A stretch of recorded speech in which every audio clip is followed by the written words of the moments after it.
So I have a few questions in here that I receive, and I would like to talk about these. The first question is, can meditation help one to gain release from and or defeat migraines? I can tell you, yes, positively.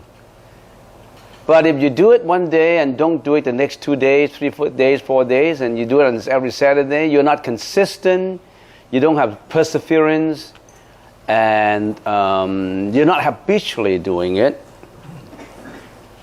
the release may not come to you. So what you really have to do is you have to build up a habit of doing the meditation every day. Say you can start with half an hour, and you build up that to say 1.5 hours or even 2 hours every day. And if you do it consistently for, I guess it wouldn't be for too long. For half a year, you will quickly see your improvement. You need to be habitually doing it. Because when you are doing meditation, actually you are relieving your tension. Your tension is off. Many years ago when I was in Toronto, and she told me her true story. A nun, she was a nun, and I still remember her name. Xing was her name, and then she told me she suffered from 腦膜炎，炎係發炎啊。Infection. Yeah, she suffered from inflammation and infection. She suffered from an inflammation and infection of the membrane of the brain. So it was extremely serious. She thought she was going to die, because even the doctor said I couldn't do anything about it. It was so serious. And she was a nun. And the next day she started to make a vow that she would do 5 hours of meditation per day, because she sometimes she did meditation, but she did it haphazardly without consistency. So she planned to do it every day and just use meditation to later. I want to make the story short. She was able to recover from doing meditation. It was an inflammation and infection of the membrane of the brain. Now you're just a migraine headache. If you do it consistently, I'm sure you'll get the result. I don't even have to tell you now. If you do it every day, say start with half an hour and then 1 hour, and do it habitually every day, and really know how to meditate though. When you're meditating, you're not just sitting there and just relaxing with not knowing what to do. So what you really have to do is you really have to follow the procedures through. In meditation, the first guideline is be here and now. So in other words, you don't think about the past, you don't think about the future, and whatever comes in, go out. So if you're meditating, all your senses still absorb your environment. You let them flow out. Don't let it stay in your mind. If you let anything stay in your mind, any incoming images or incoming disturbances to stay, you won't get peacefulness. That's what we call let go. Let what comes in through your ears, your eyes, your nose, your taste, your body touch. Let what comes in go out. Don't retain it. What do you do in your normal life? When people scolded at you, what do? You retain it in your mind and said, why did it scold me? What are you doing? What are you talking about? You started to get angry about it. But those sentences of scolding really are not inherent by themselves. These sentences, this sound is not poisonous. It's your mind that is poisonous. It's your mind that put poison on the sound and grabs onto it. And the magic is let it flow out. whatever scolding and cursing and whatever, let it float out. It works magic because you're not being influenced by it. You let go. That's what we call by letting go. Let what comes in go out. And sometimes your senses may not be interacting with the outside world. You're just sitting in there, you close your eyes, you don't listen to anything, it was so quiet, you're not tasting anything, you're not touching anything, and then you're sitting in there and your mind starts to work. Oh, yesterday, you thought about yesterday. You thought about the day before, you thought about a few years ago, you thought about childhood when you're being abused by your mom, your dad, your brothers, and you agonize on it. Why? Because you went back to the past, you dig out your files, you put it on the table, and you start to flip to it, and you start to analyze it, you start to hang on to it.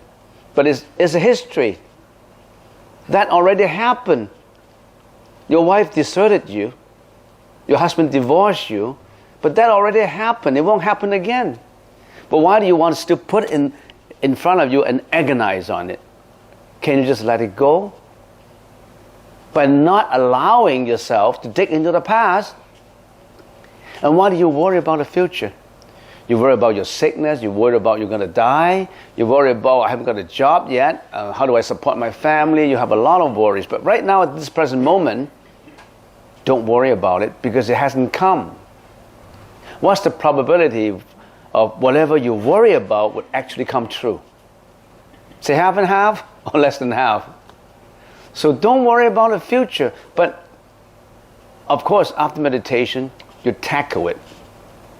You intelligently find a solution to it by positively and rationally resolving the problem. But you don't hang on to the problem and let it agonize you. So let go. Let whatever comes in go out, including your creation of the past and your images and your worrying about the future. So we say we live at the present moment. We always say we live in the present moment. What is the present moment? Letting go. Don't let it affect you. That's the first lesson in meditation. If you can't even do that, don't waste your time. But if you're sitting there, you're thinking about how abusive your past is and how worried about the future, and suddenly you heard a honking of the car and you said, gee, that guy is disturbing my meditation. And then you smell your neighboring meditator is sweaty and you're really stinky and it affects you. You smell, you don't like it, you hate it. You hate this guy, you hate that guy. You make judgment. You have an internal commentator that comes out to be active and he's analyzing everything with color lenses. Don't do that. You don't need it. So, first lesson, let go. Let whatever comes in go out. You'll be happier. You'll be happier if you let go. That's the first lesson. But letting go is not enough.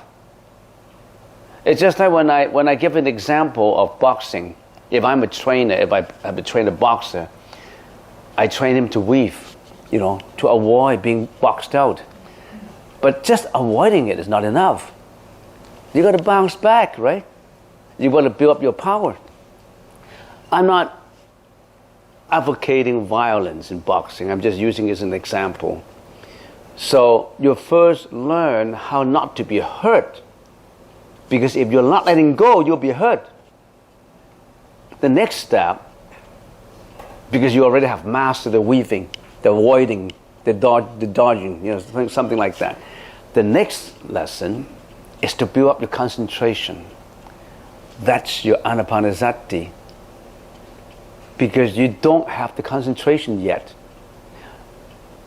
Comparing to the example, you can weave, but you cannot attack. You cannot box. So you got to build up a concentration by building it in your nose tip is the object of concentration. And in and out, concentrating in and out. You still let go in the process. Because when you are putting your thought on the in and out, that now the breath comes in, now the breath goes out, you still have, your senses are still interacting. So in other words, simultaneously you're letting go and simultaneously you are concentrating in here. Doing two things at the same time. If you become successful in doing these two things, you are on your way to enlightenment. But these two things may take you years. It may take you 1 year, 2 years. It takes some people a lifelong time. Or to some people, it never work out. Because they always cannot do it. They always cannot go. So if you ask me if meditation can help you to gain release from migraine, it helps you to become enlightened. Not to mention just a little thing of migraine headache. But can you build up your habit of doing it? Train yourself. You are your own trainer. You are your own boxer. You're right there. You're ready for the game. You're ready to be the champion. Are you willing to be the champion? Or you're just constantly being defeated? Come on, build up the energy. Don't waste your time. Don't waste your time in looking for fame, reputation, looking for relationship, looking for good food, good house, luxuries, sensual pleasures. Those are not for us. That's what the Buddha said. Those are not for us. Those are troublemakers, as a matter of fact. Those will pull you down. If you want to really concentrate in doing it, really concentrate in doing it, try to be a monk like me. You have more time practicing. Right now what you're doing, you're making money to keep this body, which is going to vanish later. So why doing this? Concentrate in training. Concentrate in the game. In that game, and if you're the champion of that game, you're on your way to arhatship. You're on your way to nirvana. What else can I say about migraine headache? That's it for this first question. Second question, could you talk about the misery of I, me, mine, please? Is it misery or the mystery? When you talk about I, that means you always think about your individual benefits. What is I? As a matter of fact, let's analyze I. What is me? Who are you? What is me? What is I? I is a combination of body and mind, right? Body. My body. My body is made up of molecules, body cells. And my mind is spiritual. And the Buddha said these are the 5 skandhas. The body, being the material, is easy to analyze. Your skin, your skeleton, your body, your heart, your brain, all these are body cells to make up of you. How about the spiritual side? The spiritual side made up of perception, conception, volition, and consciousness. These are the spiritual side that makes up of you. The material part is temporary. And it changes so fast. It ages so fast. It gets sick, and finally it will die out. It will die. The spiritual side also is changing all the time. One day you think about this, next day you think about that, and every thought is almost changing. And it does not have its self-nature. It's subject to changeability all the time. But within the consciousness, we always have this egoistic feeling of self, of permanence, of individuality, of an entity that we maintain. We think, this is me, this is I want to do this, I want to do that. You always have an identity that you want to stick to, you want to attach to.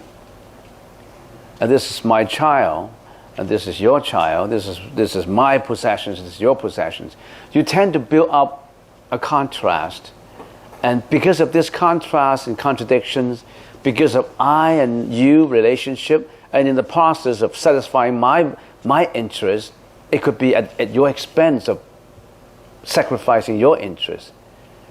And you're always in the process of building up this karma that would create benefits to you and create fraudulence and bad effects to others, because you're in the process of gaining for yourself. You're in the process of building up bad karma. So we really have to purify our I. The mystery is, I is always looking for sensual pleasures. And we build up a lot of negative karma in the process of doing it. I have a lot more to say about I. The whole subject of I requires a lot of time to tackle. And I can only give you brief answers now because I don't have a lot of time to. But it's because of I, because of this entity that you think that is in you, because of this self-protection of your ego that get us into trouble. Next, can you please explain emptiness in inherent existence? Emptiness is a common English word. The Sanskrit for it is sunyata. Sunyata. If you really want to research into it, it simply means that everything is causality. All the conditions put together, then is a formation of something. So everything does not have its inherent existence. So in other words, for example, my body exists on causality.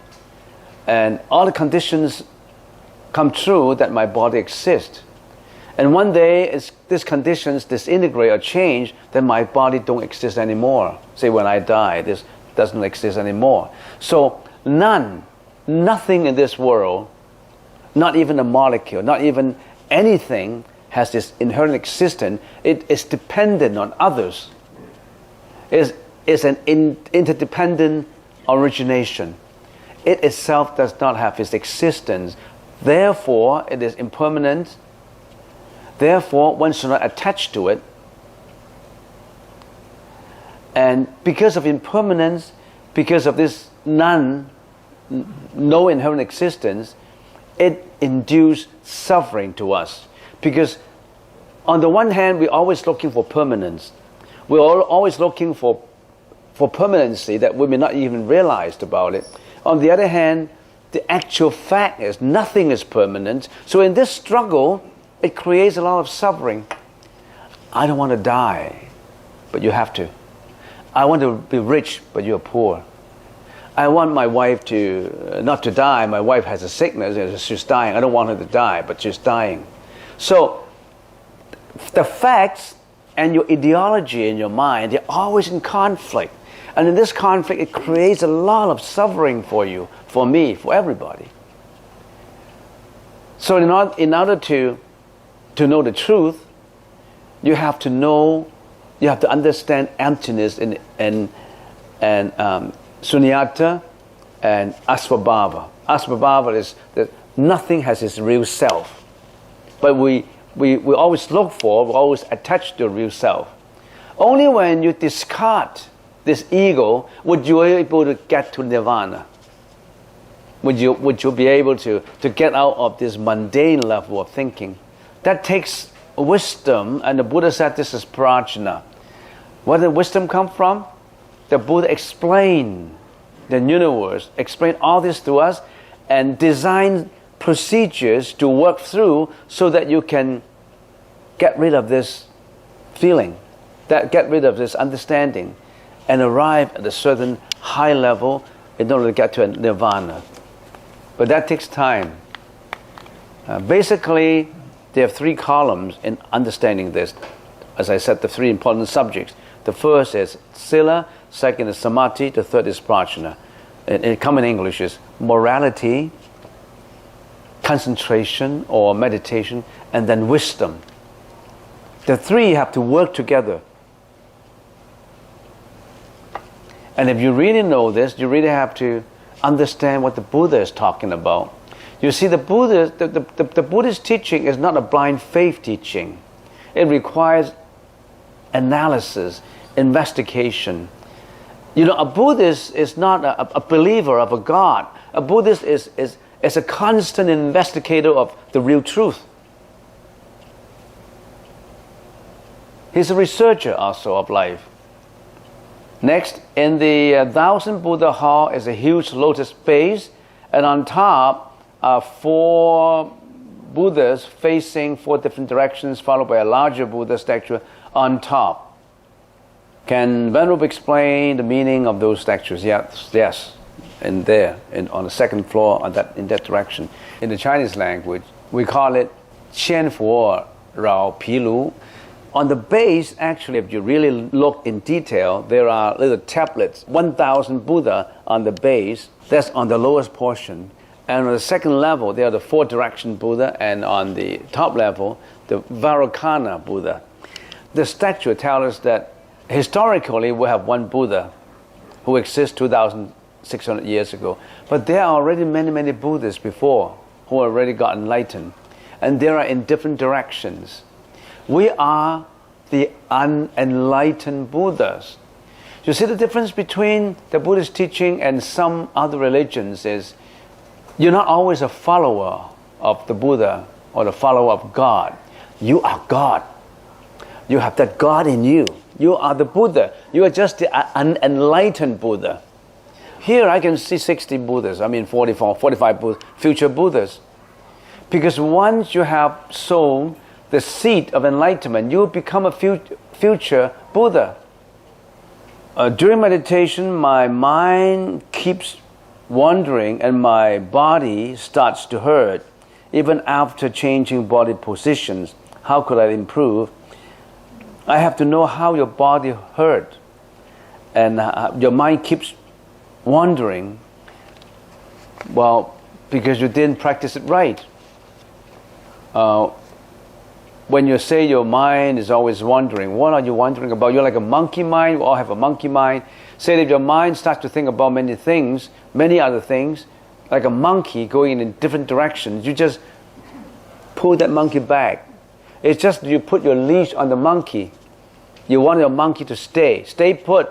You tell your monkeying mind, but the monkeying mind won't listen to you.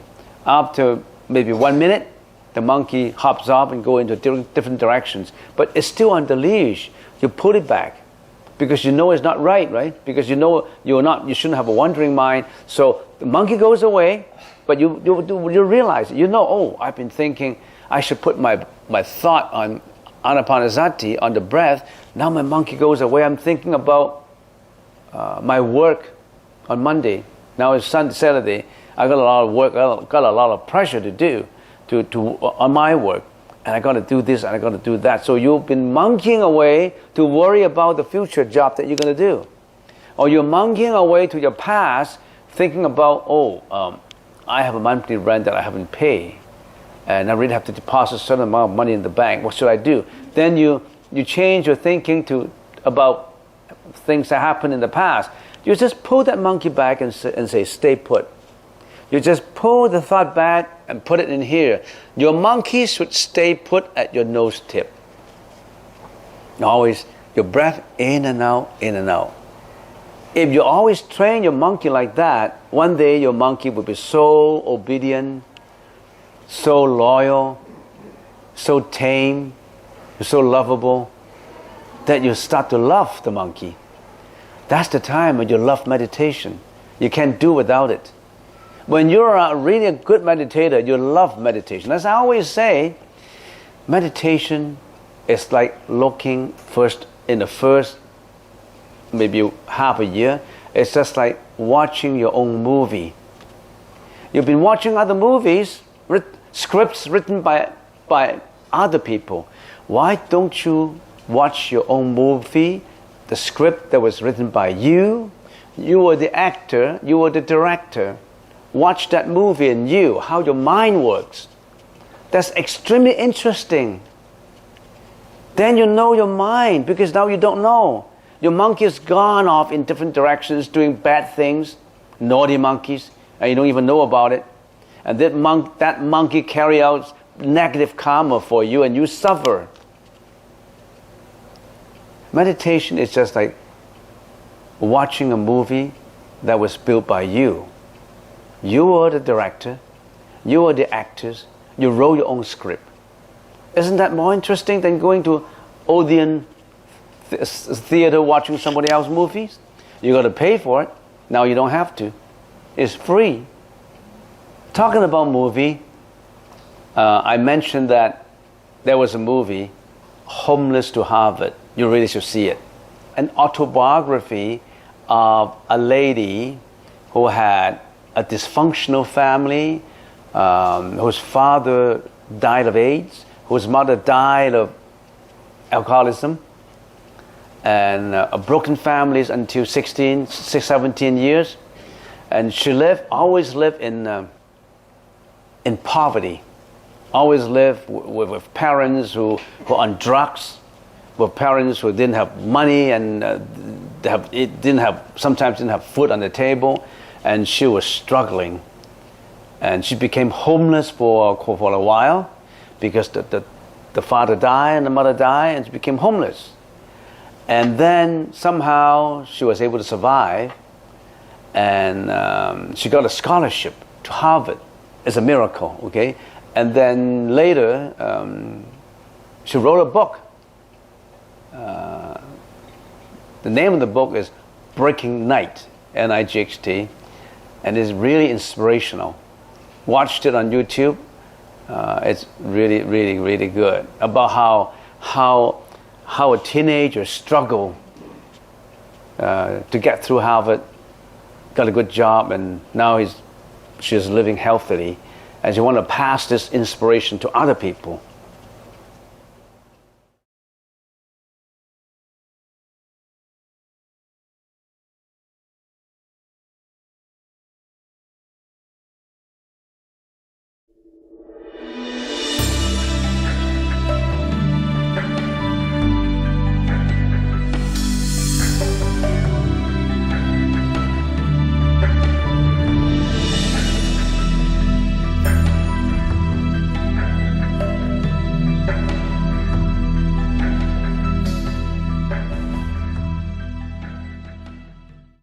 When I look at the TV, that's been recorded, videotape, how many years ago? 5 years ago? Is it 5 years ago?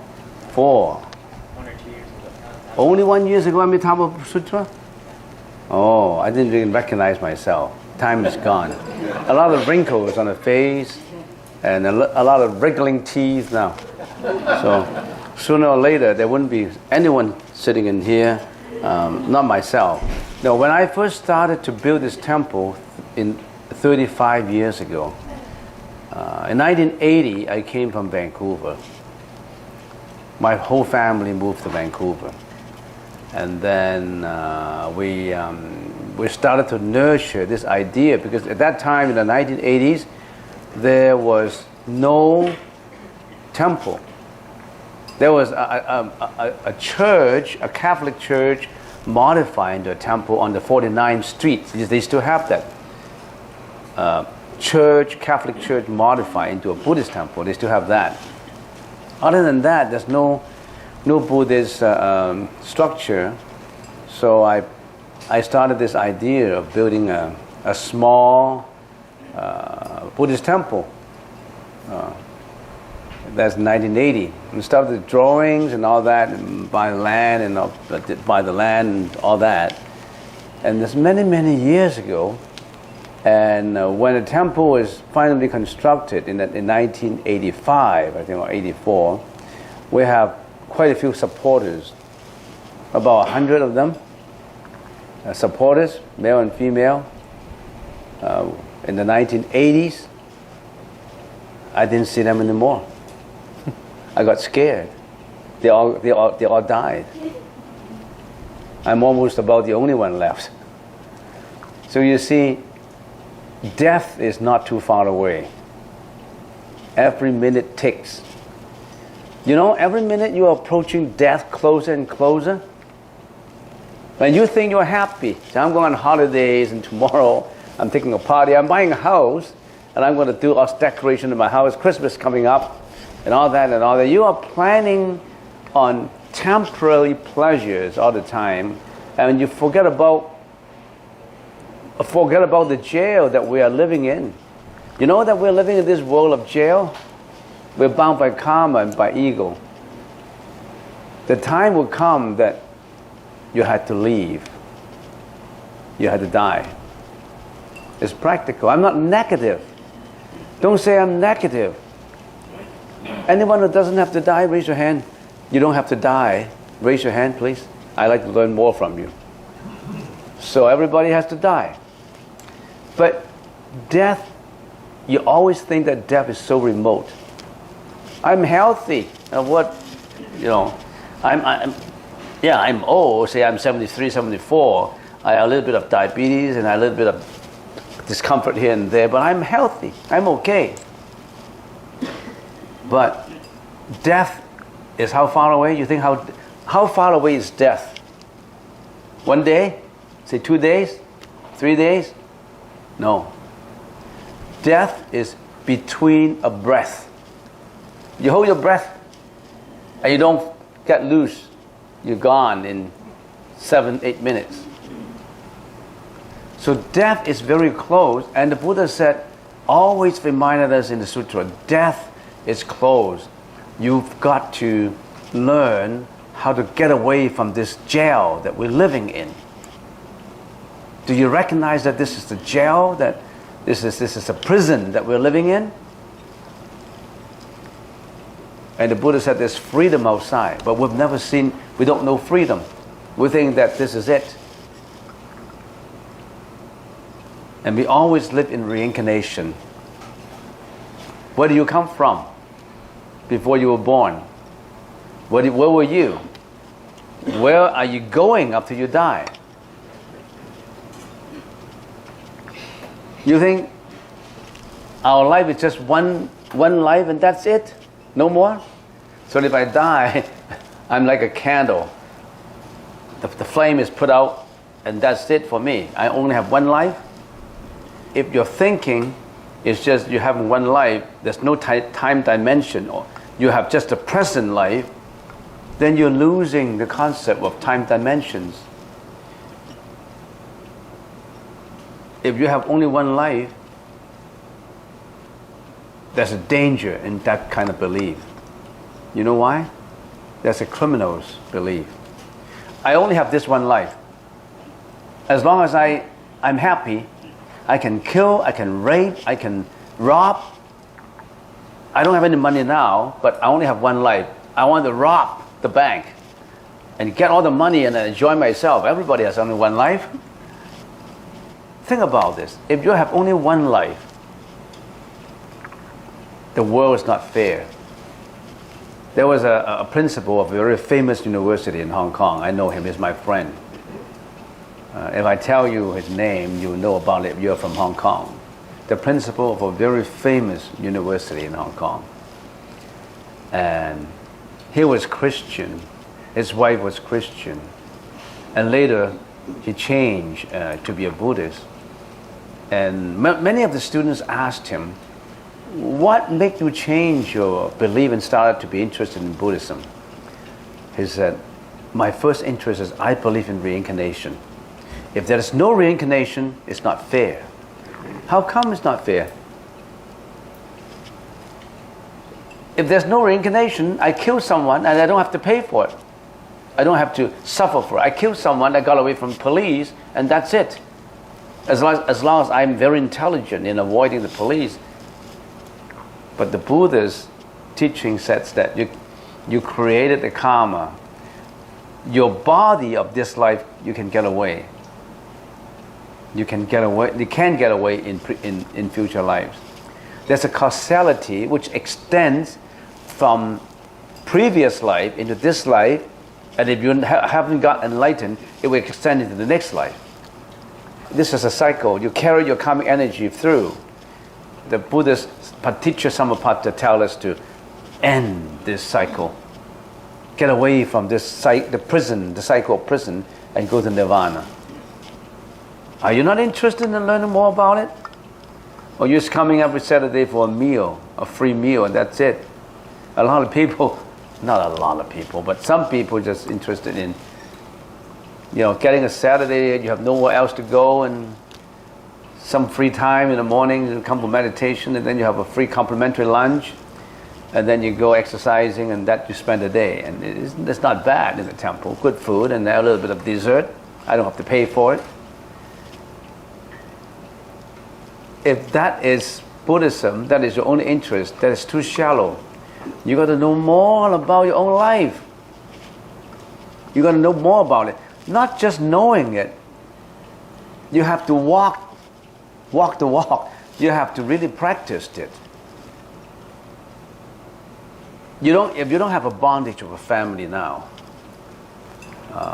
if you have a bondage of a family, you can't get away from the practice, because you got to work. You got to make your money. You got to feed your children. You got to keep the family going. You got to have a house. You got to pay rent, or you got to pay a mortgage, and you got to pay many. You have a lot of bondages on you, and you may not know about it.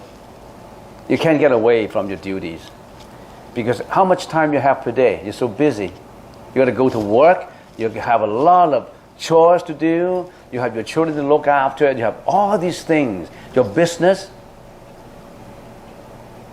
You're not free. You're a busy man and woman. What were you busy with? Not busy with wisdom of life. Not busy with getting away from this cycle of reincarnation and suffering. You're busy with keeping your body, keeping other people's body, keeping your home intact. You're busy with making money for your boss. You're busy with looking for fame, reputation, wealth, all that. Is it worth a whole life putting into it? If you do not have a bondage now, don't go into one. If you just get divorced, congratulations, you're free. If you haven't got a girlfriend, congratulations, you're free. Don't get into any bondages. Go on to the Buddha's path.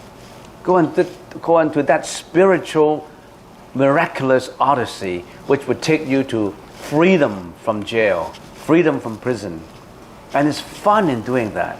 I always tell people, meditation is looking at a movie about yourself. You like big movies of other people's scripts?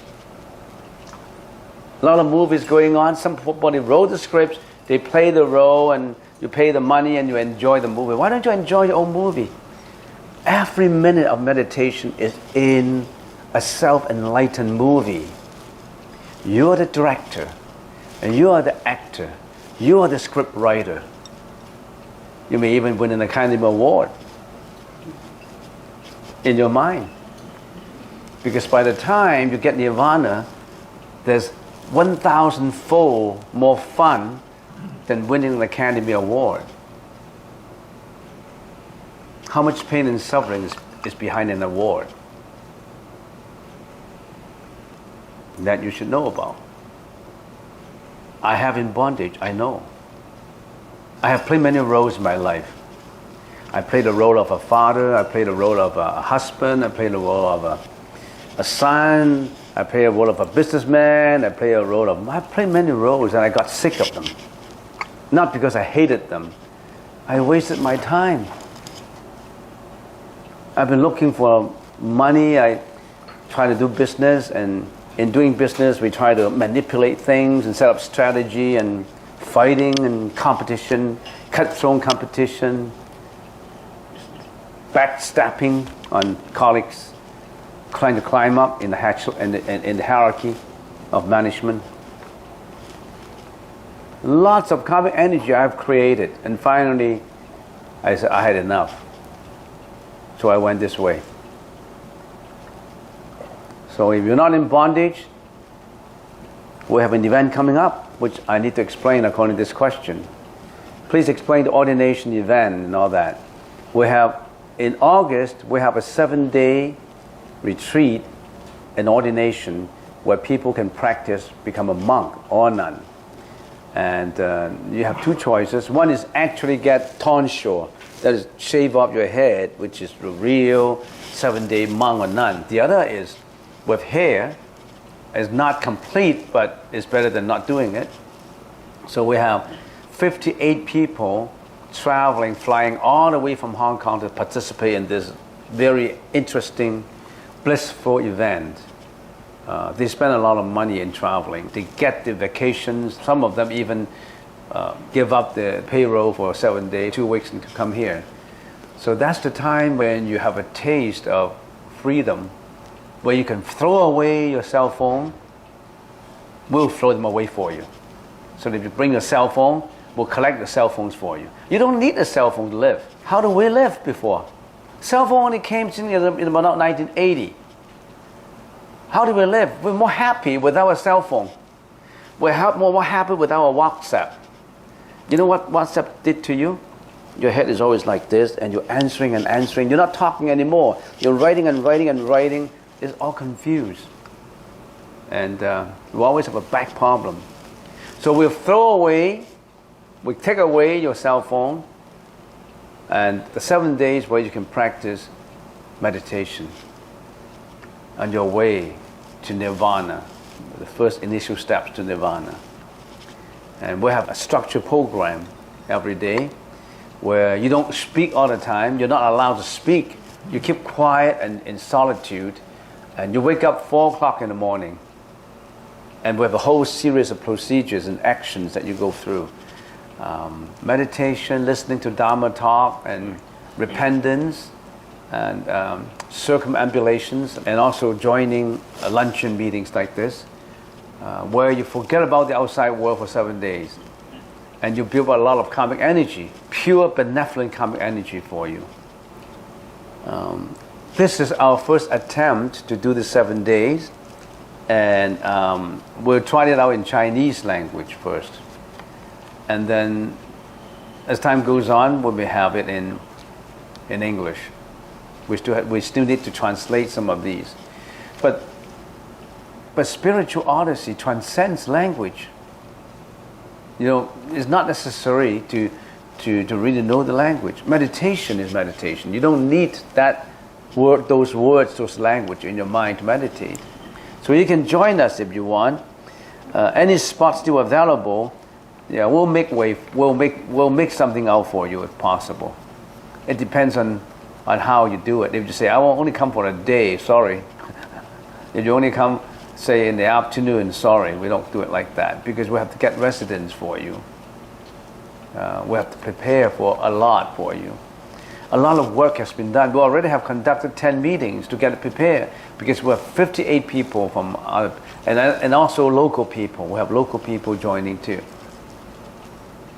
According to a sutra, there was a prince at the time of the Buddha, and his name is Virasena. The prince's name was Virasena, and he was the prince, the only prince of that kingdom. And his father, the king, gave him all the luxuries to enjoy. A lot of beautiful ladies, and in the palaces and all that. And he's enjoying sensual pleasures all the time, relationships all the time. You're eating the best thing and you're enjoying everything. And then one day, Buddha Sakyamuni was in contemplation. And after contemplation, he talked to Ananda. Ananda is the attendant, the Buddha's attendant. And he told Ananda, Virasena is your relative. Because Ananda was also a prince before he got ordination. Before he was ordained into a monk, Ananda was also a prince. And he was a cousin of Virasena, the other prince, was enjoying luxuries and every day enjoying in palace, sensual pleasures. Dancing and relationships and everything, being a prince, of course. And then the Buddha Sakyamuni said, Ananda, you have to go to tell your cousin, because of what he's been doing, I can see that he's going to die in 7 days. After 7 days, he's going to die. And after his death, he would go into inferno. That's the karmic energy that will bring him into.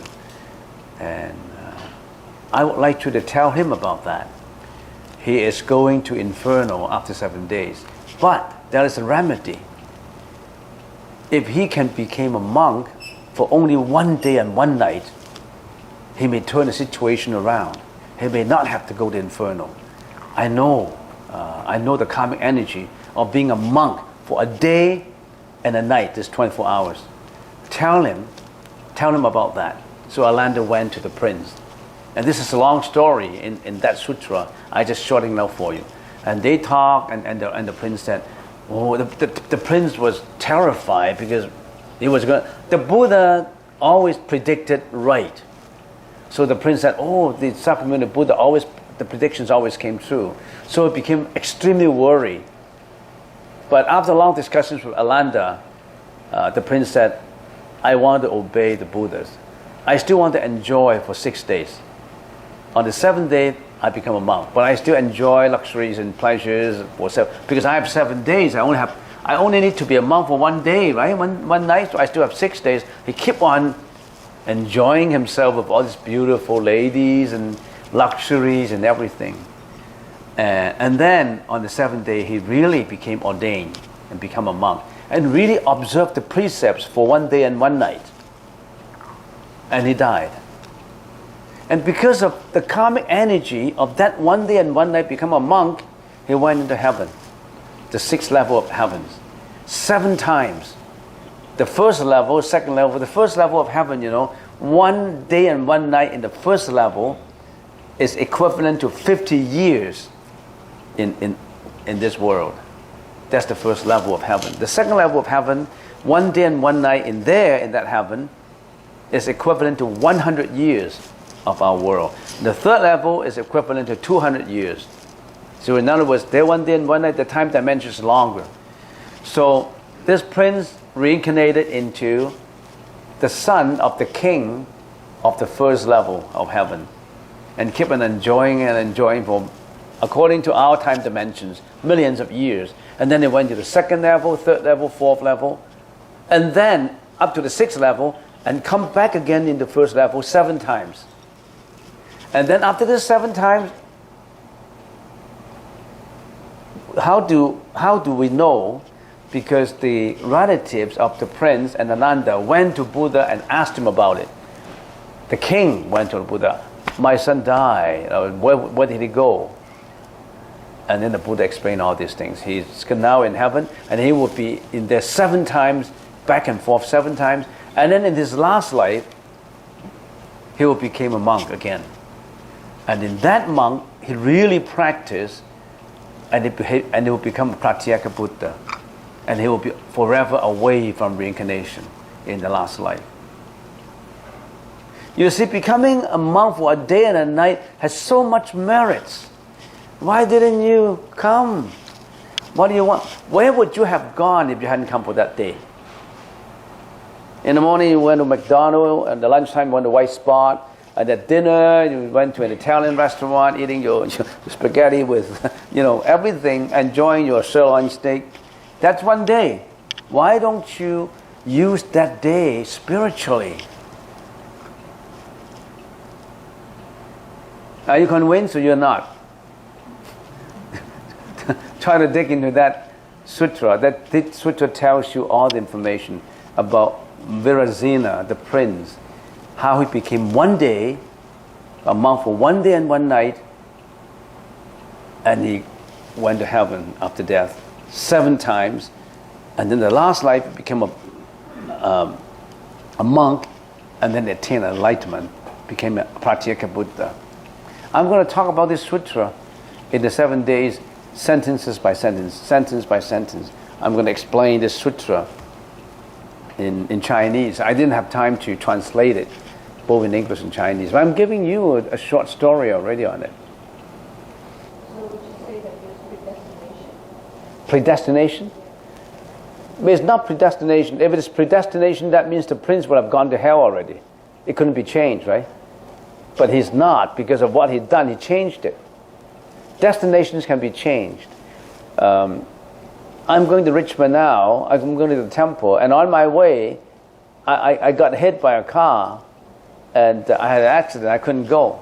So my destination is the temple for the Saturday morning meditation, but my destination turned out to be in the police. It turned out to be somewhere. So destinations can change. Nothing is not changed. Nothing is permanent.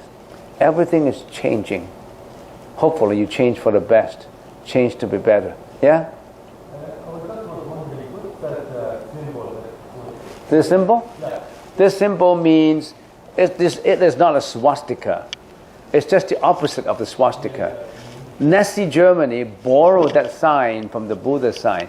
That means the wheel, turning the Dharma wheel far and wide, turning the wheel far and wide to all sentient beings, turning the compassion to all sentient beings, going in a circle in a radiant way to go to every direction, the kindness, the compassion, the Buddha's teaching. Okay, that means a radiation to all. It's not the Nazi's swastika. Yeah, okay.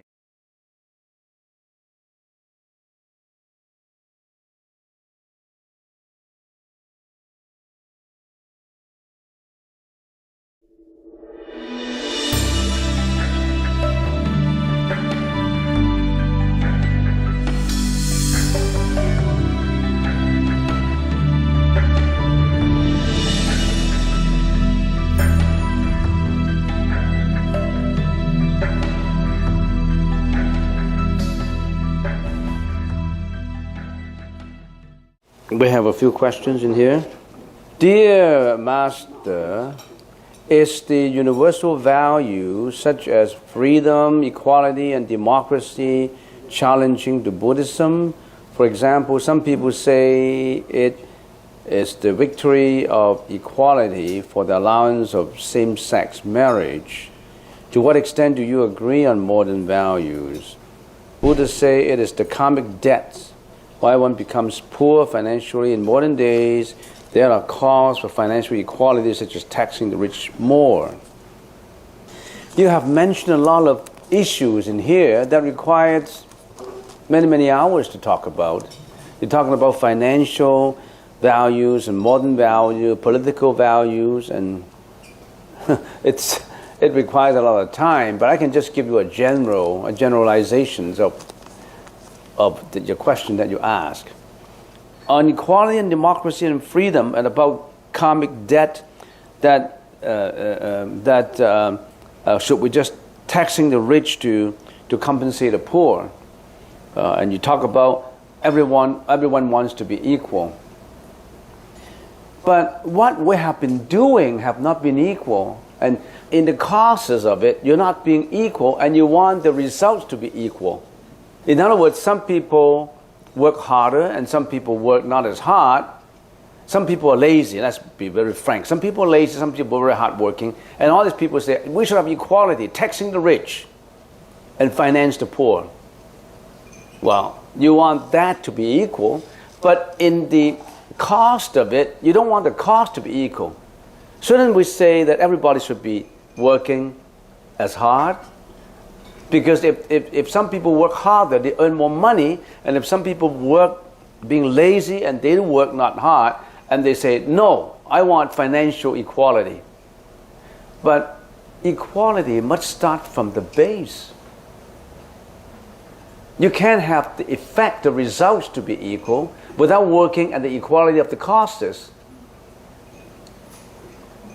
All the students claim to the teacher, everybody, we want to get an A, we want to be equal. But some students are harder than other students. How can they have equality in the grades?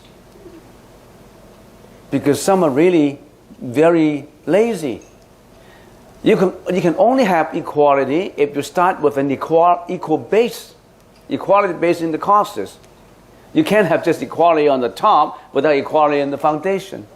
Because everybody is different in their personality, in their characters, in their habits. They cannot expect equality at the enjoyment of the material world. Let's take an example. Why are people richer than the other people? There are many reasons for it. There are reasons for present life, and there are reasons for previous life too. As far as previous life is concerned, according to some sutras, those people who become billionaires, rich, are those people who were very generous before. They always give out.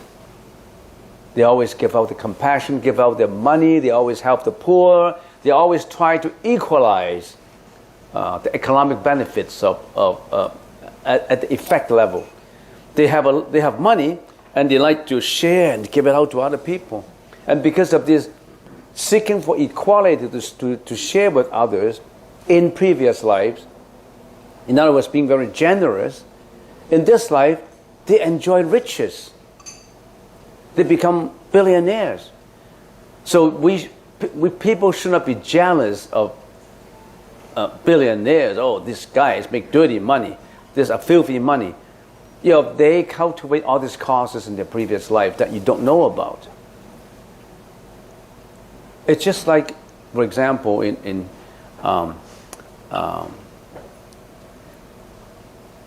people like to donate, and some people don't, because they don't think that it's important. And we always want to give out. Like, for example, in the lunch, a lot of people give out. Like in the what do you call avocado that we have? It's given by a member, prepared by a member. What do you call that? Avocado, right? Did you cover the bacon avocado? It was donated by someone who just kept silent. He just bought the avocado, prepare everything and give it to everybody without saying a word. And imagine, say for example, a lunch. Some people don't just accept it. It's good. Some people ask me, how much is this lunch? This is organic. You can't even buy it for $20. You can't even buy it for the compassion and love that people put in. All the desserts were prepared by that lady who were giving out desserts, and she prepared since this morning. She didn't even say a word, and we didn't even say a word of gratitude for what they have done. A lot of people did all these things without saying anything, but a lot of people just accept and think take it for granted. You see, that's the difference. We talk about equality. Some people practice at a high level. Some people don't even practice at all. But what they expect is equality, equality. We want to be as rich.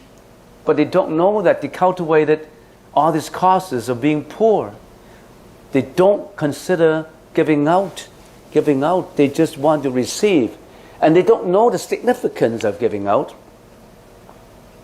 But we have people who donate for every lunch in here all the time.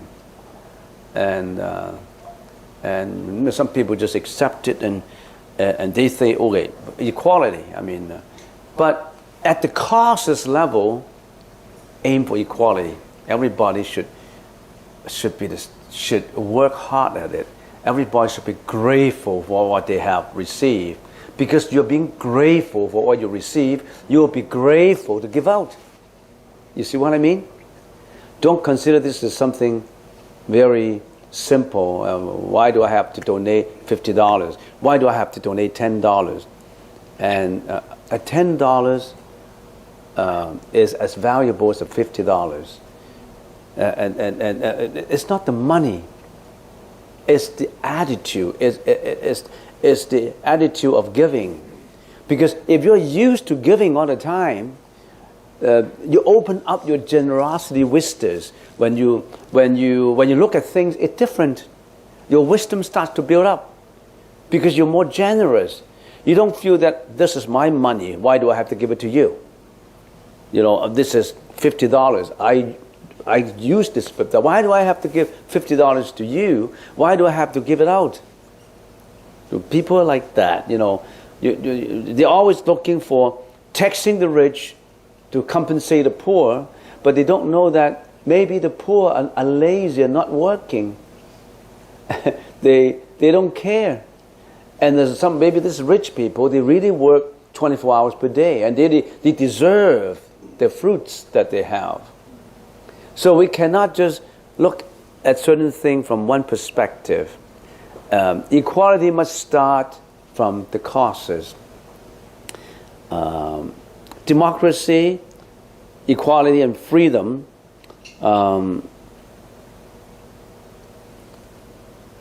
freedom traces back not only to this life. Freedom traces back to the previous life. Say, for example, I give you an example. Sometimes it's difficult to judge. It's difficult to have a measuring yardstick to judge this. If the king 600 years ago, 500 years ago, they were persecuting certain people, or if a certain country attack and occupy a certain country and enslave all these people. 1,000 years ago, for example, where there's a slavery market and all that. And in this life, he became a slave. And all those who were slaves before became the masters, because you want to get the balance back. How you treat other people, you got treatment in the same way. So how do you get equality of this freedom? Just by looking at this life. Your time horizon, your dimension is just using this life. You've been persecuting them, you've been enslaving them, and now you're a slave and you say, why did these masters enslave me? It's poor, it's not right. We want to have equality. But equality is to extend the time dimension to the past. And for that reason, there will be a future equality. So, the karma is too complicated to talk about.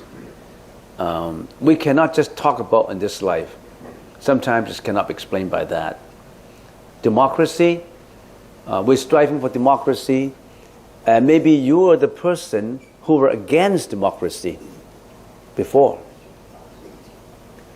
So it's very complicated in karma. This world is a world of suffering. We were in this world because we're involved with karma. The Buddha said, the Buddha gave us a map to get out from this world. This is a jail, a prison for us. And there's inequalities in the prison because of all the different crimes and different actions that we have performed. Not every convict is the same. The best is to get out. That's real freedom. The freedom you're struggling for in this life is not ultimate. You only have freedom when you're out from the world, not just of this life in a certain country. The perspective must be wider. Get away from this cocoon of the karma world, where there are desires. Only by eliminating all our desires do we have complete and ultimate equality. But how can we eliminate all the desires? Look what kind of desires people have. What kind of desires the politicians have, what kind of desires the parents have, the students have, and teachers have. They're all different. We're living in a world where there's a lot to analyze and to talk about, and even that, it takes time to do. Next question. My parents immigrated here 9 months ago from China. Living in my one-bedroom apartment with me, we have lots of disagreement. Now I ask them to go back to China. I feel guilty. What should you do? Well, if you feel guilty, don't ask it. Don't ask them to go back. Why do you get involved in something you're guilty of? In the first place, you want them to come here, and have you considered that different people have different personalities? If you do not build up a tolerance level for your parents, how do you expect to live with your parents? Not only parents and children have argument, wives and husbands. That's what we call divorce. In wife and husbands, if you don't agree with each other, you can get a divorce. In parents, you can disown, but it's regrettable to do it. So I asked that, what should you do? It also depends on if you're always in disagreement. What kind of disagreement? Your parents want to cook your beef rare and you want to well cook, and you call that a disagreement? Or your parents want to drink coffee and you like to drink tea, you call that a disagreement? How can you find anybody who completely agree with what you've been doing, who completely can match your personality? Not even your wife, not even your husband, not even your children. If you don't put up a tolerance level, how can you live with anybody? That's the reason why when you walk into the garden, who do you see at first sight? The big belly Buddha. The big belly Buddha is practicing what? Compassion and tolerance. He's always putting up a smiling face. It does not matter who you are. It does not matter whether you scolded at him, or you hit him, or you criticize him. He always put up a smiling face. He's always feeling happy. He's a public relations manager of our temple. He's always giving a smile. He never get disgruntled. And that's how you train yourself. Why don't we do it this way? You use this example as a lesson you learned in Buddhism. The big belly Buddha can endure any disagreement and still give the love. Now, if you become successful in accepting your parents, iron out all your grievances, and accept your parents, that means you're learning the Buddha's teaching. You're putting up a high level of endurance. You love your parents in spite of the fact that they disagree with you. You still love them. And I don't think your parents will hate you. I don't think your parents will be so unreasonable as to do I don't know. I don't know your family. But I can suggest to you that that's a good opportunity that your parents come, that you can learn the difficult task of endurance and tolerance. Don't go anywhere for learning the Buddhist teaching. Learn how to tolerate and endure your parents' disagreement and still learn to love them, live with them. Can you do that? That's a very good lesson you learn. You become the Buddha faster. I won't say tomorrow, but faster. By learning to put up with your parents' agreement, love them, explain it to them, use patience to explain it to them. Don't drive them out. Don't ask them to go back to China because you feel guilty about it. Guilt is a suffering. Throw away the guilty feeling. Just love your parents and continue. And work hard to get a bigger apartment. It's a 1-bedroom. Work harder and explain it to your parents that this is too small a place, but give me the opportunity to work harder so that I can rent or buy a bigger apartment, that you will have a room for yourself. You are living comfortably. Can you work with me so that I can work? I want to take 2 jobs so that I can get more money to rent a bigger apartment. I'm sure your parents would cooperate with you if you gave them love rather than disagreement and hatred and disgruntled and dissatisfaction. Iron all these things out. You'll be a real life Buddha. And always think that your parents give you the opportunity to learn tolerance. A good time to learn tolerance. Don't take that as something tough. Take that as something, this is a good opportunity to learn the Buddha's, to learn the big belly Buddha's tolerance. I can put up with my own parents. If you can put up with the disagreement and all this with your own parents and learn really to widen your scope of your mind, you know who will benefit? It's you. If you can put up with your parents, you can put up with a boss that mistreats you. You can put up with difficulties that you would forsake and leave and let go, and you throw your job away because of certain disagreement. You will learn how to tolerate, not because of living with your parents and learning increasing your tolerance level. You could tolerate any sufferings. I think you should prostrate to your parents and say, "Thank you very much, Mom and Dad, to give me a chance to learn tolerance." Oh yeah, there are people like that. After a certain period, they know that, I learned how to tolerate my parents, and now I'm a free man. I won't feel disgruntled at my boss. I learned how to take my boss' unreasonable criticism, and I still work hard. You know, all these things knit together, all these virtues would give rise to a lot of good things coming up because of your tolerance level that you don't even can dream of. You can't even imagine. This is the time to learn the Buddha's teaching by accepting your parents and increase your tolerance level. So it's good that you raised this question. And I think you learned something today, the person who asked this question. You have a Buddha at home. Learn from them. Tolerate it. Treat them as a Buddha. And the kind of benefits you get is unbelievable in the future. It's like a ripple. You throw a stone in the pond and it ripples out. The effect is multifold.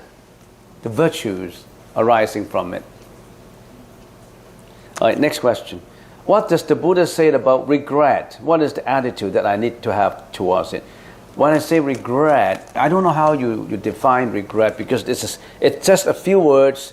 By regret, you think that I haven't done this, so I feel regretful about it. I should have done this, but I haven't done this. I feel regretful about it. Is that the way you define regret? Or you regret that you have... If you regret that you have done something good, or you have regret that you have done something bad, it's different though. I don't know what kind of regret you're talking about. Regret, of course, is not a good thing. If it's something good that you haven't done and you feel regrettable about it, that's good. Because you know that you should have done that and you haven't, you feel regret about it, so you would try to make up for it. That's good. But if you feel that something bad and then you have performed something bad and you feel regrettable about it, it's still good because you know that you shouldn't do it again. But don't let this regret linger on for too long. Don't hang on to the regret. Go forward. Don't regret about it. Continue the pace. Okay, next. Master has once taught us how to avoid attachment like a fighter, to avoid attack from opposition. Could you please teach us how to fight back too? Thank you. How to fight back. When I say dodging, when I say weaving, and because you don't get hit, now it's not enough. You want to fight back. That's just an example. I'm not advocating violence. As a matter of fact, I shouldn't use that example because you seem to be promoting, boxing. No, when you fight back, the best way to fight back is to build up your strength.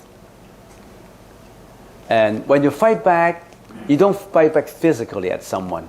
When you fight back, that means you fight the internal monster that you have inside of you.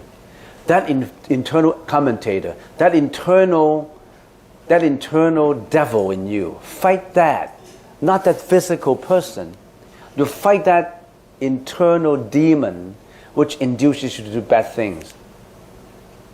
How to fight back that? Watch your internal demon. If your internal demon tells you to drink, don't drink. If your internal demon tells you to get relationships with different gender, as much as possible, get enjoyment, don't do that. If your internal demon tells you to steal, to rob, to kill, don't do that. You fight the internal demon. How do you do that? By building up your concentration. When that demon comes up, you watch it. You watch it and say, stay put, don't get to me, don't get close to me. Don't let that overwhelm you. The best fight is to avoid it. Because when you fight back, you're building up hatred of that demon. That demon is you internally. You just don't be influenced, don't get hit by him. If you don't hit by him, you already have fought back. Because you're not being influenced by him. How pure is human essence if all environments outside stimulus and past experiences are stripped away? What's left? Why do you have to worry about what's left? Don't worry about what's left. If all the environments, the stimulus get stripped away, what's left? Don't worry about what's left. There's nothing left. I presume this is should be answered in Cantonese. No, it's okay. English is fine. English is fine. If you, after 1 or 2 minutes, you feel as if someone is pushing you and you're going to fall, there are many reasons for it. One of the many reasons is 你有冤親債主. You had a debtor from previous life, and he's in the spiritual realm, and he's not allowing you to take meditation, because by doing meditation, you increase your inner strength that he may have to go away from you. I'm not saying that is the reason. That could be one of the many reasons. That could be. Don't get scared. It could be one of the many reasons. Another is your visualization. You always are frightful of people pushing you, and you always feel that someone is pushing you. If you feel that someone is pushing you, that means you're not on your anapanasati. Your thought should be on here, and not feeling about some people pushing you at the back. If somebody pushes you, just stop that thought. It's just a thought. You thought that you visualize someone is pushing you, then throw that thought away. Break that thought and go back to this anapanasati. Go get that object of attention back. Your object of attention shouldn't be someone pushing you. It should be right here. That's your object of attention. If you feel that you have a big hole in your chest, and then you're being sucked into that big hole, that's your visualization, your imagination. Stop that imagination and put back to this thought, because you have not been watching here. We already have told you your object of attention is anapanasati at the nose tip. Why do you put your attention on your chest having a hole and you're being sucked into it? Why do you think about something pushing you? Because you lose your thought. Then you break that thought and get back to this. That's a whole series of breaking the thought, getting back. It's just like that monkey going away. You put it back and stay put.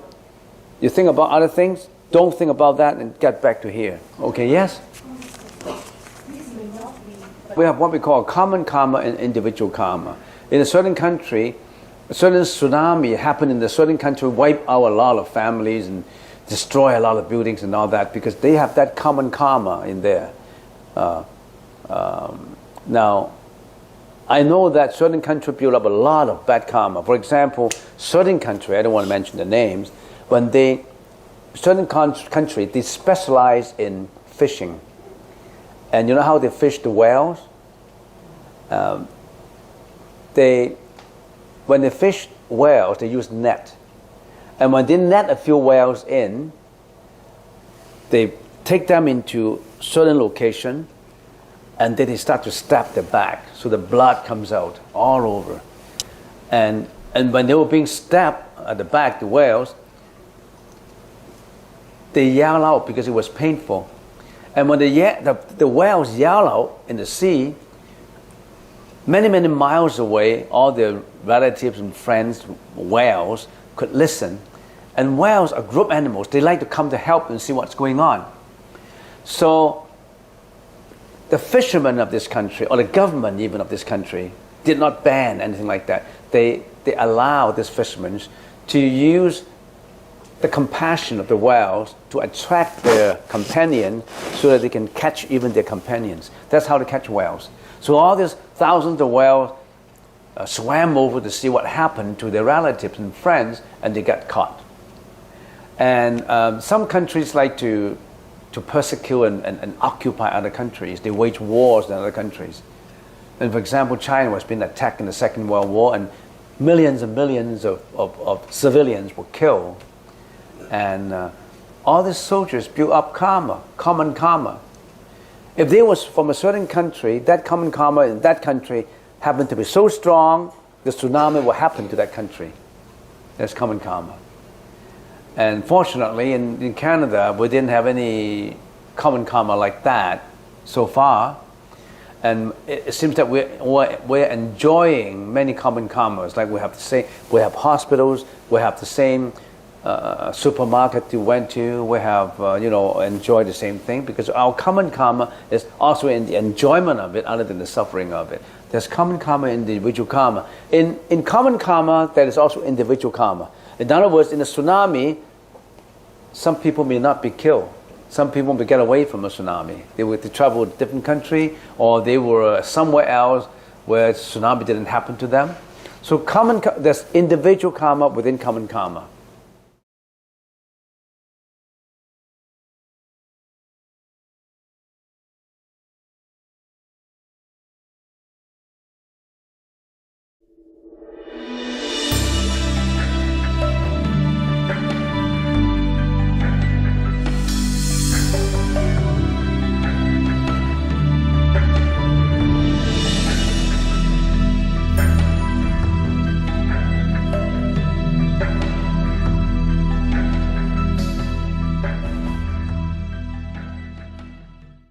My first question here, handed to me, Venerable, can you tell us how the last 2 weeks went with the Hong Kong visitors? Yeah, the last 2 weeks, we canceled the meditation class because we have an ordination, tonsuring. When we say tonsuring, hair off, tonsuring, ordination. We have 33 monks and nuns, novice monks and nuns, tonsure, and then we have approximately about 50 with hair. And we spend 2 weeks in, I won't call it a boot camp, but every hour counts. Every hour is either meditation, prostration, chanting, walking meditation, and then lectures on the Buddhist teaching. It's an intensive 7 days for them. It's not 2 weeks, 7 days. But then there's a lot of preparation was done prior to the 7 days and the aftermath of the 7 days. And also we went to the Bowen Island Monastery for a day. We walked around Crippen Lake and we did some meditation, and we have a buffet around the temple. Some people here have never been to the temple on Bowen Island. It's a place close to the water. We have a beach there. We're right sitting on the beach, on the shore, close to the water. And then we also have another 8 acres in the mountain. So it's a combination of waterfront and forest tradition, with trees at least 100 years old. How many trees are there? I don't know. 10,000, 30,000, 20,000. 8 acres of cedar, pine, maples, and a variety of trees. So after we finished the last 2 weeks with a lot of intensive training, intensive meditation, we handed out a questionnaire so that we know what kind of improvements we have for next year, and all in the 90% category. All say praises is really good. The food is good, there's no question about it, and the living accommodation is good, except that the toilets facilities are not sufficient. Of course, we have 100 people living in here for the past 2 weeks, 100 people, and we have at least 30 volunteers. You see, people who volunteers, they help out. They could not join the activities, but they contribute all their time and efforts, and they even slept in here to serve. All these are volunteers. All these people who are serving you have been volunteers for years. For years, they didn't get a penny, and on top of that, they donate too. Most of the desserts were donated by them. You see, you thought they were servants? No, they were volunteers who donate not only money but their time and efforts to everybody. You're just sitting there eating, but they prepare for it. They make the desserts. They didn't even tell you, So these have been here for many, many years. And we have more than 25 volunteers who lived in here. And it's been very successful. We have 55 people from Hong Kong and about 35 people from local. We have pictures about how they shave their heads, and we have 85 people standing right in front there and taking snapshots of everything. And we can post those photos. We'll post those photos underneath the bridge for you to see. They're all very happy. Imagine they try to get from their bosses a 15-day vacation, no pay leave. They spend close to $3,000 of air ticket, and going through a boot camp training in meditation and chanting and lectures. And many of them, 50% of them were beginners, and they were quite impressed. From now on, they would continue their spiritual cultivation. And they listen every day to lectures and practice and prostrations, and it's a spiritual practice for them. It's a practice that they will remember for life, for the rest of their life. It is a practice that they haven't heard of before. They haven't heard that all our senses are actually attached to outer environments, and we can't let go of things. We're always attached to them. And most of them, I would say 90% of them, realize their own bad habits. Their bad habits in housekeeping, for example. You know, some of these people, they were spoiled by their families. When they woke up, they didn't even know how to fold their bed sheets. You just went away, and they accumulated biscuits and chocolates and put in their room, and it gets smells and stinky. But if they live with people, they have to be warned. Every day you have to do your bed. Every day you have to clean up your room. Every day you have to care about how you use the washroom. You know how people use the washrooms? Do you know bad habits of using washrooms? They don't care about the cleanliness of the washrooms.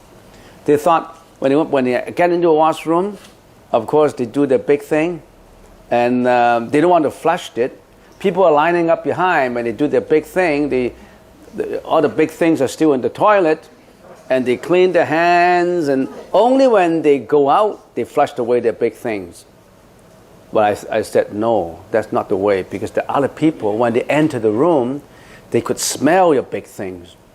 So one should deposit those big things in, let them go, just as you let go. Let them go. Let them get out of the toilet. Don't let even the smell left. Not to say the material, not even the fragrance left. So let go. You know, now you see the magic of letting go, right? Not only in your personality, in everything you do, in your daily life, you've got to let go. When you're at home now, your brothers and sisters are lining up, don't let them smell your big thing. So, once they wash their hands and clean up their teeth, they splash the water all over the place, even on the toilet seat, surrounding it. The next guy comes in, oh, it's all water, all wet. So they don't care about other people. Now they know, because we have a prefect for every 5 people. Watch it. Next time when you want to join in, train yourself up. Otherwise you'll be kicked out. Well, there are a few people who almost kicked out from here because they had so many bad habits at home. They don't do their beds. They don't clean their room. They don't care about washrooms. And many, many things they don't care. Those are the bad habits. You see, thoughts, action originates from thought. A thought breeds action. Actions breeds behavior. If you repeat the behavior for a long time, that becomes your personality. Your personality determines your destiny. Why are people successful? Why are some people successful? Why are some people fail all the time? Why are some people so hardworking? And why are some people so lazy? Don't blame your parents. Don't blame school. Blame yourself.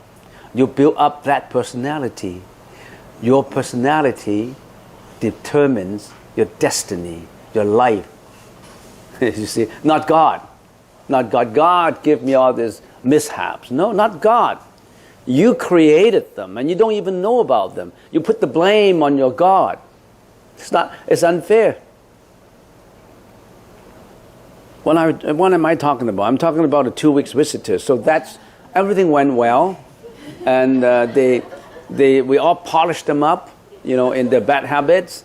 And but many of them came up and said, "Thank you very much, really. I didn't even know my own bad habits until I come to the boot camp where I got training.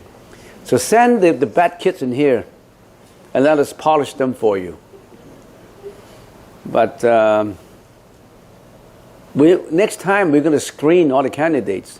Some of them are what you call, what's that word? Incorrigible. Some of them are incorrigible. No matter how you say, they don't care. Then we have to ask them to leave. They don't care. They thought, that's the way I am. That's the way I'm used to. So you can't change me. So I say, okay, then you have to go home. Incorrigible, cannot be changed. All right? So I guess I can go on, but basically, it's been extremely successful. I would say, if I give a mark, if we can grade, put a grade to this, I would say it's a 95%. Yeah, no one is perfect. It's a 95%. Okay, so that's the question. I went to see the Buddhist relics on the weekend. Some relics loaded like pearls, and some look like pearls, and some look like small pieces of agates. They were in different sizes and colors. Do you know how relics are formed during cremation? And also, according to their pamphlets, before the Buddhas and high monks die, they practice loving kindness and wisdom, and then I don't know how the relics were formed. They found relics in the ashes. So when the body of a high monk, when the body of a saint was cremated, and there are some like diamond-shaped agates or pearls left in the ashes. And it's not proven scientifically, but it has been written in sutras and written in commentaries of high monks that all those monks or nuns or saints, if they had not had one thought of sexuality in their mind for 30 years and more, when they were cremated, they will have relics like that. So in other words, if you have thoughts of sexuality or whatever you have, then if you're involved in the action, of course, that would be, of course, you couldn't get that. Even a thought, if you're thinking about it all the time, when you get burned, you won't have that. And there are explanations to explain that. You see, when you are celibate, when you do not have thought of a man and woman relationship thought, or just to say the word, there's no sexual intercourse, something, and not even sexual thinking, then your body starts to change. Because whenever a sex thought comes up, it excretes hormones. When it excretes hormones, it diffuses in your body, and the hormones has to come out. It has to get outside the body. So your system is more or less agitated. You're under tension, you're under pressure. And if you do not have any kind of thought like that, your system is so pure that you're different. There's a lot of explanations in that. So that's the reason why monks and nuns are celibate. They don't have relationships. So people think that sex is an accepted fact in life, that everybody should have, everybody must have, otherwise there's no proliferation of human races. But that's actually the problem. That's actually drive us to where we are now. And of course, a lot of discussions need to be talked about on this. And but we need, it's basically, to answer these questions, not a single thought of sex for a long time. The body inside is different from an average person's body. The systems are different. Then when it's cremated, then there are that kind of things left in there. Your imagination could be, maybe those are the hormones that should have been produced had you been doing that, but it's now that deposit in there. It will be different. Actually, that's our problem. We are in the world of desires. The world of desires drive us, we have the karma behind, drive us to do the man and woman relationship. So in other words, if you are in a high intelligence level, like the next tier up, Rupa Dhatu, there's no such thing.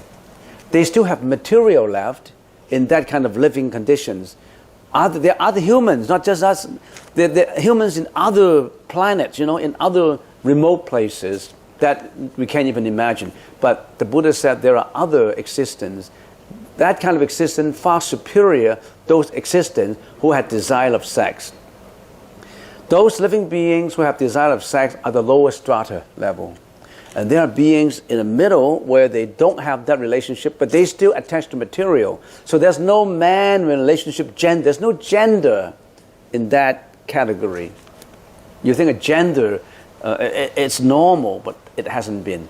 Well, we need a lot of talk on that. It's very difficult to convince people on that because you've never studied Buddhism. You've never studied cosmology, what the Buddha talked about in different levels of existence. There are also existences where even material is too coarse, too unacceptable. Even material is a burden. In there, the highest joy is where there's only consciousness left. And even consciousness left is not the ultimate. You have to go beyond consciousness. That's the nirvana level, which is the Buddha level. Right? Okay? So to keep it short, that's the only thing I can tell you. Okay? It seems to be Aladdin and the Lamb kind of stories to you.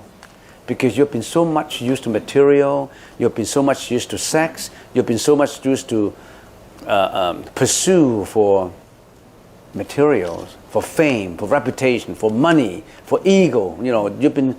Your karma pull you to where you are. You were born in prison. How do you know the freedom outside? If a saint walked into a prison that you've been born in there, you don't even know outside is freedom. If he told you, the saint told you, look, Sonny, that is a lot more freedom than prison. You won't believe it. Like if a frog is living in a well since birth, and someone told the frog, hey, froggy, get out from that well. You know how big the well is? Oh, I know how big the well is. That little round thing in the sky. That's the world. He could only see the sky as one round opening of the well. He couldn't see the rest. Whereas you're looking down and say, hey, there's more. He won't believe you. He never had a chance to go out there. He was born in there like us. If the Buddha said, look, this is not the place for you. Your karma pull you down in here. You're restricted by it. You've been confined by it. You won't believe it.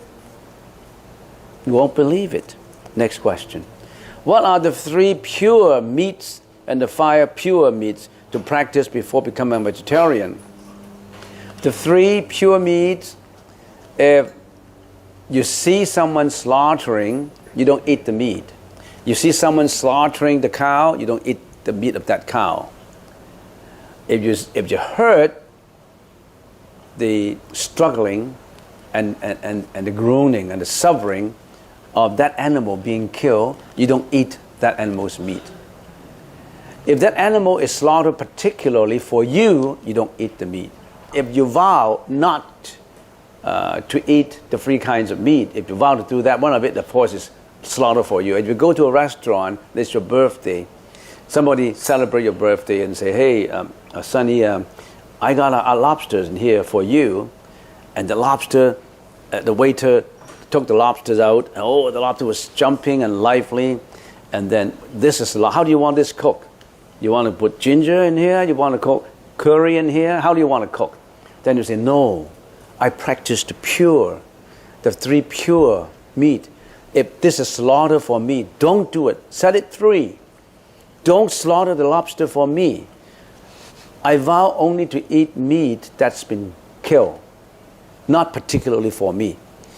I only eat meat from a fridge in Save-On food. Frozen meat, yes, because they've been killed already. don't kill it for me. So particularly kill for you, you don't eat meat, you don't eat it. You saw it being killed, struggling, and you know how cows are killed? Get a look at the slaughterhouses in Google. How they were brutally killed. How they were still struggling and blood coming out all over the place and the bowel come out and all that. You won't eat. Have you ever, anybody here visited slaughterhouses before? I worked in one. You work in one. How do you feel now? Well, I feel better. I don't eat meat. Huh? I don't eat meat. You don't eat meat there. Yeah. So if you visit slaughterhouses, you won't do it. You won't eat meat again. Wow, you can Google now and see how they got killed, how pigs and chickens and they won't. And also, if you heard them crying, you don't eat the meat. Okay. As far as the 5 pure meat is concerned, if the animal is dead for a few days, you don't eat it. In the old days, you Google into the 5 pure meats. There's 2 sayings on it.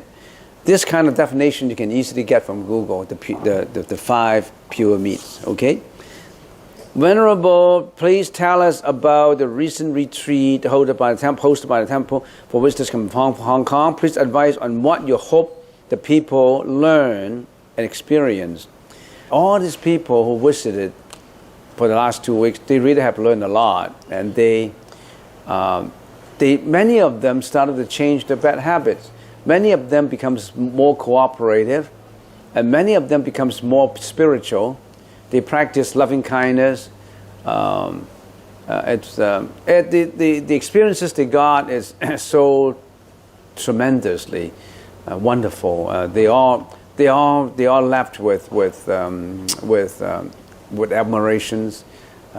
They will come back again next year. We also spent 3 hours in walking meditation around Crippen Lake for 3 hours, and some of them are more than 80 years old, and they all feel very happy about it. We went up to the mountains. We went up to where we have 2 cabins in there, and the air is fresh. You know Bowen Island? Bowen Island is, even the water is better than Richmond and Vancouver because they don't use chlorine.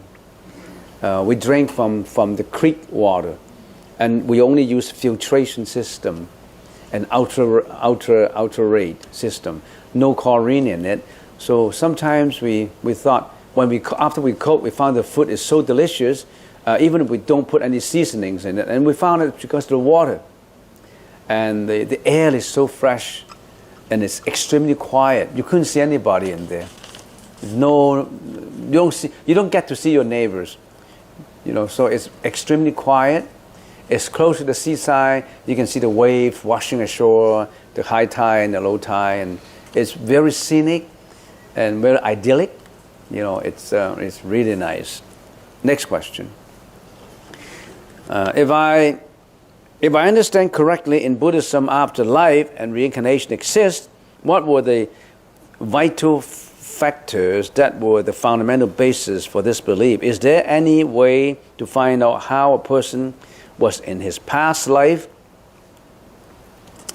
There's so much to see nowadays in the internet. If you key in past life researches, past life regression, there's a lot of stories on past lives. And more and more, even religions who don't emphasize on believing past lives, now they believe in past lives. You are from your past. Think about this. Time is not a concept of just the present. Time is 3-dimensional. The past, the present, and the future. 3 dimensions in it. And as human beings, we only think about, when we think about the past, we only think about yesterday, 20 years ago, or to the time when you were born, when you were a baby. You think about that. But you never extend your time horizon to further than your own living. The Buddha's horizon of time is much more wider. It's not just in one's lifetime. When you talk about the past, it's not just the past of yesterday. It's the past of the life before. It's a much broader vista of time horizon, not just of one life. And that explains, even scientifically, that explains better than having just one life. Where were you from? You reincarnate with your karma, with your energy to this life. You only change your form, you haven't changed your energy. Energy is never get disintegrated. Form changes, but not energy. Energy, if it is, so that's the reason why you have to build good energy. Don't accumulate bad energy. Don't accumulate bad karma.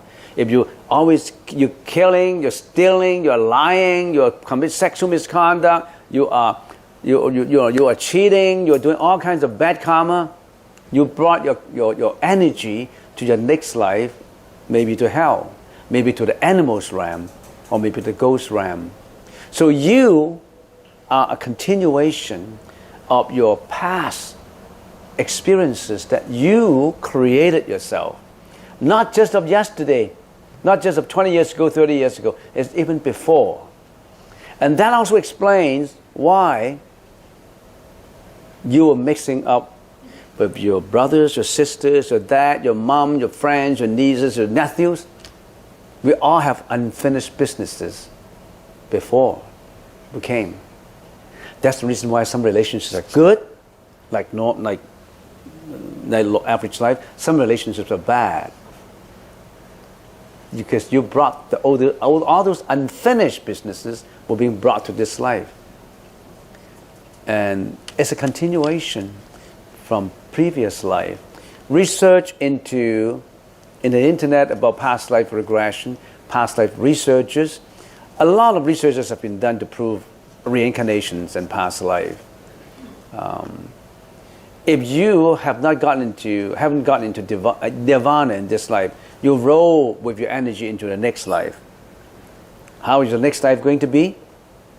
Nothing to do with God. It's you. What have you built for yourself in this life? What have you built for yourself? What have you accumulated for yourself? What have you accumulated up to now not only affects your future life, it also affects your tomorrow. Because some effects are immediate, some effects are afterlife. If the karma is so strong, you have your bad effect tomorrow. So everything is causality, cause and effect. Be mindful on your causes. Don't build up bad causes. Change your lifestyle. If you have a lifestyle of addiction, a lifestyle of sensual pleasure seeking, a lifestyle of egoism, a lifestyle of Epicureanism, a lifestyle of only caring for yourself and not for others, of hurting others, you'll have the effect pretty soon coming up. You can't change yesterday, can you? You have already done it. Can you change yesterday? Can you go back to yesterday and change it? No. You can't change your past karma because you've done it. But you can change now. Now. Do it now. Do it. Do you see that? Do it now. Why are you procrastinating? You're still getting onto the bad addiction. You're still getting onto the bad habits. You don't know about it. Change it now. For your own sake. Not for God, for your own sake. Change it now. Not for your mom and dad. You only agonize your mom and dad because of your bad experiences, but you agonize yourself more. So I've been talking for too long. So what a person was in his past life, all our different faces would tell what your past lives were. Maybe one more minute. If you're a multi-billionaire in this life, I more or less know what you did in your past life. You have been a philanthropist. You have been giving out a lot. You like to help. You like to give out. You have $5 million and you like to give out all of them. Not a penny left for you. But in this life, you're going to be, I don't know, multi-billion dollars. You earned your own interest. Imagine if you donated $5 million 100 years ago, if you add up the interest, how much you got? A 6% for $5 million for 100 years ago, and you add it up. How much is that now? Well, I'm just simplifying what I said by simple mathematics. If you donated $10, for example, 1 million years ago, what would that become? Giving inflation. But that's not a practical example. Sometimes you have deflation. But anyway, that's what it is. Watch yourself. Last question. Can I learn meditation from books? If you really blindly believe in books, it's better to throw away the books. Can I learn meditation from books? Do you think that only books can help you? Some people say, I get a lot from books, from a lot of books surrounding. But some people just buy books. They buy one book and they flip a few pages and they put it on the shelf, and buy another one and flip a few pages and spend about half an hour and put it on the shelf. They are a book accumulator. They never finish the whole book. And when they're reading, they're so casual in their reading that in places they don't understand, they just don't care. So if you think that if you get enlightened only by books surrounding you, your librarian is already a Buddha. He was surrounded by books every day. If the amount of books determine how enlightened you are, you better be a librarian, because every day he saw books. It's not books. It's your experience plus what you know. You put into practice. Books is only theory. In meditation, you have to put your theory into practice. You have to walk the board, walk the walk. You have to walk it out step by step and do it. Not just reading in a book and seeing a videotape. You think you can get enlightened by looking at a videotape? No. You have to practice. You're doing it right now. You're doing it right and you're still looking for elsewhere. It's always like that. There was a nun many, many years ago, maybe a few hundred years ago. After this story, I consider myself done. There was a nun in the Tang Dynasty, and she was in her temple with her master, with a few nuns. And she was not satisfied with the meditation she learned from her teacher, from her guru. And she wanted to go everywhere to look for gurus, because she thought that her own master, her own teacher was not enough for her. So was looking everywhere. And after 30 years, that this is time I should go back to my old temple. So she returned home, and then she returned home, and she was approaching her own old temple, family temple. And then all these cherry blossom trees were so high already after 30 years. And they were blossoming, all these cherry blossom blossoming. And she was walking underneath it, and she smelled the fragrance of it. And all of a sudden, she got enlightened. And she wrote a poem. And I have to tell you, I have to say in Chinese before I can translate it. 到處尋春不見春. Okay, I have been searching for spring everywhere. Searching for spring is searching for nirvana, searching for enlightenment. I've been searching for spring everywhere. 望係踏破嶺頭雲. My sandals were broken. Many, many pairs of my sandals have been broken because of my walking, my visiting. Been broken already. 歸來偶過梅花下. Now I'm returning to my family temple, and I'm passing the grove of cherry blossom. 春在枝頭已十分. Spring is already here. Spring has been here all the time. Why did I spend the last 30 years looking for spring? Spring is right here. Why do you still look for it? Spring is right in your heart. Why are you looking for somewhere? Right in your heart, right in your mind. Don't look for it anywhere. Spring is right here. You don't have to look anywhere else.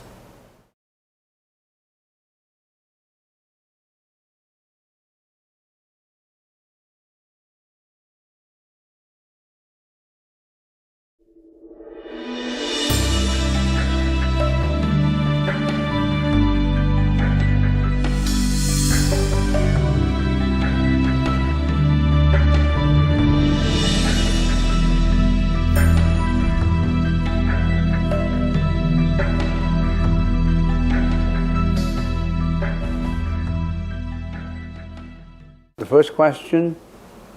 Other than meditation, how can one achieve true happiness in the world which is full of sufferings? First of all, we have to define what is true happiness. Well, why don't we use a different approach? I want some interaction. What do you think? I'll just talk about it. It's easy for me to give. It seems easy. I give you, this is what happiness is all about. So what do you think is true happiness? I can use this time to drink my tea. Yeah. One's point of view. Huh? Your point of view in this life. So happiness is your point of view, right? You have a good point of view. It's Yeah. positive, and whatever that will bring positive result, negative will bring negative. So in other words, you say that if you have positive point of view, then you have happiness, right? And then we have to think about when you say you have a positive viewpoint and you bring happiness. To you, it could be positive. To somebody else, it could be negative, right? It's still a personal. You think it's a personal. Well, we're talking about true happiness, which would apply to everybody, not because to someone who is really, really sick for many, many years, recovery would be happiness from his positive point of view. But if you say happiness is from a personal point of view, then it becomes very controversial. And I'm talking about general true happiness. So what is general true happiness? I'm not sure if this applies to every situation in life, but accepting things the way they are and not wanting them to change. Accepting things the way they are and what? And not wanting things to change. So some people are born into poor families, and there's nothing they can do at that moment to change their condition.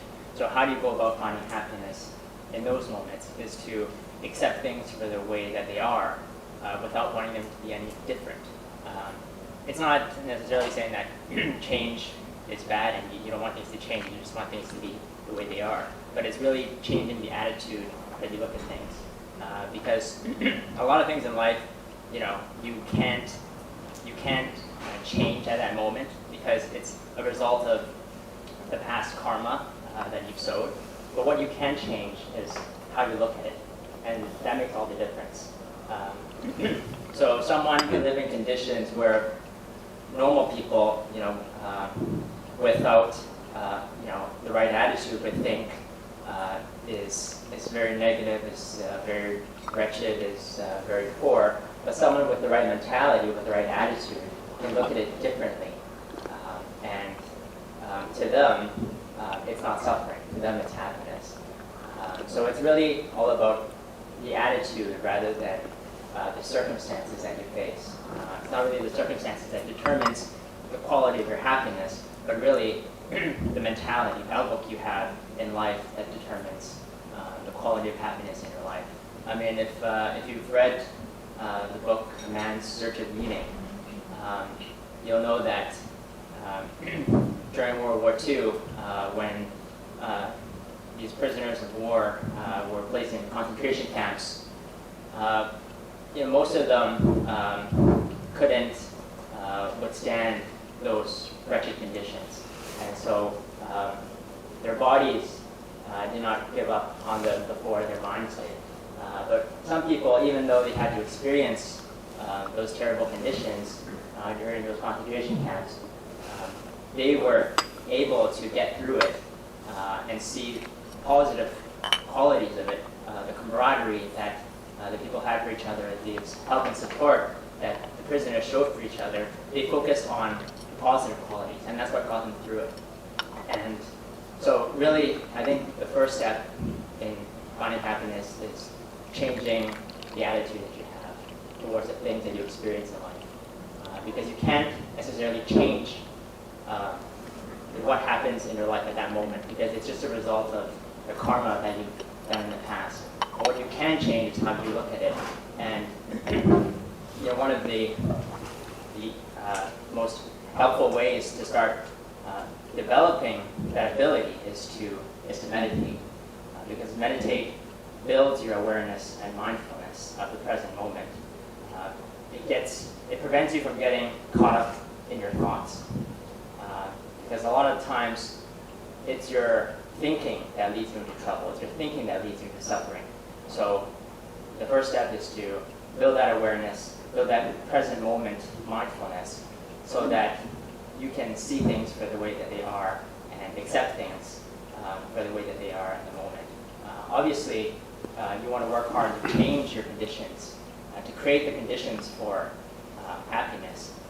But the first step comes from accepting things for the way they are, and then you go about positively, making transformations to make your life better. You can't change the past. You've performed all this karma in your past, which includes what you have done in previous lives. How could you change what you have done, what you had done in your previous lifetime? How could you change yesterday? You cannot change yesterday. You cannot change the day before yesterday. So that's the karma that you have to face up to. So that part is unchangeable. That part is to accepting the change without agonizing yourself. Some people agonize themselves by saying, how come I got an abusive childhood? How come my father is an alcoholic? And I hate my dad. I hate my mom. I hate my dad. I hate my brothers. Those already happened. You can change it. But just like in meditation, we're creating self-awareness. You be aware of what you're doing now. What you're doing now is what you will get in the future. As a matter of fact, what you are habitually doing now really affects the future. I remember Aristotle said something that I really appreciate, and what he said is, who you are depends on what you habitually do. As a habit, you habitually do, and excellence is then not an act, it's a habit. So you're always training your meditation, you're creating this self-awareness, you are aware of what you're doing, and you add it on with the righteousness, with what you should do and what you shouldn't do, then you're creating a lot of good karma.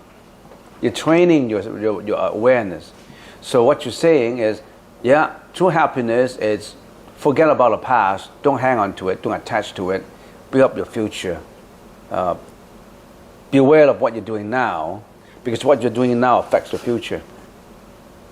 And that's personal opinion about, say, for example, Alan points out that in the first one, it's your view. If you have a positive view, yeah, that's a general comment. If you look at things in a positive way, in a righteous way, of course it makes you happy. You won't do it in a negative way. That's another way of looking at happiness too. But generally, I say, if I really have to give a general remark on what happiness is, I would say happiness is peace of mind. If I really have to define it. It does not matter how much money you have. It does not matter whether you are multimillionaires or you are the most handsome guy, you're the most beautiful lady. If you don't have peace of mind, you don't have happiness. If you are Warren Buffett, I always say buffet, Warren Buffett. You own billions and billions of dollars, but you're always uneasy. You're always afraid that your stock is going to go down. You're always afraid that maybe one day you lose out everything. So you always want to safeguard your property. I'm not saying he is, but if you don't have that peace of mind, you're not happy. It does not matter how much money you have, what health you are in. You could be in good health, you could be a millionaire, and you're still unhappy because you don't have peace of mind. So peace of mind, yeah. Did you know that Warren Buffett has pledged most of his wealth to charity? Yeah. Yeah, that's what I heard. Yeah. And Bill Gates too. Yeah. So that's good. So what I'm bringing it out is, I'm not saying he is not happy, no, but he's bringing it out that, I remember there was an interview by a reporter and he said, it's not money, it's the peace of mind that makes me happy. So happiness is peace of mind. And how do you get that peace of mind though? That's another thing. The peace of mind is happiness. So what he says here, let's get back to the question. Other than meditation, how can one achieve true happiness in a world which is full of suffering? So you are saying the world is full of sufferings, and which we agree. I agree. I don't know anybody who don't agree that the world factually has suffering. Everybody agree that world have suffering, right? So it's a world full of suffering, yes. And then, how do you achieve true happiness? There's so many ways to achieve it. If we can summarize it, a positive view in life, and then forget about the past, don't hang on to the past, don't attach to the past, be very positive in what you're doing, and you know what is right and what is wrong, of course. You're so positive, but you're positively wrong. You could be positively wrong. You could be quite positive, but you are killing, you're lying, you're committing sexual misconduct. You still can be positive in life. So you have to know what is right and what is wrong. Don't build up bad karma.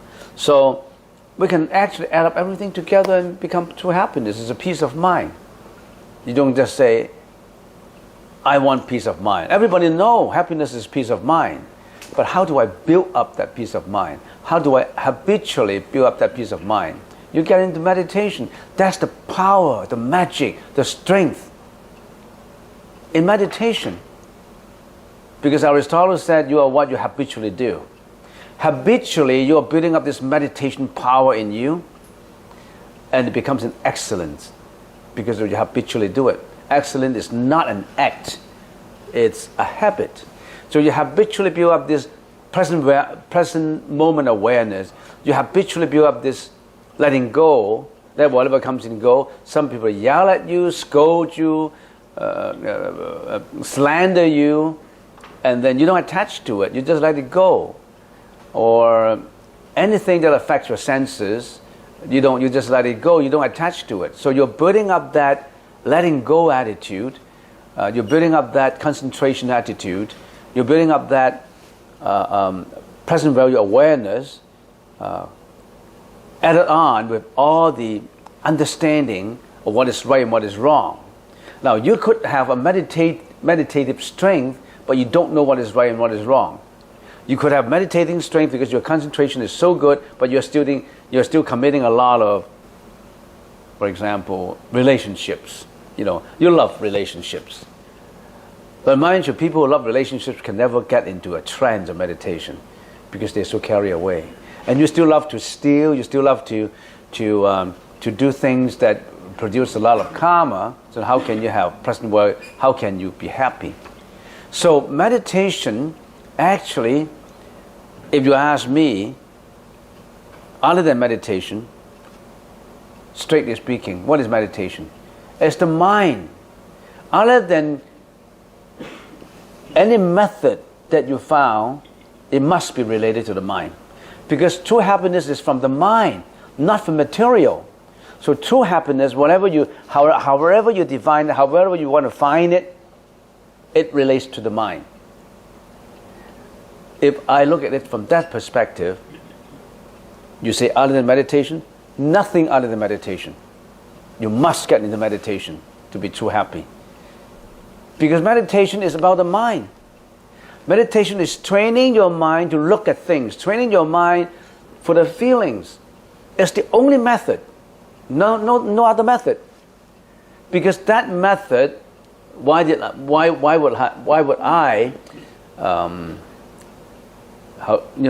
with a tone of being dictating what I'm saying, why would I say meditation is the only way? Meditation is about mentality. How can you get away from mentality, the mind, and be happy? So you must meditate. You've chosen the right way. Do it every day. Do it habitually. Do it at such a point that, I realize the power and the strength of the meditation. And the power and strength comes when there's wisdom coming up. You see, when you are thoughtless, when no wandering thought comes up, what comes up?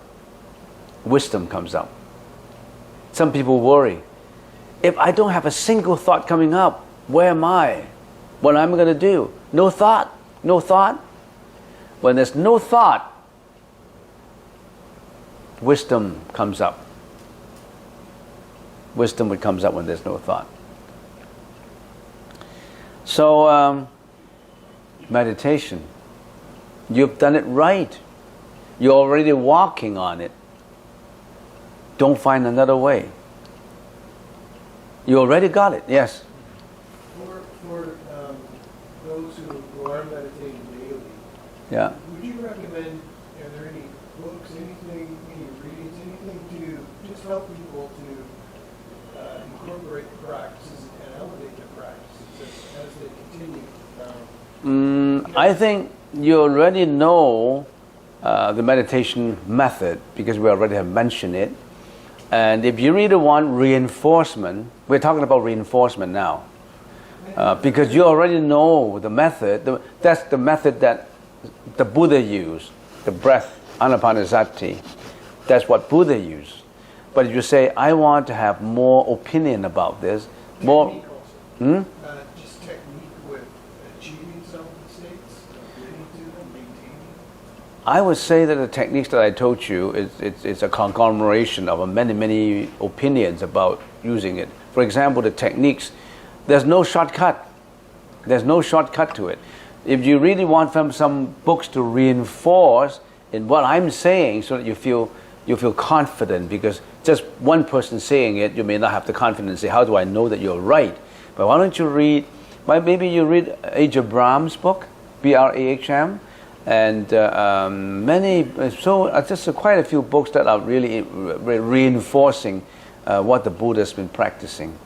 But I think you already got it. Why do you have to? You don't really need to read more. Just do. Huh? More meditate. Yeah, meditate more. Just meditate more and meditate more. And if you come up to a stage where you have piti, P-I-T-I, piti. That's a Sanskrit word. P-I-T-I, pronounced as piti. That is rapture of joy. Have you got a rapture of joy? I have experienced it. Not Yep. always, but I have. You always, yeah. If the rapture of joy, prolong it. If you then have that rapture of joy is actually happiness. That joy would come when you meditate, for example, for 2 hours. And when you meditate 2 hours and you are in quietude, and every thought is on that object of attention, in and out breath, without losing it, then the joy would come. Otherwise, it would be just like a self-feeling of joy or a subconscious structuring of a joy concept in your mind, because, I feel quiet, and I'm happy, so I feel quiet. I don't do anything else. I feel quiet. You have to differentiate it. When you meditate for a couple of hours, and it's just like a flash of lightning time, like 1 minute, or you feel as if your body is as big as the universe. Your body seems to be the word universe. Your body is the universe, and there's no time anymore. When your body is in the universe, it's so big. It's so big that space is not an obstruction. You see, before you have that joy, there is no space and time obstruction. Only when you feel that, then afterwards you have that joy.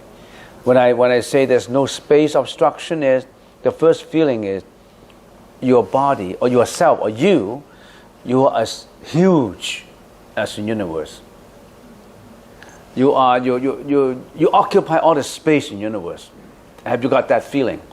Then you have to. That feeling would come if you really concentrate in your meditation. That's the space, no obstruction of space feeling. And then there is a no time feeling. What is no time feeling? You meditate for 2 hours and it seems like 1 minute or 1 second. There's no obstruction of the ticking of a clock. In other words, it's not time anymore. There's no time concept anymore. No obstruction of time. When you have no obstruction of time and space, then what happened? Joy would come. Otherwise, it's a self-defined joy. It's a subconsciously created joy. It may be, I don't know. You yourself know. Yeah. And the loss of those discriminations. Say that again. Loss of the discriminations, right? We're not discriminating anymore. We're just. You lost your discrimination. You won't say, I hate this, I love this. this poor, this is rich. When you say you lost discrimination, it could be a self-induced subconscious feeling. Now, I believe in Buddhism now, and I'm meditating now. I don't have hatred anymore. I don't have love anymore. I don't have enemies anymore. All the enemies that hurt me, I forgive them. But that's just a feeling of you understood the Buddhist teaching and you let go of those. It's not an intuitive feeling. You see, meditation sometimes it's don't rely on books. Sometimes books cannot tell you. You know it yourself.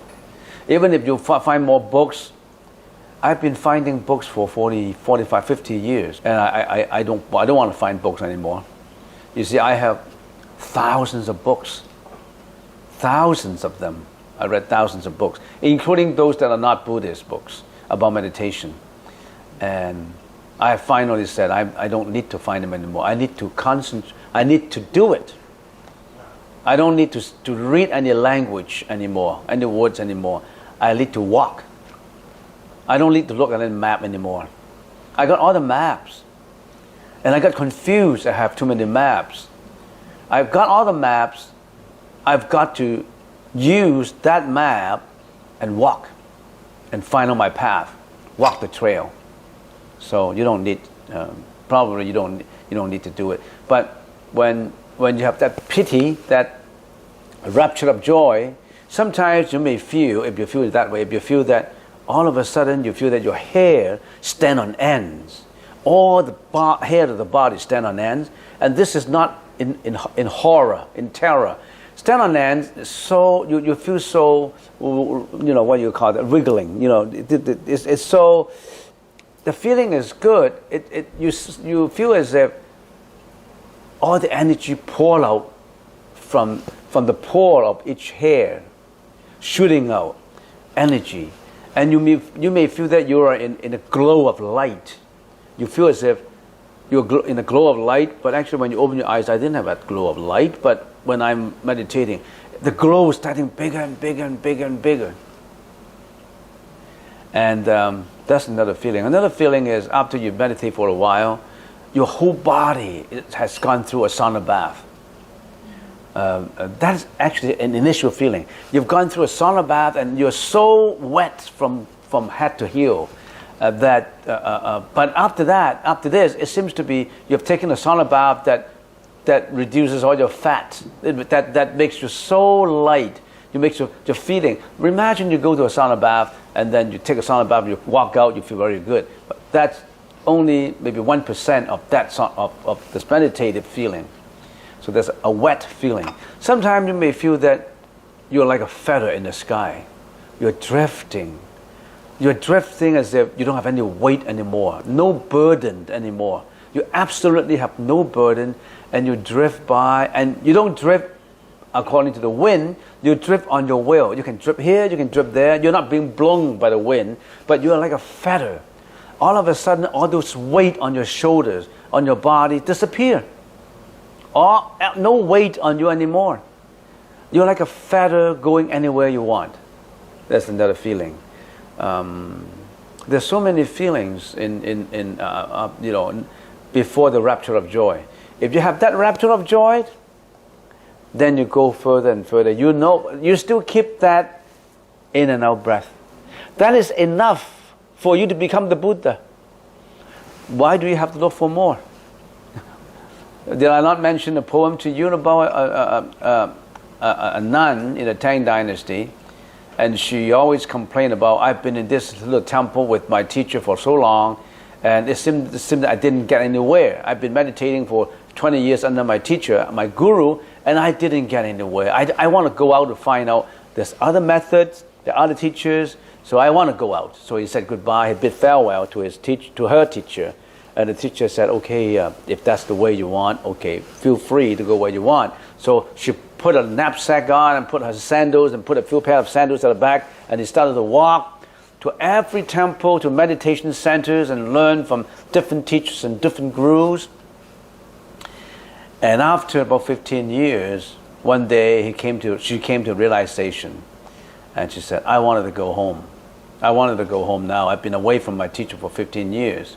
So she was walking back home with a knapsack, the old knapsack, and walking back, crossing mountains and thresholds, and cross every streams and all these mountains and all that. And they came up to quite close to village, just her own village. And then she passed through a grove of cherry blossom trees before arriving at her own old traditional home temple. And she smelled the fragrance of this cherry blossom. All of a sudden, she came to a realization. And she uttered a poem out. The poem, if I translate it, is something like this. I've been looking for spring, and I couldn't find it. Spring meaning enlightenment. I've been looking for years for spring, and I couldn't find it.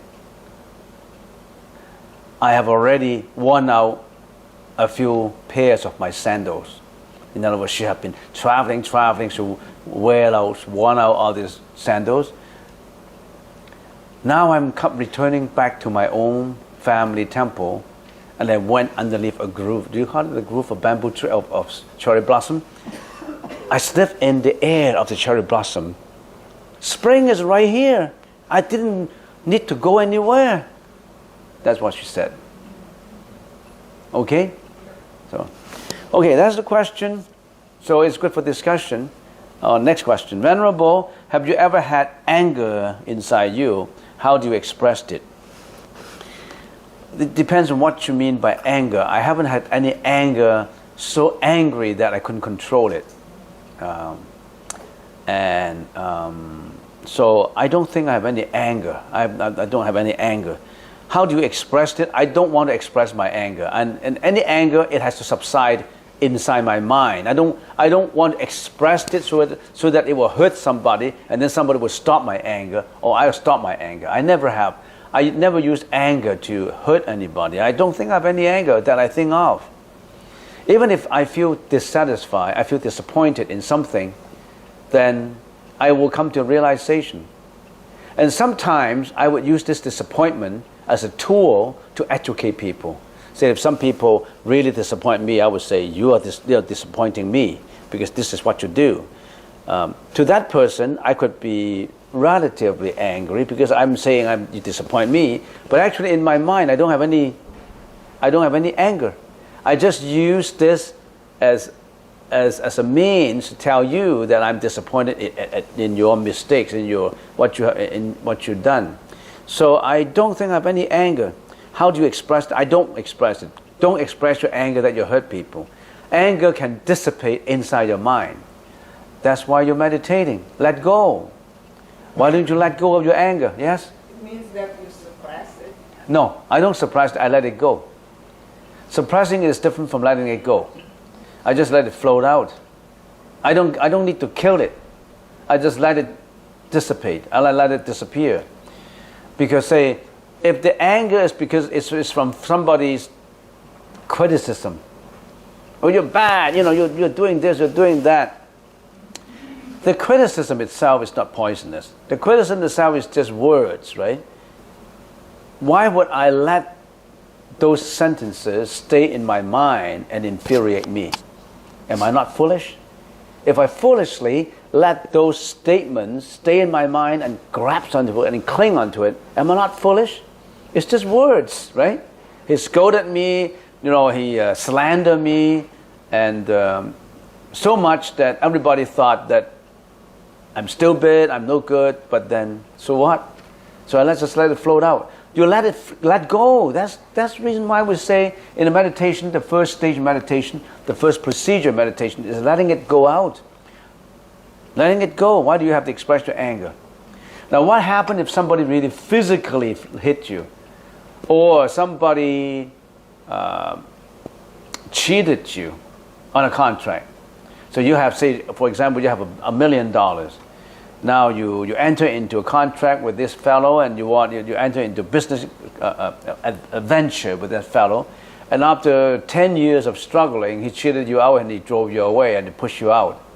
Isn't that anger? Would you be angry?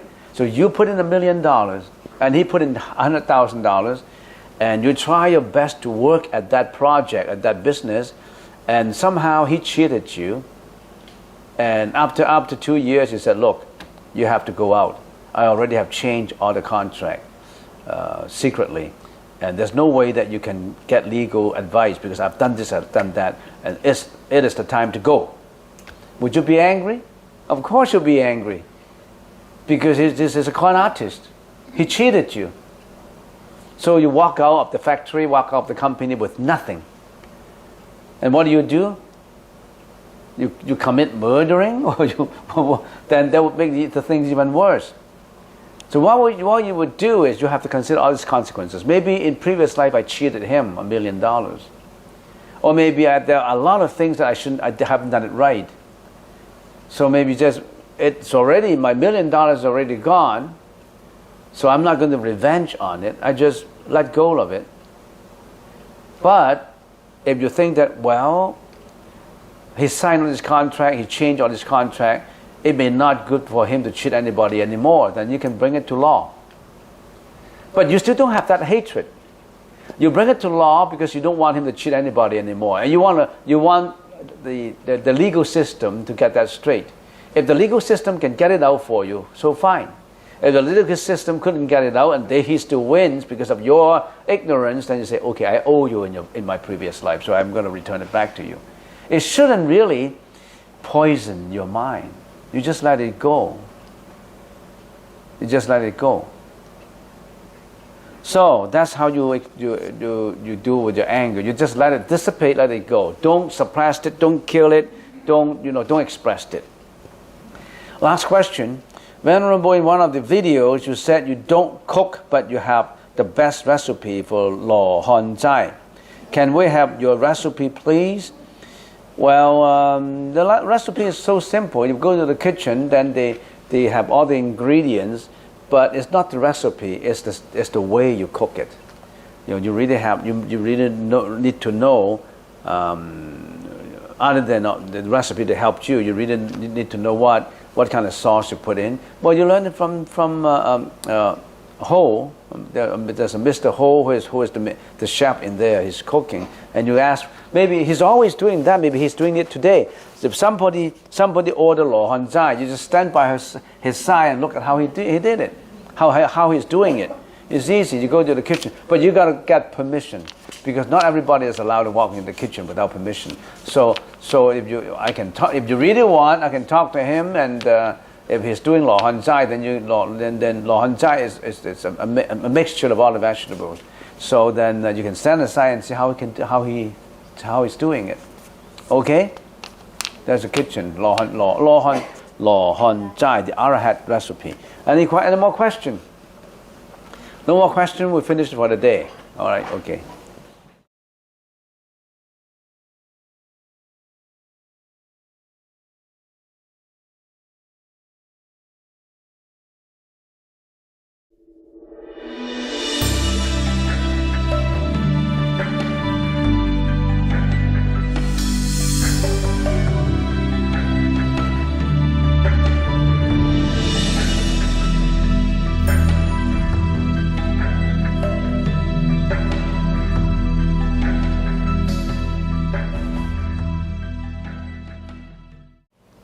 Okay, I have 2 questions in here, but before I answer these questions, I would like to remind people again in here, when you are eating in a monastic temple or Buddhist temple, you don't use one hand. You don't put one hand underneath the table and then you grab things up and you start to move like that. Because when I see from here, there are people who forget the use of one hand, put it under the table, and start to do it like this. And I can see this movement all the time. Like in a temple, in the Buddhist temple, people eating in there, they don't move the body around. In other words, you don't move the body around. You have to quite stationary. You have to use both hands to eat. Eating in a temple is disciplinary. Everything is disciplinary. You're not free to do what you want, like at home. You can smoke your cigarette when you're eating, or you can be watching television and listening to the radio, or some people could put a foot on the table when they're eating. I've seen that. Put a foot on the table and then they grab the foot in here. That's not allowable in the temple.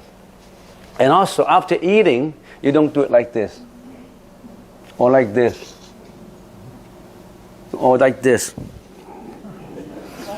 No. You see how our bhikshunis, when they sit like that.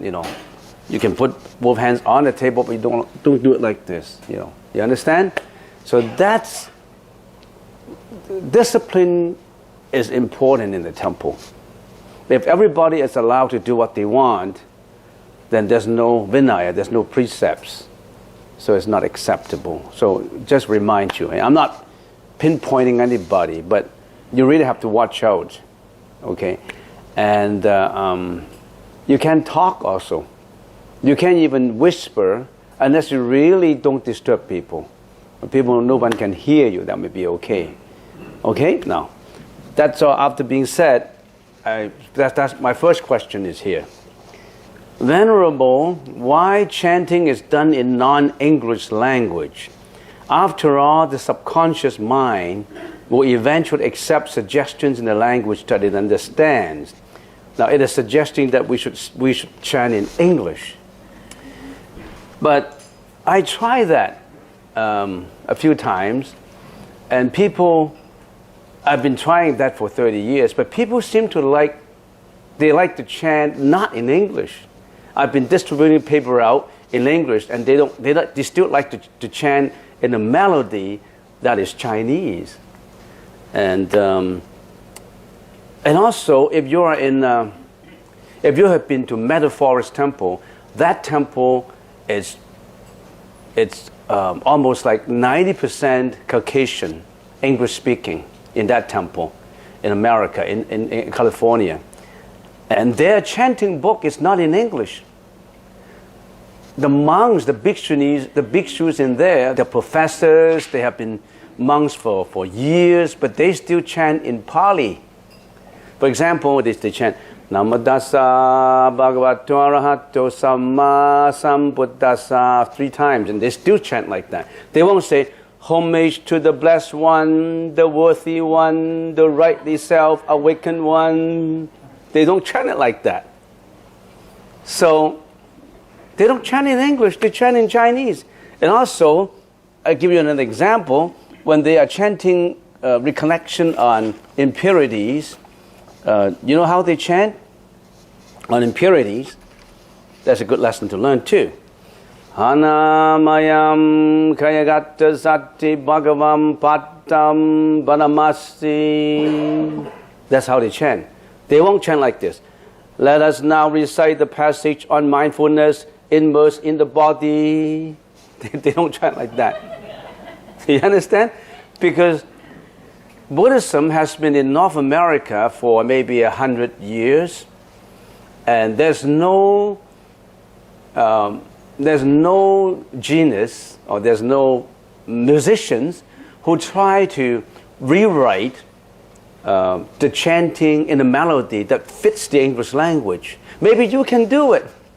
Why don't you pick it up and let me know how you introduce a melody into it. And if you don't follow the melody, it would be a little strange. For example, Ayam komi kayo uttam badattala addukasi makata. If you turn in English, this body of mine from the soles of the feet on up, from the crown of the head on down, surrounded by skin. I mean, you lose that melody that has been like in Pali and Sanskrit for centuries. And what we chanted here is the Chinese. And I've been thinking, maybe we should chant in Sanskrit and Pali. But then I said, if we chant in Pali, then we still have to educate on people how to speak Pali. And I myself, I'm not an expert in Pali. I know Pali and Sanskrit, but I'm not an expert in it. And how can I justify in saying I teach Pali? But I can call myself more or less an expert in Chinese because that's my mother language. So I'm rest assured that I can chant in Chinese. And if you ask Chinese, then I know I can give you the answers. So sorry, if you really want to chant in English, can you come up with some melody? You know, write some notes on how to put a melody onto the English language. First of all, you have to translate the Chinese into English. And then you have to write notes, musical notes, to substantiate your melody. And that's a tough job. Maybe you should do it. And then when I look at the latter part of the question, it says, the subconscious mind will eventually accept suggestions in the language that it understands. That means you are assuming that your subconscious mind only understands English and not anything else. I tell you, your subconscious mind is more powerful than just understanding English. Your subconscious mind understands non-language movements. Your subconscious mind understands body language, not just the written words. You know what that subconscious depends on what you mean, how you define your subconscious mind. If you look at subconscious mind not in the subterranean level, in the very crude level, of course, that's language. But if you look at subconscious mind really in detail, that is the mono consciousness and alaya consciousness. The mono consciousness and the alaya consciousness, which is the seventh and eighth consciousness, understands everything, understands even feelings, transcends the barrier of language. So how can you say the subconscious mind only understands English? I think your power in your subconscious mind is more than just understanding English. You just haven't used it. It understands non-language. It breaks the barrier of language. Don't underestimate yourself. All right? Okay? So that answers the questions. Next question. After working for 1.5 years, I'm now given a place in culinary skills for 5 months. As the course is being sponsored by taxpayers, therefore I don't have to incur, I can't read that word, cost? I don't know. In light of the above, I also have to stop working to be in school. I have been contemplating and fearful too, as I have to forgo my job for 5 months. That means no income. I am a new immigrant and your advice is most appreciated. Yeah, I appreciate you asked that question. I think that question should be well addressed to a social worker, not a monk. I'm a monk, I'm not a social worker. So if that affects your salary, affects your time as a new immigrant, maybe you should seek advice from immigration counselors or social workers or employment, government employment officers, and not to me. I mean, I'm just a monk. I'm nobody. I'm just a monk. And all these issues about income, about getting a job, about losing a job, about giving up your job and put yourself in school, that should really be something that you should plan in your life. I mean, I think you are in a much better position to plan your own life in terms of making money and budgeting your time, budgeting your money, by yourself instead of asking me. Because first of all, I don't understand your background. I didn't see your deposit book, how much money you have. I don't know your financial situation. So it would be foolhardy for me here to make you any suggestion. I'm afraid that I gave you the wrong suggestion. All right? So you should ask a social worker, employment officer, government officer, immigration officer, and all right? Can you please chant in Chinese what you chanted before to see how it sounds like? The Chinese chanting is dated from 1,800 years ago. So the melody that we use has been passed on to us from 1,800 years ago. And that melody is one of the oldest, the most ancient melody in Chinese music. And how did that melody come about? I don't know. It's an invention. Like, for example, the Gregorian style of chanting in Roman Catholic, they have their own melody. If we fit Chinese into the Gregorian style chanting, it wouldn't have the same effect. So music, you really have to create music according to the culture, according to the English culture. You create the music that fit into it. Certainly, if you rap the Buddhist teachings, there's no effect in it. Rap, for example, like rapping. How can you rap Chinese? How can you rap Buddhism into your song? You can't even hip hop into this. Can you? You can hip hop. You can rap. So what can you have? Maybe the gentle kind of music, like in the old days. Music itself has developed drastically. In the 60s and the 70s, musics are not the same as in the 80s and the 90s. I still remember in the 60s, the kind of songs, very gentle. I still remember when I was very young, I listened to the McCoy sisters. That kind of song, may you always, always like blessings, may you always be having laughter, may you always, those very, very gentle, very mild kind of music. And then in the 80s, it's all different. In the 90s and in the 90s, they start to rap. And I don't understand a word of the rapping. Do you understand? And also, some music is just like, I imagine that some music is just like in a factory where there's an assembly line, a lot of clinking, clanking going on. And that's the kind of music that I have today. I'm not criticizing present-day music, modern music, but it changes all the time. So we can't fit music into chanting. We better retain the old melody. But if you are interested, you can always refer to the Parita chanting, invitation to the Devas. The Parita chanting, a lot of bhikshus, monks, they chant in the Pali language, which is really something. It's just reading, but the way they sound it out is very soothing.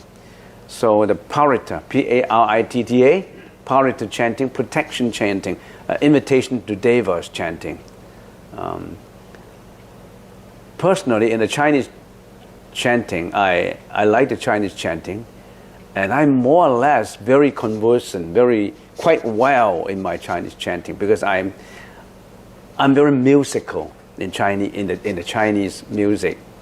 Can you give us a taste of it? A taste of it? Well, I sing Chinese opera, but it's in Cantonese. And it's not right for a monk to hear to sing in the Chinese opera. No. Huh? Or, for example, in saying the prayers, the first few verses I can chant it to you in Chinese. Let me just remember.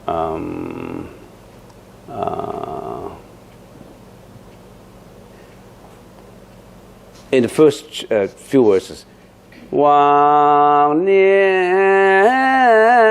长生灭，真如不变迁，从此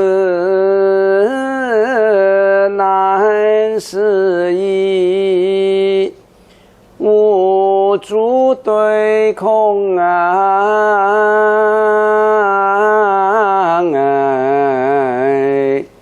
算难。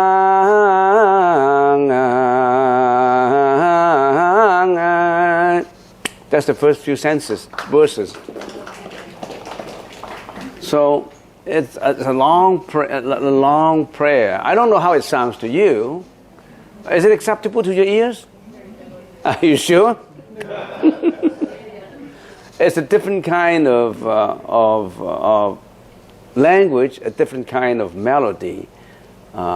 We still require some people who are creative in translating it into English and getting the English melody. But there are geniuses like that. But you can. Anybody who is musical in here, raise your hands. Anybody playing musical instruments? So what do you play? You play guitar or piano? Or piano and vocals. Oh, you're a vocalist.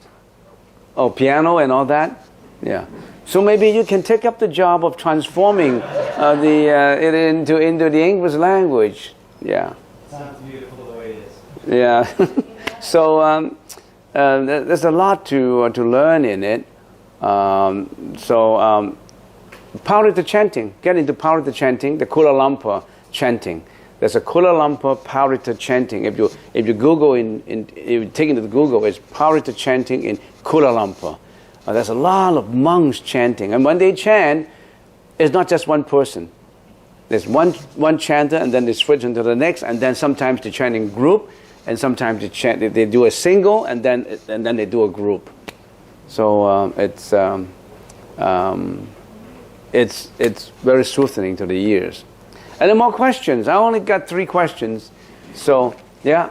Just a reminder, if anyone is interested in becoming a tour guide this fall, we're going to start our training on October 10th. That's 2 weeks from today.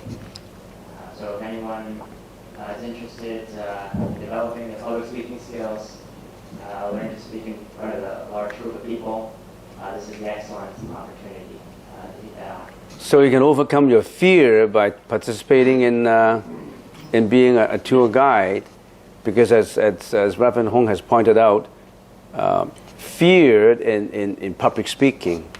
If you have fear in public, you're being an introvert and you can't speak out and you are fearful of public speaking. This is an opportunity to overcome that kind of fear.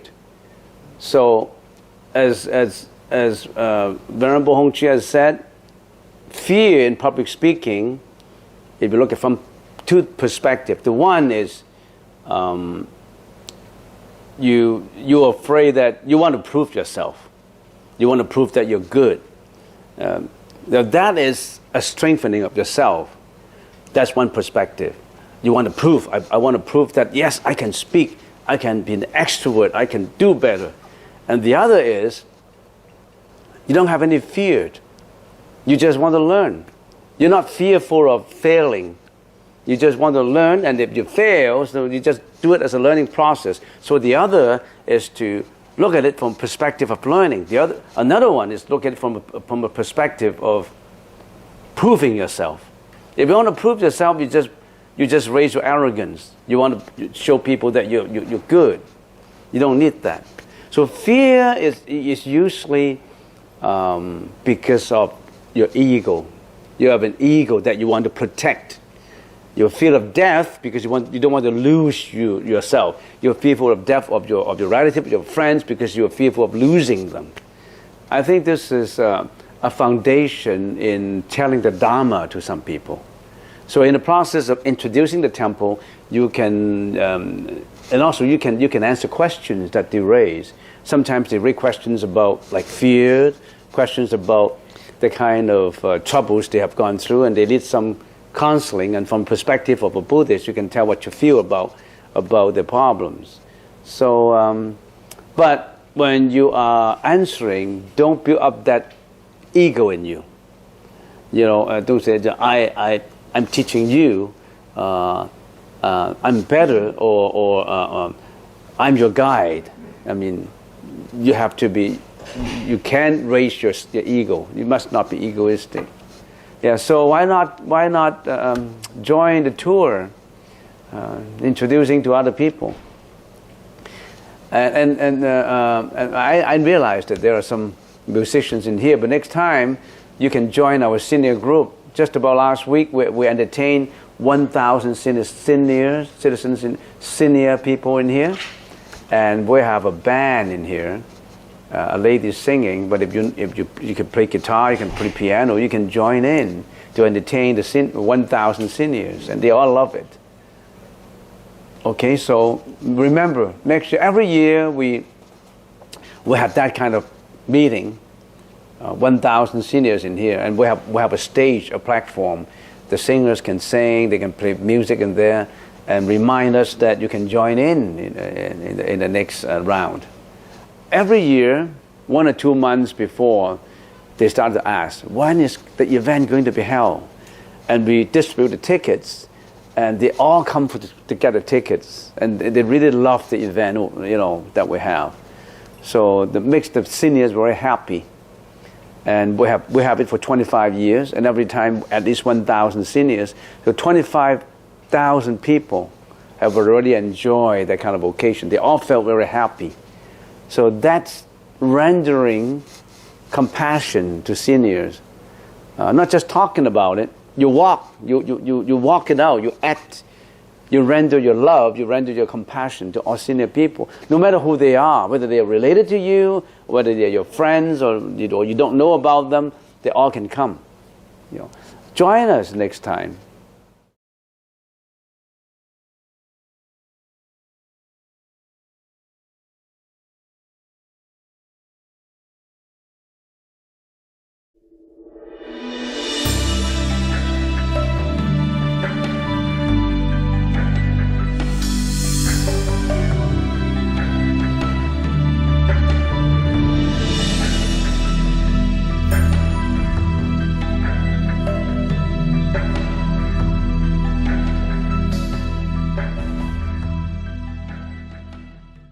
Okay, I have a few questions in here, and before I answer these questions, maybe I should just say a few words about the sutra that I on the TV, Amitabha Sutra.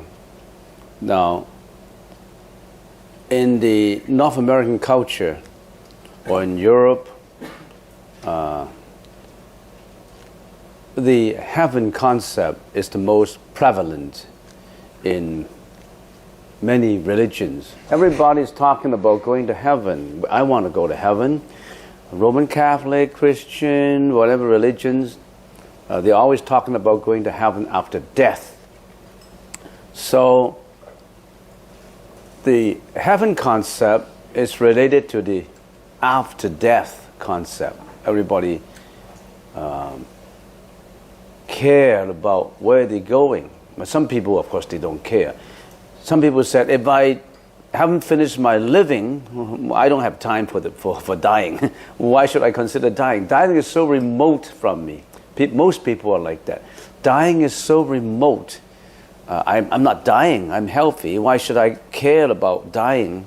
But there are people who are more far-sighted, seeing into what happened after death. Now, whether we should care about after death, what's the emphasis we should place in considering after death? Now, that's another issue. After all, if you think that death is so remote from you, that may not be the case. It does not matter whether you're old or young. Death is always between a breath. Sometimes youngsters, you see him today, 18, 19, one accident would take his life away. So death is any time.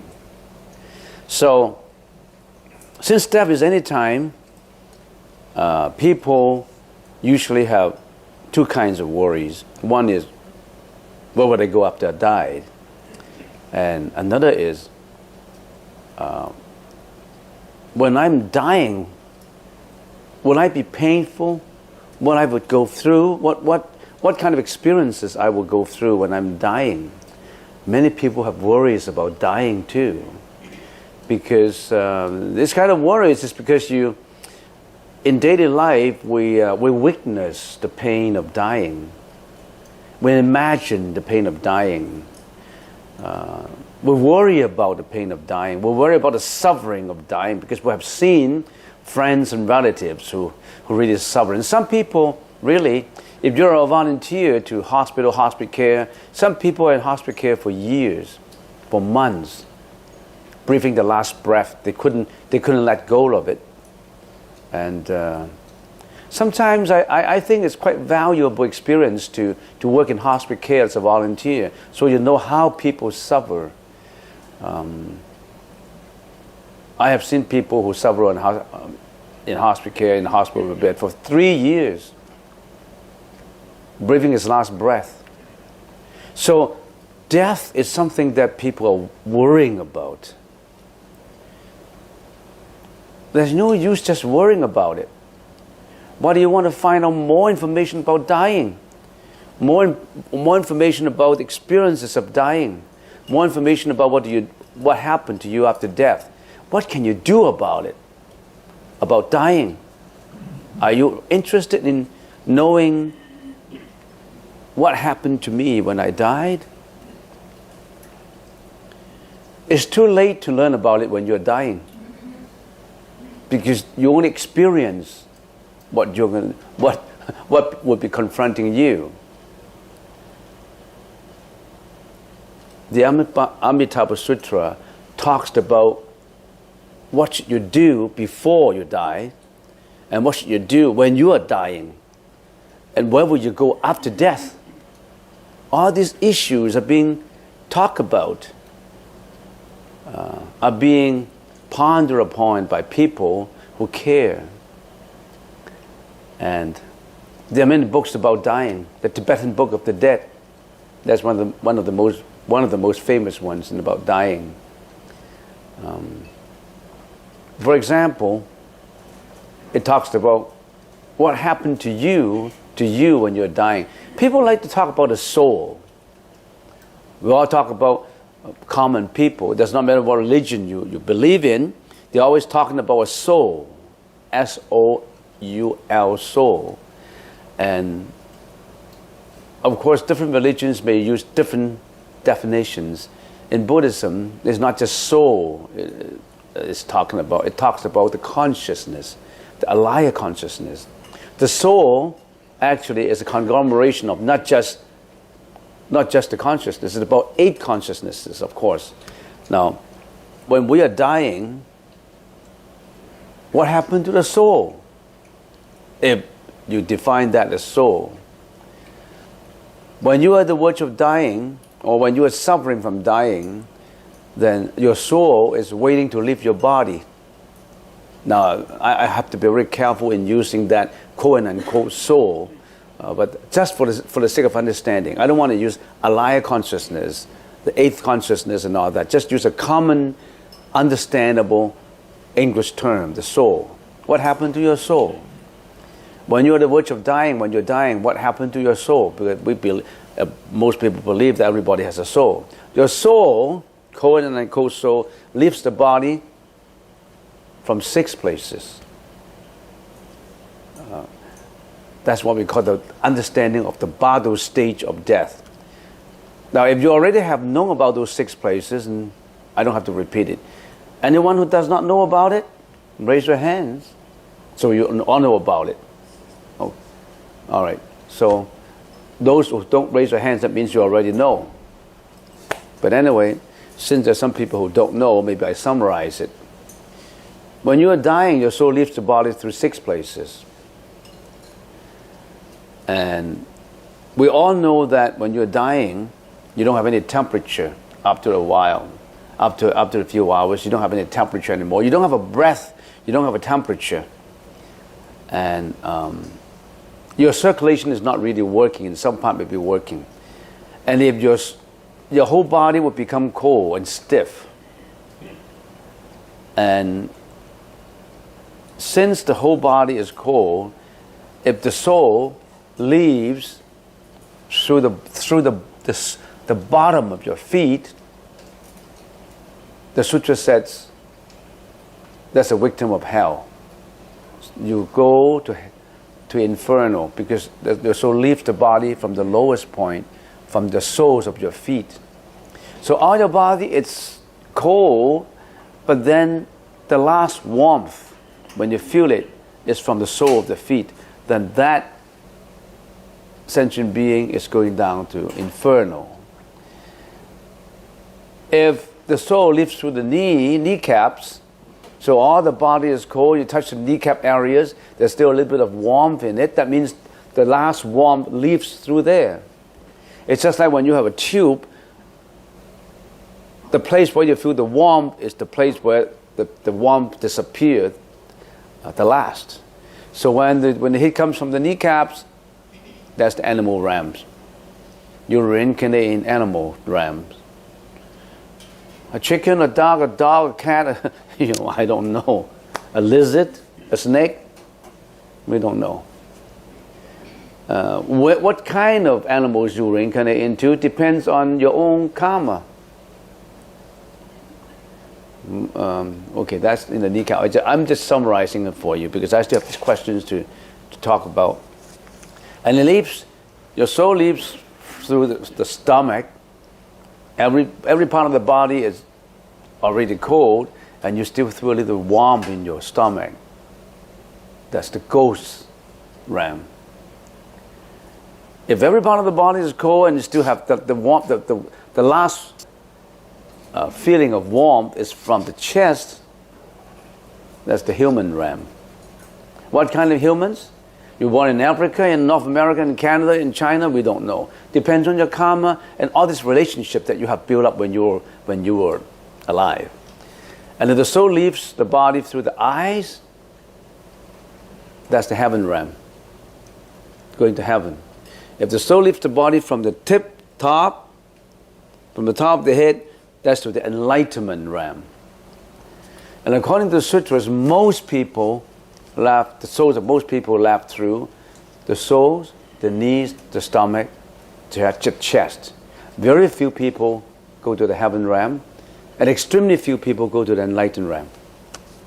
Those are the six locations, 6 chakras, if we can call it, that the soul will leave. The soul got to leave through some places, right? Those are the 6 places. All right, now, I still have a lot more to say about death, but nowadays you can always read from the from internet. Try to research in the Tibetan Book of the Dead and about dying, about experiences of dying, about books about near-death experiences, and all that would tell you some information. Life is not just this one life; it's a continuation from the previous. And if you're not enlightened yet, going into reincarnation, a continuation into the future reincarnation. You taught us to walk slowly. Is walking fast still okay? Why not? Fast and slow, it does not matter.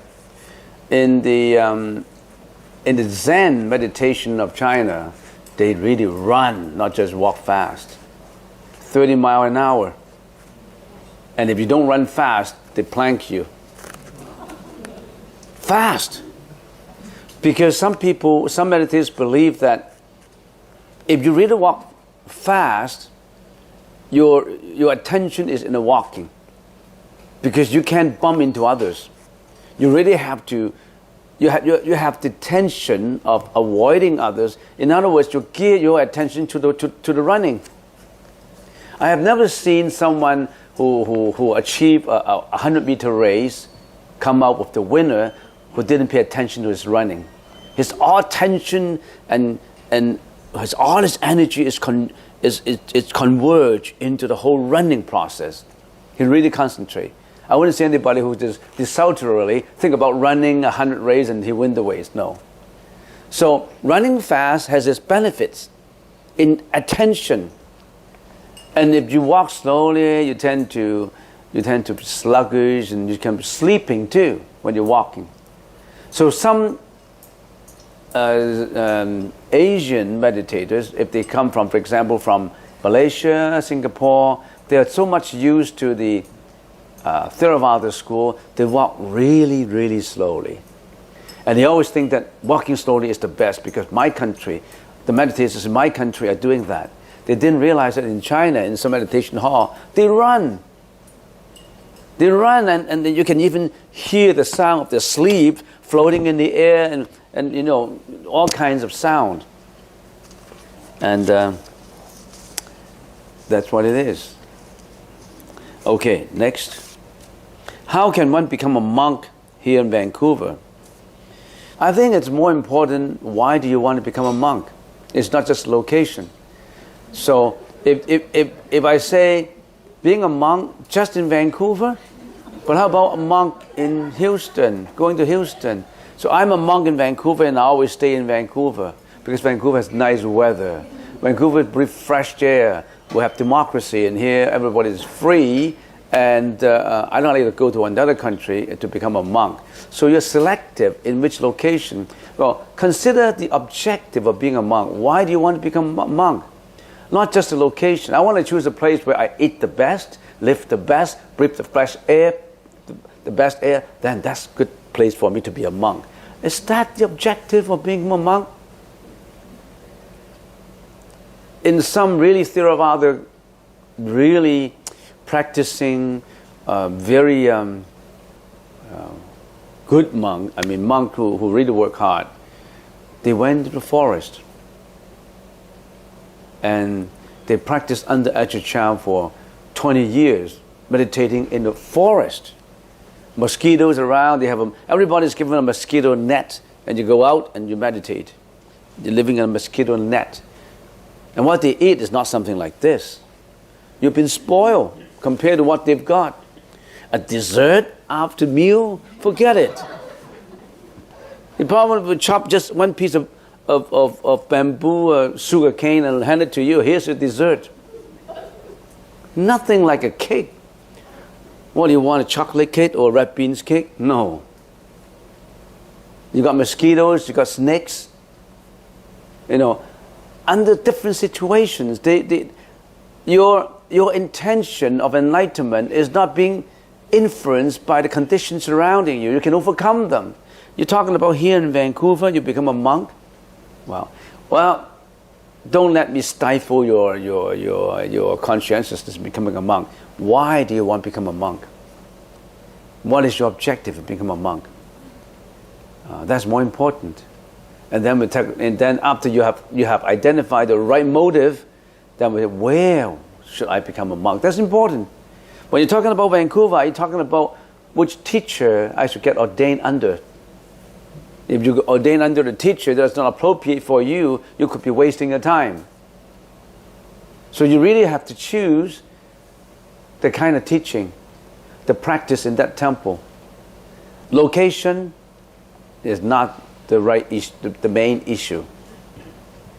Only in real estate it is. Location, location, location, but not in becoming a monk. Next question.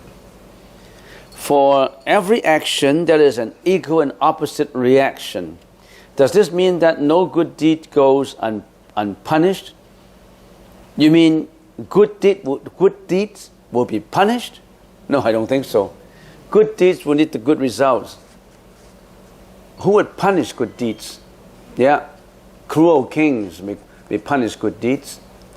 But say that you have done something really right. You are a saint in a country where there's tyranny.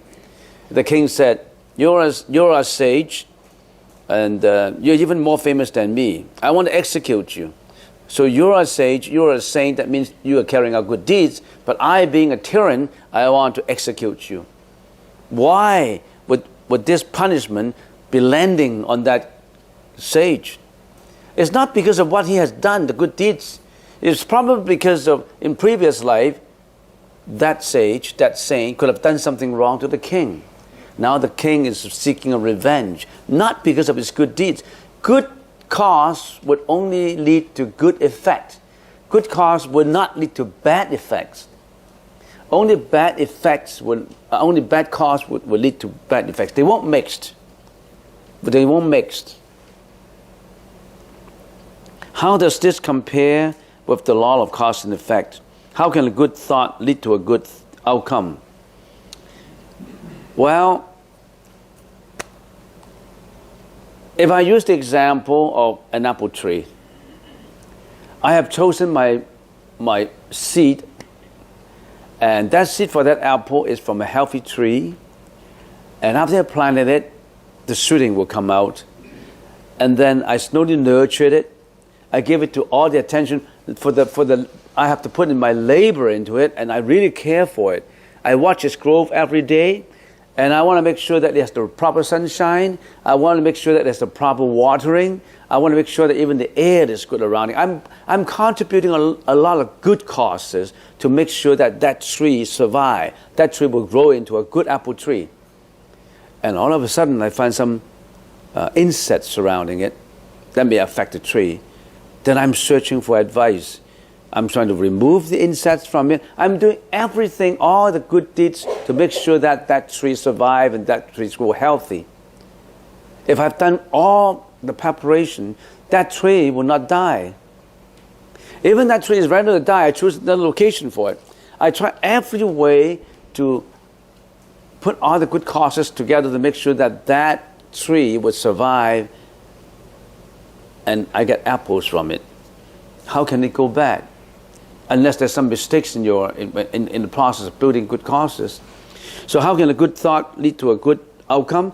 Because you have made all the preparation. You have contributed all the factors to it that make it come true. It depends on you. Not depends on the tree. Depends on you how you do it.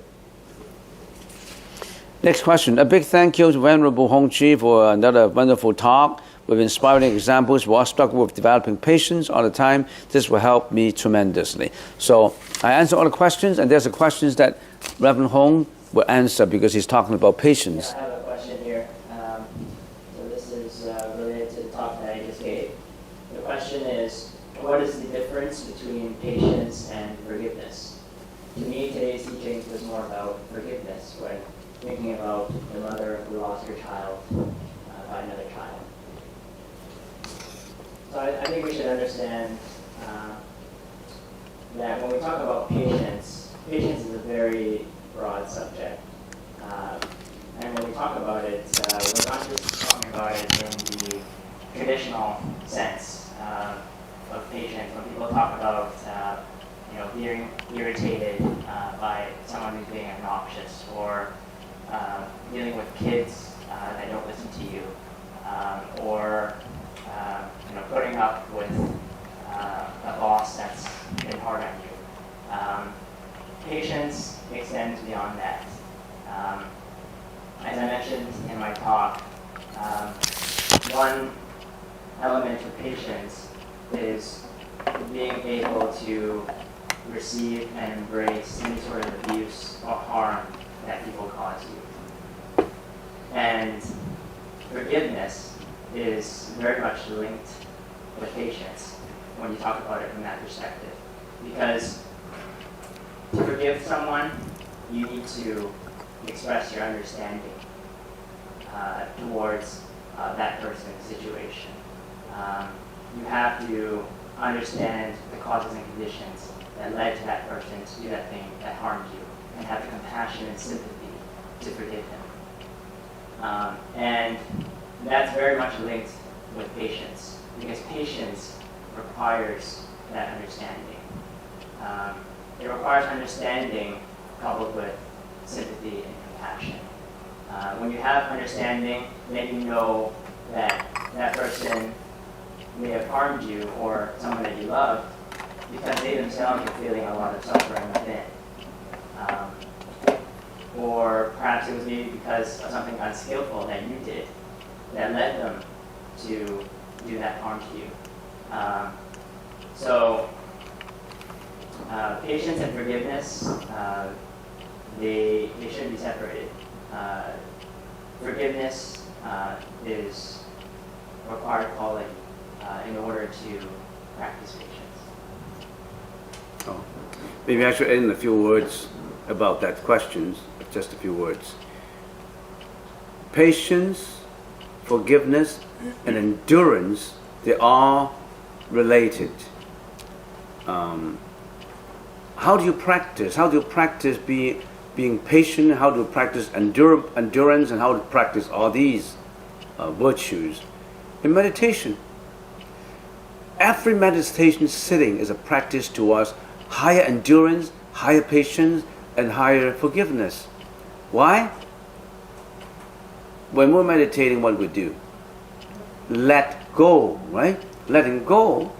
So all these things that come through my senses, I won't let it stay in my mind to disturb me, and I won't seek for revenge for what has disturbed me. I just let go of it. It's just like in the morning when your wife is nagging you, when your girlfriend said, I want a divorce, all kinds of maybe disrespectful languages and things like that. You learn to let go. You won't let that affect your whole day's work. You won't let that affect your whole day's feelings. So meditation is actually training you to let go. When you let go, that means you have more patience. When the black crow is disturbing you, you have the patience of letting it go. When the car is honking and disturbing your meditation, you have to let it go. When you think about yesterday's enemies, yesterday's unpleasing events, you let it go. When you worry about the future, you let it go. All these things you let go. So actually, you don't know the wonder of meditation. Now you know.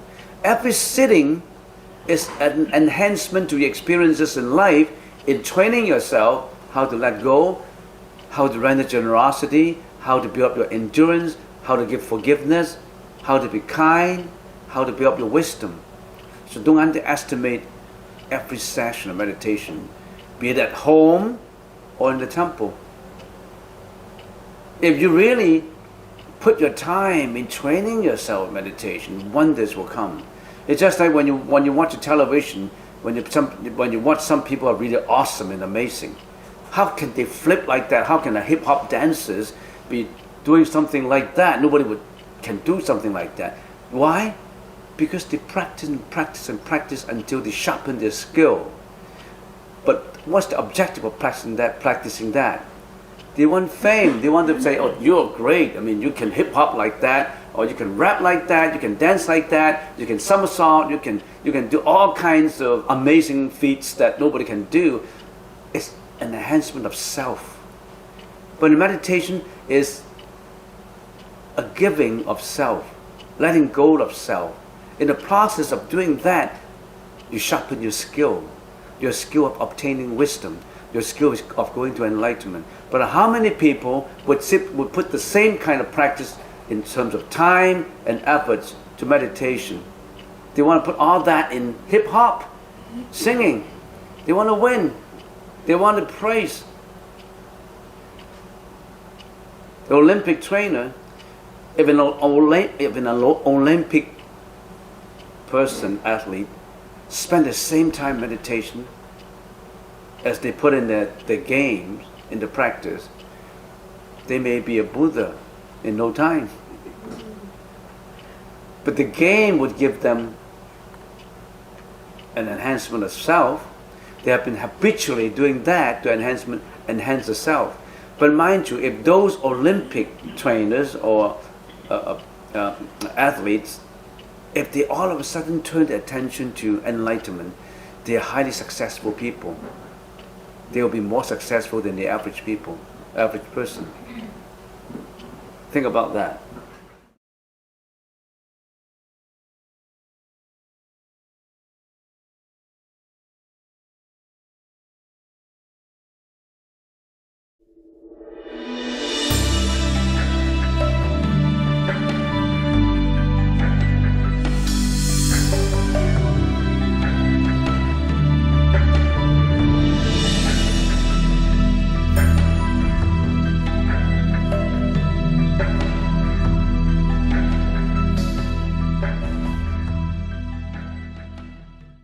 And when I look back at what I talk about as many years ago, that's about 3 years ago, I don't know how many years ago, I gave a series of lectures on Amitabha Sutra. And it's been quite a while ago. Maybe let me tie what I was talking about on there to this question. How is it accepted that if we die, we will be reincarnated into different forms? The six paths of reincarnations. And also when we say we will be reincarnated. When we say we will be reincarnated, there seems to be a an active and a passive voice in there. Who will be, it seems to be arbitrarily forced into reincarnation. Nobody forced you into reincarnation. Your own karma carry you to reincarnation. It's just like nobody attracts you to the gambling house. You walk there. Don't say, somebody will force me into the gambling house. Somebody will force me into addiction of drugs. You yourself walk into it. So when you say, will be reincarnated, maybe we'll have to get this clear. It's not God who reincarnates you. It's not devil who reincarnates you. You do it yourself. Okay, so we will reincarnate in the 6 forms depending on part of the body. The soul exits the physical body form. Has there been any past historical events that has allowed this claim, reincarnation based on soul exit location, to be accepted? I think when you say soul, it's S-O-U-L, not S-O-L-E. But anyway, I know what it means. So what the questions say is really, how do you know the soul exits the body? Is there any historical data? Is there any scientific proof that the soul actually exits the body? When a person is dying, how do you know that soul is going to heaven or to hell or to the animals realm or to the humans realm or in the ghost realm? How do we know? Since about 1,800 years ago, there has been so many events recorded in Chinese. And there's a thick book about that thick.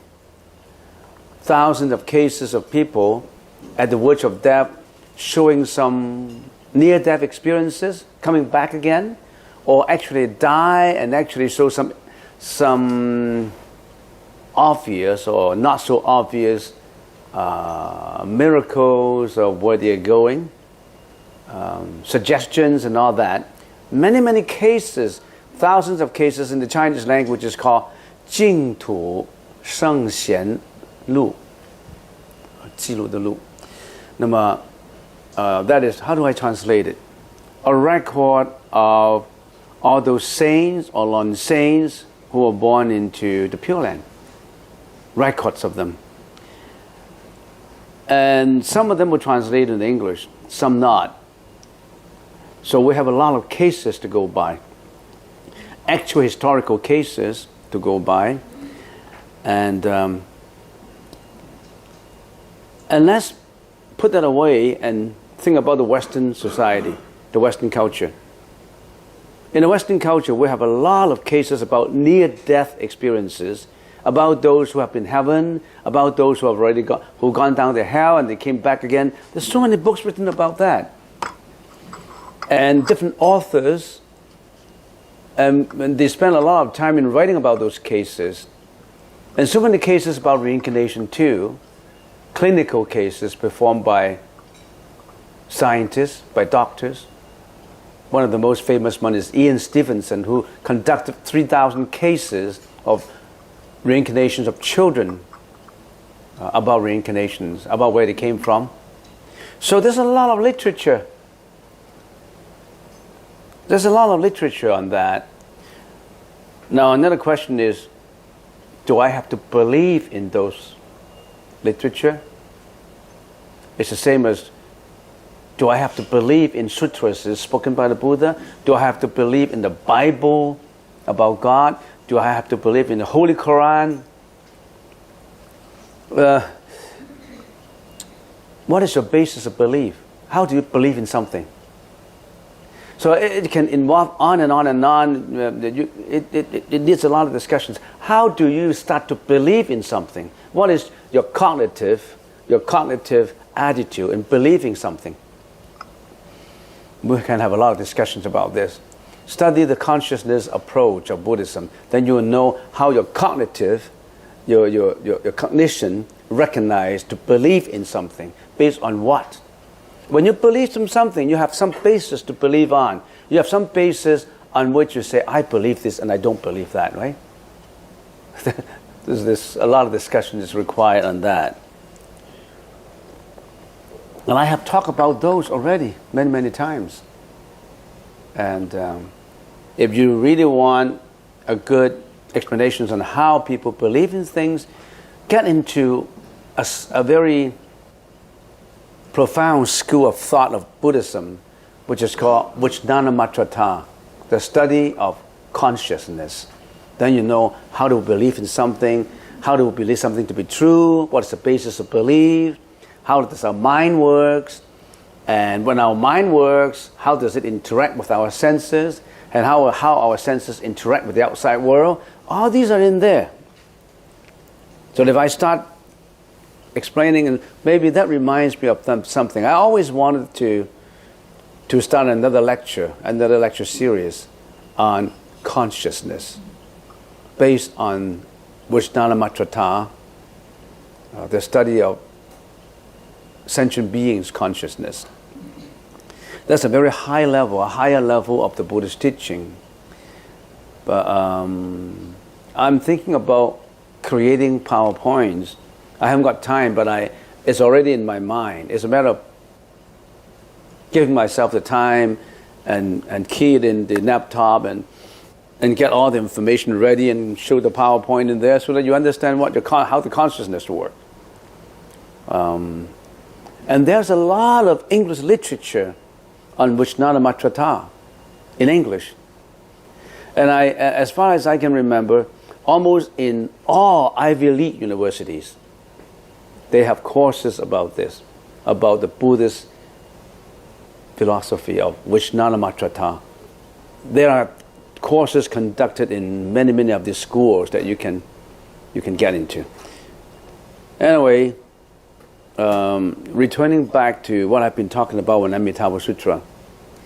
This morning I was talking about the motive of meditation, the hows, and why we are doing it. And I try to simplify into not talking about too technically on the hows to do it. How do you cross your leg? How do you wriggle your shoulders? How do you relax your muscles? How do you those are the hows that easily can be delineated in point form and you follow them. But the most important is, do you understand why we have the hows? How about the whys of it? Why do we do it? Then I mentioned in meditation that you can combine two thinking into one. Meditation is to let go. The Buddha told us to let go. It's easy to talk about letting go. It's extremely difficult to let go. And there's so many examples about people not letting go. People cannot let go of greediness. People cannot let go of anger, of hatred, of anxiety, of fear, of disappointment.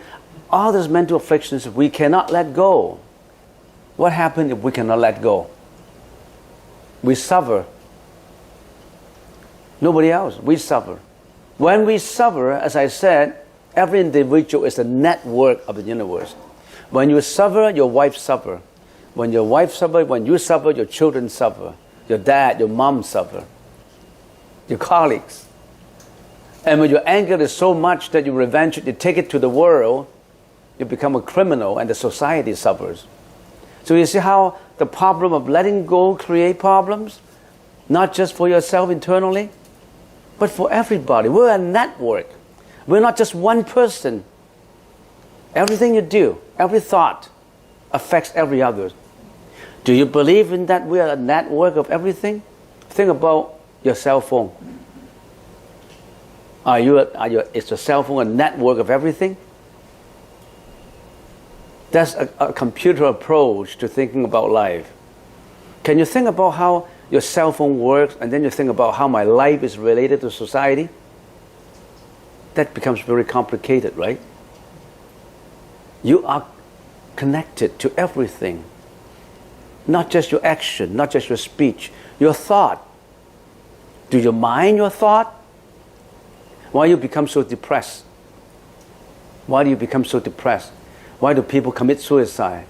Why do people commit homicide? Why do a family which started with two individuals happily tied to a marriage and later wind up in broken marriages, broken homes.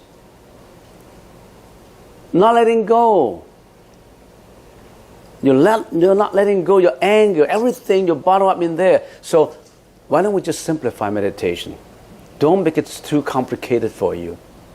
Can you, in your daily life, let go of your passions, let go of your anger, your fear, your anxiety, every one of those mental afflictions in your mind? Can you immediately let go from your heart, from your mind? Of course, if I were you, I would say, no, I can't. Difficult.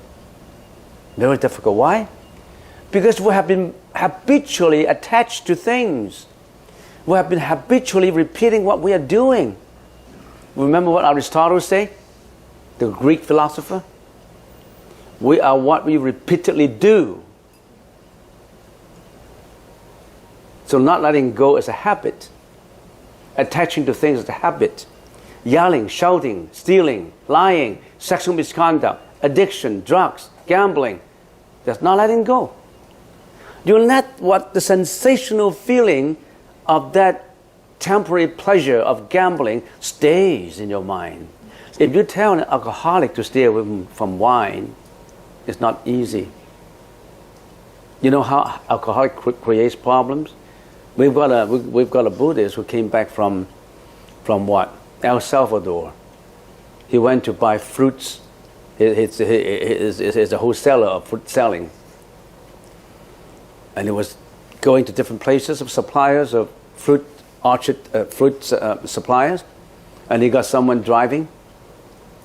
And he didn't know the driver had just had some liquor. And they were driving around. And he involved in an accident. He broke his neck in El Salvador on a trip.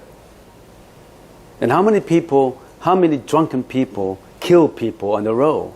Thousands. It's a network. They induce broken families, dying members into other families' homes. You know how suffering inflicts one person to another? But it's that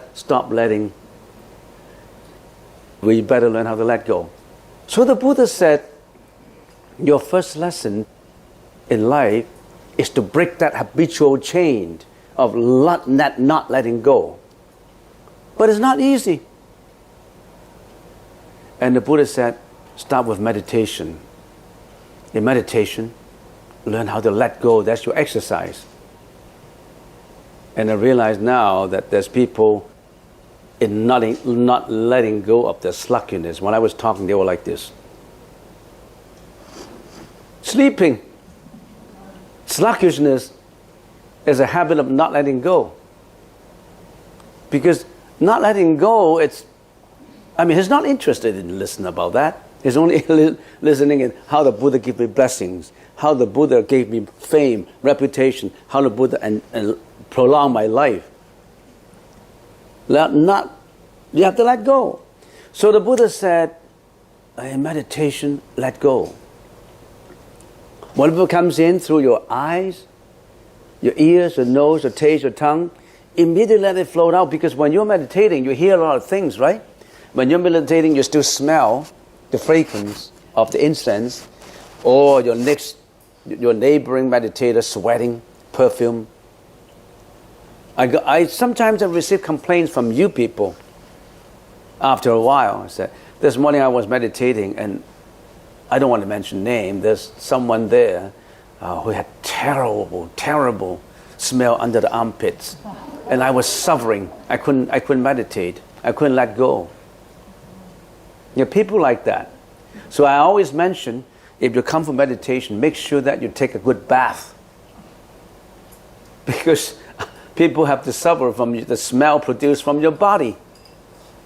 So getting back to letting go, so the first lesson is not how to cross your leg, how to breathe and all that, how to let go immediately when you're meditating, how to let go all the senses.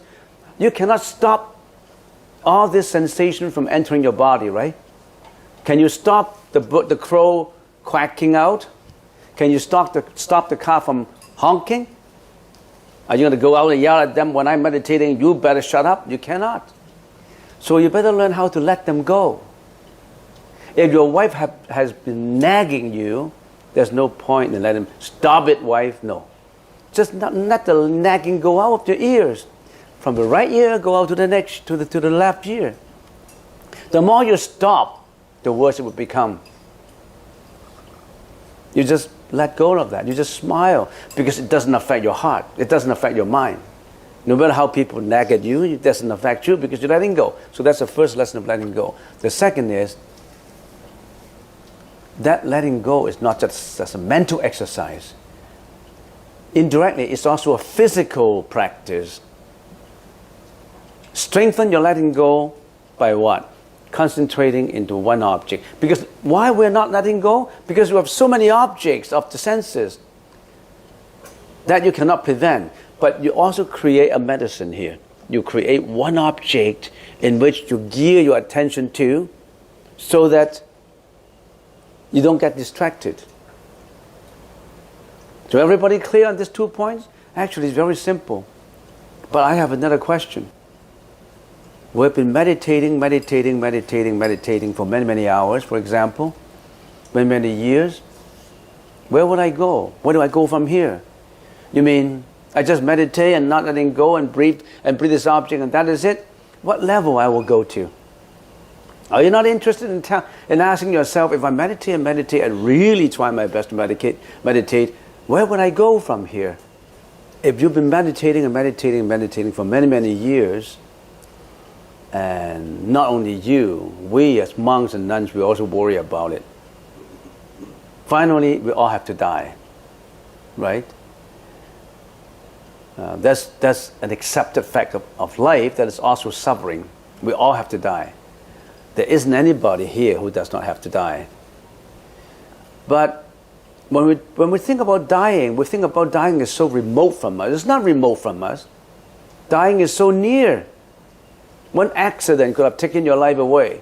Don't think of dying as something that is so remote. I'm playing my guitar, I'm in the band, I'm singing, I'm getting reputation. There are singers who die on stage. If we practice and we are not like the Buddha, Sakyamuni, 2,600 years ago, he entered into Mahaparinirvana. He entered into Mahaparinirvana. What does that mean? What does nirvana means? Near is no more. Near is no more of that. Vana is motion. No more motion. In other words, no more desultory thoughts, no more karmic energy that pulls you down, no more of those. You enter into no more of the karma. You eliminate all the karma. When Buddha eliminated all his karma, he was still living as a Buddha. And that is he called nirvana. When we add pari-nirvana, that means he gotten rid of this body and he left this world. Because everybody, even the Buddha has to die, you know. But that kind of dying is different. He died off this body. It's like shedding off your clothes, shedding off your skin.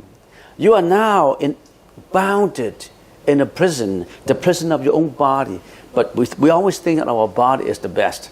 Your body, you know, you value your body. But this body is a karmic body.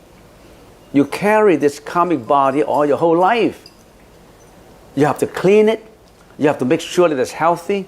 You have, when it's sick, you got to take the medicine. This is your burden. This body is your burden. Why do you have this body? Because your karma created your own body. All right, talking about this, we say we're not successful in this world as a meditator. We've been practicing for many, many years. And we are not like the Buddha, who was so intelligent, so wise. And we do not enter into parinirvana. What do? Actually, when you're practicing meditation, there are 4 stages you will arrive at. The Buddha have already arrived at the 4th stage, which is the Arhat stage. Now let me count from the top to the bottom. The 4th stage is the stage where you enter into parinirvana, completely out of this network of karmic energy, going into a state of mind that is extreme bliss without suffering. That's the highest level. The second level is Anagamin. Anagamin is you haven't really been successful in it, in your meditation, into cleaning up your karma, in the meditating, into letting go. You have arrived at the third level. And that third level, if you are assuming that in this lifetime you have arrived at Anagamin level, what happened to you? When you die out this body, you're not born in this world. You are in the higher level of the world without desires. You continue to practice in there. You have no more sexual desire, greedy desire, depression, greediness, hatred, anger. You have no more of those. You are in another world, but that's still a world. You're in Anagama level. That is a third level. And then, when you practice, you could have gone to the second level. The second level is you still have to come back one lifetime, reincarnate one lifetime more into this world, continue your practice, because you haven't been successful. Because you already have arrived at a certain level that you will not roll into reincarnation of the vicious rams. You won't go to hell, you won't go to ghosts, you won't go to the animal ram. You will be only in the human ram where you continue to practice the letting go and to practice meditation, the second level. When you arrive at the first level, which is the lowest level, that is a Sotapanna level. That means if you practice and practice for 60 years, 30 years, 20 years, and you are not successful as the Buddha, then you will arrive at Sotapanna level, which means that when you die out of this body, you'll be reborn in the human again, continue your practice, approximately about 7 times. 7 reincarnations is a non-retrogression. That means you won't fall back into reincarnation again until you become the Buddha. I don't know if you understand what I mean, but that's the level when you arrive in your meditation, when you're meditating. And then another 5 minutes, and I'll simplify it, and then I finish. Another question could have arise. What happened if I'm not successful at all in the first level of Sotapanna level? I'm only meditating 1 hour on Saturday morning, and when I go home, I don't do any meditation. Then what would happen to me? Every Saturday, I just want to come here to meditate for an hour and a half. Eat the free lunch, and then I go on to do whatever I want. And then finally, when you die, you have to die one day. You haven't achieved anything. You roll into another next path of reincarnation, doing the same suffering again. And then the Buddha already have foreseen people who have so much karma that they cannot enlighten by themselves. They have to get the help from an external source. The Buddha one day said, for those who are not successful in meditation, there is still a place you can go to after death, which would not roll into reincarnation. That is the land of Amitabha. This concept of the Buddha is quite analogous, quite similar to other religions' paradise concept. In other religions, they say, if you believe in God, you go to paradise, you go to heaven, right? The Buddha talk about this concept is quite similar, except that the Buddha also say, if you want to go to heaven, it's not just about believing in a God. You still have to practice certain things. You still have to practice, more simple than the meditation. You have to chant the Buddha's name. You have to know that Buddha's telephone number, in other words. You have to dial the telephone. Not just, I believe in you, then I can go. I believe in you, I can do all the bad deeds, and on my verge of death, I ask for excuse. I ask for forgiveness, and I can go. No. You have to learn how to get there. You have to learn how to take that entrance exam to go there. And it's all laid out in the Amitabha Sutra. For those who will not be successful in their own meditation at the verge of death, if they have enough practice, the simple practice, they can leave the reincarnation and to go to that paradise where Amitabha is now in there. And that's what contained in the information in the Amitabha Sutra. That's what I was talking about on the TV. And that's an extremely important approach to Buddhism in these days. Because in these days, our karmic energy have been so bad that a lot of karmic energy prevent us from being successful as a current life, existing life Buddha. They're not the same as before. There's more and more karmic energy that pull us down. So everybody has to die. Don't come back into reincarnation again. Go to that university, that paradise where you don't retrogress into reincarnation, and you learn under the patronage of a Buddha in there. And that's what the Amitabha Sutra is talking about. That's the reason why you enter into a Chinese temple and you heard a lot of Chinese chanting, Nam Mô Mi Tho Pho, Nam Mô Mi Tho Pho, Nam Mô Mi Tho Pho. That's the approach they're taking. Because they know they couldn't be successful in this life as a meditator to get into nirvana. They want to depend on an external source at the words of death, which can guarantee that they don't roll into the prison of life again in the next life. Everybody understand what I'm talking about? So if you don't want to meditate and you know that you are not successful in meditation, chant Amitabha. Otherwise, you get into reincarnation. You do the same suffering loop. You get into the Paticca Samuppada again. Paticca Samuppada. Have you heard of Paticca Samuppada? Anybody who heard of this, raise your hands. Paticca Samuppada. You'll get into Paticca Samuppada, the chain of reincarnation, the chain of dependent origination again. For the intelligence, for the easily enlightened, for people who are more spiritual, what I said may touch some people. They start to do something about it. For those who don't really care, don't worry. You just get into the next life again and learn again. You may go through the same suffering. I think I have suffered enough in this world, and I like to go there. And when you go there, you can always make a vow to come back. In other words, when you qualify for Harvard, for Yale, for Columbia, you vow to come back to the society to give. When I graduate from there, I can come back to the world and I give. When I graduated from that Amitabha's paradise, I'll come back to tell people, to tell people what to do. That's what we call a mission. Do you have that mission? A lot of bodhisattvas have that mission. So can you. Don't underestimate yourself. You can be the bodhisattva. You have that mission in you, inherent in you. Reveal that mission of giving, not just receiving. Giving, giving, giving. All right, that's all. Thank you.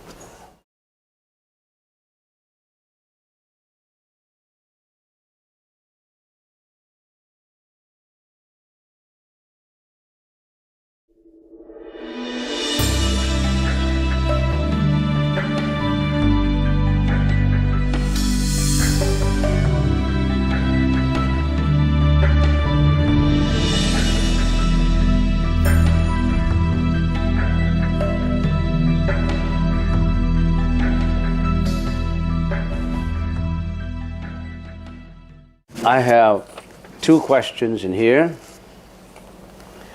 But before I answer these two questions, I was talking in there about suffering. And maybe I should add a little bit more about suffering before I go into these two questions. The reason is I came back from Nicaragua 2 weeks ago. The reason I went over there is to do relief work, to plan about donation, how to help, how to render our help to the poorest country in Latin America, in Central America, the second poorest. The poorest country is Haiti.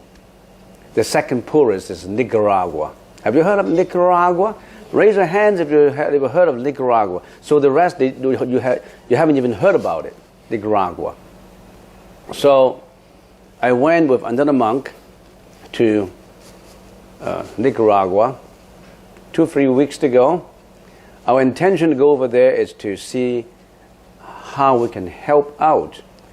So talking about compassion is not just words. talking about help and help and help, you don't walk. You have to walk the action. You have to perform the action. So we actually went over there. We took a plane from Vancouver and to Houston, and we changed from Houston to Nicaragua.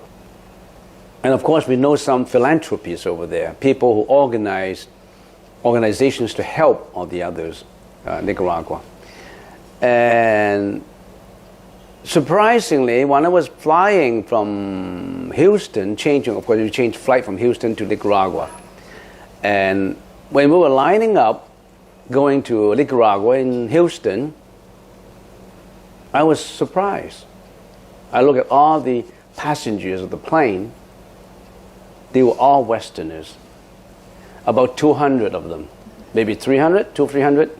All of them are volunteers going over to help. All these are people, not just the two monks who were in the plane. All these were people from America, people from a little bit from Canada, and they all they have helped Nicaragua, and they're all going over there to help. So all of a sudden, I felt touched because there were so many people who are actually gods. The gods is in you. You know, you are gods. They're actually gods. With the definition of God in this strict, restricted sense, people who help, people who are compassionate, people who are helping out. I call them gods. So many gods. So they are gods. So they were teenagers over there. They were seniors, like 80-year-old, 70-year-old. Every one of them, they were volunteers going there to help.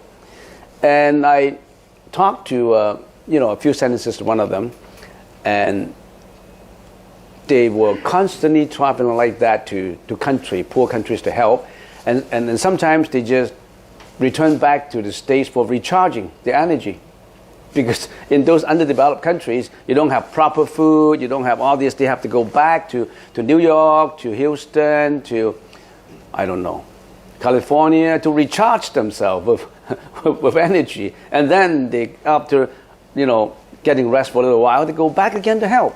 So those are bodhisattvas. Those are gods. Don't look for any gods. They're everywhere. The 200-300 of them.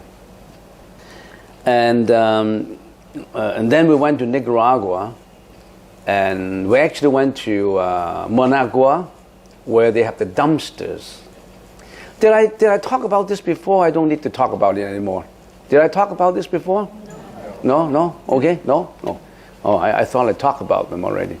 So we went to so many places. In Managua, it's the capital of Nicaragua. Nicaragua have 5.3 million people. 4 million people live under the poverty line. And I think the poverty line is $150 US dollars per month. They are under $150 per month. The relief we got here for social welfare is $800, approximately $1,200, well above that line. But they have $150 per month under the poverty. 4 million of them. So we went to Managua, and I was very interested in going to the dumpsters. You know what a dumpster is? Where Nicaragua dump all their garbage into one place, and they call it the dumpsters. The reason why I went over there, because I was touched by a story before. There was a photographer, an American photographer, who went over to Nicaragua to shoot beautiful Nicaragua landscape. In the countryside, it's beautiful. Underdeveloped country, some underdeveloped countries are so beautiful because they're not industrialized. So the photographer, I heard the story, went over to Nicaragua from Managua, and he took a picture of some kids picking garbage in the dumpsters. There were a lot of kids in the picking garbage from the dumpsters. You know what they pick? Cans, Coca-Cola cans, and all kinds of things. Every day they spend they're not going to school. Teenager, 5-year-old, 7-year-old, 8-year-old, they were all in the dumpsters, picking garbage. Very dangerous, They have backhoe, driving around, and they pick things. And sometimes, if something was thrown away from a hotel, it could be a lobster over there, and they just eat the lobster, the leftover lobster. Sometimes you got lobsters and crabs, and sometimes you got poisoned. And they got food poisoned because of that. And there was a girl in there, a photographer took a picture of that girl, and later he developed the photograph, and it was so beautiful, with good smile. That girl, a 9-year-old girl, all the face is all dirty from the dirt, from the dumpsters, dirt, picking garbage, and yet the smile was so shiny, like the sunshine. The smile so shiny and so beautiful. And he posted that picture at home, and everybody liked that picture. He became very famous with that picture. So 2 years later, he went back. He wanted to do the same thing again, take pictures in Nicaragua. He wanted to look for that beautiful smile girl. And unfortunately, that girl died already. And he wanted to find a story of why that girl died. That girl died because every day the girl make $1, US dollar per day, make $1, exchange trash for $1, right? And then, of course, in those places there were gangsters, and some of the gangsters said, "Well, $1 for you to exchange the trash, I give you 5, and you give me your body." So they exchanged $5 for sex. And she did because she was so ignorant, because life was so difficult. So he had many occasions like that, and he contracted HIV, and he died. So this story was so common in the dumpsters. You're thinking about the food that you're eating? We're being spoiled. You think, oh, this is not good food. That is not good food. They pick food from the dumpsters. So I went over to the dumpsters, and now the dumpsters situation improved a lot, because there was the Fabretto Institute where they actually set up some schools near the dumpsters, and they talked to those teenagers and people picking up dumpsters and put them to school. Sewing school, bakery school, computer school. That's the Fabretto Institute.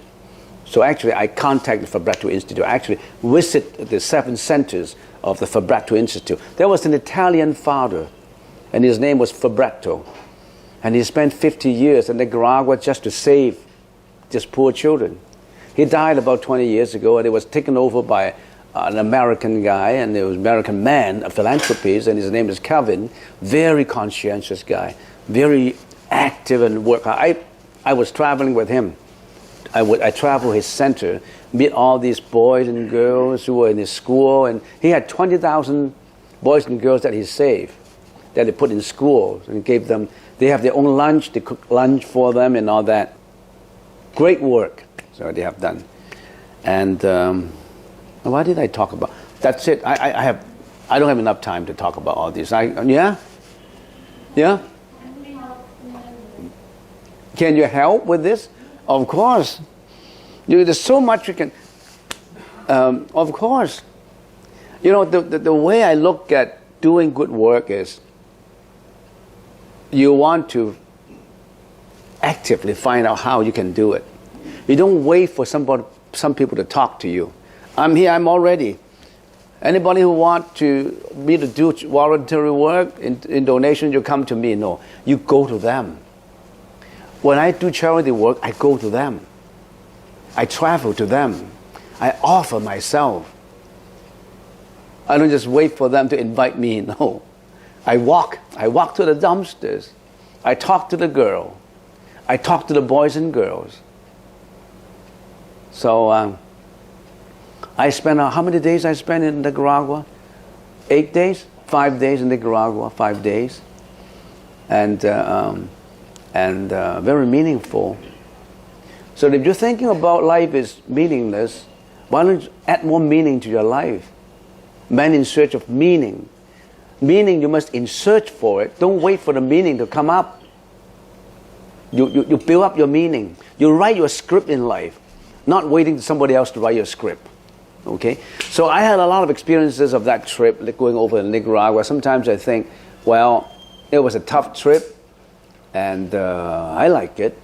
I met those boys and girls, and I know that I can offer more, although because of limitation of time, I can't offer as much as I want, but don't just sit in there. I mean, if you have nothing else to do, you feel that life is boring, life is meaningless, add meaning to it, adding compassion to it. Go there. Try to do something about it. Not just talking about the Buddhist teaching, I am kind, I am compassionate, and you're waiting something to show up. All right, that's it for today for the story. I got a lot more to tell you, but let's break it up into series. Otherwise, it'll be all gone by next week. All right, 2 questions. Let me answer these 2 questions. Could you share with us what your typical day consists of from the time you get up in the morning to the time when you go to bed at night? Well, life in the monastery starts at 4:30. You got to get up at 4:30 in the morning. And then 5 o'clock, you go to do your morning lesson, the morning prayers. From 5 to 6 is your morning prayer with all of us. And then 6:30 is your breakfast. Stop the morning prayer, then you go back to do a little bit of your own, household work. And 6:30, you're going to come here for breakfast. And 7 o'clock, the breakfast is finished, and then you have to do your own work. You may be studying some sutras, and also there are timetables. We've got timetables over them that we're not in English, but in Chinese, how we split the work. Some cleaning work to do in your own room, or in the breakfast, who prepare for the breakfast, somebody has to prepare for the breakfast and serve and all that. Everything is all lined up for you, and there's, of course, in between, there's freedom for you to pick your choice in what you want to learn. Maybe there's a certain sutra that you want to study. And if you are a newcomer, you have to know what to chant in your morning prayers. It will take you months to learn how to memorize the morning prayers, how to memorize the evening prayers. Evening prayers is 6:30. And after evening prayers, then you do your own work. And also, we have group praying, group meditation too. We do a lot of study, we do a lot of meditation, we have to do a lot of work too. So if we're talking about what is a typical day, it's a very busy day. I've been like that. I've been like that for 16 years. I didn't have one day off. I work 7 days per week. A monk has no day off. I work 7 days per week. And when I'm teaching, I have to write PowerPoints myself. I don't have a secretary who write it for me. I have to draft my own PowerPoint. I have to proofread it. I have to edit it. I have to make sure that it's on computer. I have to research the right material. A very busy life. Plus, not only English, I have to do the Chinese part too. The Chinese PowerPoint. And then I still have to read up on what I don't understand. Learning is a lifetime process. Not just becoming a monk and you stop learning. You already learn everything. A monk starts his religious journey. He only starts it. He has a lot to do. He has a lot to go. However, you put all your time in it, all your efforts in it. Plus, we also have to allocate some time to do charity. And every year I went to northern Thailand to do charity. Northern Thailand, have you ever heard of northern Thailand? Mae Salong. Every year I went to Mae Salong to the mountain tribes, mountainous tribes in the mountains, to help out the mountainous people. In Thailand, the poorest part of Thailand is Mae Salong, in the mountain. Northern Thailand is a mountainous area.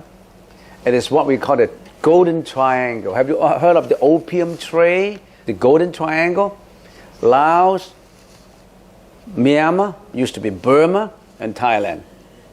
there's a golden triangle in which a lot of drug trafficking in there used to be, gangsters and drug trafficking, and now no more, because in the mountains they used to be growing poppy for marijuana, for this kind of thing. Now they changed it to tea plantation and coffee plantation, but they're still very poor. So every year I went over to Mesalang to distribute provisions to them. And I'm also supplying assistance to a primary school of about 250 students. We have 250 students we are supporting in a school. They travel for 2 hours to go to school. They don't have any shoes to wear. So we did that kind of thing in northern Thailand. And every year I went to China to release sea animals. I released turtles. I released, creatures back to the sea. Fish, even sharks, and variety of fish, millions of fish. And I released also birds, caught birds, land turtles, and many, many birds, thousands of birds. Released animals back to nature. I did that every year. So there's so much work to do. And it was so meaningful, particularly the release of sea animals. You know how I release sea animals? We release as a group. We went over there in a group of 30 to 40 people. I was en route from Hong Kong to China, and I stayed in Hong Kong for a while, gathered all the groups, and we went over to China, or sometimes in Hong Kong, the different provinces of China. And in every release, 3:30 in the morning, we woke up 3:30 in the morning. We went to the fishing market, the wholesale market, and bid those fish, struggling with the fishermen. In other words, they have all tanks in there they just caught from the sea, and they put in those big tanks and they start bidding, auction. Sharks, $25 a pound. Anybody go for 26, 27, 30? We bid for those snakes, sea snakes, variety of fish. So I was using my calculator. I was struggling with them how to get the lowest bid for as much as possible. It was fun, actually. It was fun fighting with the fishermen how to save the fish. And I had a lot more to tell you, but I'm answering this question. So you asked me what is a typical day. It's a very busy typical day. And why do you ask me this question? Do you want to become a monk? Or you want to become a nun?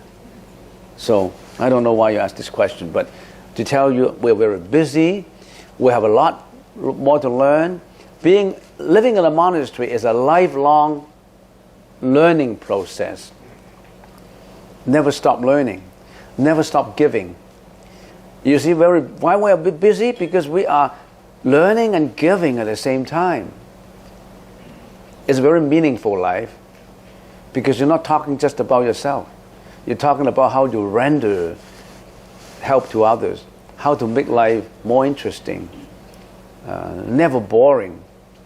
We don't have a boring life. We won't sit down and say, I have nothing else to do. No, too much to do. We can't finish them all. We can only categorize them, prioritize them. All right, last question. When cultivating Diamond Sutra, which realm would you end up in consciousness? Which realm do you end up in consciousness? When you are cultivating, when you are learning Diamond Sutra, if you really learn it, there's no realm to be cultivated. There's no consciousness to be understood. Nothing. Sunyata. There's nothing to get. Because there's nothing to obtain. Because it's emptiness. It's sunyata. Why are you looking for something? If you start to look for something, you are not at it. You start to let go. Why do you still want to look for? I want to reach that realm. There's no realm to be rich. Get rid of that realm that you want to reach. The next question. How do we contemplate emptiness? You need a lot of discussions in it. How do we contemplate emptiness? But we can talk about it next Saturday when we talk about consciousness. If you start looking for something that's not right, you don't have to look for it. It's there. You just have to see it, realize it. You don't have to look for it. It's already there. You just don't know about it. You let it go by unnoticed. If you start to notice it, the wisdom comes. When is the time when you start to notice it? The time when you start to notice it is when your senses are not attaching, are not interacting to objects that you focus your attention on. That's the time when you already have forsaken your concept of greediness, hatred, anxiety, fear, depression, worry. When you start to let that go, you see it. You don't have to look. You don't need to look for it. The mirror has that reflectability already. What you've got to do is remove the dirt and dust on the surface of the mirror. Don't look for the reflectability. Just remove the dirt. Because it's there. The reflectability is there. Why do you still want to look for a mirror? You've got it. You just have to remove the pollutants.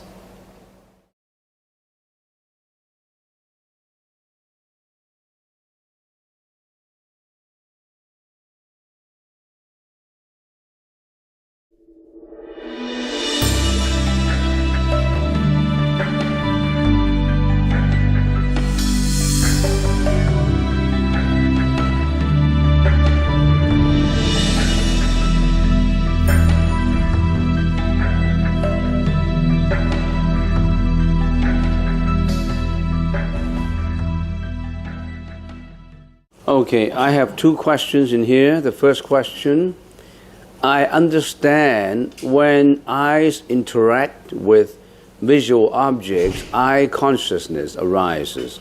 What arises when mind interacts with everything which you mentioned in the lecture? Depends on what mind you have at that time. If your mind is a mind without attention, you didn't know what I was talking about. Your body may be there, but your mind is not there. Even if your body is there, your mind is there. Maybe you're not focusing on it, and you don't understand what I'm talking about. So, where is your mind? Depends on what kind of consciousness arises in you. If at a time when I'm talking about, say, who am I, you really focus and you really apply a lot of thinking on it, and you say, oh, this is, the mind actually worked that way, consciousnesses arise like that, then that knowledge will get into your mind. Because you're open. You're open to receive it, you're open to think about it and ponder about it. However, there are some people who may not think the same way. I don't think so. This is what I don't believe in that. Some people are like that. It depends on what kind of mental attitude you have at the time when I'm talking or the lectures. So it depends on what kind of mental functions are you using in your mind. There are general mental functions, and there are specific mental functions too. If I want to get in a little bit more detail. General mental function is, did you pay attention? You've been paying attention. If you didn't pay attention, you didn't know what I was talking about, it's not in your mind. Your mind is outside, it's not in here. If you're really focusing on it, and at the same time, if you are creating specific mental functions, what are these specific functions? When you're looking at it, then say, oh, that's interesting. I want to research more into it. That's another mental function. And then, oh, this is what I heard when I was at school. The teacher was talking about that, and it ties in with what the teacher was talking about, so it goes back to your memory. And then another mental function would come up. I really want to get to know more about this. Maybe I should research more in it. Another mental function come up. It depends on you. Don't ask me what kind of consciousness is created. You create your own consciousness. I can't create it for you. But I know that if you really pay attention, even if you are neutral, if you may be rejecting it, you may be positive about it, you may be negative about it, it's your own mental attitude. Some people listen with open mind, some people with a closed mind, some people with a biased view, and some people may even think that that's a biased view of the Buddha, that's a biased view of you yourself. I mean, so many possibilities. You know what arises when the mind interacts with everything that I've been talking about. Generally, when your mind interacts with the outside world, this is how your mind works. You have general mental functions, specific mental functions, and at the same time, there are many other favorable and unfavorable mental functions too. Let's talk about the favorable ones. You could be more receptive. When you listen to it, you say, "Oh yeah, I shouldn't be greedy.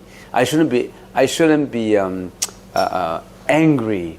I shouldn't have jealousy." Then you may have favorable mental functions working in you to support what you receive through the lecture positively. You may be unfavorable, or maybe unfavorable when you're interacting with the outside world. You could be greedy at the same time when you are interacting with your consciousness arises, consciousness of greediness, consciousness of jealousy, hatred, anger, I don't know. So many of these functions, mental functions arise. And sometimes it's you, whether you pay attention to your mental functions. Some people really pay attention to mental functions.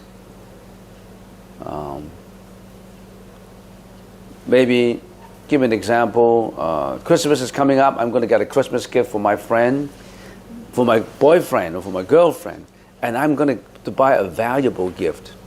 And then you went to the shop and you look around and you saw a watch, a beautiful jewelry watch, and then when you are examining the watch, you want to buy it, a few watches on the counter, and the salesman had a phone call, and he went to answer the phone, and then mental functions of greediness arise in you, and you stole it. And you somehow you lift it up and put it in your own pocket, and you walk out of the store. So it depends on what kind of mental functions you have at that time. So I can tell you where. Where is the location of manas in your body that you mentioned that is carried from previous lives? If you have been listening to my lecture and you really absorb what I talk about, where is the location of that knowledge in your mind? You tell me. You absorb it yourself. You put it in your own mind. You should tell me where it is. Can you tell me where? Can you tell me what kind of information you just received? You saw me, right? You saw me, my image in here. Where's the location that is sitting in your mind? Can you tell me? That location is invisible. When you were meditating in here and you remember yesterday's certain occasion, you remember yesterday, you woke up, you just woke up a minute later. Tell me, where is the location of that image in your mind? You can't identify it, but you know it's there. You thought about it. You produce this thought in every second, and you tell me where is the location of that thought that you produces. You know you have such a thought. Tell me a location of that thought. Tell me the location of your anger in your mind. You originated anger from your mind. You tell me where the anger comes from. There's no such thing as location. It's just there. If I tell you the location is on the right side, 45 degrees to the left, and 10 degrees to the right, and it's a little lower than your glands, and you believe in it? It's not important where the location is, but you know it's there. You had jealousy. Where do you sit that jealousy in your mind? It's there. You project it into the future about next year's agenda. You write it down on a piece of paper, then you know where the location of that 2016 agenda, because it's written on your paper in your diary. Assuming you didn't write it down, where is that in your mind? If you dissect your brain, can you find out where that is in your mind? You can find it. It's nowhere to be found, but it's there. You can prove it scientifically, but it's there. Yes? What is the Buddhism? Creation of what? Creation of the universe. Oh, creation of the universe. This is a subject that many people would like to touch on, especially religions. This is a very controversial issue. And the Buddha said,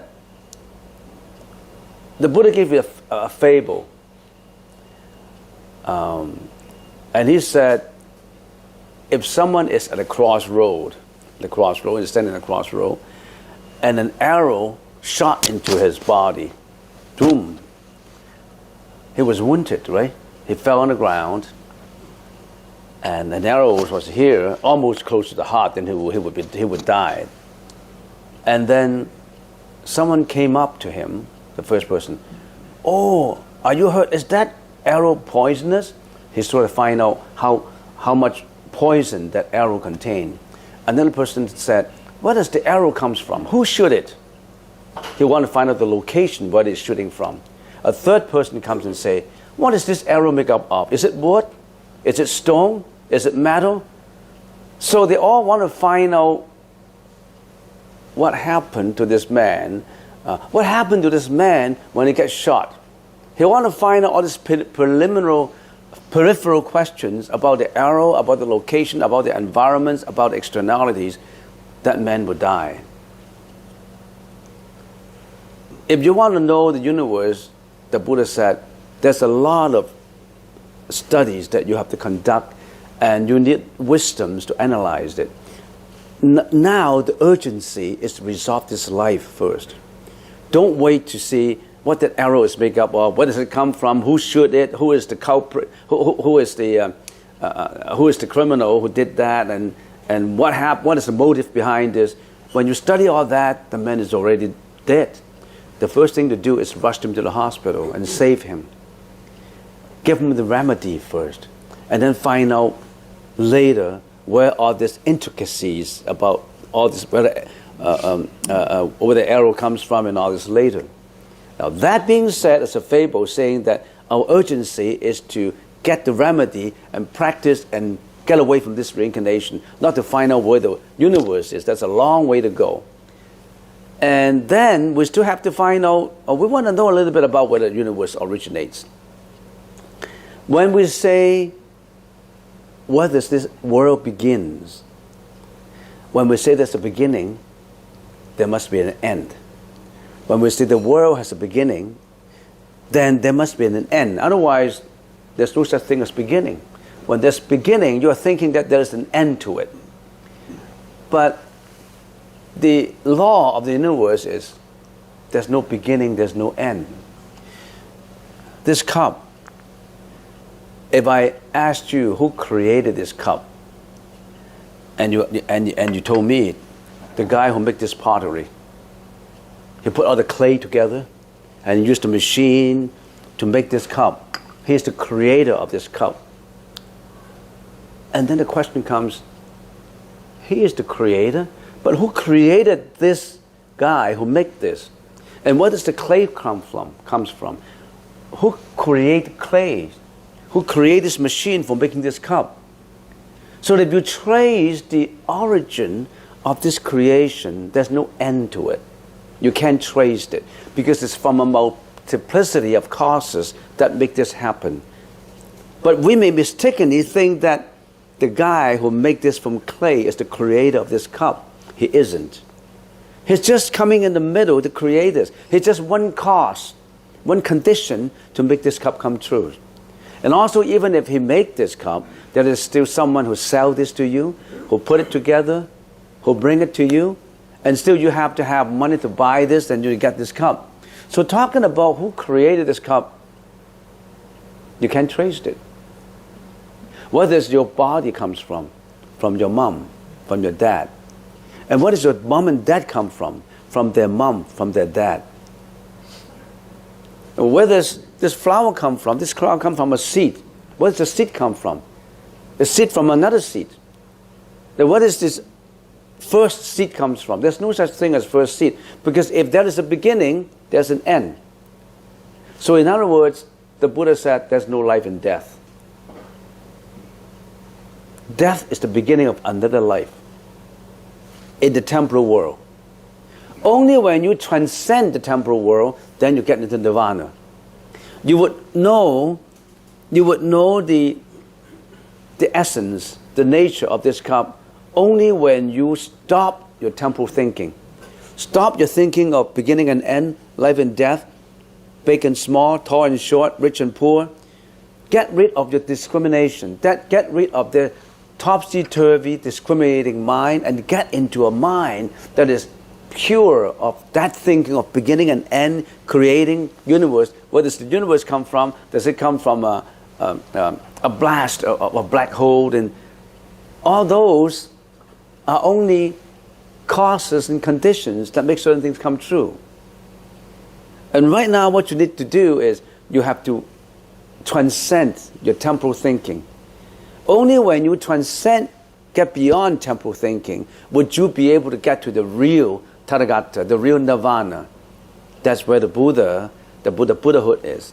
When you get into that Buddhahood, you know, or you automatically know the truth of the universe. You don't need to ask anybody. But right now, what you need to do is, when you get shot, when you get that arrow shot in your body, you need to pull it out first. You need to remedy. You need to go to the hospital first. You need to heal it first. Don't ask about where the arrow comes from. What is it made up of? Is it made up of stone, of wood, of metal? Is there any poison in the metal? Who shot that arrow? Why did the man happen to be there? Why did he get shot? There's a lot of other questions. If you ask too many questions, you're already dead. So the first thing, urgent thing to do is to, this is an analogy, to rush him to the hospital and save him first. The first thing to do is meditation. Clean up your mind. Purify your karma. When you get to that transcendence, transcendental nirvana, then you know where it comes from. You have to transcend your temporal thinking in order to have that thinking where you know what it is. Then where you know the truth. Actually, the truth cannot be thought about. The truth cannot be spoken about. Because whatever you thought about, you spoke about, is from your discriminating mind. It's not from the true mind. Even when I'm talking to you now, it's not from my true mind. It's from my mind that may contain the wisdom of going over there, but I'm still using that temporal mind to tell you what it is. So finally, there's some Zen masters who said, we don't need language. We just need, they say, in the first place, body language. They communicate by mind, not by language. So if you ask me what it is, where it's come from, what is the first cause, what is the origination, we don't talk about it. There's no need to talk about it. Some people, some religion may say, it's easy to say, it's created by God. A very simple answer to a very complicated question. It is created by God. That's easy. That answers your questions, but it's not satisfactory. Where did God come from? Who created God? Who is this God? So, in a lot of cases, we try to avoid this controversial issue because people may not understand. When you reach the real truth, there's no thinking. There's no temporal discriminative thinking. there's no alaya consciousness. The alaya consciousness only contains the polluted thinking. You have to change your polluted thinking into a purity. When you get that purity, then there's no time and space. There's no beginning and end. There's no language. It's just a oneness. To some people, that may not be a satisfactory answer because they always want to look for something like God. It's God or Mr. A who created the world. It's easy to say. Mr. A created the world. And I'm a descendant from Mr. A. That's an easy answer. But the Buddha said, you know when you reach that level. But right now, you've got to practice and get out from suffering first. Get out from reincarnation, life and death. Then you know.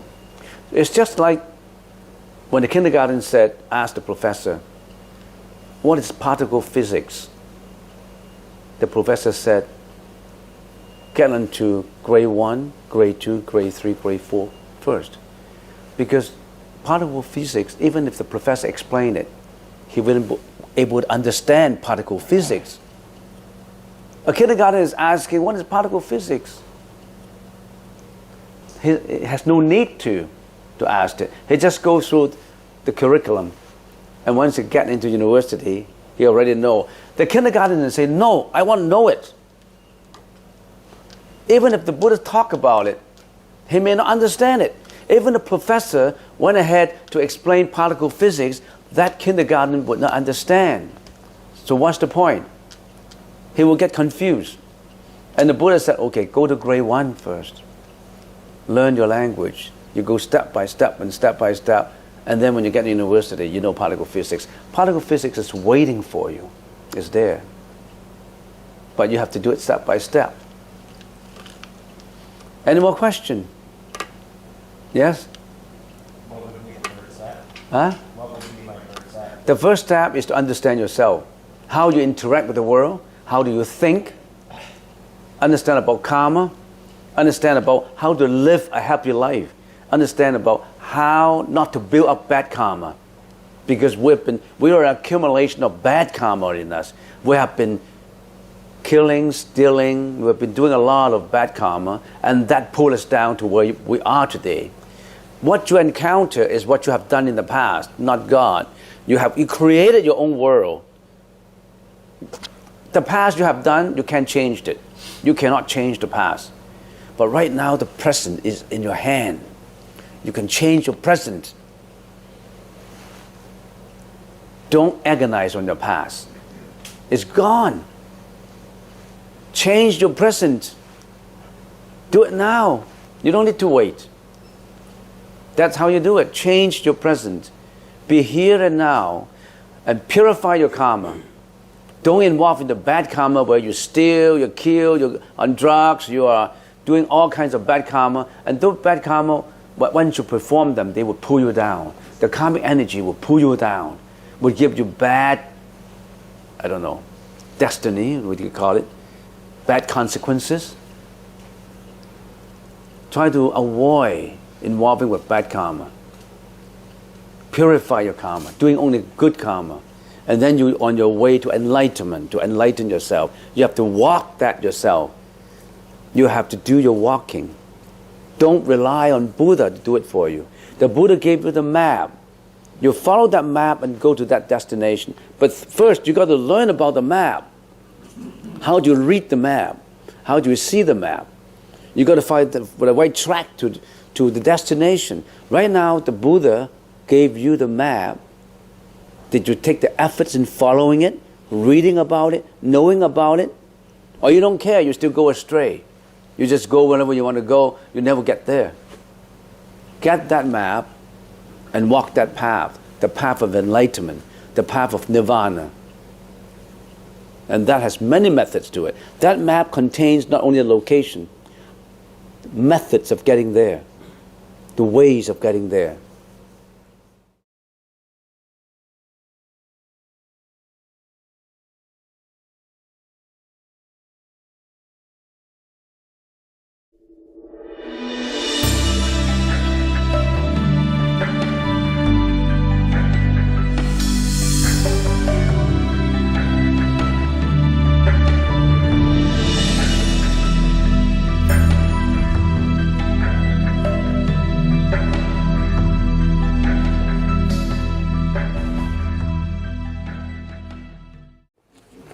first question is, let me read out the first question. Can you hear me over there, the last row, the last person?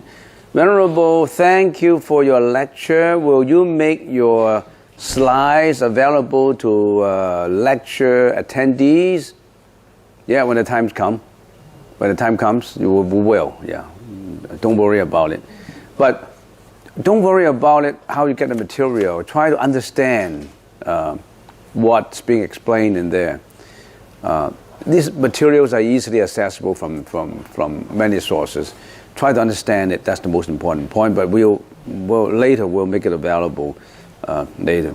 Also, could you explain why, as humans, we have 26 unwholesome functions, mental functions, that is to say, versus 11 wholesome functions in our mind?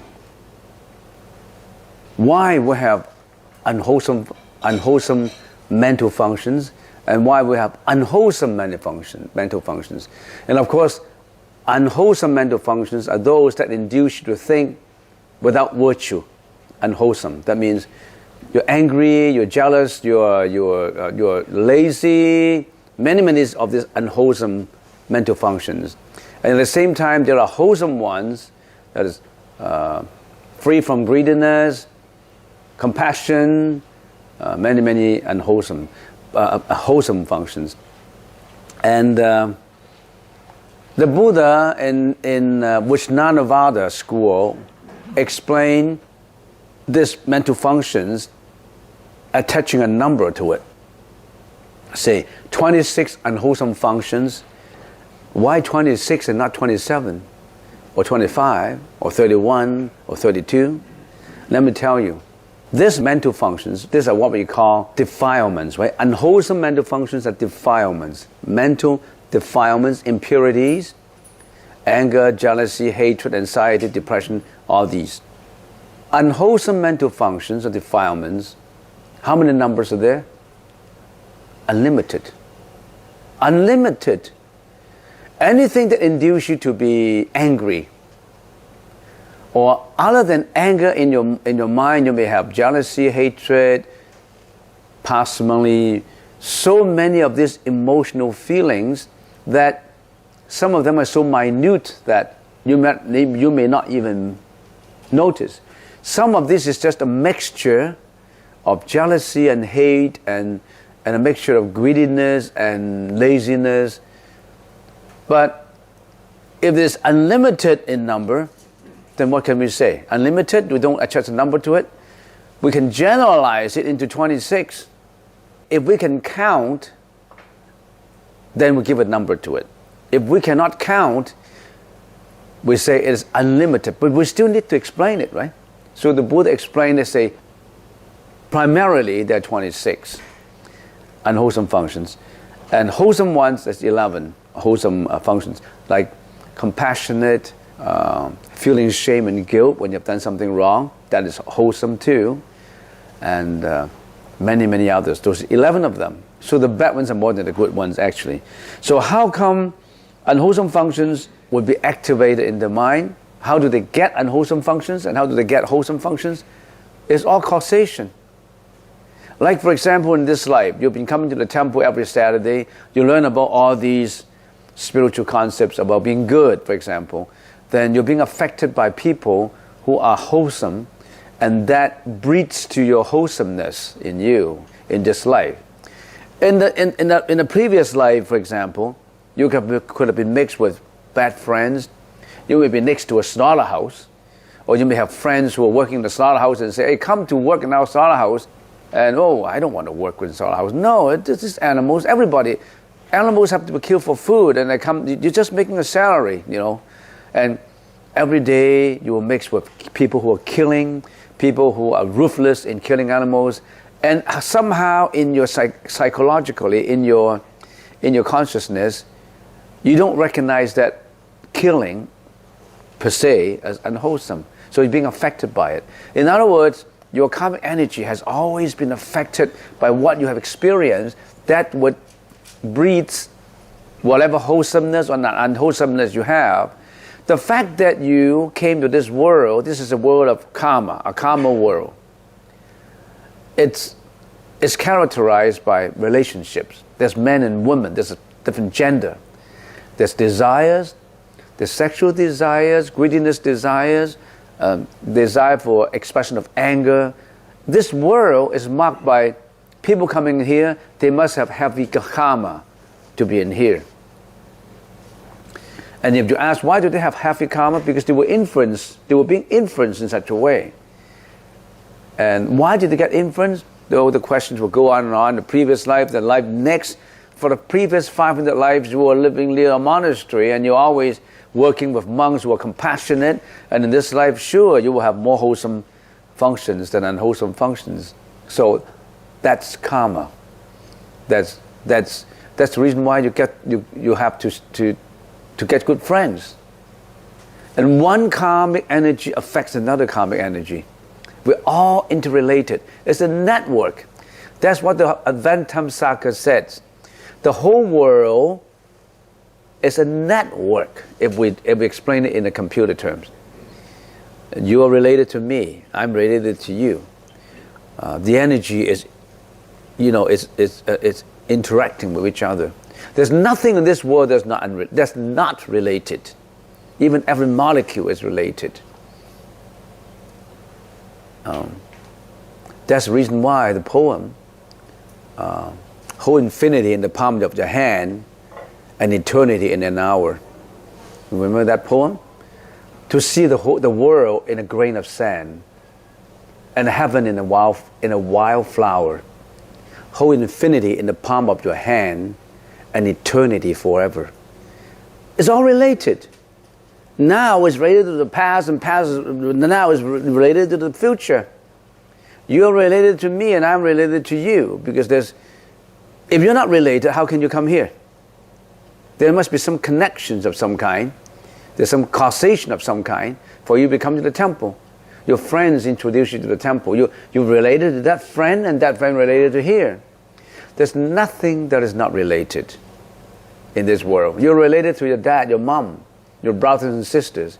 If there's no relation whatsoever, you wouldn't be brothers and sisters, mom and daughter together. So, I don't know how to tell you. Where did it come from? I don't know. Next question. How can one exercise viewing a raw reality if our perception is perceiving it on its own merit? When you say on its own merit, not necessarily merit, it could be demerit. So in other words, if we view reality with a distorted view, if we have an internal commentator in our mind that is biased, then how can we exercise in our viewing? That is exactly what you should learn in meditation. When you view, what do? Let go. Let whatever comes in go out. Say you saw something that induced your greediness to arise. Let that thought of greediness, once it's created, float out. Your eye induce you because of certain object, because of different gender, a man and a woman and all that, induces you to think sexually. You have a sexual desire in you. Let that sexual desire discontinue with the second thought. Let it float out. If somebody yells at you, those words make you angry, make those words float it out from your senses and let it go out. Let whatever comes in float out. If you do that, then the reality, the internal commentator in your mind would not be so biased, because you don't allow the internal commentator to comment on it. You just let it go out. Don't comment on it. If you're in a football game, if you're in a hockey game, if you have a radio commentator and always say, okay, look at this team and this team, and this team is always biased. It's just this team would win, this team would not win. This player is better than the other player. Every commentator on ball games have his own bias. When you actually see the game yourself, it could be different. Because you see everything with a bias, with spectacles that are colored by its own bias. So don't let that bias cover your eyes. So let whatever comes in go out. Let whatever comes in goes out. That means what? That means you recognize what comes in is without reality. It's not real. We always have been habitually thinking that what comes in is real. Your words of insult is real. You make me angry. You destroy my self-esteem. I want to get even with it. I want to strike back. Because you always comment on it. You always think that it's real. You take that as a reality. But that reality is without its own nature, is asvabhava, is on causation. It itself, the word itself, are objective, without poison. It's your mind that produced the poison to attach to it and make it poisonous for you. Your wife yelled at you this morning. You didn't feel happy about it. Those words themselves are without reality. Those words are not words of poison. If those words are words of poison, he's already been poisoned to death. If those words from his mouth are poison, it would poison herself already. Those words haven't poisoned her, but they poison you because you take them as poison. It's easy to say, but it's difficult to exercise. It's easy to say all these, but once you finish your lunch and you go out, you're still attached to reality. You're still attached to everything is real. You still hate this person. You still love this person. You still get mad. You still get greedy, depression, anxiety, jealousy, hatred, parsimony, not helping, harming, sloth, laziness, addiction to drugs, alcohol, parties, hamburger, steak, pork chop, lobsters, crabs, king crabs, Australian king crabs. You're still attached to those. So learn the meditation. Learn meditation. Let reality, what you think is reality, comes in and go out without attaching your distorted will to think that that reality is real. It's not real.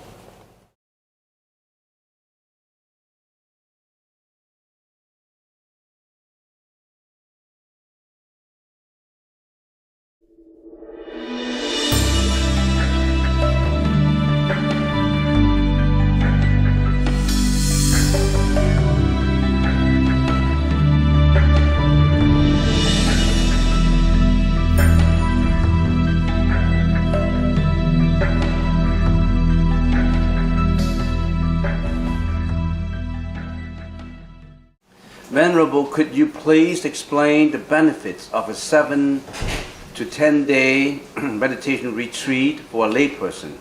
I recently saw a program on prison inmates who greatly benefited from a Vipassana retreat called, I can't read that, Dawson, Breathless or something. Please advise on the best view to take when considering a retreat.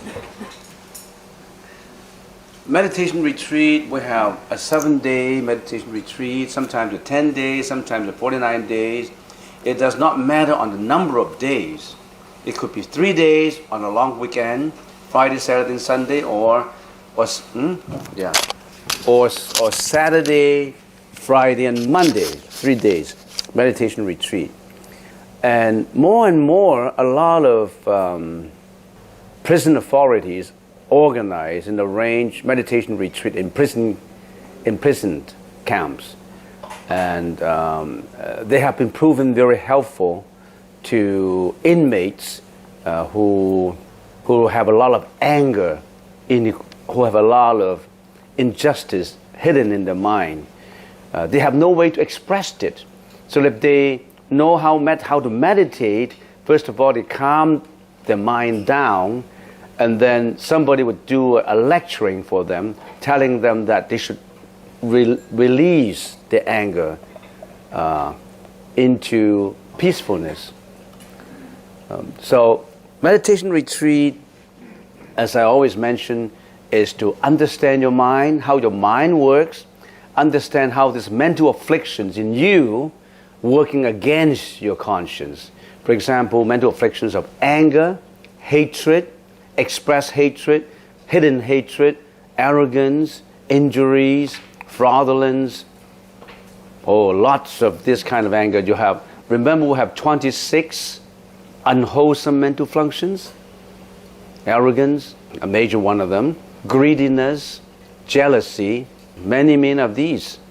So in a meditation retreat, you have to learn how the mind works. If you know how the mind works, then you can control yourself. The reason why you cannot control yourself is because you don't know how your mind works.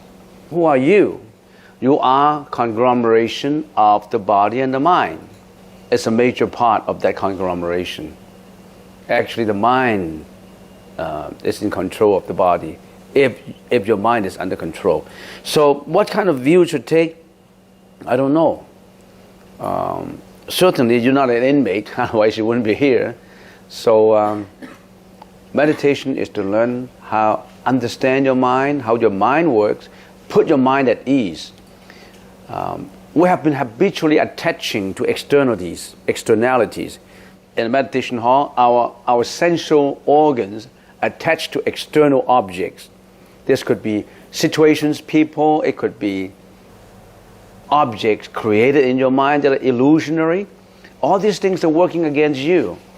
Plus, all this hidden karma in you, accumulated karma in you, would be working against you. So remember that your karma, everybody's karma, is an accumulation from previous lives, not just of this life. So next question, what is the history and purpose of the large old drum in meditation hall? You can get that in Google. The history of a large and old drum in a meditation hall. Oh, you have millions of words about that. A drum is a musical instrument. A drum is a chanting instrument. And a musical instrument is to accompany the chanting, to make it in harmony. And also, in a lot of cases, a drum also gives you the beat, gives you the tone, so it's easier to chant. So this is more of a pedagogical question than a question about deep, insightful mind. So you can always research that in a Google. You can have a lot of information about that. Next question. What is the reason of walking before and after meditation? Meditation is not just sitting down.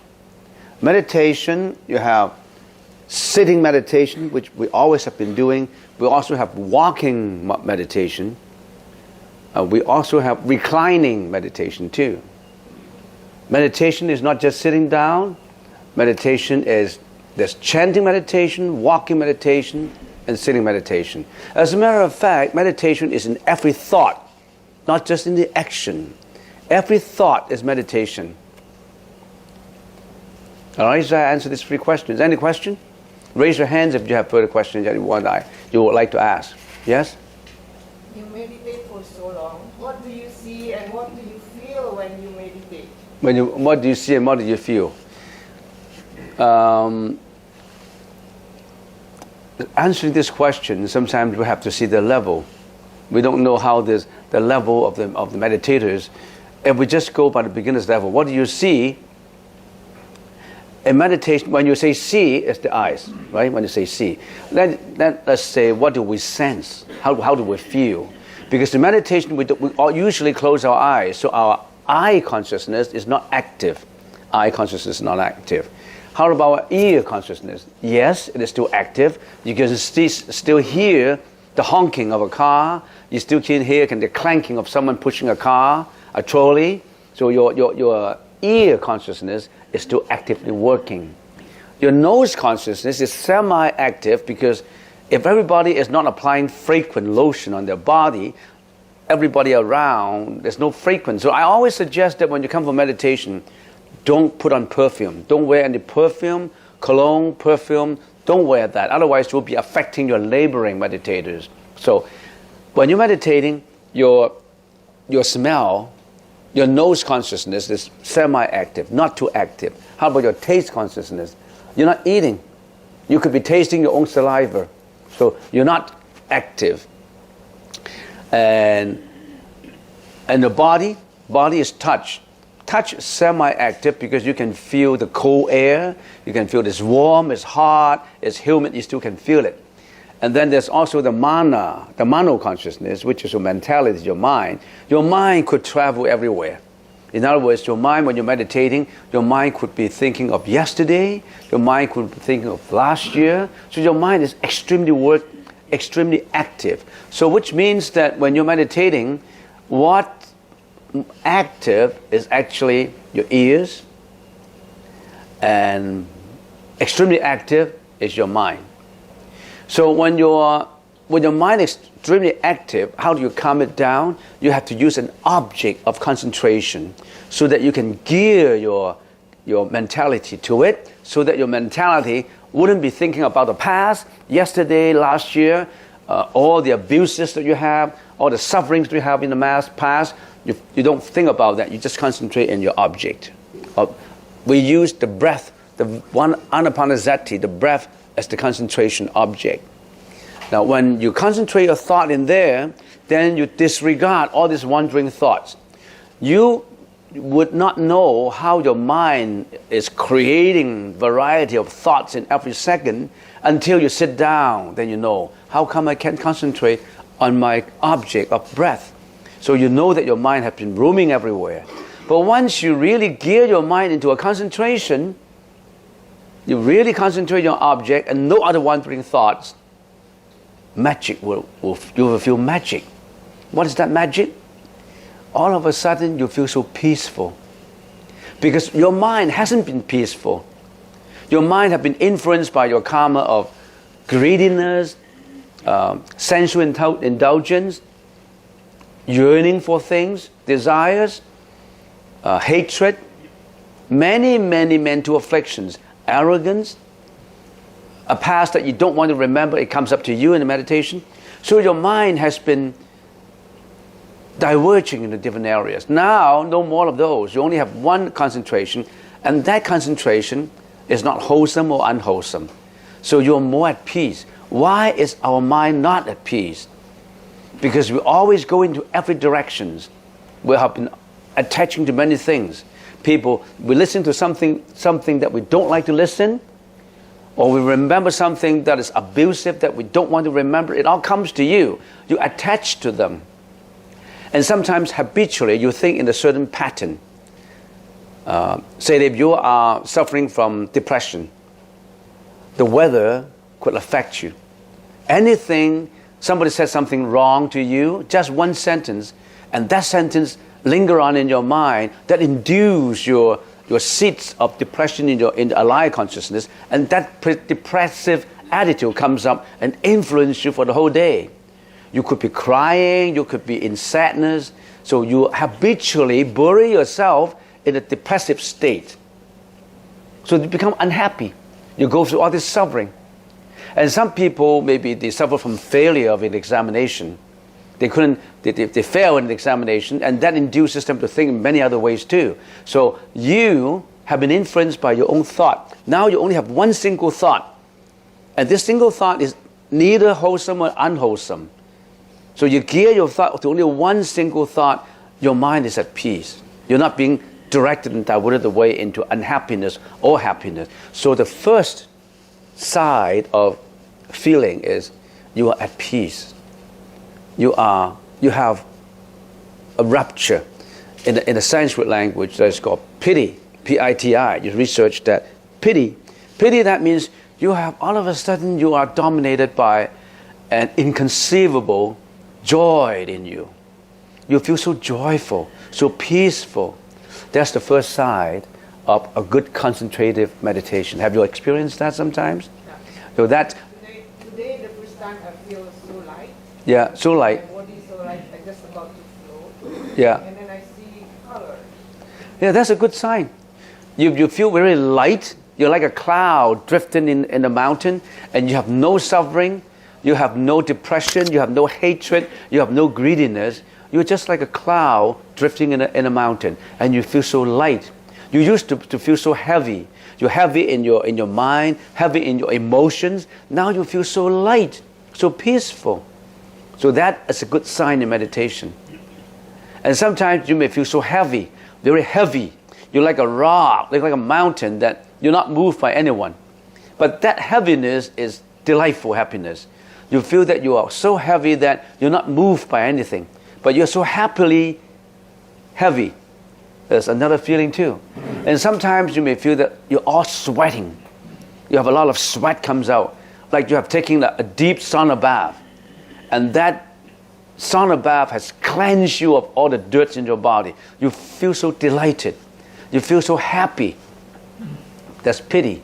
That's P-I-T-I, piti. That is a rapture of joy. Only meditators who really meditate in a good way for that have that feeling. That's a good feeling. And sometimes you feel you have compassion in you.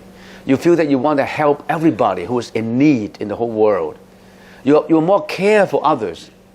You're more compassionate to your surroundings. And you care more for your family members sometimes. Maybe you dislike your husband. You dislike your kids sometimes who could be rebellious on you. But after meditation, you feel so dear to them. You feel you want to help them. You feel that you are one with them. So that's all good feelings. These are good feelings of meditation. So much feelings about meditation. And sometimes if you're a student and if you didn't do well at school, for example, and you meditate and concentrate, that increases your concentration. And after that concentration, then you start to study. You'll find that you can absorb much faster. You'll find that when you're writing examinations, you can think much faster, much clearer. And you'll find that your grades are improving because your concentration has improved. You can conjure up all your concentration into that one area. Just like in any work. If you can concentrate in what you're doing, you can concentrate the power of your mind into what you're doing, you tend to be successful in what you're doing. So meditation is good for everybody, not just for seniors. Meditation is good for kids. If kids know how to concentrate, they will do well at school. If adults know how to concentrate, they will be more successful in their business, in their work. They will be more intelligent. All right, so if you feel pity, if you feel that you have peace at you, that's the first sign of a good meditation. Yeah, but it didn't last for a long time. It won't last for a long time. Don't look for it. Whenever you have this rapture of joy, then next time you say, oh, how come I don't have this? I feel that maybe I'm not doing it right. Don't look for it. It will come. If you look for it, you always want to acquire. I want it, I want it. In your whole life, you have been, I want this, I want that. I want fame, I want reputation, I want money, I want stability. You always want. The more you want, the more you fall into suffering. You don't want, it will come. It will naturally come. The more you're greedy of it, the more you're in suffering. Get rid of the greediness. Any more question? Yes? Would we walk before and after meditation? We have to concentrate on our breathing, or When you walk and concentrate in the meditation, you change your concentration from the breath onto the motion of your feet. How you land your left foot, how you land your right foot. In other words, you become mindful of your walking movement. When you become mindful of your walking movement, you're concentrating in one object, that is a walking movement. You're not concentrating in the past history of your life. Just an example. Your past history has been abusive. Your past history has been suffering.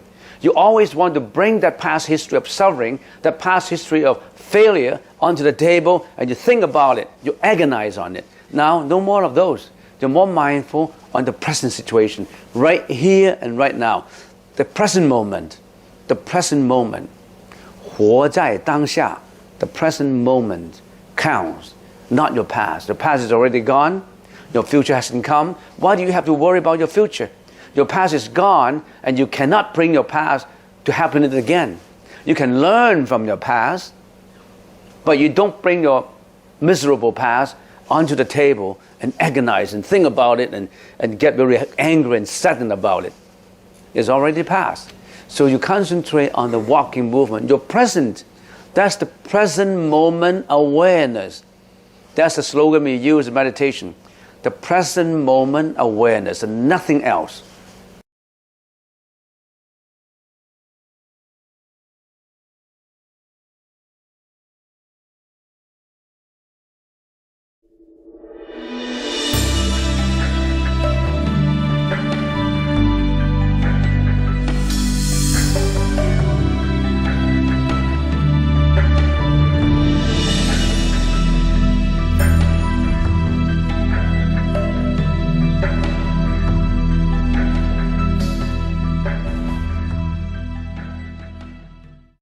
All right, I have a few questions in here that I'd like to answer.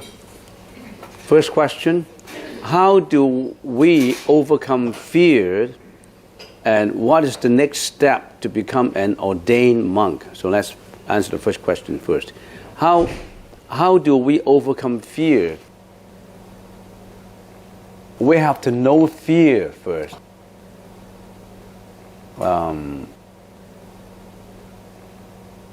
Assuming fear is your enemy, you want to eliminate it. You have to know your enemy. You have to know your enemy, and you have to know yourself. Now, if that kind of fear arises based on causality from this life, it's easier to overcome, because that kind of fear only arises in this life. If that kind of fear has been accumulated from previous lives, it is very difficult to get rid of it. I heard stories about people who got killed in previous life in certain situations, that when they hear or see the same situation, they become very fearful. There was a child in a village after the Second World War. Whenever he heard the roaring of a plane flying by, he was completely obsessed in frightfulness. He was very, very fearful of plane flying over his head. Why? Well, after hypnosis, he was shot in the Second World War while cooking for the armies, and there was a few planes coming down, machine guns shooting all these people, and it was running away into the bushes. He couldn't make the bushes. He was shot in the back, and whenever he hear roaring of a plane, he becomes very fearful of it. And there was a girl who was afraid of the water because she was drowned in her previous life. So some fear is quite difficult to overcome. But if you know it, say, now that I tell you, some fear has been accumulated from previous life, you know that, oh, that kind of fear, I'm afraid of the water, I don't want to go to swim. How come I'm so fearful of the water? It's probably because you networked with that kind of situation in which you get hurt. So you know that is because of certain deeds that brings you to fear. And that fear has been in your alive consciousness for so long. So you have to remind yourself whenever it comes, you said, okay, I want to let go of the fear. I'm not fearful of it anymore because I have bad experiences about that fear. There was a lady who was fearful of her own husband because she got dreamed that her husband is finally going to kill her.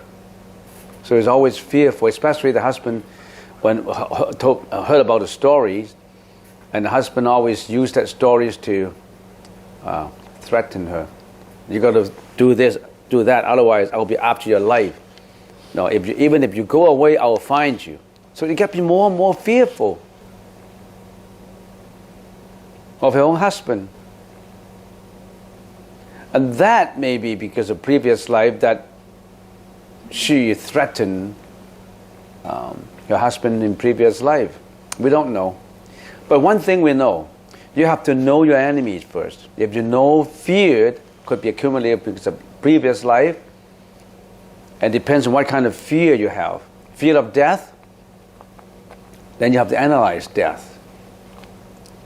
Death will come anyway. And if you know that you're afraid of death, can you do something about death? Go beyond death. The Buddha said, if you follow these steps in the training of your mind, if you can let go of all these and all these, you could attain nirvana. And once you attain nirvana, then no more death.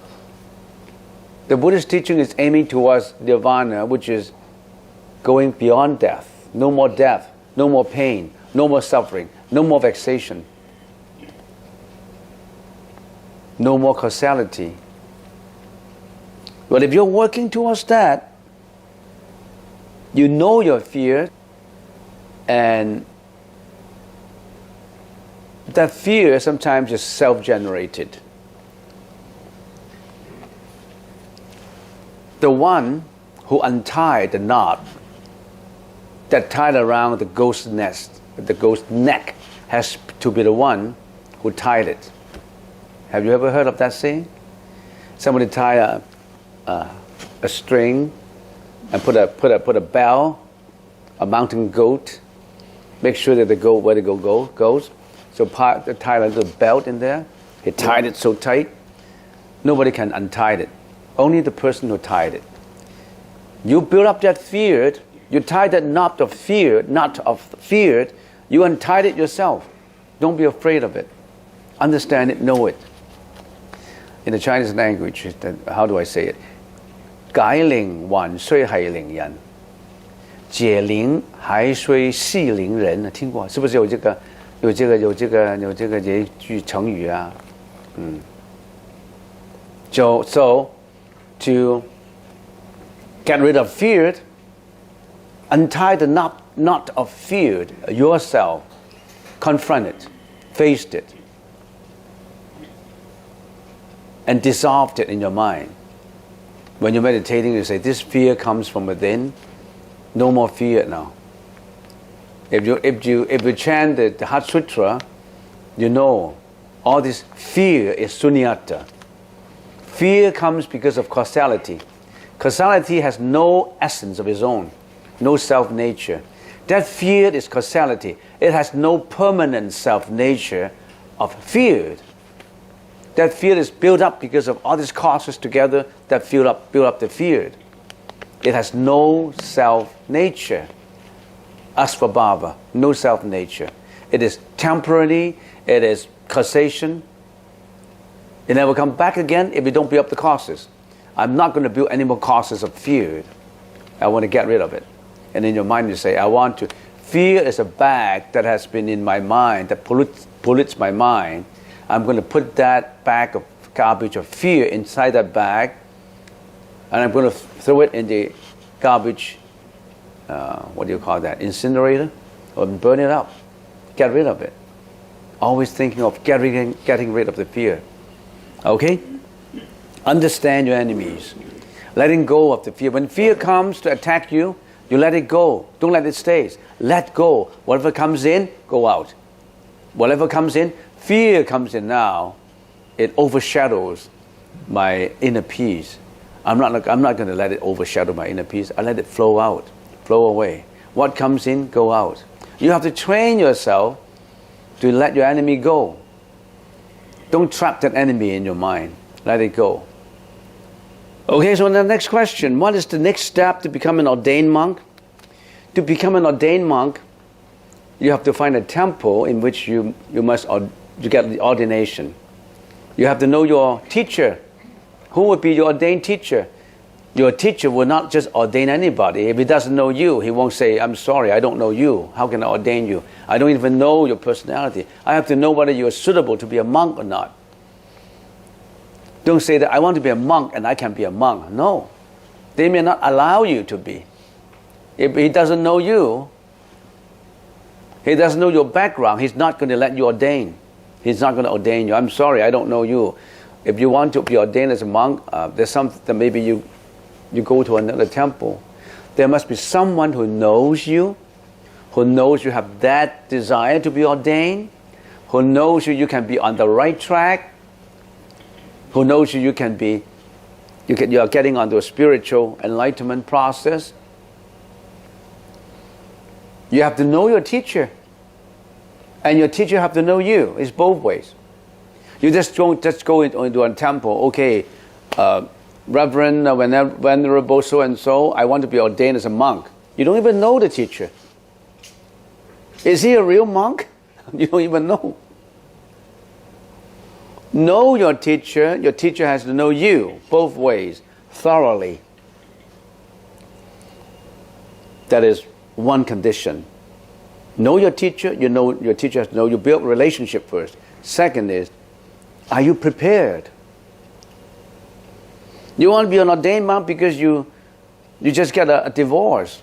You're so grief-stricken that you don't want to think about it. You just want to find an escape for the suffering of your life.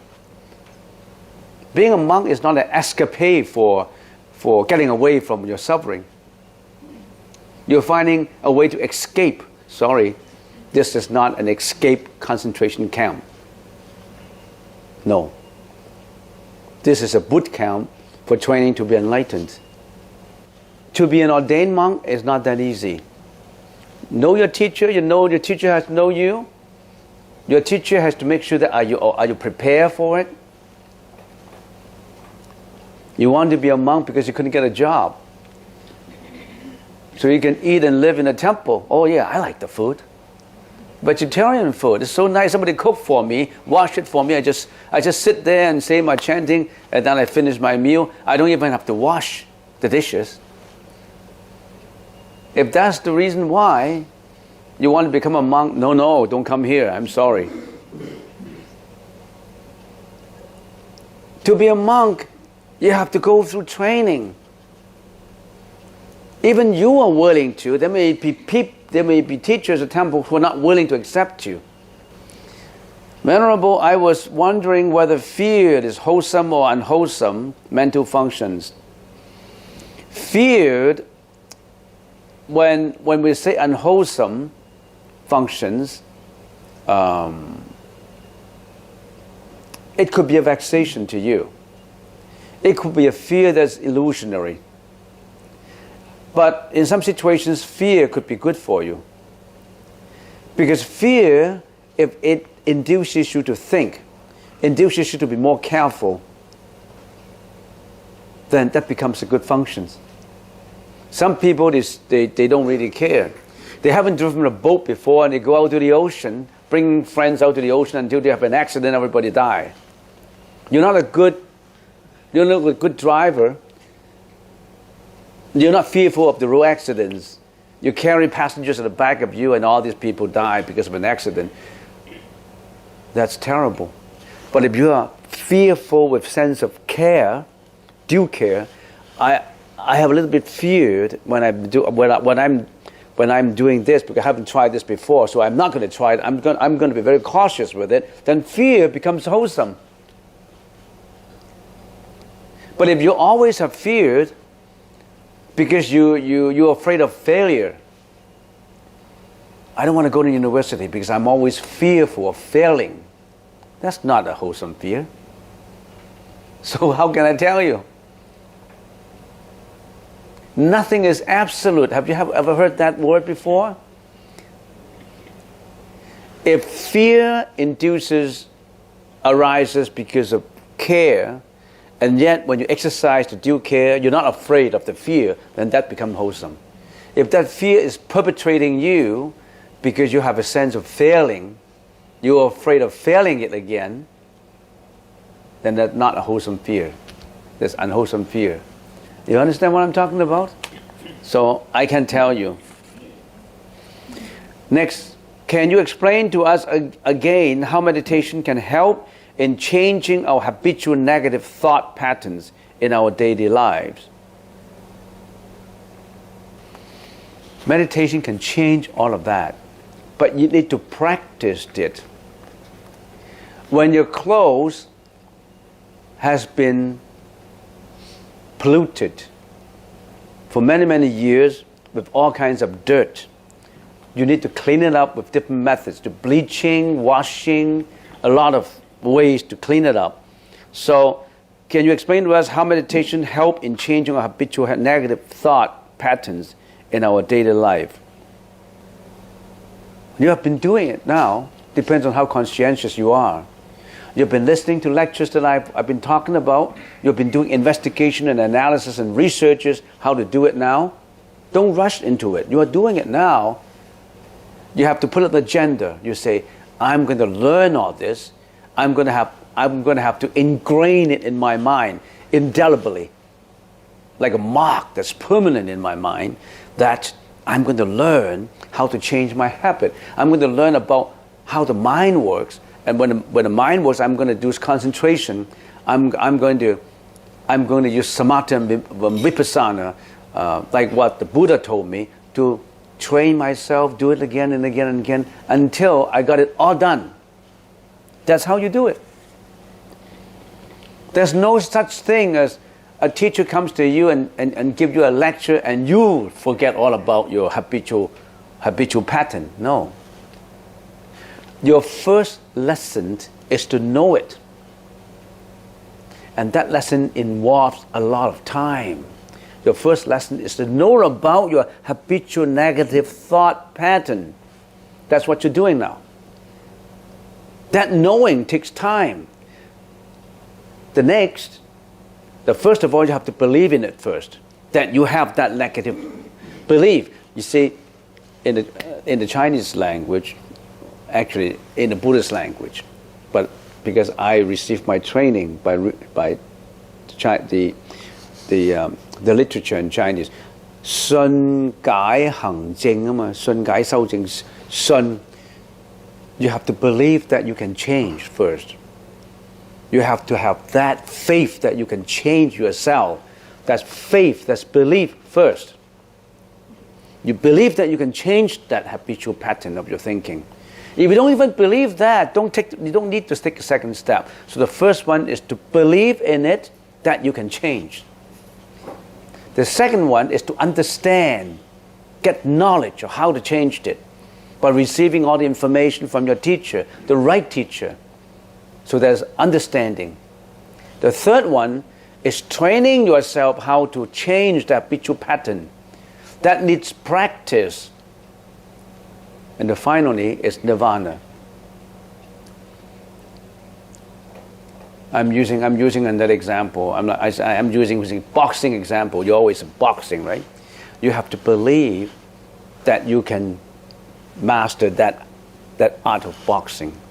Then you have to understand how do you do it. The teacher tells you this is how you punch, this is how you avoid, this is how you do it, this is your tactics. Then you have to know all these first. And knowing it is not enough. Practice it. And then you have the achievement. So, can you explain to others again how meditation can help? I told you already. Believe in it that you can change that pattern. You can change your destiny. As I said, you sow your seeds, right? You sow words. What would you reap? You sow words, you reap thoughts. You sow thoughts, you reap actions and speech.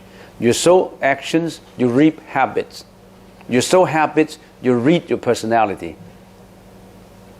Your personality determines your destiny. You are your personality. Changed it. Change your habitual pattern. You can be a Buddha. Not that you're always the follower of Buddha. You can be God. You are God within you. You don't believe it, you are God, right? You only believe that you are only a follower of God. No. You are God. God is the enlightened Buddha. Let's put it this way. Sometimes we don't really care. Yeah, we don't really care about the names. The names are not important. Then you raise your hand. What question do you have? Yeah, you can sit down. Yeah. So how do you look for the right teacher? Well, you have to build up the experience in identifying the right teacher. There's no strict rules on how to determine whether the teacher is good or not. It also depends on the intelligence of you to judge, because nobody can judge it for you.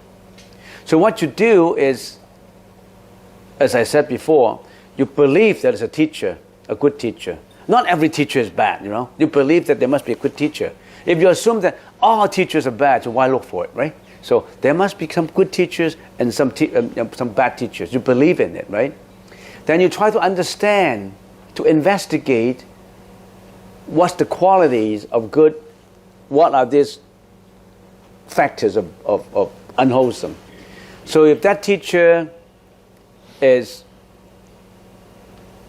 not looking for fame, I'm just simplifying it. He's not looking for fame and reputation. He himself is not involved with acquisitions. That could be a good teacher to consider. If you're always thinking about, oh, I want to become a famous teacher. Everybody know me. I'm famous. Then you know what? The Buddha says we shouldn't be preaching fame and reputation. And how come this teacher is always acquiring fame? You know, he always wants to stand in front of the limelight so that all the cameras can concentrate on him, taking photographs of him. He always wants to show himself. Then you know that's not the appropriate teacher, right? You don't need a fully enlightened teacher, and you may not be able to find one. There's no perfection. If you're always looking for perfection, you may be disappointed, because the teacher is at the same time teaching. It's just like, who is a good professor at university? There's so many professors, not all of them are good. You judge by their conduct, by the way they speak, how they present themselves. And if you want to go more, you investigate into his background. A lot of work to do to determine whether that teacher you should follow. You have to be extremely careful. You have to study it. Not just blindly go into a temple and say, I want to be a monk, can you ordain me? If you go into a temple and the temple, okay, you can be a monk, okay, come here, I can be, okay, I'll ordain you tomorrow. Then something must be wrong. How can anybody ordain you without knowing you? You know, a strict teacher always consider a lot of pros and cons before he does something. He does something. So I can tell you there's no strict rule as to how do I know what, do you need to an enlightened teacher? Well, it's extremely difficult to find an enlightened teacher. Even a certain teacher is enlightened, he may not be enlightened in other ways. Even arahats have bad habits sometimes that they cannot change. The arahats, for example, Nanda. There was an arahat at the time of the Buddha, Nanda. He was already an arahat. You know, arahat, a saint already. And he was going out teaching the Buddhist teaching to various groups. He is already an arahat, you know, a saint. But because of his habitual habits in previous life of relationship with the opposite sex, whenever he was teaching, he always wanted to concentrate on the human, on the women's side. He liked to see this side more because he's attracted to the women more. And the men's side is a little not that. He still have that bad habit, not the habit that will pull him down, but he still have that kind of habit. And there are arahats who still get mad sometimes if you did the wrong thing. because he hasn't perfected himself yet. So don't look for perfections. Not all teachers are 100% pure and perfection. Only the Buddha is. The teacher is still learning to become the Buddha. But suffice it to say that he has all the qualities of being a good teacher. It's not easy to find a good teacher. Also, it's not easy to find someone who's really good to be an ordained monk. It's difficult to find a good student. At the same time, it's difficult to find a good teacher. If it works out, it must be close to perfection. There are many, many monks and nuns who have been ordained and they still have a lot of bad habits. They're still egoistic, they're still selfish, they're still struggling and fighting. They still have to learn. You're still in the process of learning. Not that you become an ordained monk, you're enlightened. No. You still have to learn. There's a lot more to learn. But you become concentrated in what you're learning. Okay, so I can't give you one answer to that question. Now, last question. In today's lesson, we discussed about unwholesome mental functions. Could you give recommendations on how to change our unwholesome mental function into a positive one? Understand it first. And when you understand it, you always reflect on it. You know, unwholesome function, for example, jealousy, for example. You know jealousy, you reflect on it, you watch it, be mindful of it coming out. When it comes out, oh, no, I shouldn't be jealous. I'm sure you know what I mean. All right, okay?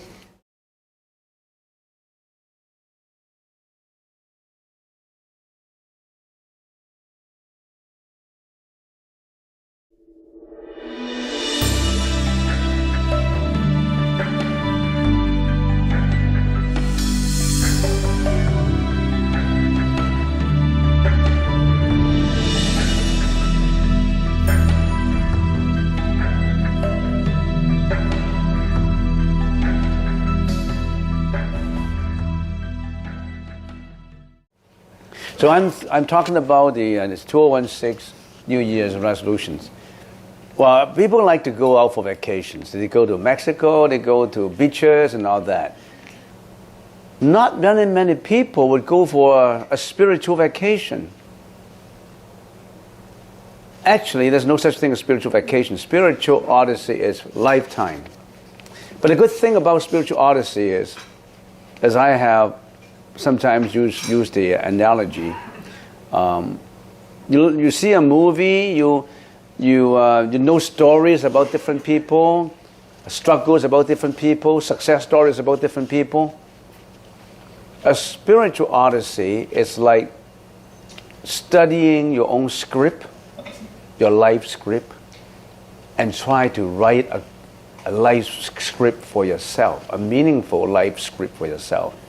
You watch a movie, you are watching somebody else's script. Do you know that you have a very unique script yourself? How did your life evolve? Where do you come from? And where would I go? Why do I have all these encounters? Why is my dad like that, my mom like that, my in-laws, my husband, my wife, my children? You're all related. It's a network. You're talking about computer. Nothing is not a network. We are all networking in here. But you may not know about it. Every thought is a network. Nobody would imagine what a computer can do. I still remember I was in the early 1970s. I was studying. At that time, computer was not that prevalent, and I was studying computer. And that course, I still know the name of that course, Computers and Men. That's the course I took at university. First course. There's I don't want to mention too early. You can guess my age. So, sometime in the 1970s, in the early 1970s, and it says Computers and Men. And we have to do a project. What did we do? We take all these computer cards and punch in holes for them. I didn't know a thing about computer. The bits and the bytes, I still can't figure it out. And who knows computer these days? When we first know about fax machine, I was doing a radio show about the Buddhist teaching, and the boss said, "Oh, there's an invention of the fax machine now. When I broadcast news, I can get news immediately from Hong Kong. It just show in there. Fax is the most modern way now. You don't even need fax machine now." So we have been progressing. And do you know that it's more wonderful in the spirituality of life than in the materiality of life? You know how the wonders of material is. Do you know the wonders of spiritual? It's wonderful when you can see, read, write, and rewrite your own life script. And that life script is an accumulation of what? Meditations. You get in the meditation this time, you have one sitting of meditation, you experience something. You put your script down, this is what I experienced. And then you add on a second script, second, third, and finally, you get into wonders of life. Because you tap into the wisdom of the universe. You know how Buddha became Buddha? Buddha tapped into the wisdom of the universe. Not just wisdom of computers, of the universe. But nobody would tap into that wisdom. People would just like drive a Honda Odyssey. They won't drive a spiritual Odyssey. Try to get that. Try to think about it. Where do I come from? Why was I born in here? Why do I experience this kind of thing? Why do I have depression? Why am I angry sometimes? How come I'm not successful? How come I'm not good enough? A lot of people say, I'm not good enough in this and that. How come I'm not good enough? How come I can't get what I want? Don't you have to know all about that? You can get that in your spiritual odyssey, and you can rewrite. Nobody can write your life better than you. You can rewrite your life with new agenda, with new hope, with a lot of aspiration. You can rewrite your life, getting rid of all these garbages that you have. Start a new day, a new life. A new dawn. There's a song like that, I know. A new dawn, a new day, a new light. Get started. All right, get back to the questions. First question, do Buddhists believe in God, and do we benefit by praying to God? That's the first question. There's another question coming up from this piece of paper. Let's take the first one. Do Buddhists believe in God? You have a capitalized God. It all depends on what you mean by God. I can say, yes, Buddhists believe in God. I can say, no, Buddhists don't believe in a God. So what should my answer be? It depends on how much you understand about God. If you think that God is an external object that you should worship, you should attach your thought to, you should be compassionate with, or you should, I don't know, habitually think that what it is, that's God, then the Buddhists say there's no such thing. Don't attach to God. The God is in you. You don't have to look for it. You have the God in you. Why are you still looking for God? It depends on how you define a God. Is there an external protection that you want? I don't feel secure. I always want a God who created. There must be a creator who created me, who created the whole world. There's a simple answer to a complicated question. There's always, creation is a very complicated networking.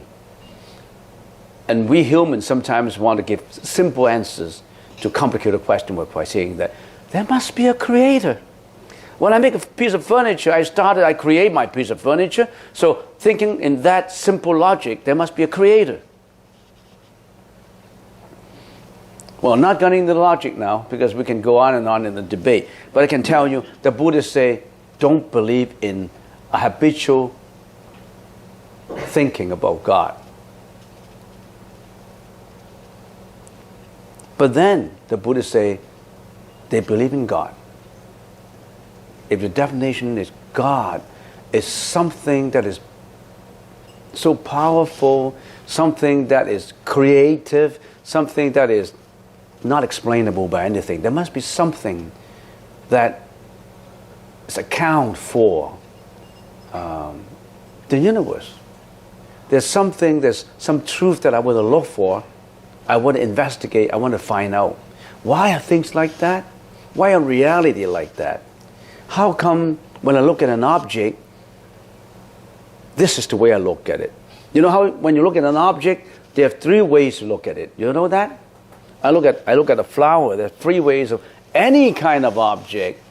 There are generally 3 ways of looking at it. The first way of looking at it is looking at it as raw experience in itself.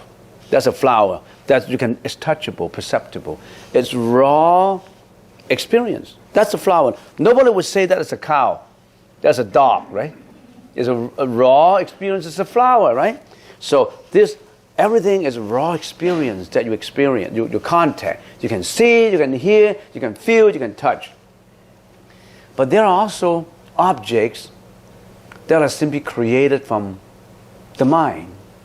They are not raw, real experience. The second kind of objects. If I give examples, I close my eyes, and then yesterday I met someone on the road, Mr. Cheng. I called him and he couldn't answer me. Maybe he disliked me. I had an encounter with him. We don't feel peaceful about it. So you're creating Mr. Chen's images in your mind. Oh, tomorrow I'm going to meet my boss. I haven't finished my assignment. When I'm going to talk to my boss. All images.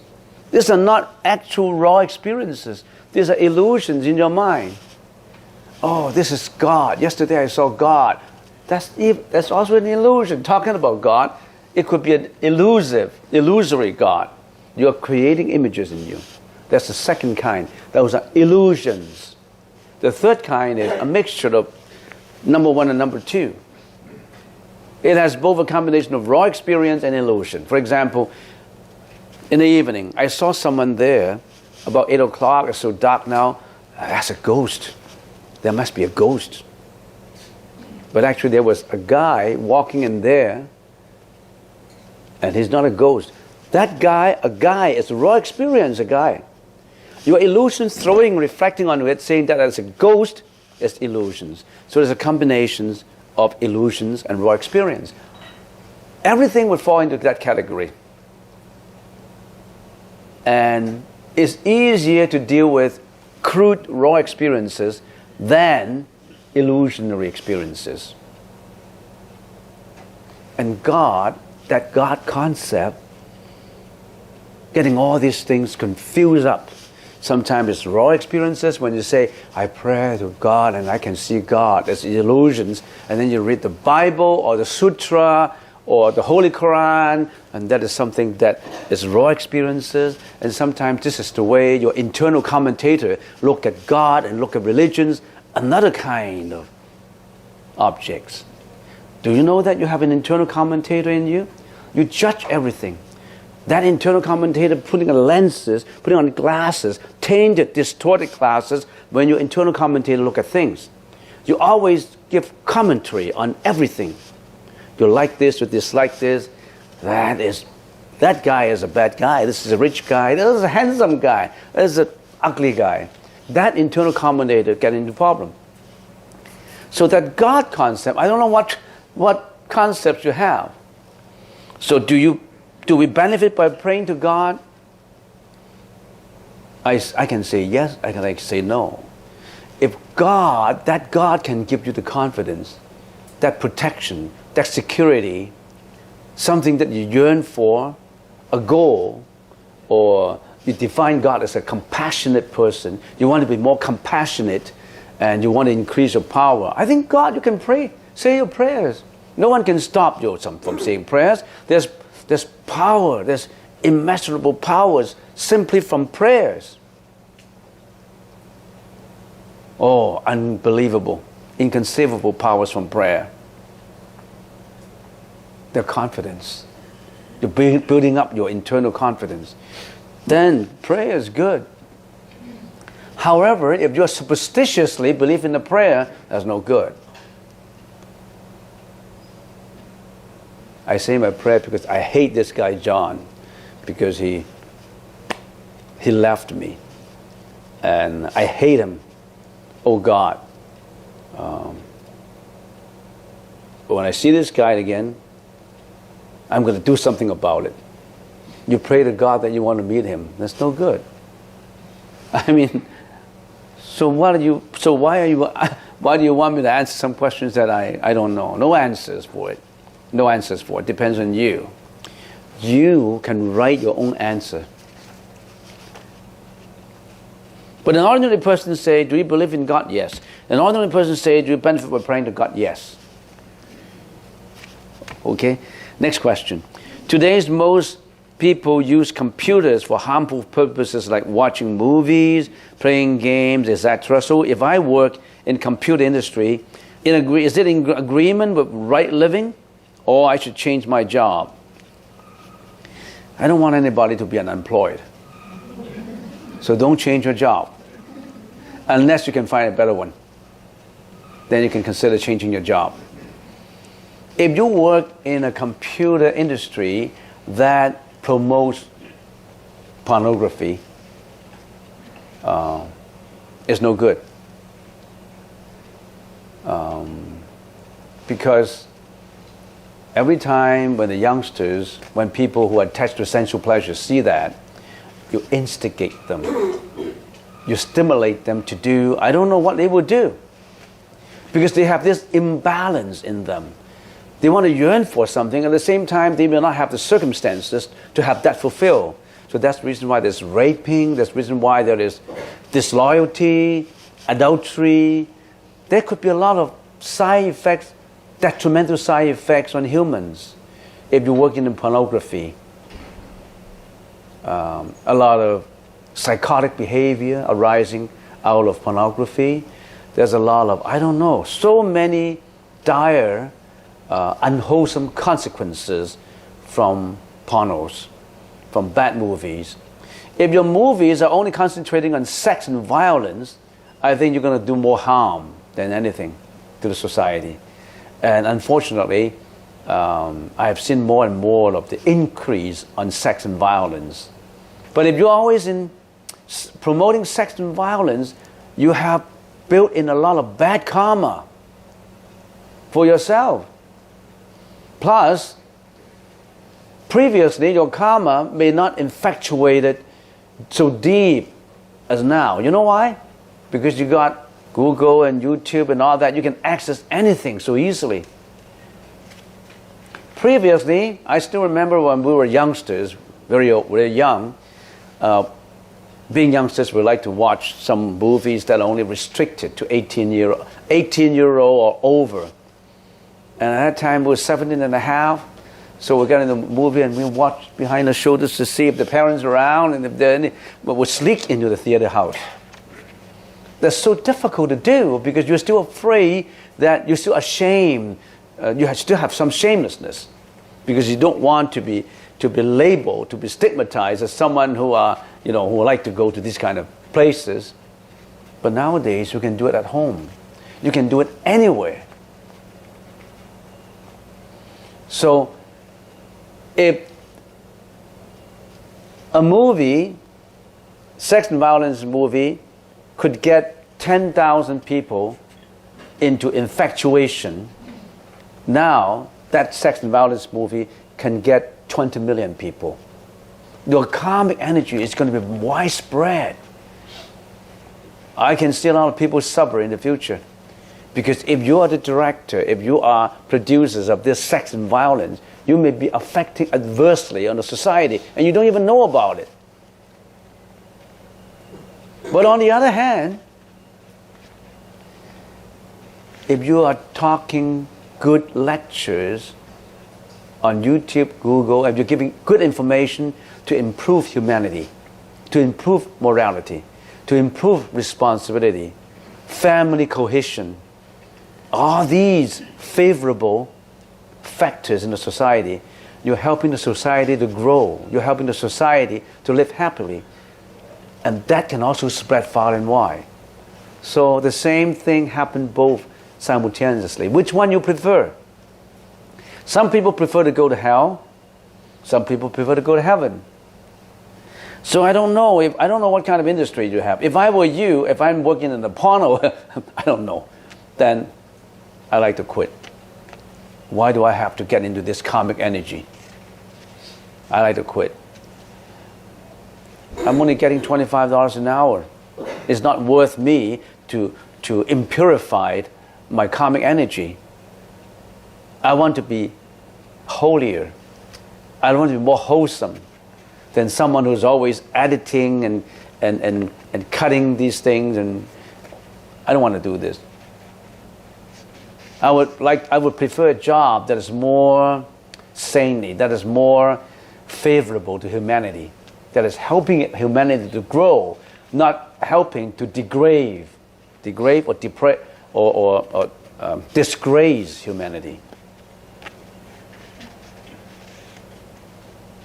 I would like to help Mother Teresa to help others rather than helping Hitler to kill.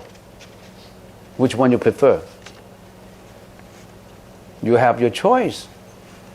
The choice is up to you. So whether you want to change your job, you think about it. Okay, final question.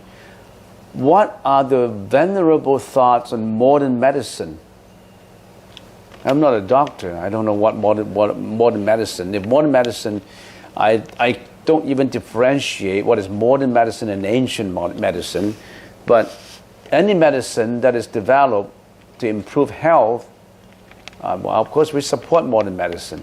If modern medicine is introduced to profiteer those manufacturers, then we don't support. But opinions on vaccination in newborn children, are you talking about DNA and helping I don't know actually. The questions I'm not so sure, unless you want to bring it out to talk about it. We support medicine, modern medicine, if they are improving health. We don't support superstition and vaccination if they are good. So why not support it? There are a lot of doctors who are philanthropists who are working in poor countries, helping poor children. And every year we have been doing work to relieve poverty in other countries. Last year, sometime in October, we went to Nicaragua, the second poorest country in Latin America. We went up the hill, mixed with those students, and we did a lot of donations. We helped to build reform houses for girls at risk in the street. When we were at Nicaragua, I visited a house to reform boys, but I couldn't find a house to reform girls. And I found that there are girls at risk in the streets in Nicaragua, and I talked to a Catholic father. It's a little strange. Some people said, how come two Buddhist monks going to a church to help out the Catholic fathers? I mean, what's wrong with Buddhist monks to help Catholic fathers? It's okay.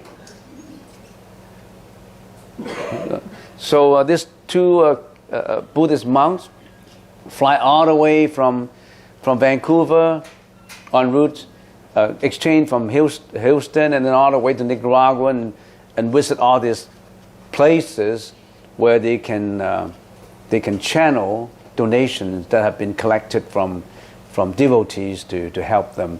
And right now we pledge to build a reform house for girls at risk in the streets. And we'll build a big compound for them. And we have also donated to Sick Children Hospital, because the whole Nicaragua only has 1 or 2 ambulance cars. So if there are sick children far away in the villages, they may have to wait for a month for 5 days, 6 days, 7 days. So we like to help them out, so we help out those.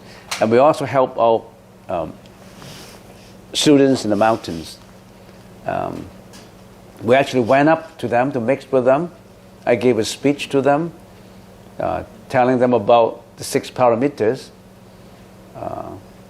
morality, meditation, patience, hardworking, concentrations. Nothing religious. I try to avoid. Guys, in addition to Jesus, in addition to God, believe in Buddha. I never say that. I just say something about how to be better, how to improve life. I respect all the religions if they're doing the same job. Everyone can be the Buddha. No exception. You have that Buddha in you. You have that God in you. Don't have to look for it.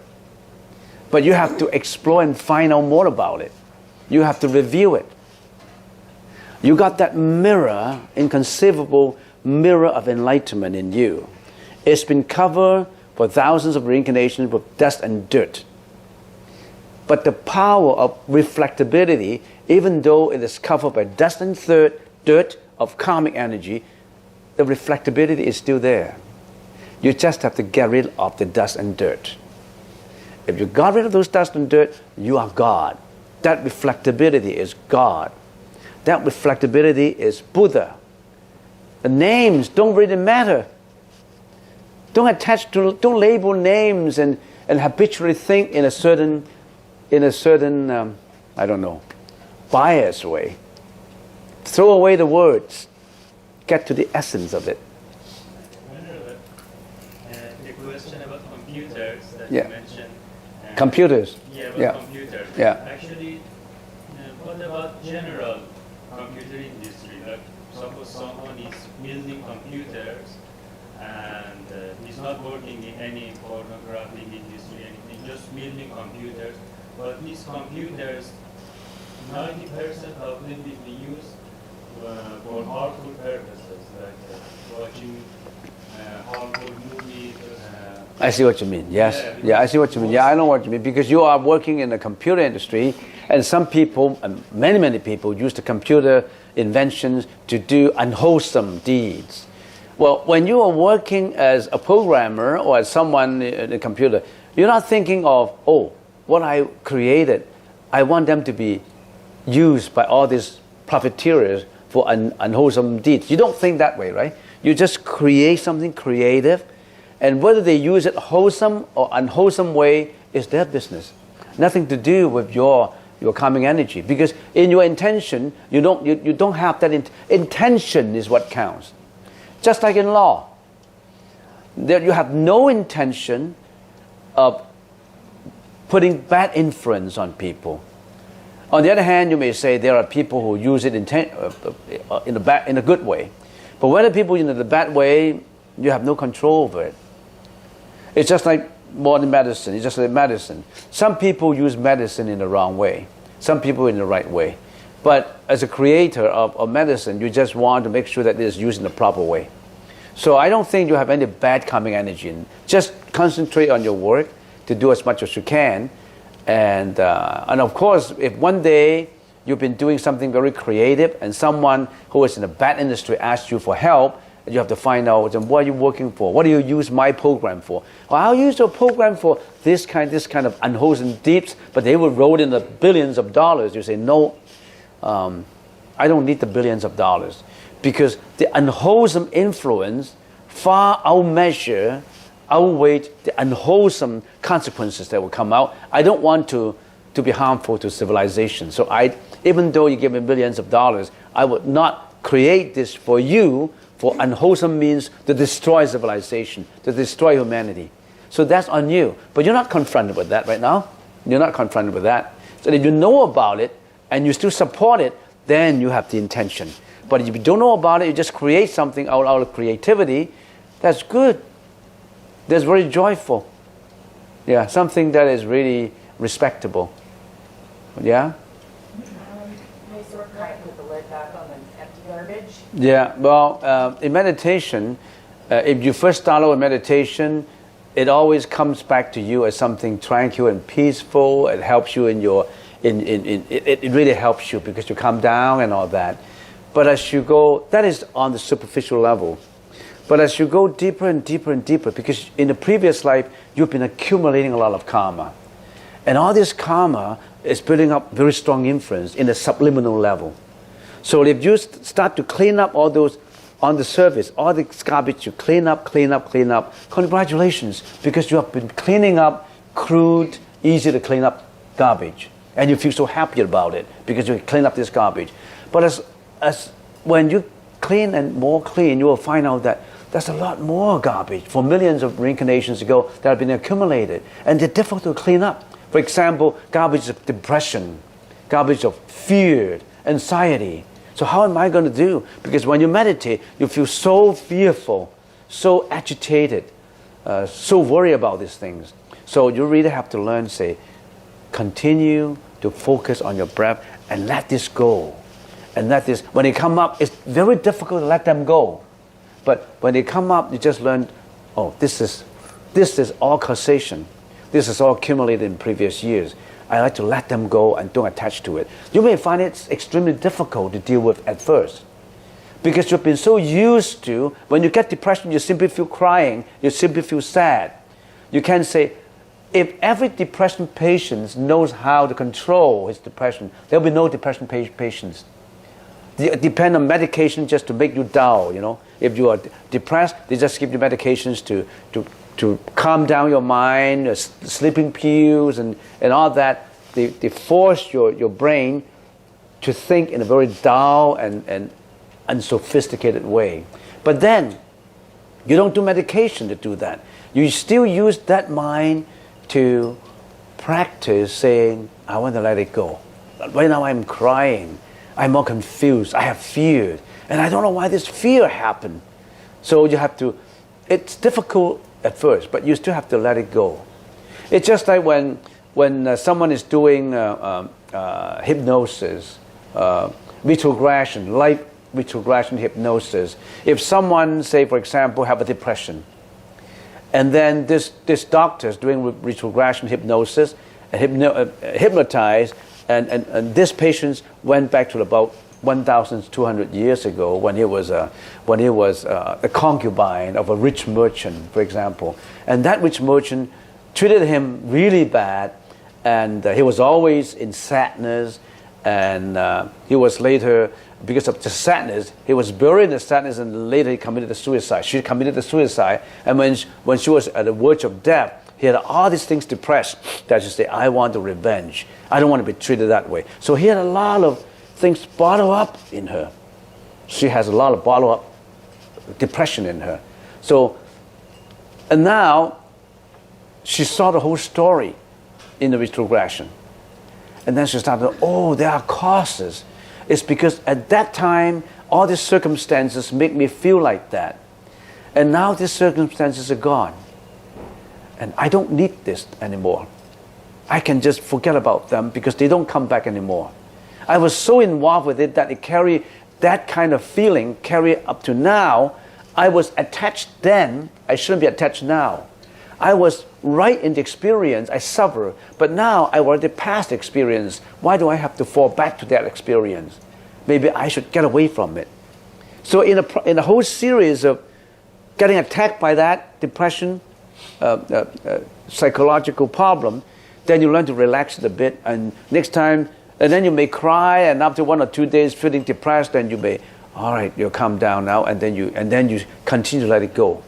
But the Buddha gave us methods. If you engage in deep thinking of depression and cry and really get fear, you learn to go back to your breath and forget about that. Getting back your focus, your samadhi on the breath, then it's easy to forget about that. You tie the knots in there. There's millions of knots in there. So every going back to the breath is to untie that knot. So you were involved with that, you come back, untie the knot, going back, untie. You a whole series of practicing like that. And one day, all of a sudden, you find that there's no untied knots anymore. I was so used to it, I got rid of them. And now I become free. So it's a whole process of training, getting back to your breath again, and knowing that that is sunyata, which means that it's all causation. It's not real. It's not true. It happened before. It won't come back. Don't attach to it. It's because of these circumstances that I had that happen.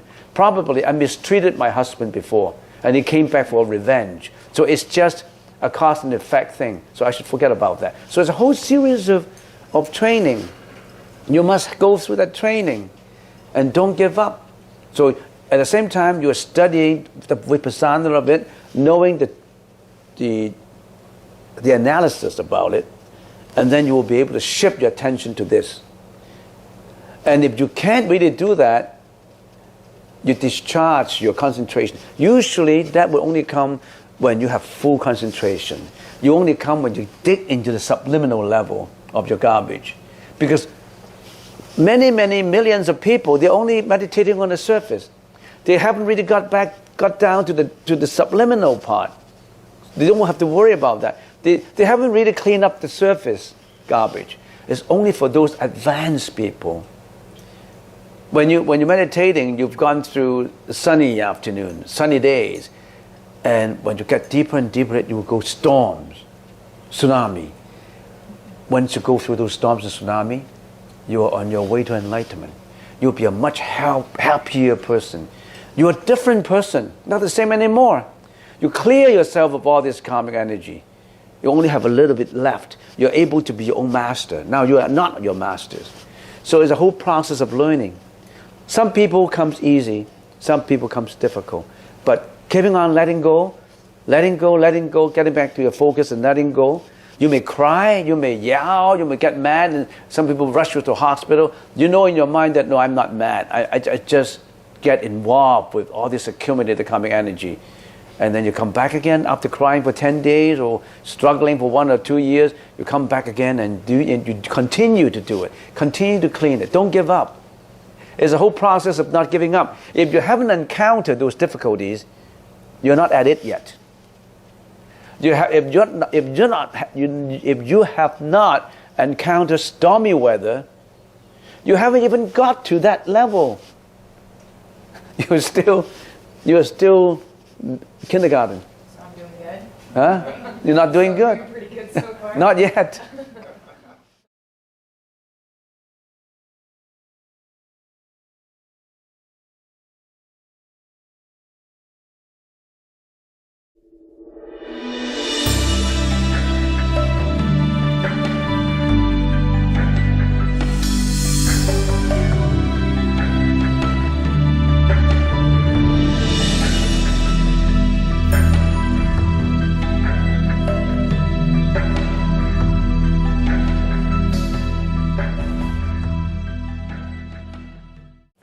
The first question is, it's hard for me to concentrate my thought when meditation.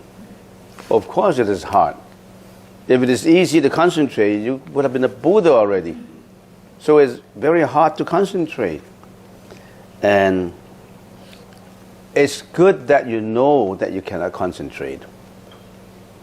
So if you are a positive person, if you are a person who is always striving for better enhancement of life, quality of life, then if you know that you don't have concentration, what do?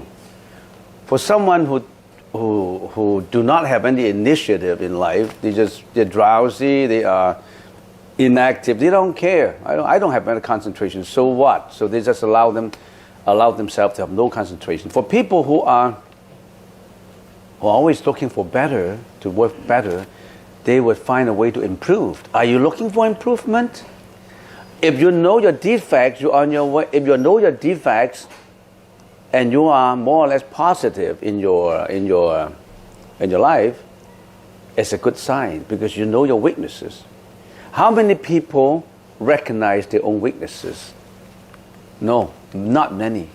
They will continue to do things according to their weaknesses. They will continue to get into trouble. They'll continue whatever they have. Now that you know it's hard to concentrate, do you just ask a question, I give you the answer, and you say bye? You forget about it? I can give you the answer, but if you don't do anything about it, well, it's not too effective. It's hard for you to concentrate. Not only you, it's extremely hard for me to concentrate when I first started. You have to learn how to concentrate. And you can enhance your concentration by learning meditation. So, if you know that it's hard for you to concentrate, can you do something about it? Learn how to concentrate. Do it by focusing first. Concentration initially is just focusing. Can you focus? For some people, for some kids, for some people who are having, what kind of syndrome is that? What, ADHD? What is that? ADHD? Yeah, ADHD symptom. They cannot concentrate. Those students, if they learn meditation, they will be improving. Think about it this way. It does not matter whether you are asking that questions from the perspective of a religion or perspective of just a daily life. It's good for you to have concentration, because the more you can concentrate, the more you will be living your thought, your wisdom. Imagine if a student can concentrate in his studies, and can concentrate in the professor's lecturing, can concentrate in whatever he's learning, he's going to be an A student. If an employee can concentrate on his work without being lazy, he will be a very good employee. So concentration applies and can enhance the quality of your life, not just religiously. In your life, you really have to have concentration. So it's hard for you, but you have to learn how to do it. Learn how to focus. How do you learn by focus? You have to get an object where you can focus on and learn how to focus on that object. You say, what are we focusing on now in our meditation? We're focusing on the breath. On the breath. And you focus on the air coming in now, touching my nostril inside, and I feel the coolness of the air. And now, after going into the body, it comes out again, I feel the warmth in the air. But my concentration at the nose tip, I always want to concentrate in here, feeling the air in, which is ana, out, pana, zati, the thought. I always do this anapanasati. I always concentrate on my breath. Use that as an object of concentration. Why? To train yourself in concentration. And you will find that after maybe half a minute, then you're thinking of, oh, where do I park? Oh, I have an appointment at 12:30. After this lunch, where would I go for lunch? I have an appointment. What would I eat? At White Spot, maybe I just order a salad. You'll think of many things. And then you say, oh, I haven't done my homework. Oh, tomorrow I'm going to work overtime. I will feel tired, so maybe I should go home early. Or maybe I should eat in the temple to see what kind of lunch they provide. It's free anyway. What do? You've been thinking and thinking and thinking. Your focus is not on your breath. And then, oh no, he said that we should focus on our breath. Then you pull your thought back to the breath and you focus on it again. And then maybe after half a second, oh, Joan said that I should go to city market to buy some yogurt. You are away. You cannot concentrate. So by a process of this kind of training, you say, going away, remember, you're like a monkey. Your mind's like a monkey. You're going further and further and further away. Now that there is a monk in the temple telling you to concentrate, what did the monk give you? Invisibly, what did the monk give you? Give you the lecture, give you the instruction. What actually, symbolically, what did he give you? To train your monkey. He gave you a string and the leash. So you tie that leash on the monkey's neck, and then you hold that end of the rope. And then the monkey goes away, maybe a mile away, maybe a foot away, and then you slowly pull it back. No, don't go, Sonny. monkey Sunny, come back, come back, come back, come back to the breath. And then after a while, it goes away again. Come back. Don't pull too hard. You kill him if you pull too hard. What's the meaning of pulling too hard? How come I can't concentrate? Gee, I have to concentrate. That's pulling too hard. Pulling too hard, you get into another emotion. Hatred of yourself, anger. You're building up another emotion.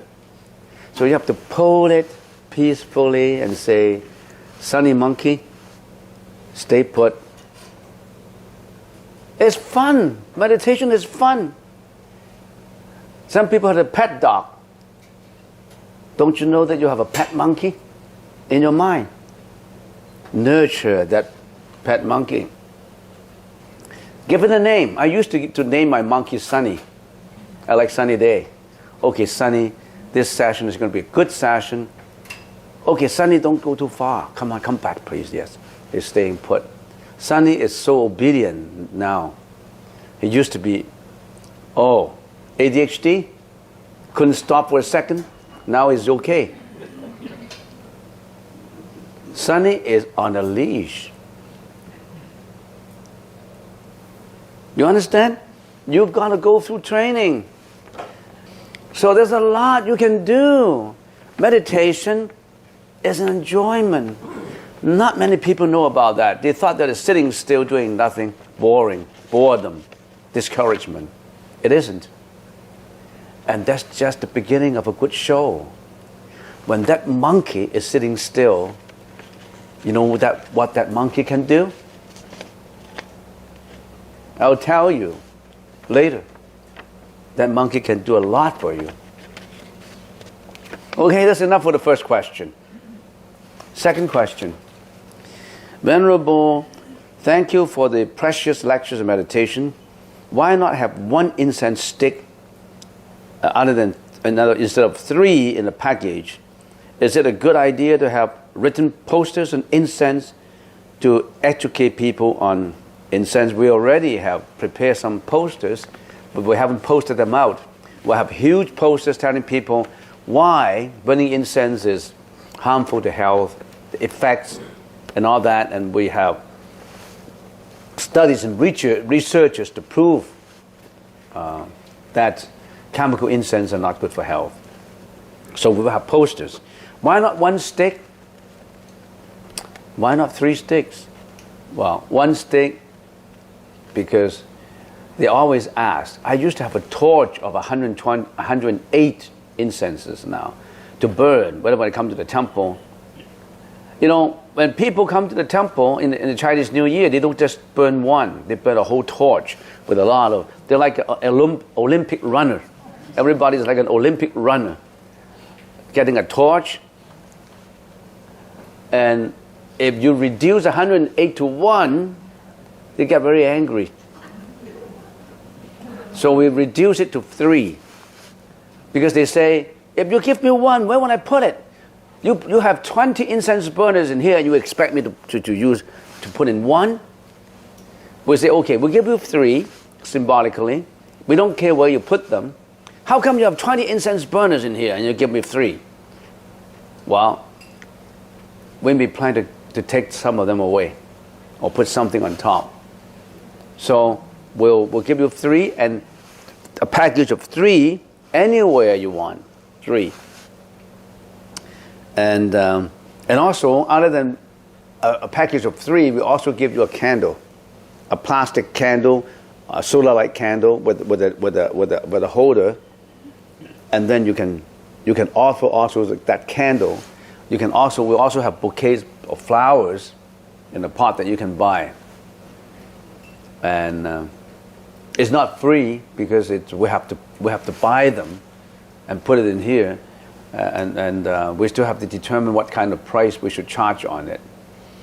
We will encounter a lot of discontent because they used to be holding a torch, and now they change it to 3, a package of 3. But then 3 is better than, for now, 3 is okay. And if you, another problem is this incense, or organic incense, true incense, and we have to buy them from China. So we got to charge a price. If you put in one incense, that long, about a foot and a half and some a foot, how much would you charge for it? $1? They're expensive. So we say $1 for one is too expensive. Maybe we put in 3 and still sell it for $1.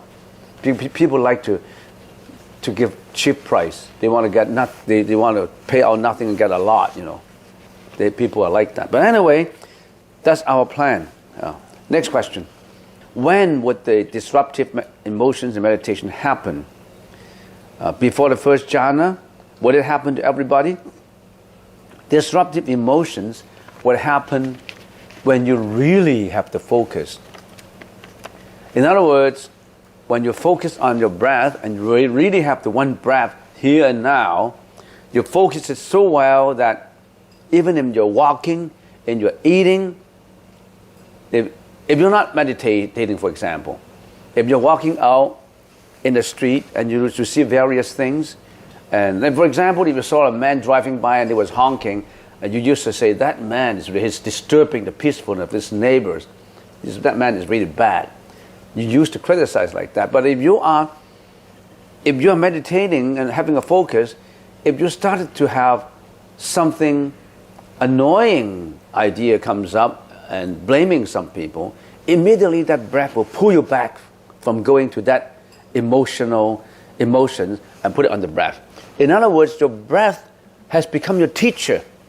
Whenever you have disruptive, when you have something, you think about something you dislike, something you're jealous about, some anxiety, it'll always pull you back to the breath. So that will be the time when nothing but the breath. That's the time when you start to have disruptive emotions. Because why?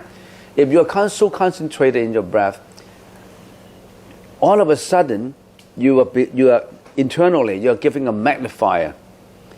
All this minute thought of discontent, emotional thought, you didn't realize it before. Now it's got magnified. You realize it more. In other words, you open up your garbage in the subliminal garbage in the basement, and you realize those garbage, and you start to deal with them because you've been given a magnifier. All this thought that comes up that is unwholesome, your breath would magnify it for you. So if you have this disruptive emotions of anxiety and fear, your fear of your own death, the fear of your members of the family's death, if your fear of that, it becomes the focus, now it's all magnified. You will be more fearful because actually you have that fear all along, but you didn't realize it. But now you realize the minute little detail, it becomes more overwhelming for you. So what would happen? It happens to all those who are at a more advanced level of concentration. If you're not advanced level of concentration, you don't realize that. You're kindergarten. If I can give you an analogy, maybe you must be up to grade 9, grade 10. If you're kindergarten, you will not have these disruptions because you're not there yet. When you get to grade 9, grade 8, grade 11, you're almost going to university. So I would say that assuming that going to university, you've been going to the university is first jhana. This kind, maybe just grade 5 or 6, that you have this disruptive emotions. If you are kindergarten, you don't even know. You don't have those. You haven't even focused. You haven't even learned. You've been just practicing it on a haphazard basis. Sometimes you do it, sometimes you don't. There's a saying in the Chinese Zen writings, you have to pass the threshold of death in order to understand it fully. Okay? You have to really pass through it. Okay. Next question. But some people is forgetful in young ages Is it because of the person don't have enough consciousness? How to control the mindfulness? You mean you want to increase your memory because you're forgetful? In meditation, you can increase your memory. And do you have enough consciousness? The consciousness is always there. Some people's consciousness are more tainted, contain more emotions, and some people's contain less. How to control the mindfulness? That's what we're doing. In one session, you come here in one session and you want to control mindfulness. Come here a number of years, or for some people not a number of years, maybe a few months. You have to do it. You have to start to get to know your monkey. You have to be friends with your monkey. You get to know your monkey, your pet monkey, and tell him to calm down. Your monkey of mindfulness. Pet your monkey, train your monkey, then you won't be forgetful. Wisdom will come. Meditation is not just a one-time deal. You must find fun in meditation in order to continue. If you don't find fun in it, you think it is boring, you think it is something practiced by the senior people, or you think that, I don't know what you think, then you're not at it. You have to be interested in doing it. And I've always compared doing meditation with watching a movie. And a really nice, good office, big office movie, you really enjoyed it. But you can enjoy the movie of your meditation. It's like going to meditation. That movie, you're the producer of that movie. You're the scriptwriter of that movie. You're the actor or the actresses of that movie. You see that movie, you perform that movie. That's a very interesting movie. You learn how to unroll the tape, unreel the tape, and look at it. Don't look at somebody else's script. Somebody else's script would be nothing but violence and sex. Look at your own script. Examine your own script.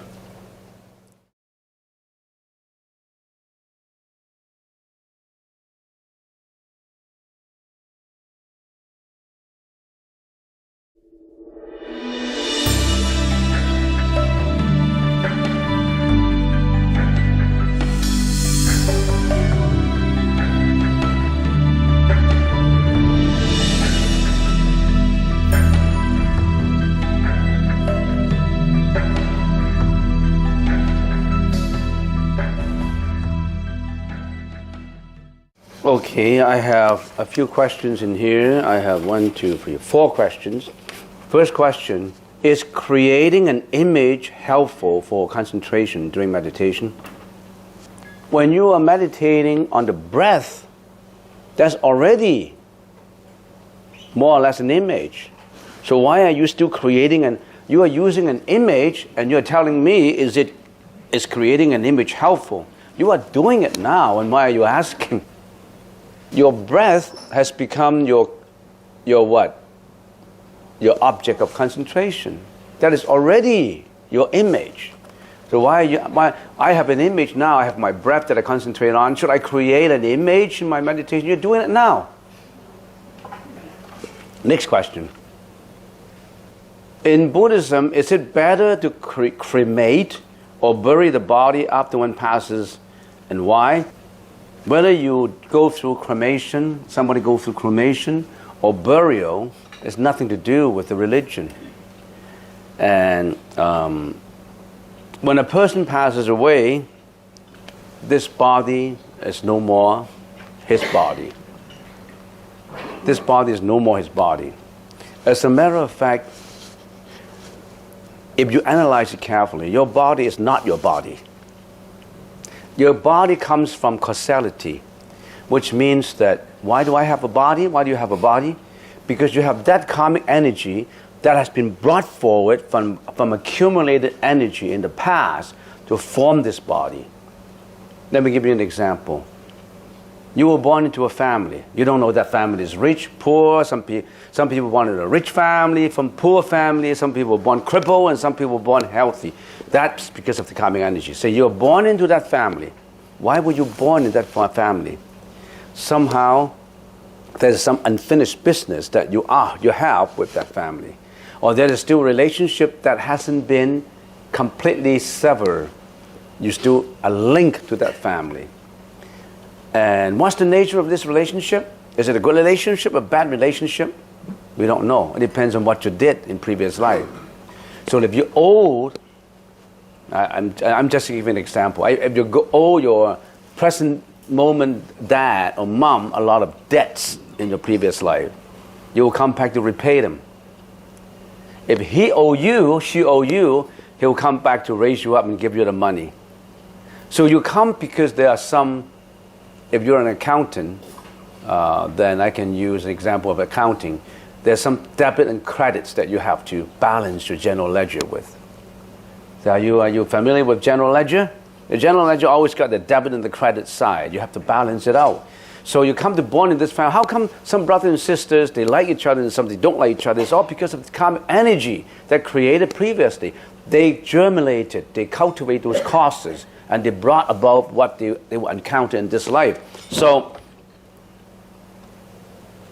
whether they cremate the body or not, when this body is due, this body is no more you anymore. Why do you have to worry about whether this body is cremated or buried?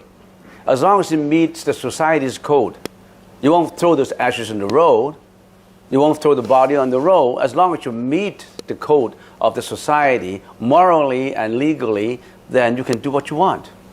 But if you do it, if you cremate it, you don't need. Some people like cremation because then they don't need so much space. They don't need, 8 feet by 2 feet in ocean view to bury that body.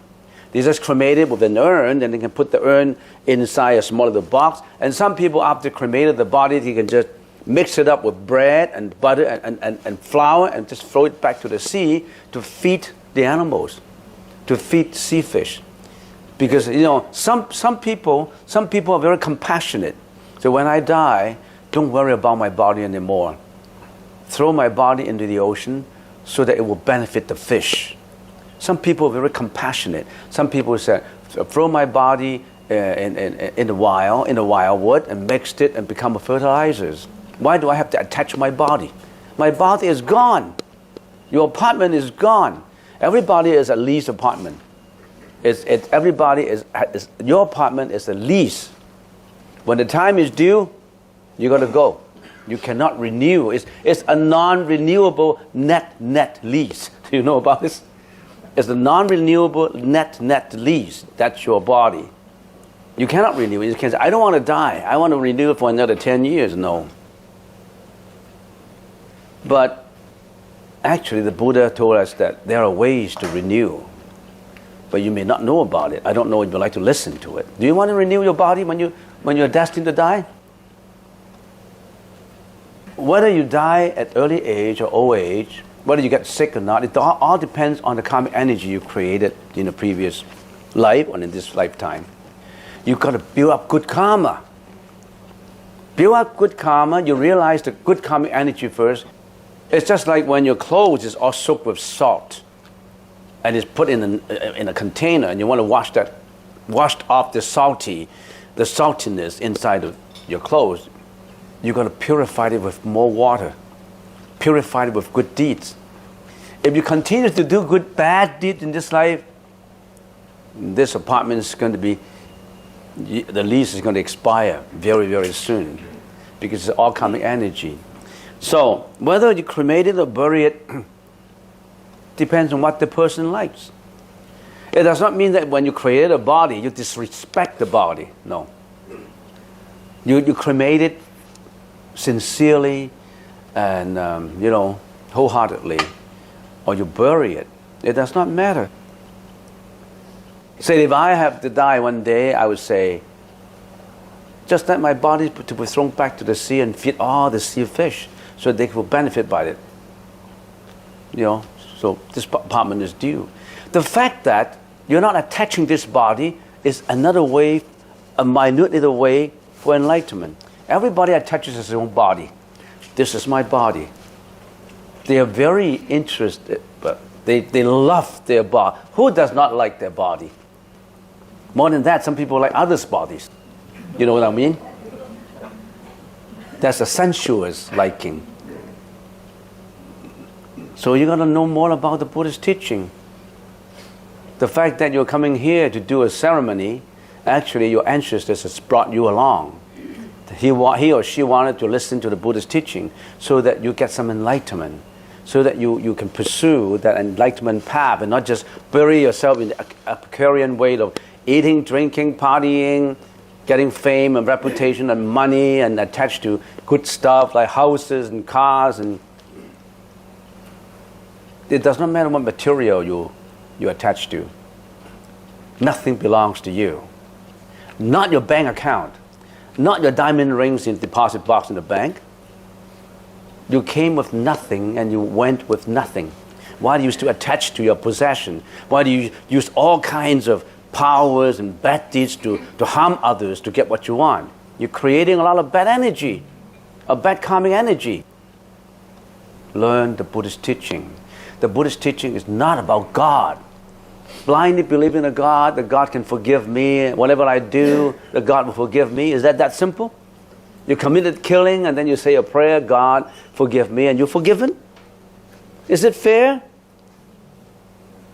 So if you commit a sin and you say, God, forgive my sin, and you'll be forgiven?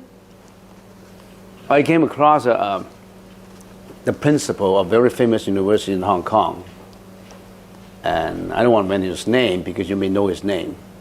And I asked him, he's my friend, and I asked him, why do you believe in the Buddhist teaching? He said, there's one reason. Just for that reason, I believe in the Buddhist teaching about reincarnation. I said, what is that? It is fair. Reincarnation, life and death is fair. Well, why? If I did something really bad, if I don't have to pay for it, as long as I feel happy, I can do what I want. I can kill, I can rape, I can do what I want, because after this life, I've got no other life left.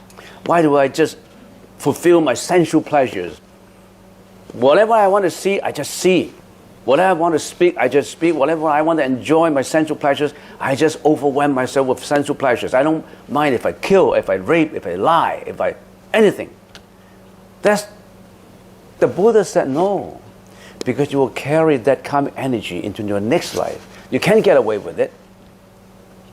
That's more fair, he said. Because the next life you're going to suffer. Because somehow the general ledger got to be balanced. You owe more money, you got to repay. So don't owe anybody money. You will become his son. And you're going to repay it. And don't get into debts. You'll become a cow on his farm, and you milk that cow every day. Every day you get milk from that cow, he's actually repaying you. He owes you a lot of money. Or you'll be that cow one day to be milk. And finally, you know what he would do to you? Because you owe a lot of money, he would send you to the slaughterhouse to be killed. I'm speaking too much about this. Yeah.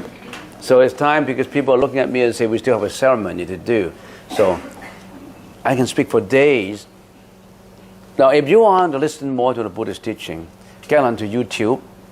And I have a lot of lectures in there in English and in Cantonese. There's more Cantonese than in English. Maybe about 500 in Cantonese and about 100 in English and even in Mandarin. And click onto it. Reverend Guan Cheng, Guan, space, Cheng, and you will get into a lot of this kind of teaching. And there's Q&A sessions that I put into the YouTube about people asking questions and I'm answering questions. And some people are interested in it. I've seen people who came from the States coming here to visit me and said, I like to listen to the Q&A because it answers a lot of questions for me. So get onto YouTube. Then not only on what I talk about, there are also other monks. Get into lectures by, for example, Ajahn Punaji, Ajahn Brahm, Ajahn Surapano, And there's many other monks who gave very wise advice and who gave out the Buddhist teaching and click onto it. Next question. How and what to focus on during walking meditation? During walking meditation, you are focusing on your movement. And also, if you meditate for a long time, for those meditators who meditate for a long time, you may be building up a lot of energy inside your body. In the Chinese language, we call that the qi. And sometimes if you can't release the qi, it will concentrate in certain areas and make you uncomfortable. For example, if the qi is right at the top of your head, you may feel the tingling all the time. If the qi is right in the chest, you may feel some heavy chest in here, or in the knees and all that. So meditation, you really have to meditate for a while. You really have to walk very fast to release that kind of energy. That is the qi energy, not the spiritual energy. Sometimes we have to do a mixture because we have a body. In other words, we have an apartment, and the person, assuming the example is that the apartment is the material, and the person living in it is the spiritual, is the mental, for just an example. The physical, if you want the relationship to be good, the physical must be maintained. You have to make sure that you whitewashed it. You have to make sure that it's insulated. You have to make sure that the fridge is working, floor and everything. You have to put that the pest control has done everything, and the apartment is in good condition. That's the qi part. When you're meditating, you have to make sure that your body coincide with healthiness, coincide with the spiritual. So the body part, you can't ignore it. You can't say, I just spiritually meditate and I don't care about my physical body. No. When you are meditating for a long time, you really go out and exercise and discharge some of the qi energy in you. And on the other hand, that person in the apartment is the spiritual part. The spiritual part also has to do something about the spirit, the mental. So talking about walking meditation, that is the physical, more or less the physical part. So you have to concentrate and focus on your movement to release the energy that you have. Last question. When a person passes away, the spirit is still around within 49 days. What does the spirit or consciousness go through during that stage?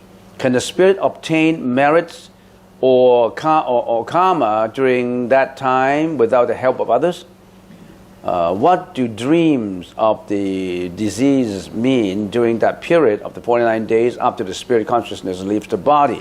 So there's a lot of questions incorporated in that question. So in the 49 days, the person who passes away, many things could happen. Say, for example, talking about dreams, if there are certain family members who are more prone to interacting with the metaphysical, with the non-physical, with the spiritual. And that member of the family, because of the mental structure and all that, he may be easier to get in contact with the passed away. The person who passes away, if he couldn't let go of whatever is surrounding him, will be still around and trying to communicate with family members, but they cannot. They cannot communicate with family members because they don't have a body anymore. And they don't have the power with the spirit to move stuff around. They don't have that power. So they cannot communicate with the family members. So he or she would choose to communicate with a family members who is more prone to interacting with spirits. And he can enter dreams of that family members to become, if, say, for example, someone, Mr. A passed away, an old age, say 90 years old, and he came back as an old man to his niece, to his wife, and said, I still left my key in the second drawer of my cupboard. And that key is the deposit box to the Royal Bank in Oak Street in Richmond. Richmond doesn't have an Oak Street, does it? In Granville, in Richmond. and go and get my stuff. And then next morning, he got up in his search. Oh, he really got the key. And he got the stuff. Oh, there's still some cash in there. So that's not surprising. And there could be a spirit who came back and said, make sure you put my tablets and put my name in a temple. And I like to be there. I like to hear monks and nuns chanting every morning. And make sure that my body would be in where and where and where. And my photograph, make sure that everybody, I still leave a good photograph somewhere. There's a lot of things happen in dreams, okay? And what happened in the 49 days? In the 49 days, we call it the Bardo stage. The person who passed away could be still around if he's still attached to families. So if he's still attached to families, he will still be around. Whatever you do, he or she become very sensitive to it. Particularly if the family members start to fight for estates. Take it to the court. I want that house. I want this car. I want this $20,000. How come the $100,000 is split not evenly? I want this. I want that. If you struggle, he knows all about it, and he won't feel happy about it. If he don't feel happy, the more he feel unhappy, the more he's attached to things around. The best is to let go. Let him let go. He doesn't have a body anymore because he is suffering. He has a body and cannot communicate with you. He's suffering. He should go to where his karmic energy attracts him to. You should say, oh, Dad, free to go where we want to go. And if you go on to the next life, make sure that you understand the Buddha's teaching. Liberate yourself from suffering. I will be doing this. I will be trying to understand the Buddha's teaching to liberate myself from suffering. I know everybody, this world is a world of suffering. And we all have to die anyway. Anybody who doesn't have to die, raise your hand. You don't have to die, raise your hand. Right? I'm right. So everybody has to die. Anybody here who would not get sick, raise your hand. You get sick? So you can't get away from these sufferings. The Buddha said there are ways to get away from sufferings. Not only of yourself, of all those who are around you. Why don't you start, because of this ceremony, of this occasion, start to learn about all these spiritual paths to get onto that emancipation, liberation of sufferings.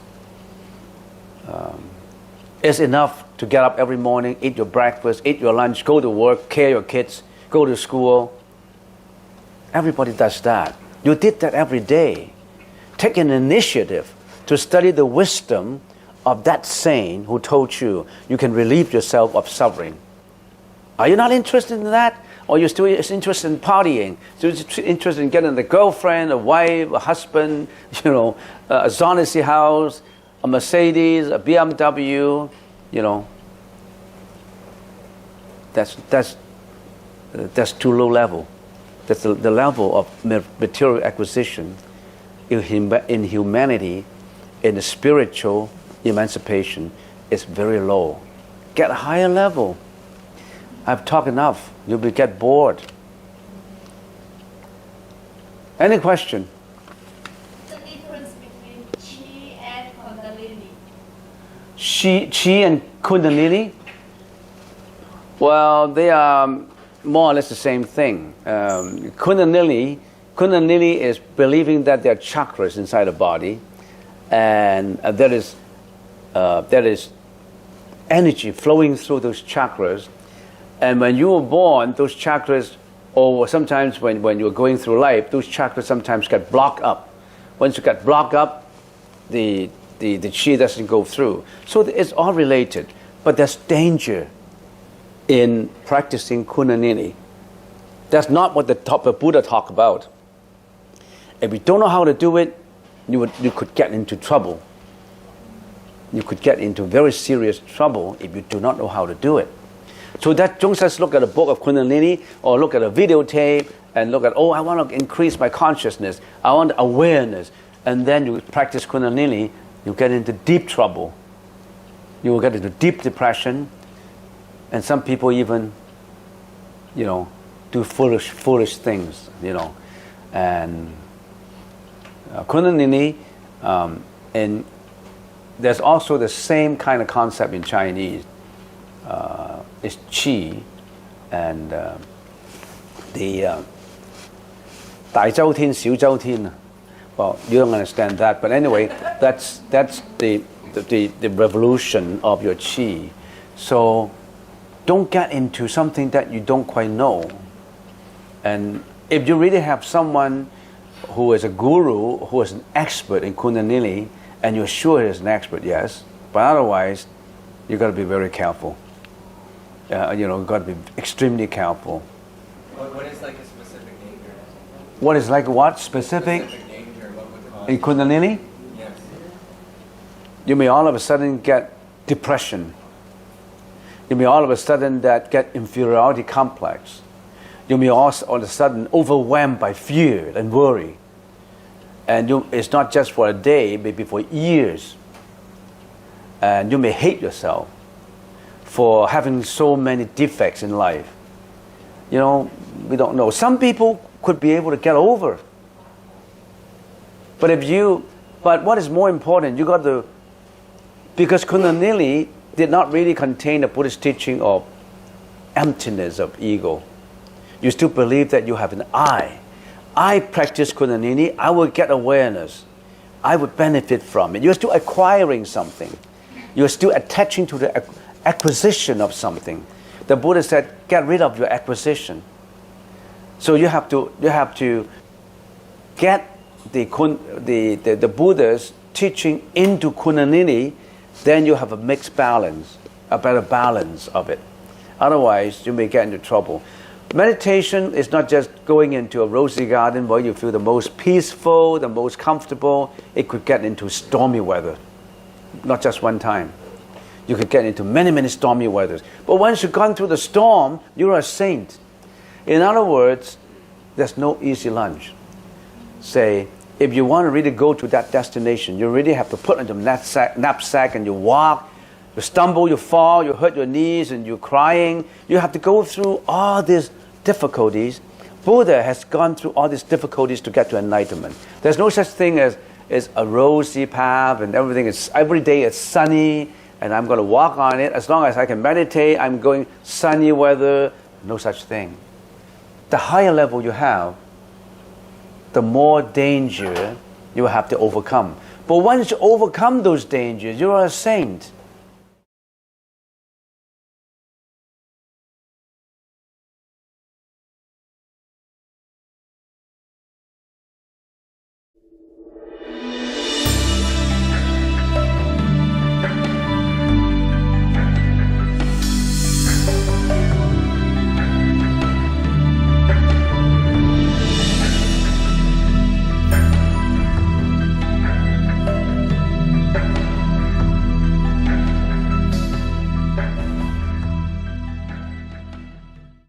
One question in here, but before I answer the questions, remember next week, no meditation.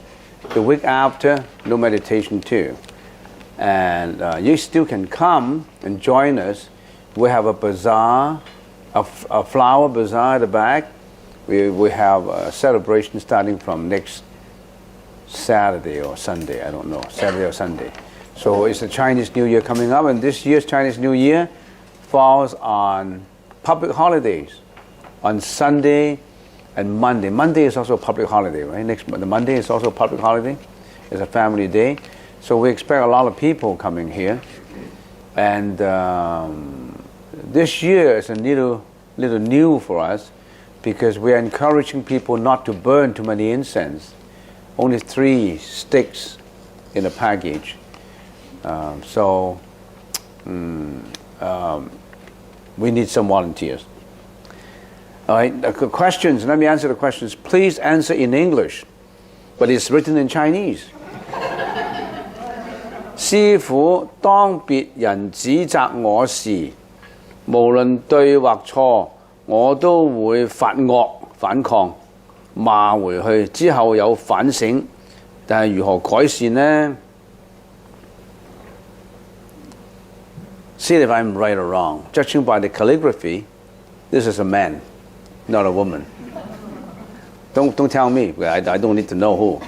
Yeah. So it says that when somebody reprimanding me, scolding at me, whether he or she is right or wrong, I immediately will respond with emotions. I want to yell him back. I want to get even with him. I don't care because he's not respecting me. So at one time he's doing that to me. I'm reciprocating by having the same emotions. That's what I usually do. That's what it says in here. And then, but afterwards, I feel quite regretful about it. I shouldn't have responded in that way. How do I improve myself? So, to improve yourself, remember, why don't we get back to what we talk about? I can go to the sun and moon answer these questions, the galaxy and all that, and explain for half an hour. But why don't I get back to restrict my talking into what did we learn back there in the hall? We say we learn three things. The method is sila, samadhi, and prajna. Sila is morality. Sila is morality, precepts, taking precepts, guarding yourself against bad deeds to conform to criteria of morality. So we have the sila, we have the concentration, and which is samadhi, and we also have wisdom. If you have learned these three, then you wouldn't respond the way that you used to respond. How do you use sila? Because in sila, it depends on what, say with your lay persons, you have observed the five precepts: abstain from killing, abstain from lying, abstain from stealing, abstain from sexual misconduct, and abstain from intoxicants. Superficially, because you are yelling back, abstain from killing, you're not killing anybody. So it seems that you're okay. Abstaining from lying, you're not lying. But why are some people yelling at you? Is it because you're lying? Or we don't know. Sexual misconduct, nothing to do with that. Drinking, maybe that guy is drinking and not you. And intoxicants, that's not the five precepts are not applicable.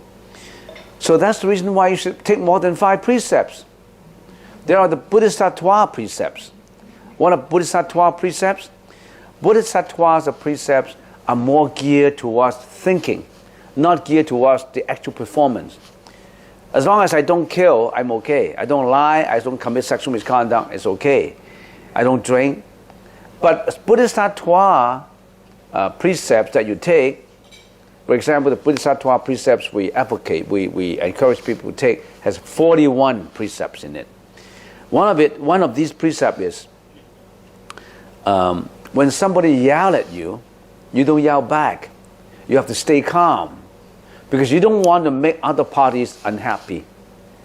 And so the precept would immediately stop you. I shouldn't be yelling back.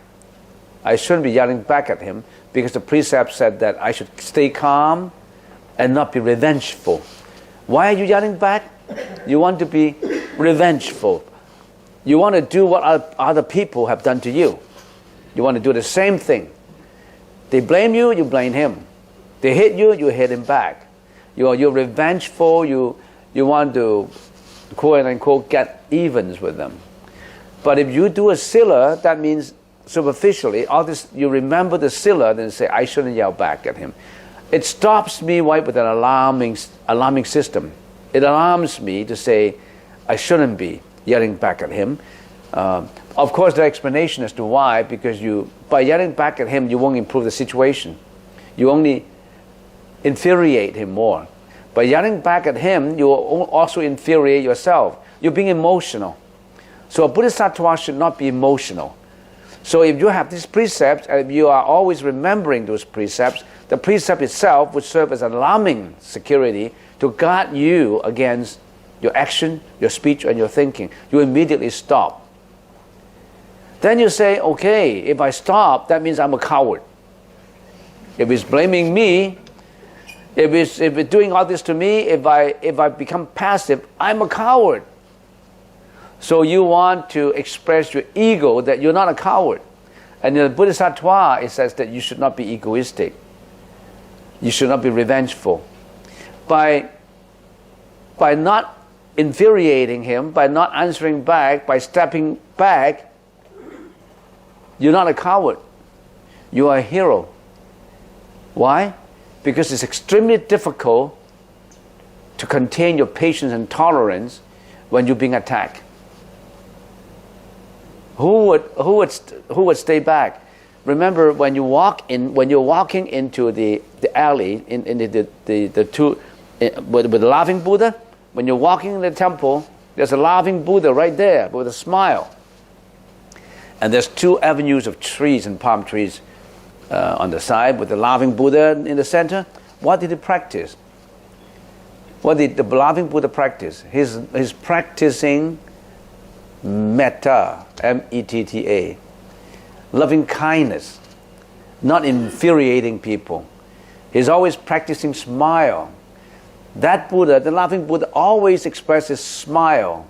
As we always said, is the most successful public relations manager in the whole world, because he's always giving a smile. Even though you spit at him, you point your fingers at him, he's always smiling, because to him, even if you hit him sometimes, he smiled, because he didn't want to create mental afflictions in people. If you start to infuriate back, if you hit it back, it will create infuriation too.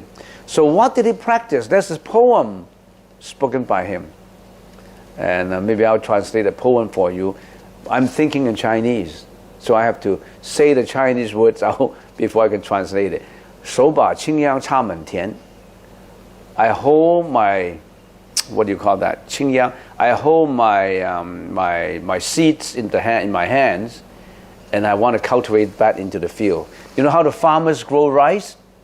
They have all these shoots coming up, smaller the shoots, and they have a basket and they plant into the soil, growing rice. 手把青秧插满田. So he's holding this bag with all these shoots of rice shoots and plant it in the water, in the soil. So he's holding that. 手把青秧插满田，低头便见水中天. When I look down, I can see the sky. Because when I'm planting, I'm looking down.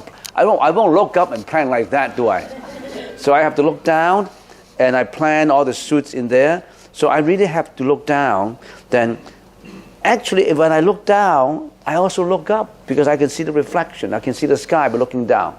That means by being humble, I have a better view. By being humble, I can plant at the same time, and I humbleize myself. 低头便见水中天. 六根清净方为道，退步原来是向前。六根清净方为道，这什么意思呢？What is the meaning of that? It says, if I really want to follow the Buddhist teaching, I have to purify all my senses. I have to purify my eyes, my ears, my nose, my tongue, my body, and my mind. 六根清净方为道. The word Dao, that means the suits. And the suits, the sound of suit synchronized with Dao, the way, with the way. 退步原来是向前. Actually, every step I have taken backwards, I'm going forward.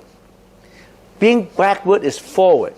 So some people say, I still remember saying, little is more. Have you ever heard that saying? Less is more. By having less, you have more. So how come this farmer, this fat, laughing farmer, a reincarnate of the laughing Buddha, how come he says, by going back and planting, I fulfill all my responsibility? Because in China, you know how they plant rice fields? They don't go forward. They start with the edge and they start to go backward. If they go forward, they can see. So if they go backward, they know what they have planned. They know the situation by going backward. So farmers farm the rice fields, putting the seeds in there by going backwards. By going backward is going forward. By being humble is actually achieving everything. So when he has back up to the edge, the whole field is planted. So you have more achievement by being humble. You can see the whole matter more by stepping backward. If somebody infuriates you, you get infuriation. You start to have a fight with him. You're going forward, but this forward leads you into trouble. In the Dharma Sutras, it says, infuriation would burn all the punya. The infuriation would burn all the merits that you have accumulated. Infuriation. You know why? Because sometimes when a criminal committed killing, homicide, is it homicide? No. Homicide, yeah. Committed homicide, the defense, he get a defense lawyer to defend him. The defense lawyer asks him, what do you do? Why do you do that? He usually say, I didn't know why I killed him. I didn't know why I did that. But at that time, I was driven just to kill him. Because why? Because his infuriation dominated him. So you always have to step back. Stepping back is to seeing more. Less is more. It's the hero who steps back, not the coward. The coward will always go forward. The hero will step back. And don't talk this to soldiers. When you're going to war, I want to step back. No. So by stepping back, being humble, receding and receding, you save the whole situation. But he is infurious, and you back up. So the precepts would take place in here to alarm you. That's on the precept side.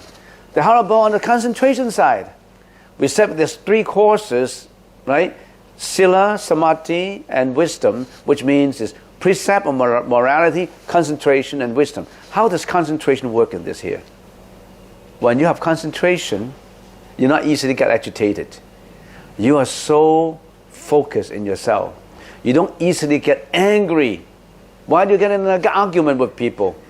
Because you don't have focus. You cannot focus on your own temperament. You cannot concentrate on your purity, on your tranquility. You're agitated all the time. So if you have concentration, samadhi, you're not easily, you're like a pond of crystal clear water. You're not easily violent with waves. You're always calm and clear.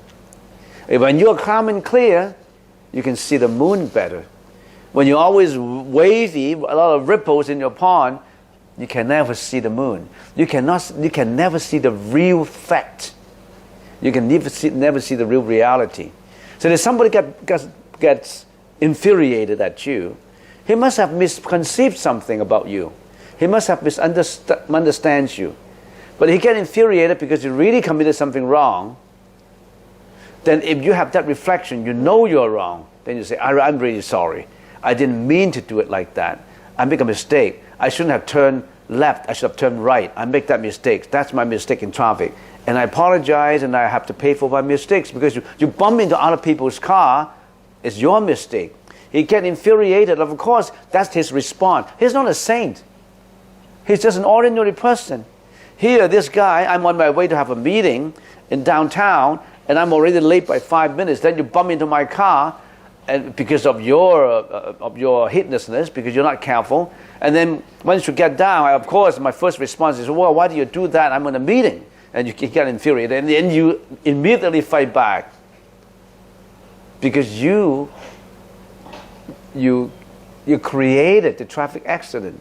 They'll say, I'm sorry. And this is my mistake. Let's get the police, and let's get to what do you call that? Where they resolve traffic accidents? ICBC. I lost track of the whole world. I don't know what ICBC is, and some people mention names that I don't really know.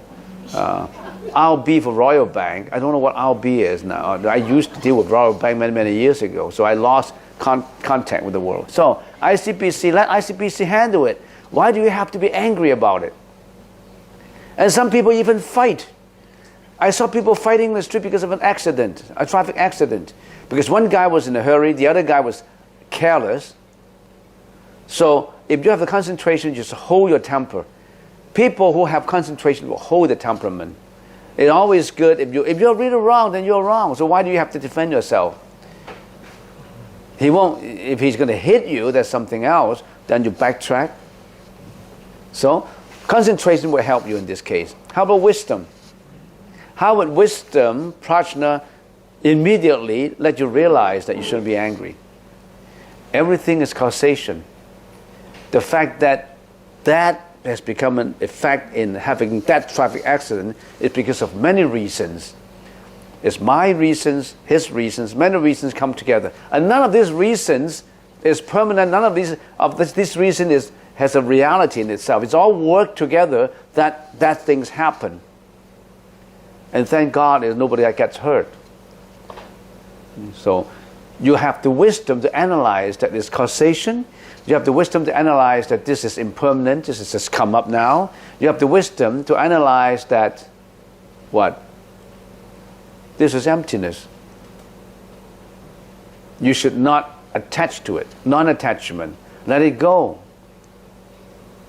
So if you're doing that, whenever you don't have any sufferings because you're not attached to those anymore. All these come up, all these mental afflictions of anger, hatred, violence that come up, you can easily let them go because you've been training in the temple every Saturday to let go. Let go of all those that flow into your senses. Let them go and focus. So you have to apply what you learned. You have to apply the Buddhist teaching to daily lives. Tie it to daily lives.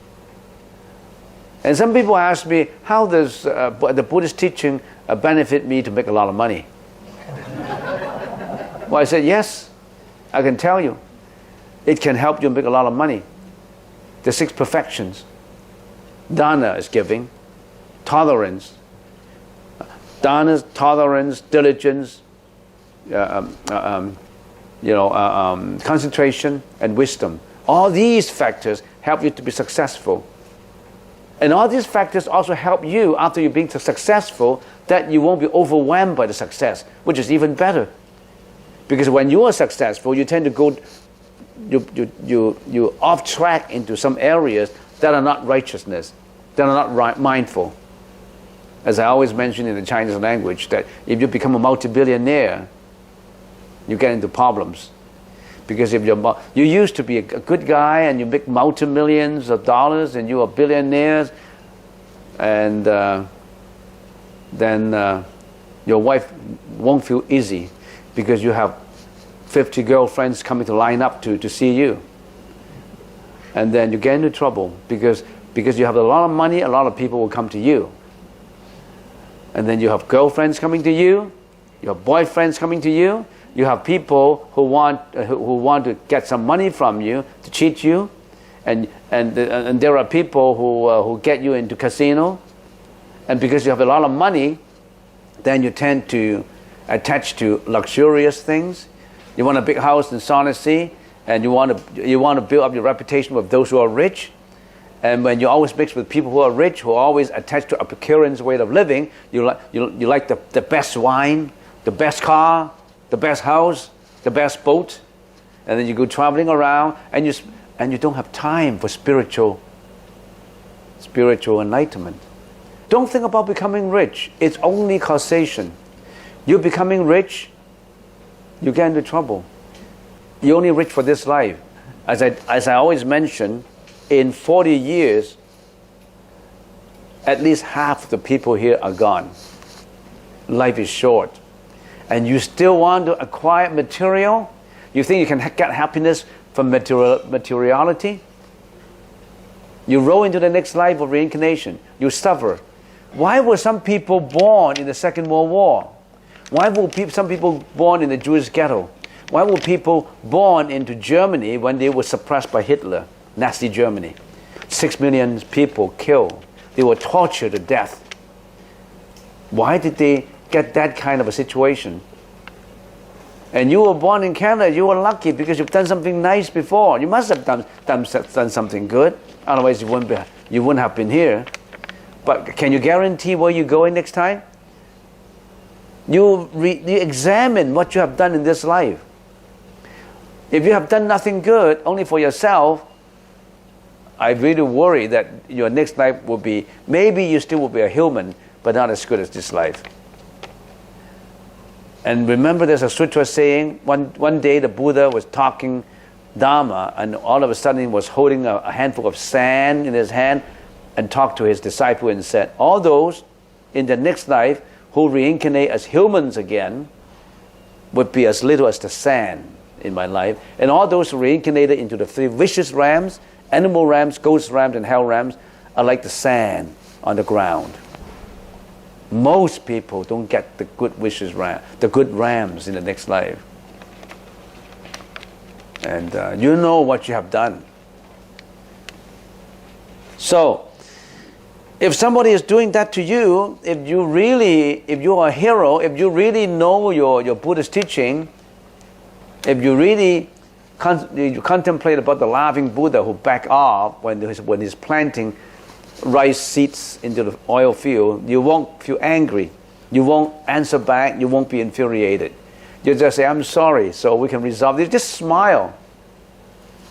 And the guy say, why are you still smiling? Well, because we don't think this is an important issue. Nobody's get hurt. And if I make a mistake, I'm willing to go to ICBC and resolve the problem. So nobody should be infuriated. Infuriation would not help the problem. If you're going to a meeting, maybe we should resolve this and you can go on your meeting, I can go on my way. And if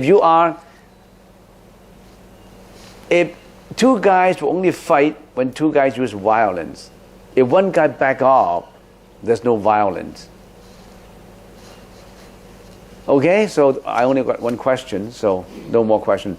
You want to ask questions? Raise your hands, ask questions. Any question? No question? First call, second call, third call, no question. Okay.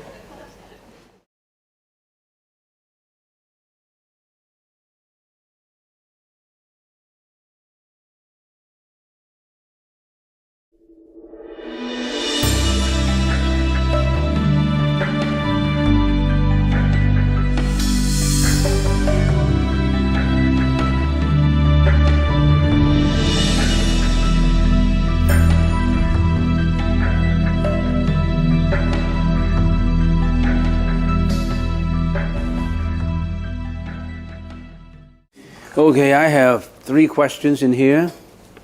The first question is, Venerable, how to avoid controlling the breath when observing it? We're not telling you to control your breath, but you say how to avoid controlling the breath when observing it. You just observe it. Why do you control it? Say, if I'm observing the smoke coming up, I just observe the smoke coming up. Why do I have to blow it? Why do I have to sweep it away? I don't have to do anything to control the breath. Unless you are at a stage that you know intrinsically that by doing it in a certain way, you know it's going to work out better for you. That's something else. That's at another level. You're adjusting your breath. For example, when you are in sleepiness, you want your breath to be shorter so that you're more active and beat out the sluggishness. Well, that is, you use certain ways to avoid going to sleep. Or when you are so agitated that your thoughts wandering all over the place. Or then you may want to make your breath a little longer so you settle down. That's when you control it.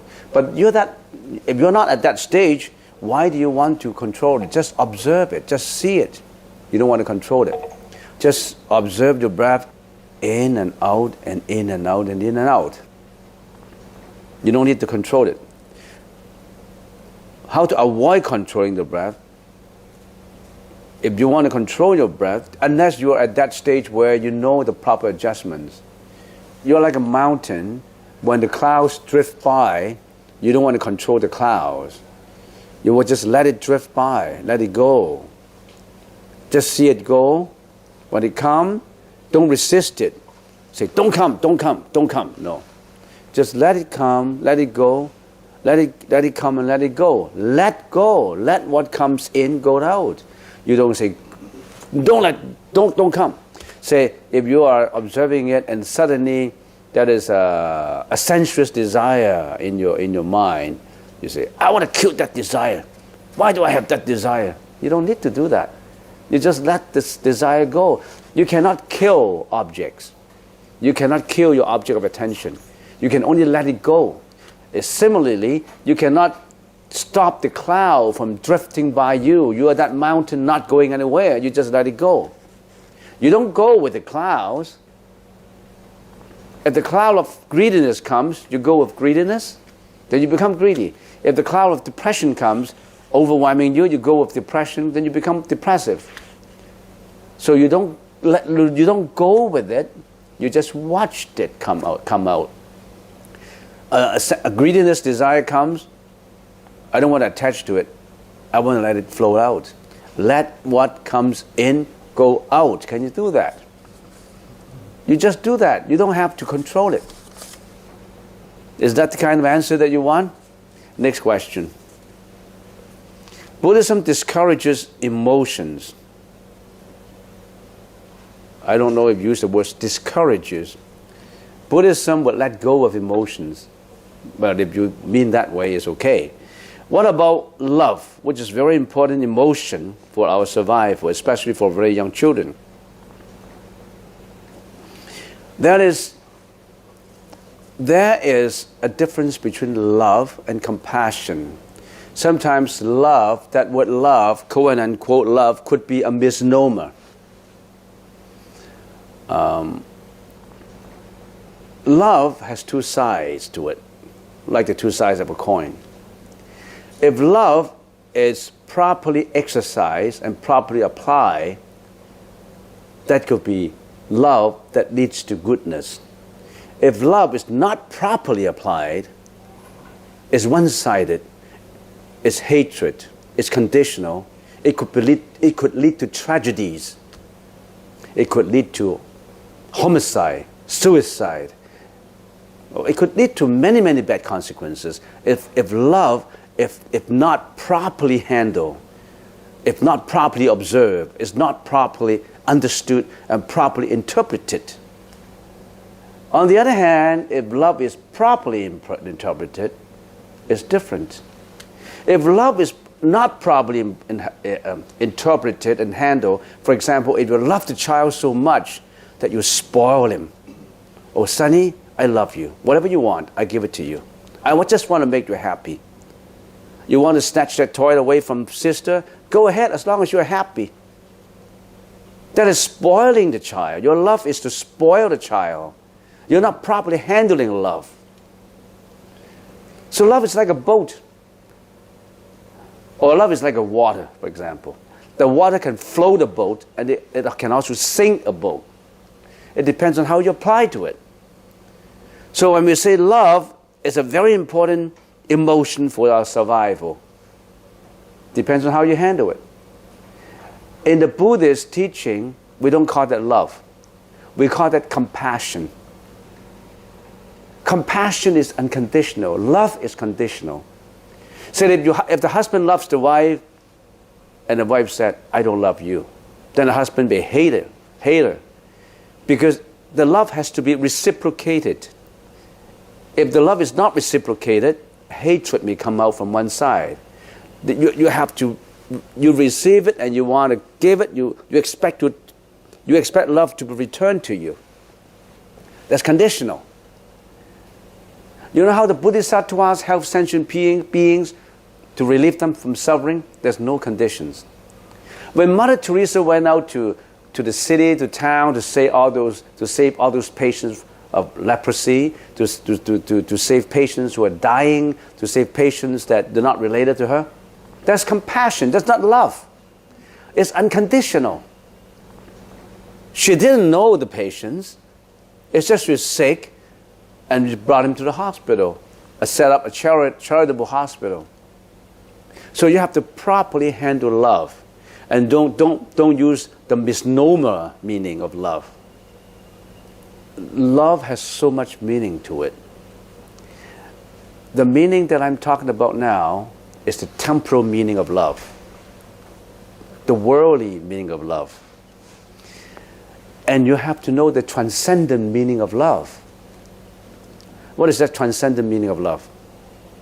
This is something that is beyond, is inconceivable, beyond your conception.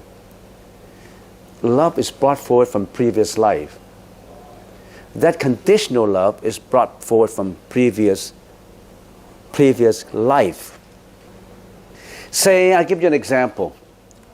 Husband and wife in previous life. And they went through the marriage.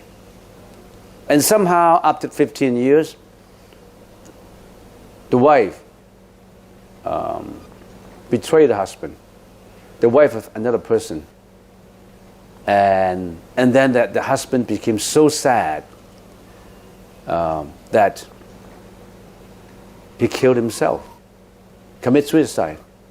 And on the verge of death, he said, I hated that woman. I gave her all the love, and he betrayed me.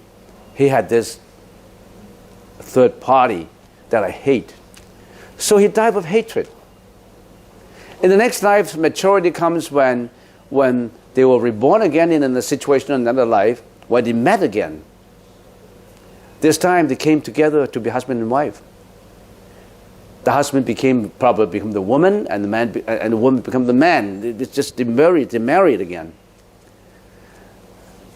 And now, the previous husband betrayed the previous wife.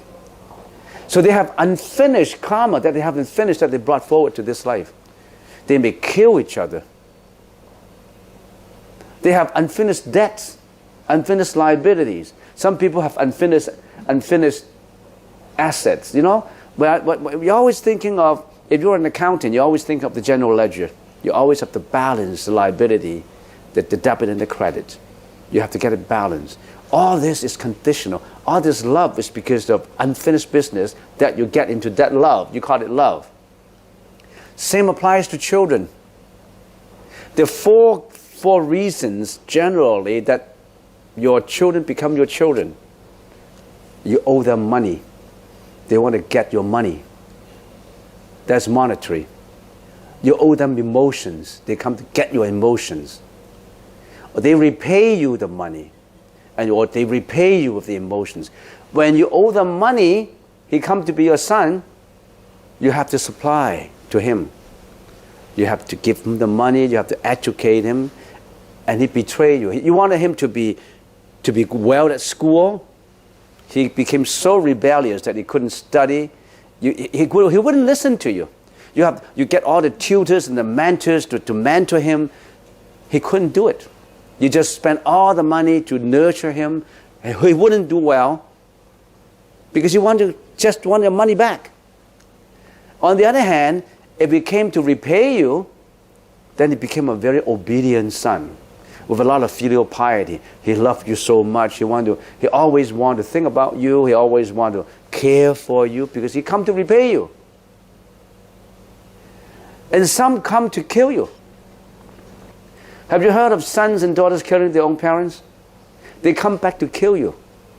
Some come back to love you. Some come back to kill you. Some come back to get the money because you owe them money. Some come back to pay you the emotions. They love you so much because you love him in previous life. You have some unfinished business, unfinished karma.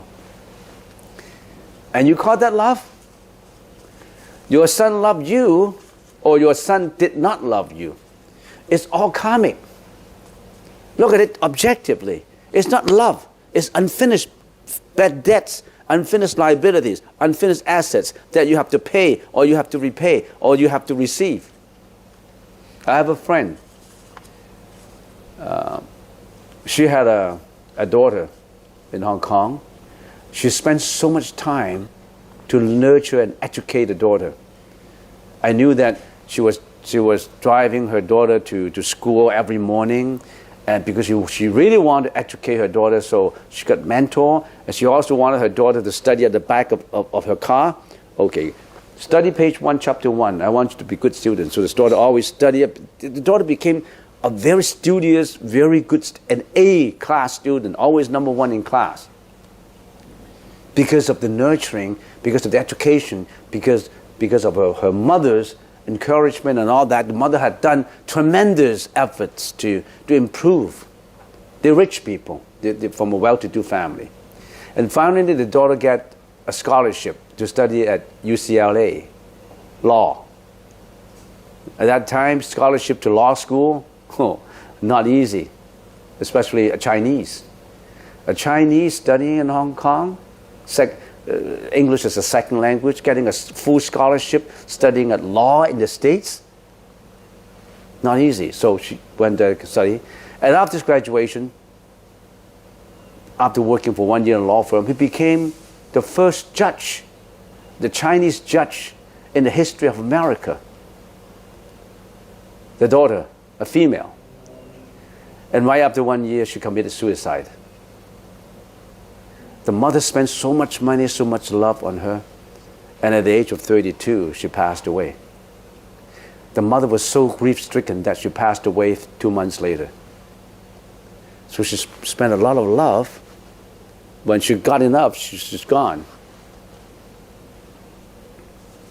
And the daughter didn't treat her well too. A lot of stories like that.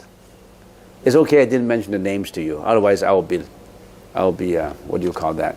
Slandering people. So don't think of love as something that is great because of love. Compassion is important, not love. Compassion is unconditional. Compassion is not because of previous karmic energy that brought you here. Bodhisattva Avalokitesvara, giving compassion to all people who are in need of help. Bodhisattva Siddhigarbha, he went down to hell to help victims of hell unconditionally. Render the compassion, not love. Not love. But what about love, which is very important in emotions? But then, after that being said, don't despise love. Don't criticize love. Don't belittle love. If your children come to get you, repay it. You have to repay it. Repay it with compassion. You're happy to repay it because you owe that much money. If he is coming to repay you, receive it with thanks, with gratitude. Thank you very much, Tom. You've been a very nice son to me, and I'm your dad, and really, you're really good. I mean, receive it with the right attitude. No hatred, no attachment. Whatever comes, good or bad, just take it. If your husband's mistreated you, if you and your husbands always don't agree, or actually you don't love him and he loves you, he doesn't love him, it's because of all this love affair that's involved into this lifetime. Paid it up, and after you paid it, you go. Now, after the love affair is all balanced, one party has to go. One party has to go anyway.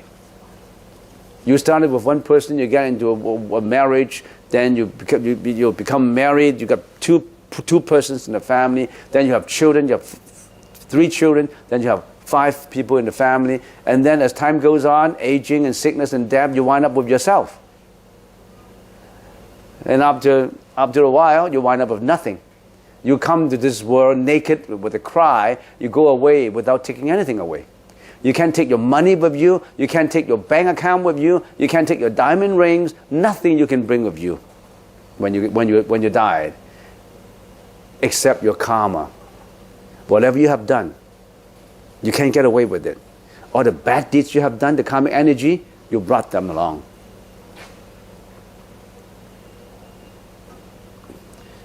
So very careful with what you have done. You can't get away with karmic energy. You think you betray someone and that's okay because, or you hurt someone and the police couldn't get you? Causation will get you. You have done something nice and say, he didn't realize you've done something nice to him. Whatever nice thing you have done is in causation. You get good return. Nobody really have to know it. Whatever good deeds you have done, you will get good results. Nobody has to give you a recognition. You don't need the recognition. For that reason, I've done something nice. I don't want my name to be published. And I don't want to be standing under the limelight to get photographs of how great I am. I don't need to do that. I have no attachment. Done something nice, it's okay. You don't need I acquired some reputation. I acquired all this status. The reason why I become a philanthropist is because I want people to recognize me as someone who is charitable. You don't need that. You can't go away with your money. You know what you should do? Do all the charity work with your money. If you just retain your money for your younger generations, it won't, unless you owe them, it won't do you any good. Put them to charity use. Your son may blame me because my dad wants to give me his house. And now you're telling my dad to sell his house and get all the proceeds to do charity work? Next question. Steve Jobs, the creator of Apple, claims that he had taken the drug LSD. It helped him in his spiritual growth. Can you talk about the relationship between drugs and spirituality? I remember there was a case like that. There was a guy who had a kind of skin disease, and his skin is always black with a little poison on the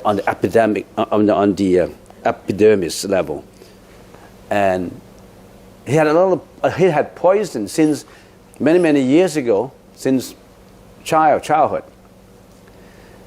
And when he was about 16 or 17, one day he was working in the field, and he was poisoned by a bee, a very strange bee, and he paralyzed.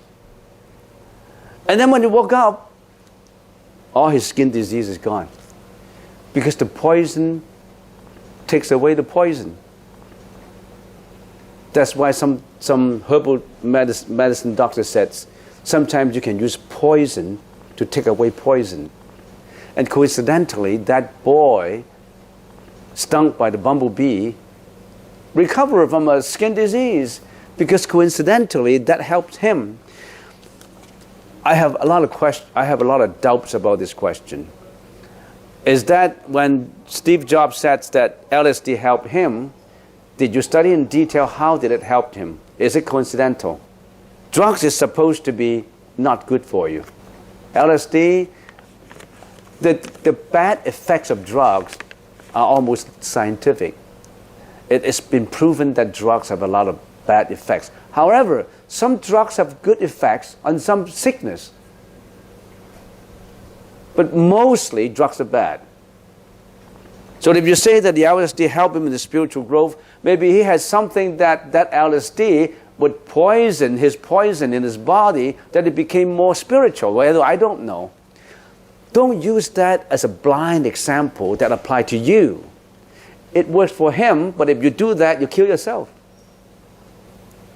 I know there's a book called Drugs and Spirituality. You read about that book. If you use poison against poison, it may not work for you. Quite dangerous. Today I thank Amitabha and you. Last Saturday I had cries, emergency. Your teaching helped me, and the little audio tape with chanting guides me through. Instead of crying, I kept on thinking of what you say. Thank you. Yeah, sometimes a few words could be quite useful to, not just my words, a few words could be quite useful to you when you're in need. But we should know that this is the year of the monkey. Start a new agenda. If you always spend the same time as you were doing things last year, it may not be good for you.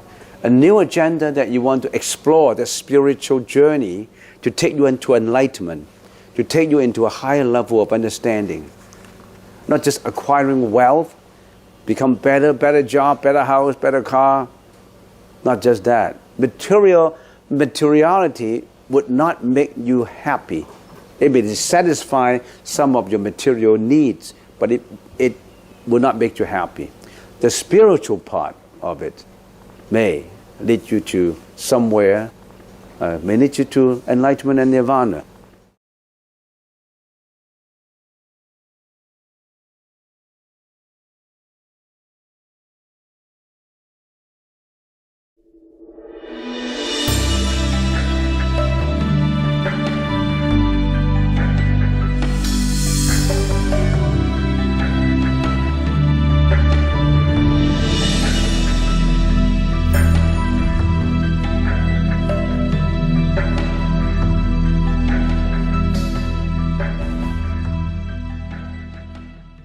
I have one question in here.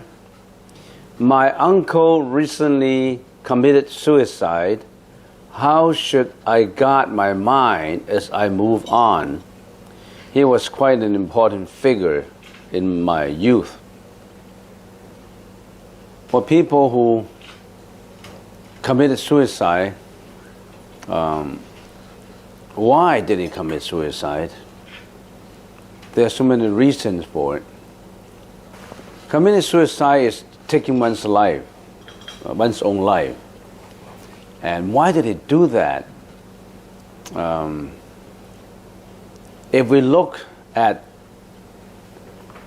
the case just superficially from the surface, we probably would think that this guy is stupid. Life is so valuable. How come he took his own life?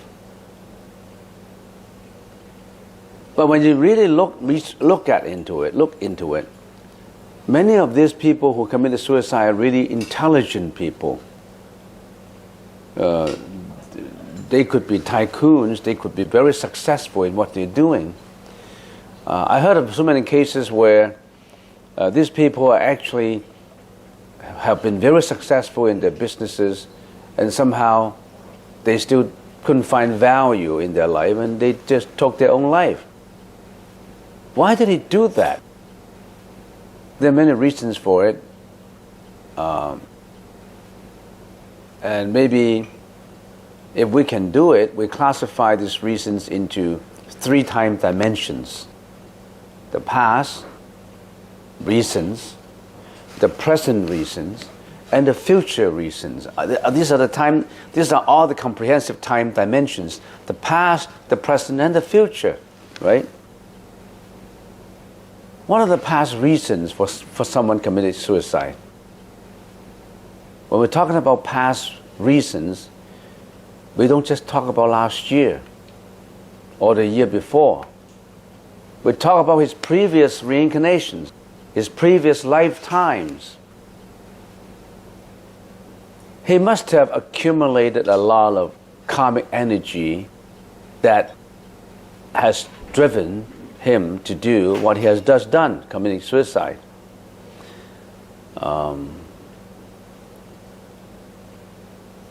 The way I look at life is like this. We have been accumulating a lot of karma. You, me, all of us. And karma has 3 natures. Good, bad, not ugly. Good, bad, and neutral. Okay, good, bad, and neutral. It's either good or bad, or neither good, neither bad. Anything else? That's almost complete the whole list. I mean, it's either good, bad, or in between good, bad. And if your uncle has accumulated a lot of bad karma, for example, in building up emotions, in building up depressive attitudes in previous life, then in this life he would adopt the same kind of, more or less the same kind of personality. So some personality is prone towards committing suicide. For example, depression. Because a person who suffers from depression, more or less, some people suffer more, some people suffer less, they tend to look at everything as a gray world. Nothing is interesting to them. Nothing is encouraging to them. They don't find values in themselves. That's the reason why they take his own life. Usually, people who suffer from depression, they have a tendency to terminate this kind of attitude, this kind of feeling, because they find themselves to have no value. If you find your life to have a lot of value, you won't terminate it. It's because you don't find value in it. And that's not because of this present lifetime, it's because of previous lifetime that you have been building up like that. So that's the past reasons. And how come he built up that kind of attitude, that kind of personality? There's so many reasons. It's so inexhaustible, those reasons, that we can't define just one. He could be suppressing those people. He could be bringing emotions to other people so that other people suffer from depression. He's inducing, he's creating emotion, he's creating depressive attitudes for other people. And in the process of doing it, he's also building up for himself. But we know that is from causality, cause and effect. Whatever happened to you or to your uncle, it does not come out of no reason. It comes out of causality. And if, first of all, there's a cause, and the cause will bring to an effect. It's always like that. Nothing in the world is not causality. There must be a cause for it, and because of this cause, and so many conditions contributing to bring this cause to the result. So in between cause and result, there are contributing conditions that build towards it. If the conditions do not mature, even if you have the cause of committing suicide, you won't come to the result of committing suicide. So there must be contributing causes for it. So that's the meaning of causality. So that's a past reasons. The present reason, because of the past affecting the present. The present reason is because of the background, because of the people, of the environment, of the people surrounding him. So if he is in a depressive state, he's always suffering from depression, but he's surrounded by people who are vigorous, who attach a lot of values to life, and who wants to be compassionate, who wants to practice the four immeasurable joy. We will talk about this morning, the four immeasurables: insight, compassion, loving kindness, sympathetic joy, and equanimity. So you can find the importance of friends, the importance of relatives, the importance of guidance and advice, the importance of looking for guidance and advice. So everybody should be in the process of looking for enlightenment. When you're looking for enlightenment, it means that you're looking for friends who are pursuing the enlightenment course, and you're also working towards to improve yourself. So if your uncle is working in an environment that he's surrounded by friends who are positive, who are practicing, we wouldn't say Buddhism. Buddhism is just a word. We have to throw away that word. If you're practicing the four immeasurables, then all these indirect educations will influence you. But your uncle hasn't got that kind of environment. So you are in that kind of environment now. If you suffer from depression, see, every Saturday you come to this the meditation, and every Saturday you'll be encouraged by people who are positive in life, who wants to pursue the enlightenment course. Then you will ponder, should I take my own life? So that brings up one thing that we should be talking about: the importance of spirituality, the importance of people who pursue that and people who let other people know about it. Say if your uncle has come here all the time, listening to monks or listening to friends talking about values of life, he may have hesitated not taking his own life. So there are present reasons that contribute to him being so negative, adding very, very little value to life. He's not surrounded by people who are like that, who are positive. And future reasons, depression is always associated with worries, with anxieties in the future. And for example, meditation, what you have to learn is you drop your past. You drop your future. The past is already gone. You can't get the past back. The past is yesterday. Can you bring yesterday back? You cannot. Can you bring last year's back? No. Can you bring miserable experiences in childhood back? You cannot. But you did. You always brought back your past. You put it on the table, put it on your bedside, and you think about it all the time. You always like to bring back the past. Your miserable past. You've been abused in your childhood, or you lost a dad, you lost a mom, or some experiences that you feel that you don't like, or some experiences you feel that you cherish. Some experiences that you feel that I cherish my past when I was so happy, and how come I'm not happy now? So the happy past is gone. You want to bring that happy past onto the table, and you want to think, how come I didn't have this happiness now? And you agonize on it. I lost my happiness. Or so miserable that I hate it. So your hatred, all these emotions, it's because you hang on to the past.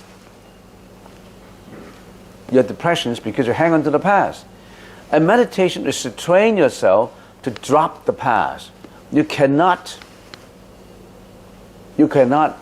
bring the past. You cannot experience the same thing that happened in the past. You can learn lessons from the past, but you don't have to be emotionally attached to the past. But that's everybody is doing. You're always bringing your past on the table and ponder on it, and you can't let go of it. You can't let go of it. What happened yesterday that agonized you is unfair. How come he said this to me? How come he fire me? How come he did that? How come he do that? I mean, you always do that. But meditation say, dropped it. It won't happen again. Future worries hasn't come. Why do you have to worry about it? The anxiety. What's the probability that what you worry about comes true? What's the probability? It may be very little. It would be just 0.1%. But because it still has a percentage, you worry about it. You have anxiety about it. You always bring the future that hasn't happened yet and bring it on the table and worry about it. That's the habitual tendency of our karma, of our personalities. And because of all these things, and the present, you attach to them. Right now, at the present moment, you only overwhelm yourself with whatever things that stimulate your senses. You attach to them. That's the reason why you like to look at movies. That's the reason why you like to listen to praises and not criticism. That's the reason why you want to taste the flesh and blood of animals. You want to taste steak, lobsters, fish. You want to kill them because you want to taste it. Because at present, your taste buds enjoy this delicious flesh and blood of animals that you kill, or you indirectly promote killing. But when you do these things, mind you, you're creating karma too. You're creating new karma for yourself. So all this mixture, this become a hot pot of mixtures that bring you to all this karmic tragedy. And we can't get out of it. We can't get out from that pot. We're mixed with it. We're overwhelmed with it. That's what your uncle did. He was overwhelmed with karmic energy. And who should we blame for it? I don't know who. Not God. Nothing to do with God. And as a matter of fact, there's no such thing as God.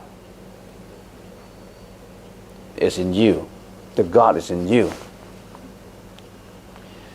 About the God concept, we can talk and talk and talk, but I already talked about it so much that for people who like to talk about God, I say, yes, there's a God. For people who don't like to talk about God, I say, no, there's no God. For people who say, there may or may not be God, I say, yes, you're right. Because God is just a concept. Why do you idolize, personify the God? You have that God in you. Don't look for it. Don't look for that God. It's in you. That God is at peace when you're at peace. That God has a lot of trouble when you have trouble.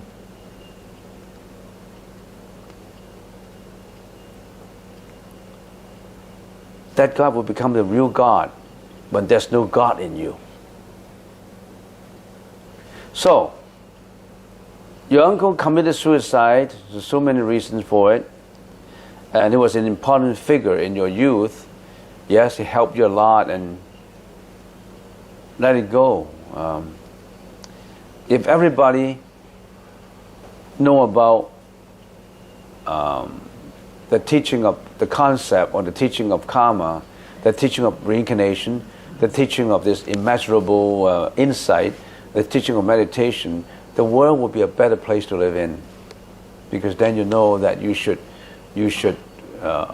nurture morality, concentrations, and wisdom. And to prevent this from happen, can you help? Can you help in to prevent people committing suicide? How can you help in?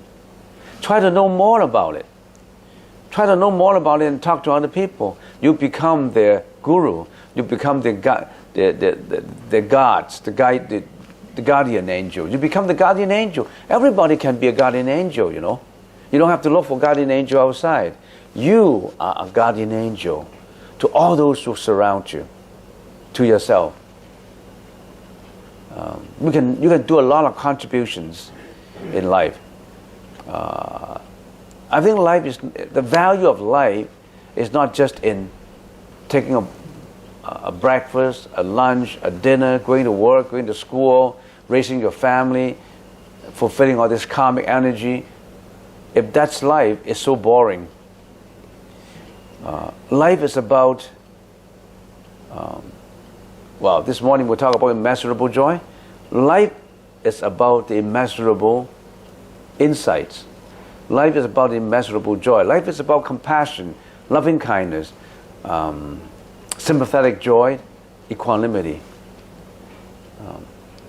Life is about enriching your life to such an extent that you transcend life, that you get to a transcendental level of understanding. That you really have to do it. You really have to do your meditation, to do your research, and and dig into the understanding of it to find out. The more you dig into it, it's just like digging a well. The more you dig into it, the more you know, until you get water, then the spring would comes out. And it would benefit the whole world with water. It would make plants grow, make flowers grow. The whole world would be benefited by your quest for wisdom. You can make the contributions. Why don't you make a wish? My uncle committed suicide, and more or less I know the reason. Maybe I should contribute towards guarding myself from committing suicide and helping others to get away from committing suicide. People who suffer from depression, they prone towards suicidal attempt. They must practice meditation to get rid of it. Meditation is not about God. Meditation is about to get rid of this committing suicide attempt. Get rid of emotions. Getting rid of a depressive attitude to the values of your own life. Okay, so that's my question, my answers to it. Next question. A few people ask me what the tables outside are for. Please explain that tomorrow is the birthday of Avalokitesvara Bodhisattva. You mean the table in the gracious hall? All those tables are for people who come for a free lunch. Because on the day of Avalokitesvara Bodhisattva, there are a lot of people who come to pay their worship to Avalokitesvara Bodhisattva. And usually on that date, the lunch is free on that date. So that there will a lot of people come, sometimes 1,000 people. Those are the tables. In case it rains, we'll have tent for them too. So those are the tables. Any more questions? Raise your hands if you have any more questions. You don't have to write it down. Some people, they are... Any questions? Yeah? How about a few words about your trip in Japan? Yeah, that's interesting, yeah. Yeah, well, our trip to Japan, I think, is quite valuable. I spent about 9 days in Japan. Of the 45 days, I think I spent about 45 days out in this trip. It's been all packed up with a lot of activities every day. And of course, 9 days were for the trip to Japan. And trip to Japan, we visited 44 temples. There are 88 temples altogether. 88 temples along the shoreline of the southern side of the island of Japan. Now, there's a history to it. In the Tang Dynasty, which is about 1,000 years from now, in the Tang Dynasty of China, I don't know what's the name of the era in Japan, what you call that. The king of Japan sent a monk to China, and his name is Kong Hai. Kong is emptiness, Hai is the sea. Kong Hai is his name. The monk Kong Hai was sent by the king, by the order of the king, to China to learn Buddhism. And why did the king send him out? Because in Japan, they all knew that Japan is an island where they have volcano eruptions of volcanoes and natural disasters. They knew that many thousands of years ago. They already know Japan has tsunami a few years ago. They have tsunami, volcano eruptions, and all these natural disasters. And the king worried about that, and he sent a monk to China to say want to learn Buddhism so that they can somehow to learn some mantra or learn something to guard them from natural disasters. So this monk was sent to China, and he learned, and he came back. And when he came back, he became a master in some school of the Buddhist thought in China. And the king said, what you learn, I want you to set up temples along the shoreline to chant mantras for the welfare and safety of all citizens. In 3 years, try to build as many temples as possible. So he built 88 temples in 3 years. Well, he went to one prefecture and then said, oh, this is the temple that should be built here. And then the magistrate, the judge, or the official of that prefecture would try to organize a team to build that temple. So he went along the shoreline and built 88 temples. And we went to visit those temples, old temples, thousands of years old, at least 1,200 years old. Okay. Let's drop about this on one side and let's talk about what we have perceived, what we saw when we were on a trip. Japan is a very clean country. It's a group country. They have a group spirit. Whatever they do, they always go in group. And of course, every country has its pros and cons, like China. I'm not saying certain country is really bad. I mean, there's always pros and cons. Like in Canada, there are pros and cons about Canada, pros and cons about Japan, pros and cons about China. We don't want to be biased in these things. I went to all these temples, and I saw groups of pilgrimage people. What they do is they have a cane in a group of say 20 or 30 people. They have a wooden stick. And then they wear in white, and they have this straw hat. So they're like a samurai straw hat. Everybody putting a straw hat and a white, coat, and then they carry a bag, and in that bag they put in books. Books of what? Books. When they go to every temple, they want to put a stamp on it. I've been to this temple. Put a stamp on it, and somehow every temple has a red ink stamp to put on it. So there was a monk or a layman at the entrance of the temple. When that person visited this place, they put stamp on it. That means he has been here. And they stamp on that book. They collect 88 of these stamps, and some of them even stamp at the back. So they have a white coat with a lot of red ink stamp on the back, and they believe that at least they have to do it in one lifetime. Some people did it 100 times. Some people going to all these 88 temples.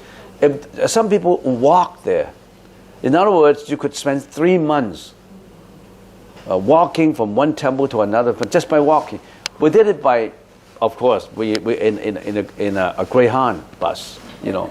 We sit in a Greyhound bus. It's so fast. But all other people could be just walking, and there are Caucasian, Australians, Americans, Canadian. I saw a Canadian. I saw a Torontonians.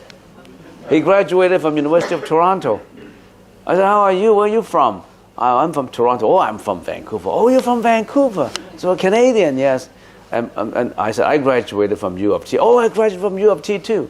So there are people like that, and they walk, and you know what they use the coat for later? When they die, they want to wear that coat to showing all the stamps that they visit all these temples. But the temple is so huge, and the garden is so beautiful. Everything is so nice, so beautiful, and they have a pond in there. Every time you go in the temple, you have to scoop up some water, wash your hands, and then drink a little bit and put it back, and then go in there, and then you pay your worship in there. And when they are standing in front, a whole group of Japanese standing in front of the main shrine, they start to chant a sutra. You know what sutra they chant? The Heart Sutra. The Heart Sutra that we chanted in English, right? And all these different places, they are very peaceful, very scenic. And then after the 5th day, we left the group because every temple is more or less the same. They're gorgeous, they're beautiful, they're peaceful, tranquil, but we want to go somewhere else to visit. So we went to Tokyo and Kyoto. And Tokyo is a place for shopping. If you like shopping, you should go to Tokyo. The Ginza place. Everywhere there's shops. And one thing I find out about Japan is they have the best coffee shops. Every cup of coffee is so nice. When you drink it, so nice. And you can sit in there, you can put your computer in there and read in there for 6 hours, 7 hours, 8 hours, or the whole day. They won't bother you. And I don't know how they make the money, because the rental in Tokyo is so expensive, and they allow people to sit for the whole day for only 2 cups of coffee. I don't know how they make money. They have candies and all that, and they're very polite. They clean up everything. It's so nice and clean. Everything is so nice and clean. Everything is so organized, especially the food. If you buy sushi from 7-Eleven, they have 7-Eleven, buy a pack of sushi, it's so clean and hygienic. Everything is so nice. The packages of food, and their subway is right on time. You can't go earlier.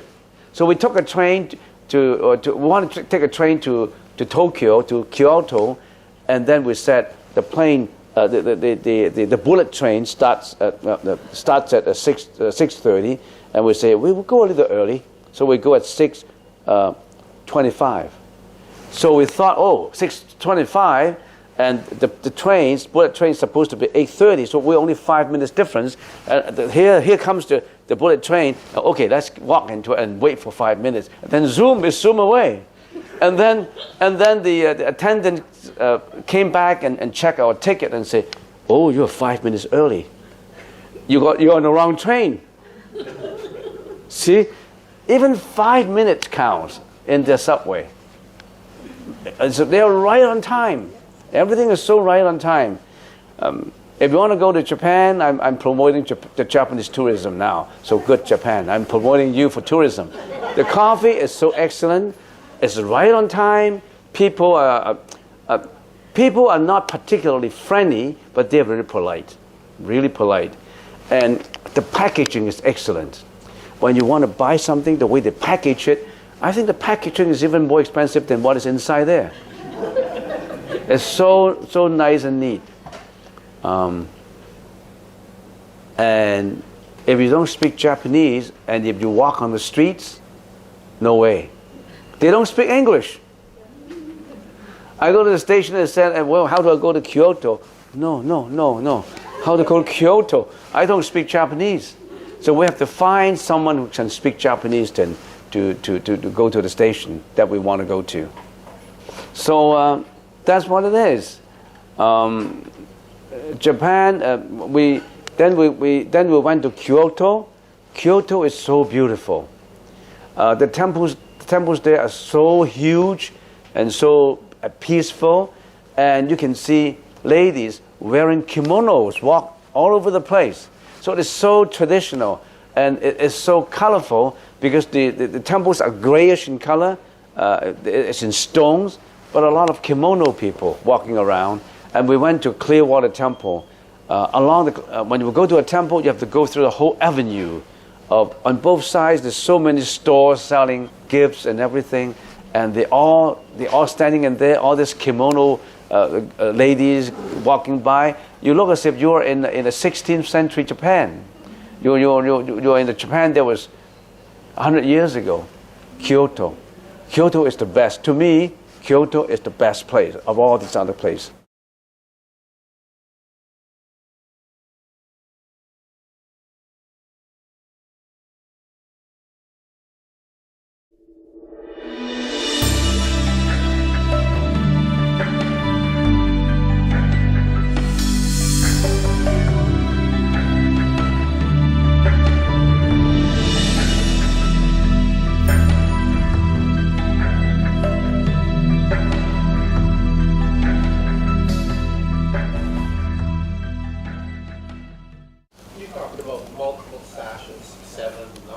Yeah. Explain a little bit about that. Yeah, the sashes that a monk or nuns has, we have certain lines into it. Some 5 lines, so 5-line sash, 7-line sash, and 9-line sash. The 5-line sash, so a monk and a nun cannot have more than 3 sashes. The 5-line is for when you go to do work, when you are, say, cleaning, when you are cleaning tables, other tables, and when you are doing ordinary household chore, you wear your 5-line sash. But when you are doing chanting, when you are performing certain ceremonies, ordinary ceremonies, when doing your morning lesson or evening lesson, you wear your 7-line sash. Also, when you're listening to lectures, when you're doing your repentance, your prayers, you use the 7-line, and there's a 9-line. That's where you in the ancient days when the monks went to the palace, they have to use the 9-line. They have to wear the 9-line sash. Very important occasions, very important ceremonies. Then you wear that. So there is some difference as to what situations would you wear what. So these are the answers, simple answers for that. And also when you are as a layman, I know that some of you have carry a sash too, and that is ordinary sash without lining on it. And when you are doing chanting at home, you should wear it. Don't just put it out. Of course, when you come to the temple, you bring it along and you put your sash on. But when you're at home, you still should wear it. When you are chanting, when you are reading sutras, when you are prostrating, you should also wear it. Now, the one behind it, the gong, whether you should wear it or not is up to you. But you should wear the sash. The sash is a technique of wearing that will make you remember that you have followed those precepts.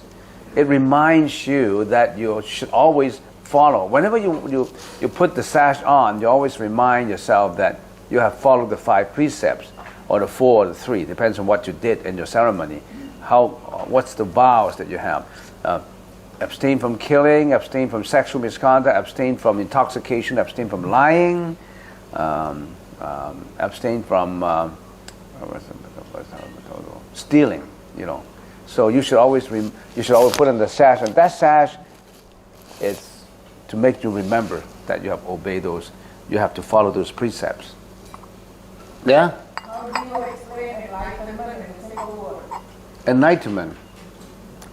In very simple words, stay away from bad deeds, encourage and perform all good deeds, purify your mind. That's enlightenment.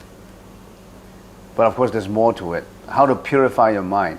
Staying away from bad deeds is not difficult. You don't do killing, lying, stealing, you don't do all that bad deeds. And not doing bad deeds is just passive. You have to be actively encouraging good deeds, promoting good deeds. So you don't want to kill, you don't want to steal, you don't want to lie. To you it's okay, but you still have to encourage and do good deeds actively. And more than that, not enough. You have to purify your mind. Now that's the difficult part. You have to purify your mind to such a level that you're free from karmic energy. You're free from karma. In your next life, you're not going to go into reincarnation again. You're not going into the next round of suffering again. Do you know that we are all suffering in this life? Some people may not even know that you are suffering. We have all kinds of sufferings. Sufferings that we cannot avoid. Aging is one of the sufferings. Can you stop aging? No. Huh? Well, you will die, then you cannot stop dying. Yeah, well, some people reply that you can stop aging by cosmetics, doing facial all the time. Then you can stop. Then you can stop aging. Go to the facial shop and relax and put on the makeup and do all this kind of laser. Put in the laser to laser out all those marks that you have in there. And you went there. You went to the facial for facial makeup. Since you were 15, your mom brought you over there, and you've been doing that until you're 60, and then up to 70. I don't need it anymore. I can't change it. See all these wrinkles? Can you tighten up all your wrinkles? Some people did tighten up, take away some of the skin and tighten it up. And I was told that many movie stars did that. And then as they get older, they have disfiguration. In other words, it's not natural because some wrinkles grow in here, it tightened this part. You couldn't realize them anymore. Oh, are you John? No, you don't look like John. Jeanette, oh no, you don't look like the same anymore. Because of this man-made tightening stops, one part you have a man-made tightening, the other part you have the natural wrinkles. So all these things conflict each other that you don't look the same anymore. You can't even realize yourself. Oh, do I look like that? You don't even realize that in the mirror that you're looking at, a different person. So you can stop aging if you died, but aging is a kind of suffering that you cannot stop. If aging is just concerned about your wrinkles, that's okay. But aging concerns many things. Your sickness, your health, and your ability, your response to actions. I found that once you get over 55, you're not the same in your interaction and your responsiveness to things. I was able to jump over fences when I was 30, 35. I couldn't jump over fences right now. I was able to walk much faster before. I couldn't. And when I was climbing mountains, I was able to walk very fast. I just did it yesterday. I went up to the honeymoon lake in Bowen Island.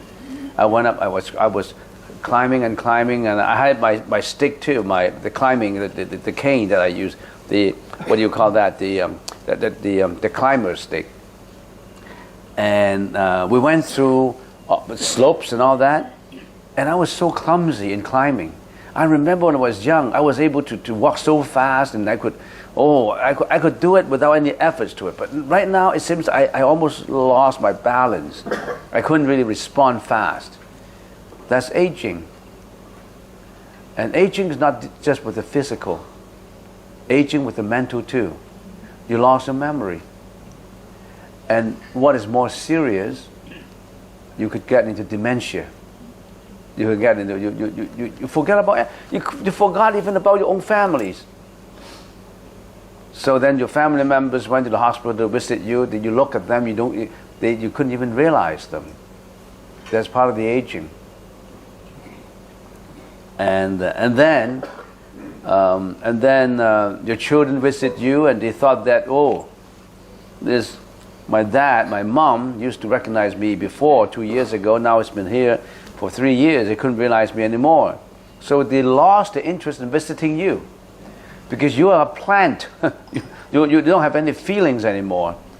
So more and more they reduce their visits to you because they couldn't talk to you. Every time when they come up to you, they look at you. How are you doing, Mom? How are you doing, Dad? They look at you and they couldn't respond. And you lost your interest in interaction. So you reduce your number of visits as time goes on. You ask any hospital staff in an OH home. Some of the children were so conscientious in visiting their moms and dad for the first 2-3 years. As time goes on, they reduced the number of visits. They were so busy, number one. Number two, Mom and Dad couldn't even realize me. What's the point of going visiting them? But there are people who continue to visit. I visit my mom in Hong Kong, and there are 2 or 3 daughters, very conscientious daughters, and have a lot of very pious daughters. They were there every day feeding their mom and dad. Every lunch, and they wrote by rotation. Lunch, the daughter, and then the dinner, the son, and they did that for many, many years. There are people who are different, and there are people who never showed up. They show up in the first 2 years and didn't show up again. So aging is unavoidable. Sickness is unavoidable. There's a kind of suffering. Sickness is a kind of suffering, right? Anybody who won't get sick in here? No exception. It depends on what kind of sickness. So aging, sickness, and death. Anybody who doesn't have to die, who don't have to die, raise your hand. You don't have to die, you raise your hand. So everybody has to die, right? Aging, sickness, death, and actually living itself is a kind of suffering. But of course we need a lot of explanation on that. There's 4 suffering. And then what is the 5th? Insatiable desires and needs. You may not know about it. You have insatiable desire. You want to be healthy, you want your husband to love you, you want your wife to love you, but then it may not be true. Then you have your divorce, and then you want your son to love you all the time, your daughters, and they don't show up. You always have things that you cannot fulfill. And that's a kind of suffering too. Another suffering is what? Living with hated ones. You live with someone you hate for a number of years. He hates you and you hate him. And so for certain reason, you couldn't decide whether you should have a divorce or not. And for the last 2-3 years, these 2-3 years were miserable to you. Finally, you got a divorce. You get into another bondage, to another marriage. This time you thought you could be more clever, but then you went into the same problem again. That kind of sufferings. Terrible suffering. When you come to think of insatiable desire, sometimes every person's desire is not the same. I still remember I had a fellow student back in primary school. And when we were studying in primary school, we were studying in a very, a primary school that nobody wants to go to. It's not famous, the name, and whenever people mention that primary school, nobody wants to go. And there's one, my fellow classmate, he always wanted to go into a famous school. He couldn't get into a famous school. He'd been trying to write examinations to get into. There are so many famous schools. There's a few famous schools in Hong Kong. I can name it to you: Queens, La Salle, and many of these famous schools. He wanted to get into it. He couldn't get into it, and he committed suicide. Because of this, he couldn't get into a good school just because of that. You see, there's so many reasons for people to take his own life. It could be for something so simple, so unimportant. But he treated it as very important. Somebody lost his job and he could take his own life because of losing a job. Or he lost his wife. Or because of his husband, of her husband, doing something she didn't like. You know, there was one case, I shouldn't mention this to you. I mean, have you finished eating? Otherwise you vomit out what you have taken in. There was a case in Hong Kong many years ago, I still remember, when they opened up the boundary of China for free trade, and a lot of these people in Hong Kong, they went to the north to do trading, and because they're always going up, it's easy to cross the boundary and to go to the north of China, because China is open up economically, and it received a lot of conscientious traders and businessmen, and a lot of people want to make a fortune in there, so they always crossed the border, went back and forth and went back and forth. And then there was this one guy, he went into do business, and he had a few female acquaintances, and he had some ladies he really liked, and he had some relationship with one or two ladies, and his wife discovered that his husband was unfaithful to her, and she kept on nagging, and you shouldn't do that, you shouldn't do, that's not fair, that kind of thing. And the husband didn't listen. The wife one day went up to the 23rd floor with the two sons, committed suicide with the two sons. The whole family is gone. Even the children were dead. Because of this one guy who is unfaithful. So the culprits, who are the culprits? The two sons, they're not guilty. How come the wife brought the two sons up to the top of the roof, almost like the top of the 24th floor, it's the top of the 23rd floor, and jumped down, they're dead. And that's a very serious news at that time. So people going up to the north to do trading, they're always involved into affairs, and so we use that as a laughing stock for people. Or don't go to the north. you shouldn't be going to the north. So talking about suffering. So living with hated ones and departure with beloved ones. Your mom and dad passed away, you grieve over it, or your husband passed away, or your wife passed away, your sons, your daughters, your niece, your sisters, your brothers. You are so grief-stricken that is suffering. So many of this suffering, if you don't think life is suffering, you haven't lived your life. But of course there are some happy moments, short, temporary happy moments. We don't deny, we don't hate lives. Don't stay away and think that the Buddha wants us to hate life. No. It's a fact that life is suffering. But life is happy moments sometimes when you're happy. But finally, you have to die anyway. Plus, natural disasters, tsunami, earthquakes, wars,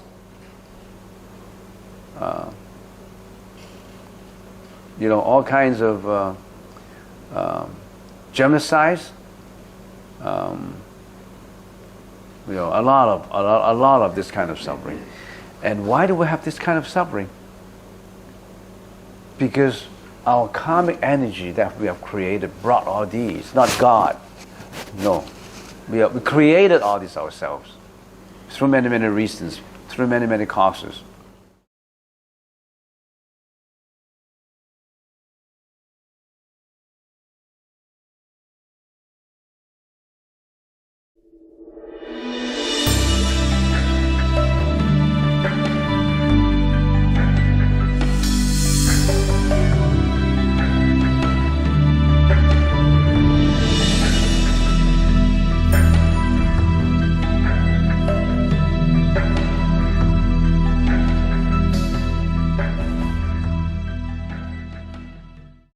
First question, may I suggest to remind everybody to turn off their cell phone throughout the meditation session. Vibration of the phone could be very disturbing.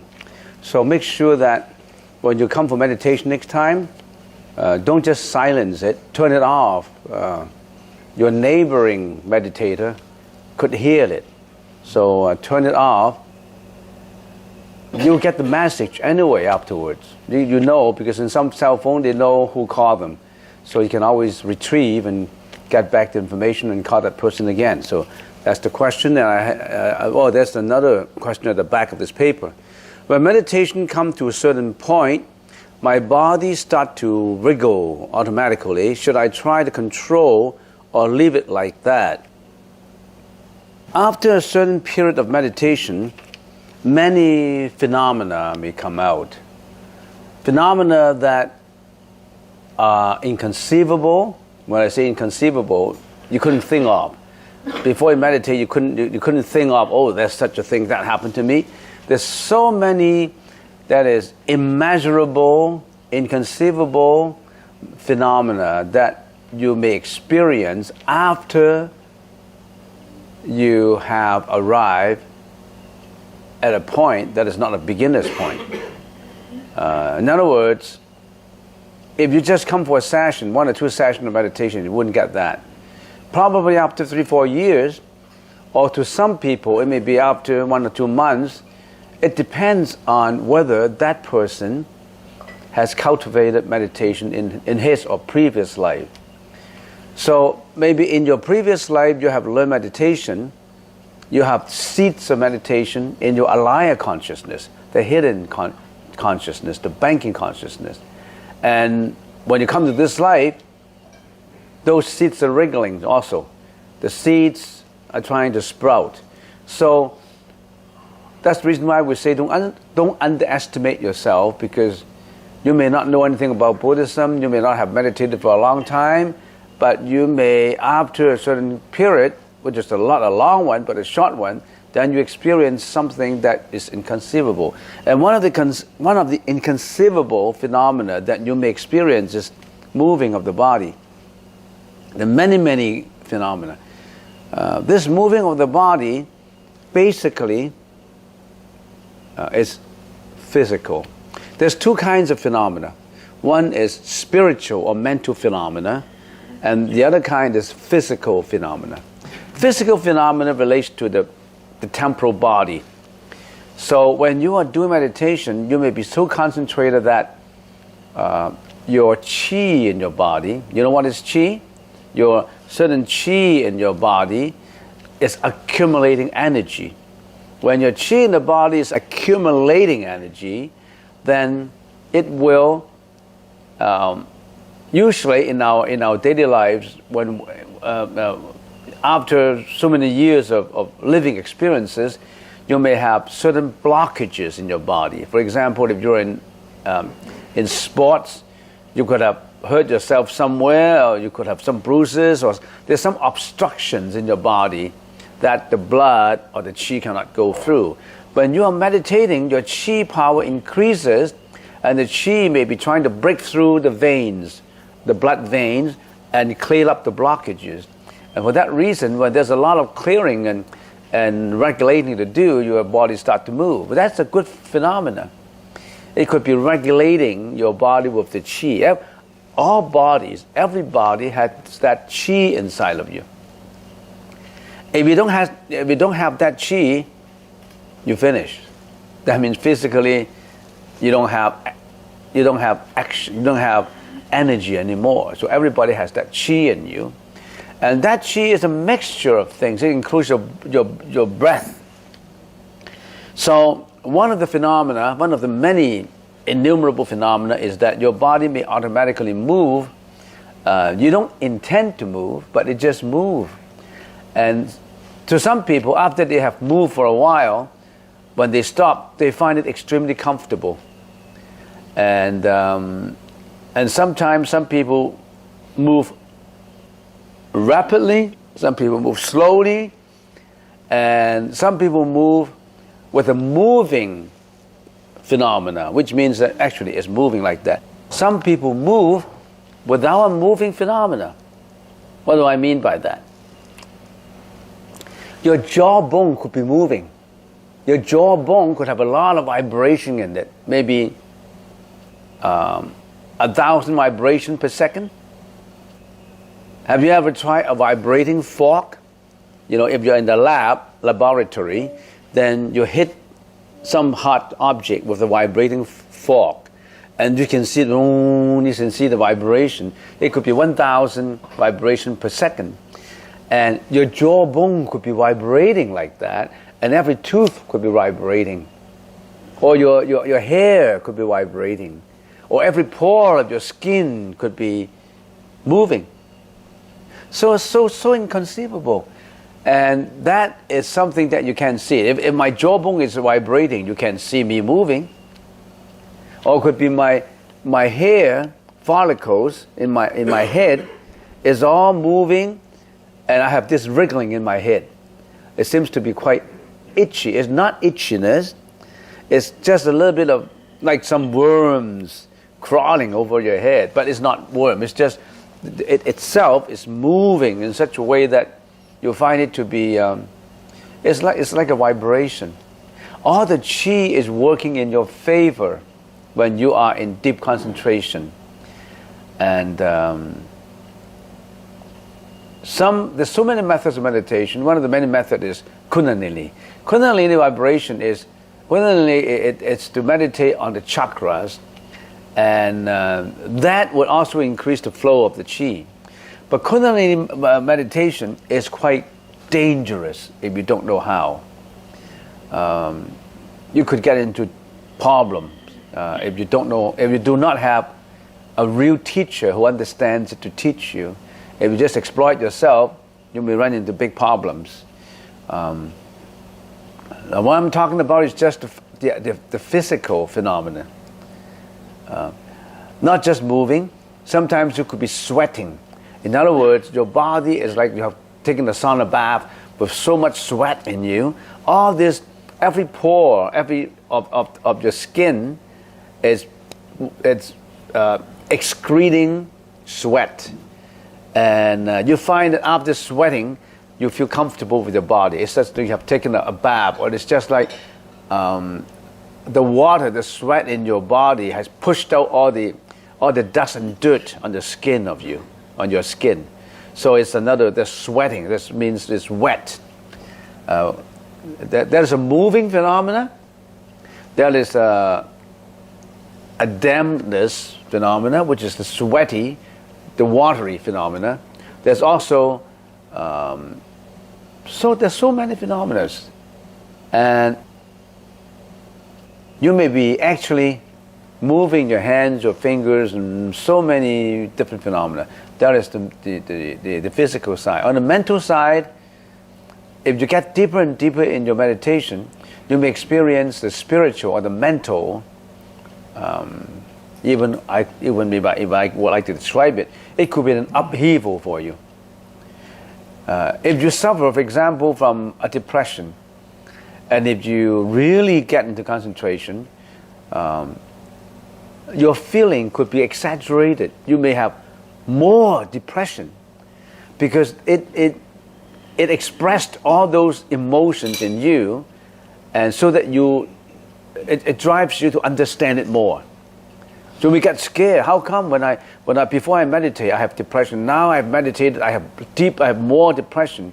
It's just like revealing all these things for you, so that you can look at it. It's just like the garbage in the garbage tank.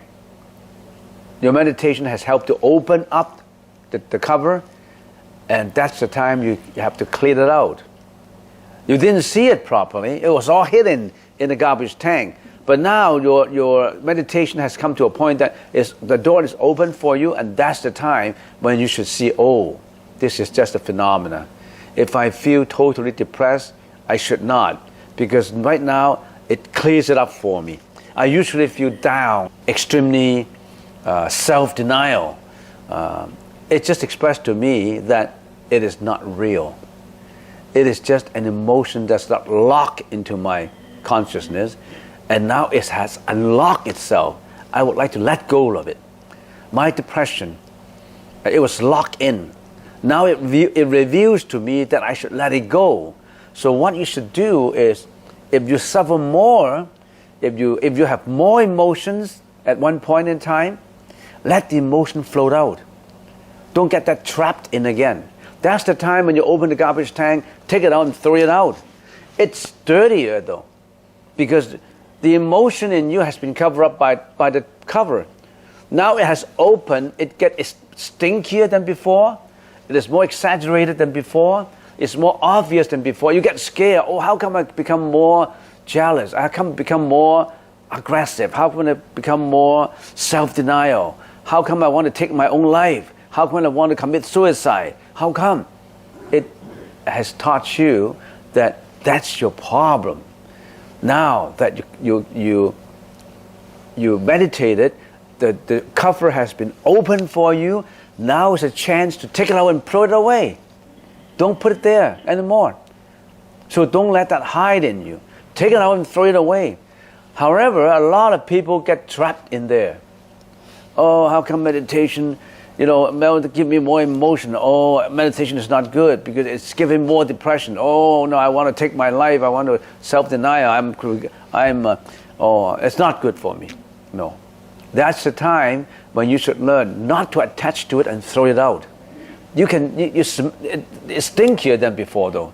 You couldn't even smell it before meditation because it's been covered up by a cover. That covers is a camouflage for your emotions. Now it's been revealed. And your job is not to let it fool you, not to let it stop you, not to let it pull you into the garbage tank.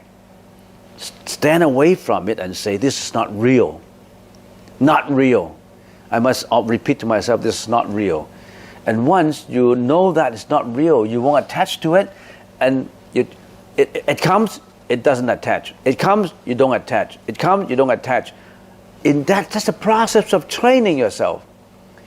Because now that emotions, that depression becomes more obvious now. Gives you a chance to train your mind to let it go, because before you couldn't let it go. That's why it comes back. Now it gets you more to think about it, and it trains you to throw it away. And if that training comes frequently, you're getting more and more used to throwing it away. Because you have not been trained to throw it away. You have been trained to absorb it. Now you have been given the chance to throw it away. But that's the danger. What happens if you can't?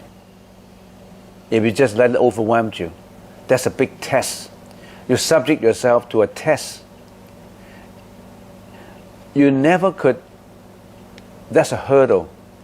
Where the Chinese saying is, if you have not gone through the wintry, difficult period of coldness in the winter, you will never have a chance to get to the mountain to smell the fragrant flowers. You really have to walk through to get to the fragrant flowers in the snow. You have to experience it through. Okay? So, not just the physical. This is just the physical. You have the mental coming up too. It depends on what kind of emotions you have been accumulating in your previous life and in this life. Maybe you have been subject to an abusive childhood. You hate your childhood, and after meditation, it all comes back to you. Your hatred has come back to you. You have more hatred in you. You must learn to throw it away. They give you a time to throw it away. Or you have to hate someone. You hate your dad, you hate your wife, or you hate someone. After meditation, the hatred comes back to you, and then you learn it, throw it away. Every time it comes back, learn it. That's a chance to learn how to do it. Don't be overwhelmed by it. You subject yourself to a very important test. If you survive that test, you get rid of it. If you cannot survive that test, what will happen? You'll quit meditation. You may subject yourself to depression for a longer period, and after that long period, then you say, I won't take up meditation again. It doesn't help me. So for the rest of your life, you just suffer from a depression. You can never get out of it. All right? Next question. On the one hand, we shall clear our mind of any thought during the meditation. On the other hand, it just said that every meditation is a new movie about ourselves. Can I explain? I'm just giving you an analogy, an example. Meditation is to contemplate within, to focus on an object. That's our breath. In other words, you see that object, but not with the outside eyes, with the inner eyes. With the inner eyes to contemplate, you see that object, that breath, you feel that object. When you see within, you're not seeing a movie without. You're seeing a movie within. When you see a movie in a theater house or in YouTube or TV, you're seeing with your naked eyes on the outside.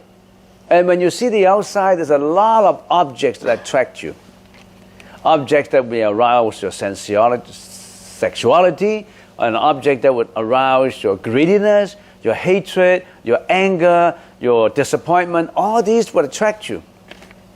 And you will interact accordingly with emotions. Because that's what you are made up of. That's your habit. You habitually, you have been doing that. You're being led away by objects. You've been led away by fame, reputation, money, acquisition for more, desires. That's what you have. But right now you're contemplating within your inner movie. That movie is the breath. That's what I mean. That's an analogy. That's the breath. Watching your breath is different from it's more valuable than watching a movie. You know why? Because watching a movie, you have numerous objects that would create feelings and emotions that will overwhelm you. But contemplating, watching your own breath, give you the focus, give you the training to get rid of all these innumerable desires. You are the master of your own thought. Previously, you are not the master of your own thought. Your thought is being carried away by outer objects. Greediness, hatred, anxiety, fear, disappointment, depression. You're creating all this by outer environments. But now you're contemplating within, training yourself not to be attracted by all these. So that movie is the most valuable because you experience that when that movie, that inner contemplation would lead you to enlightenment. Because you're cutting off all these numerable objects with just one object to give you the focus. And once you train your mind in such a way that you're the master of your own mind, then you master that mind to go to nirvana. So this is just the first step. The breath is just the first step. There's another step that leads you forward. That first step is to train yourself with all the basic training. You master your own mind. Now you are not the master of your own mind. You may think that you control your mind. You are not. If you can control your mind, you will not get angry, you will not get jealousy, you will not have depression, emotions, desires, you name it. You're not the master of your mind. You're being led away from objects outside. You may not know it. You have been habitually doing that for many, many lives. You think that loving your husband or your wife is normal. But actually you're serving a debt. You are balancing a karma that's been created in previous life. And you continue to attach to that relationship. If your wife betray you, then you were so down, you were so sorrowful, and you get into that emotion again. You always think that love is good, but love is the problem. Do you know? Oh, we have gone into that already. So, love is a problem. But ordinary people say love is a many-splendid thing. Yeah. Think about it. Think about it. Last question. Can you kindly talk a little more about karma from previous life, like how husband and wife, parents and children, how they come to this life to pay debts and get debts? What is the third and fourth? Yeah. Usually, some high-level monks summarize husband-wife relationship, father and son, daughters, family relationships. Usually they generalize by putting it into 4 categories. One is 2 categories related to monetary, money, debts. Another category is related to love or emotions. Let's talk about the monetary, the money first. The relationship could be just debts. You owe him something and he owe you something. In kinds, in money. So if John in your previous life, if you owe John some money in previous life, say $1 million, that's for example, $1 million, you didn't pay for that. You got away with it. Somehow you changed the contract, or somehow John wanted you to return the money. They say, okay, I don't have any money for you, you can sue me, and John is ready to sue you because he hates you not paying back the money to him. But before he got to sue you, he died.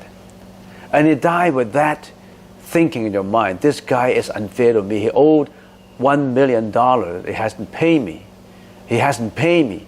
Then in his next life, he may become your son. And he's trying to get you from you. He will try to get everything from you, from the money you owed him. And you still loved him. Oh, this is my son. I love my son. But this son, he used up all your money until you went bankrupt. And somehow when he grew up after graduation from high school, then he got into your company, and your company is so prosperous, but he got in there, he got all your money. He somehow he did something to drive you into bankruptcy, and he did something to drive you down to jail. You want to get back the money. You owe him. Don't owe anybody money. Repay. It's scary. You really have to repay. You think you can get away from it? No. You can never get away from it. It's causality. On the other hand, John, in the previous life, is a son. He owed you money. Okay? And he came back in this life, and he will repay it back to you. He hasn't paid you. He would serve you so well. He would help you in your business. He would repay everything to you. Or even if you are poor, he may give you all the money that you want. Some sons and daughters are really very responsible. Really love their dad, that they want to pay everything for their dad. They pay you everything. They repay the money to you. That's on the monetary side. And how about on the emotion side, the love side? You owe him the emotion, the love. You betrayed him in his last life. In this life, he betrayed you. You had a third affair, you have a second affair, you have a concubine, or you have, all these, and he's going to get even with you.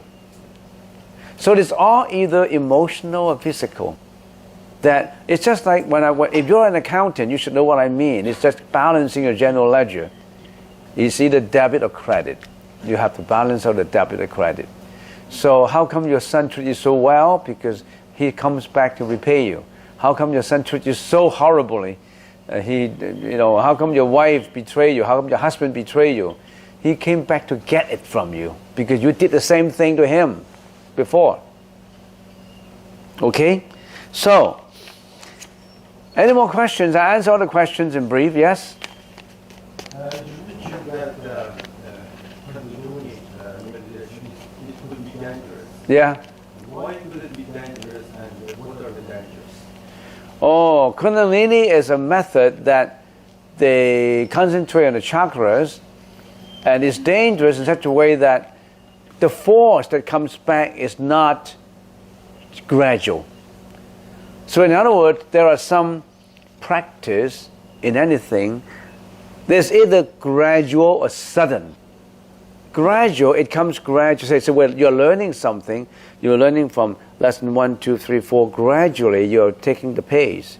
It's just like in a sport, some mentor can help you. Okay, first you have to warm up first.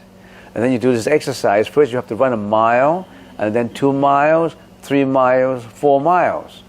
Gradually, take it up gradually. And then all these effects will not come to you so suddenly. Whereas Kundalini is something that is so fast. When it starts, using the same example, he wants to run 5 miles, 10 miles.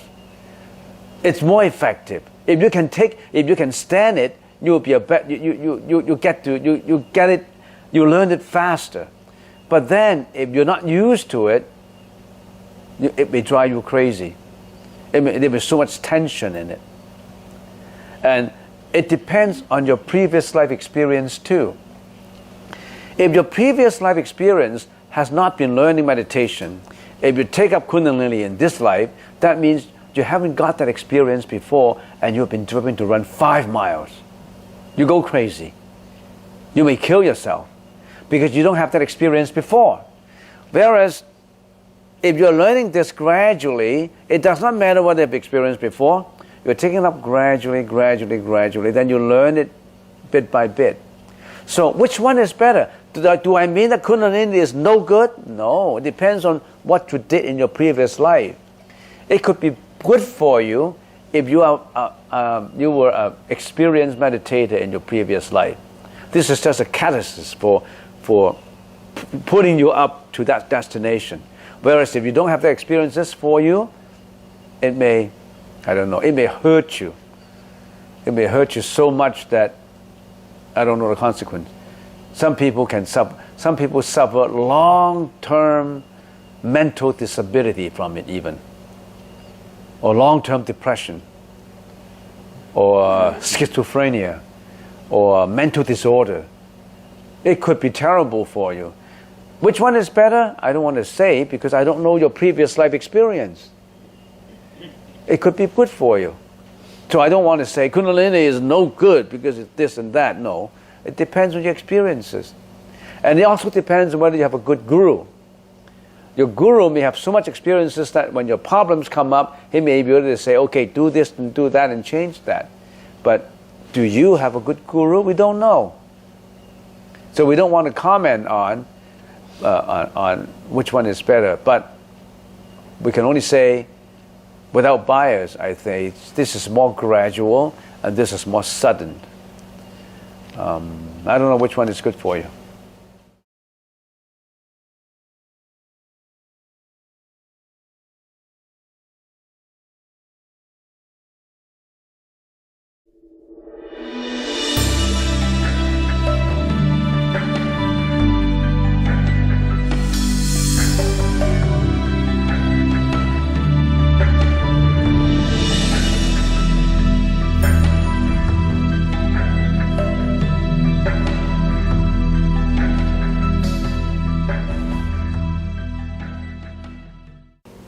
My son has an addiction and the entire family is suffering.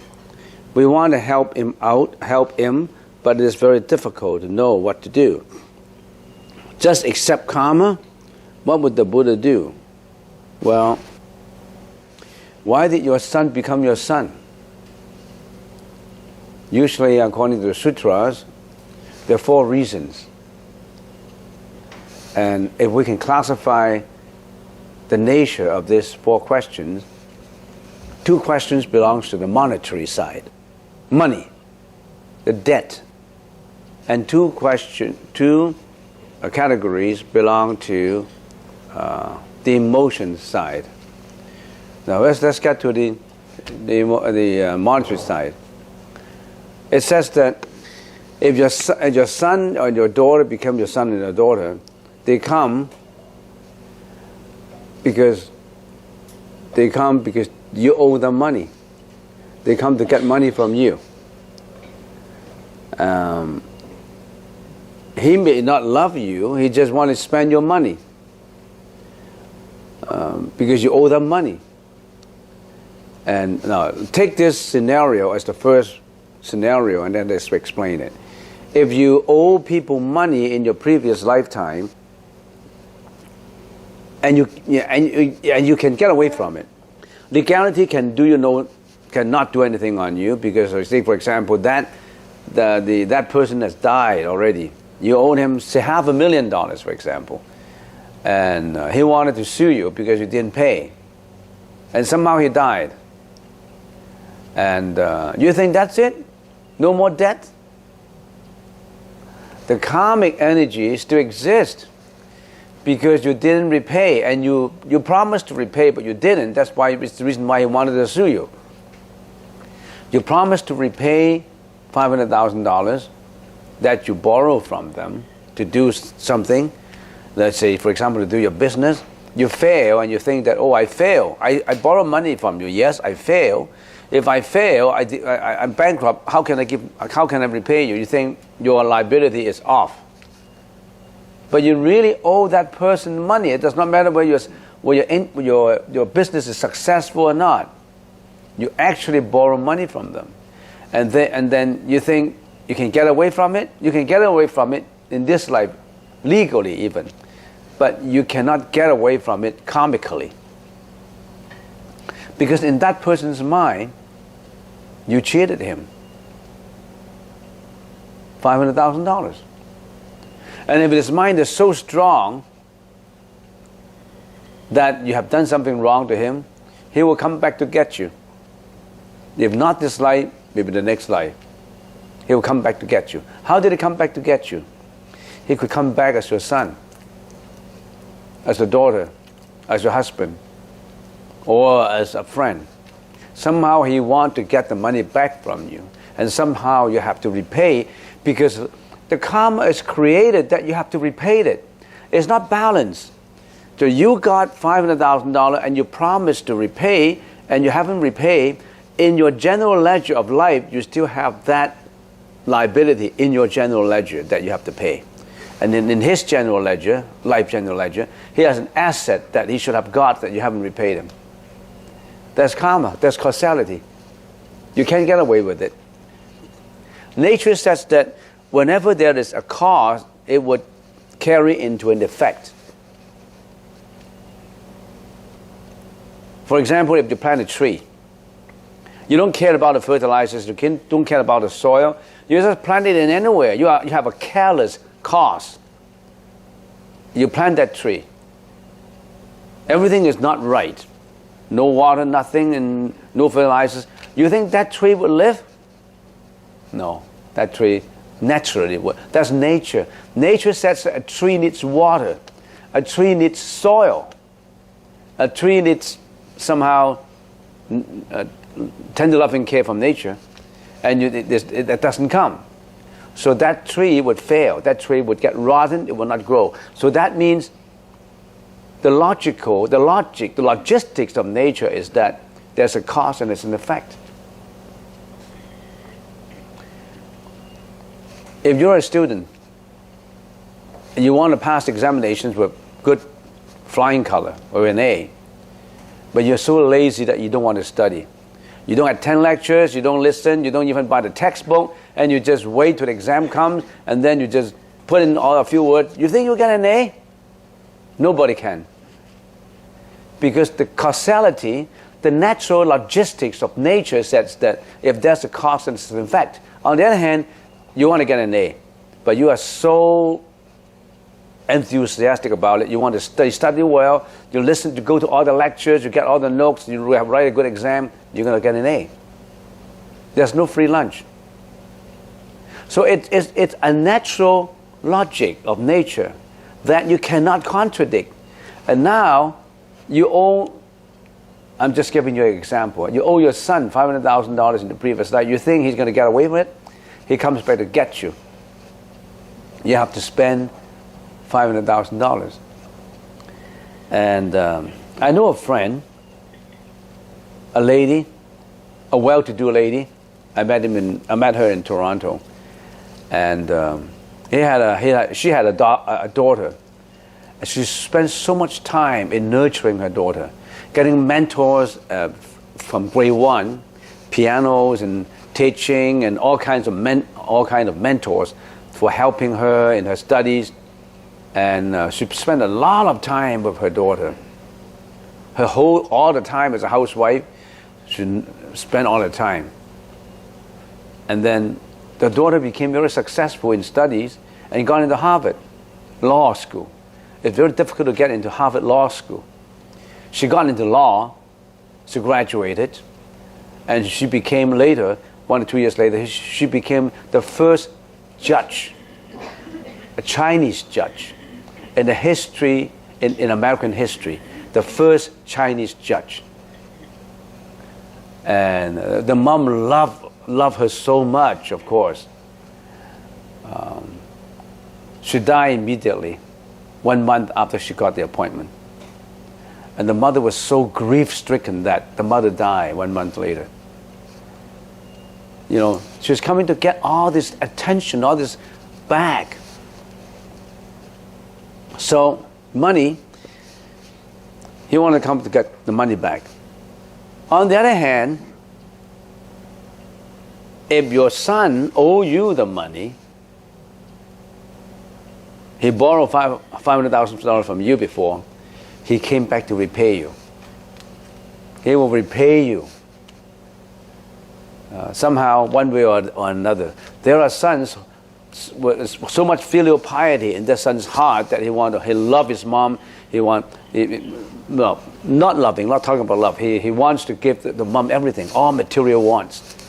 Even buy an apartment and all that, because he came to repay previous life.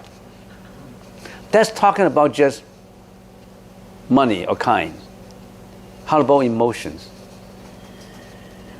Your son came, the relationship between you and your son in previous life could be husband and wife. You betray your husband, and he hated you. You did wrong things to him. Emotionally, he came back to get you. He will do the same thing to you. No matter how much you loved him, he won't love you. Or he may do things that would hurt your heart so much that you can't get over with it. He came back to get you. And there are sons who came back to repay love to you. He loves his mom so much, he listens to his mom all the time, he makes his mom very happy. There are sons like that. So which category do you fall into? It's your own creation. Nothing to do with others. It's fair. If it is not that way, it is not fair. You owe somebody money in your previous life and you can get away from it. You think that's fair? You betray your husband or you betray your wife and he died with a broken heart. And that's it? Nothing will happen? The logic of nature, of the universe would say, it's not balance. It's not equilibrium. It's not going into equilibrium. Everything is trying to get this equilibrium. If it's not balanced, it would try to get there. So what's the attitude then we should have in dealing with these things? We should think about, first of all, that it could be a repayment on my side. Or it could be a repayment of debt, a repayment of my emotions. I must have done the same thing before. Now I'm repaying it. I'm glad to repay it. I suffer, but when I'm suffering, I'm repaying it off. That's my first attitude. I don't blame anybody. I won't be so grief-stricken that I want to kill myself. No. because you have done exactly the same thing to him when you were his son. So just accept it. Accept it with responsibility. How come you love your wife so much, but your wife hated you? You just say, I accept it because I could have done the same thing to him, to her. Then when you accept it, it becomes easier to you. You don't have disgruntled about it. You won't object it. You won't have hatred against it. Don't put hatred in it. Don't put anger in it. No anger, no hatred. Just accept it the way it is and slowly resolve it. Don't hate your son. Don't hate the society. Don't hate your husband. Of course, there must be a husband who did not care about his son. That's part of the karma. You could have blamed your husband. Look, my son is like that because my husband didn't do any education, didn't bring the son well. My husband is always, doing his work, and he ignore his son and all that and all that and all that. Yeah, that could be part of the reasons. That is the karmic energy too. Why did you get associated with your husband like that? It's also a karmic energy. You are the creator of your own destiny, not God. God is, if that is a God, God is fair. He won't give you a bad son and give somebody else a good son. God, if that is a God, God must be fair. Otherwise, he would not be defined as a God. God give you a bad son to test you out? I don't need that testing. Why do he give me a bad son to bring me a broken heart and test me out? If you are the recipient of that broken heart, will you say it is fair? So don't think about this God concept now. You are the creator of your own destiny. So what is your attitude in doing it? Accept it with no anger, no hatred. Just think about, I'm repaying it. I must be kind to him. I must be, if he needs something, I need to, but my responsibility to tell me, I got to explain it to him with my full responsibility that this is no good. Yeah, if he has certain addictions, that I use whatever I have to repay. Now that's the second attitude. Accept it with no anger and hatred, only with love. And then secondly, explain it to him. Try to educate, pass education on. Don't hate. Now if you accept it, you are trying to balance it out. It's just like when a debtor says, okay, I want to repay you, but can I repay it in sequence? And then the debtor would say, okay, then the debtor would not be as angry. If he say, I reject you, I didn't owe you any money, I hate you, you get $500,000 from me, he'll be more angry. Which way you choose? You got to repay it anyway. If given that you have to repay it, you repay it with anger would hurt yourself. You repay it with acceptance would not hurt yourself. Which will you choose? It's difficult. It's difficult to swallow. But you have to learn to swallow it. It would be difficult for him to swallow when you didn't repay the $500,000.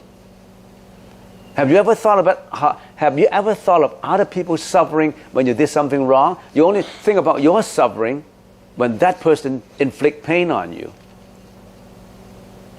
Accept it with no anger and hatred. Extend your love. Try to remedy the situation by paying. And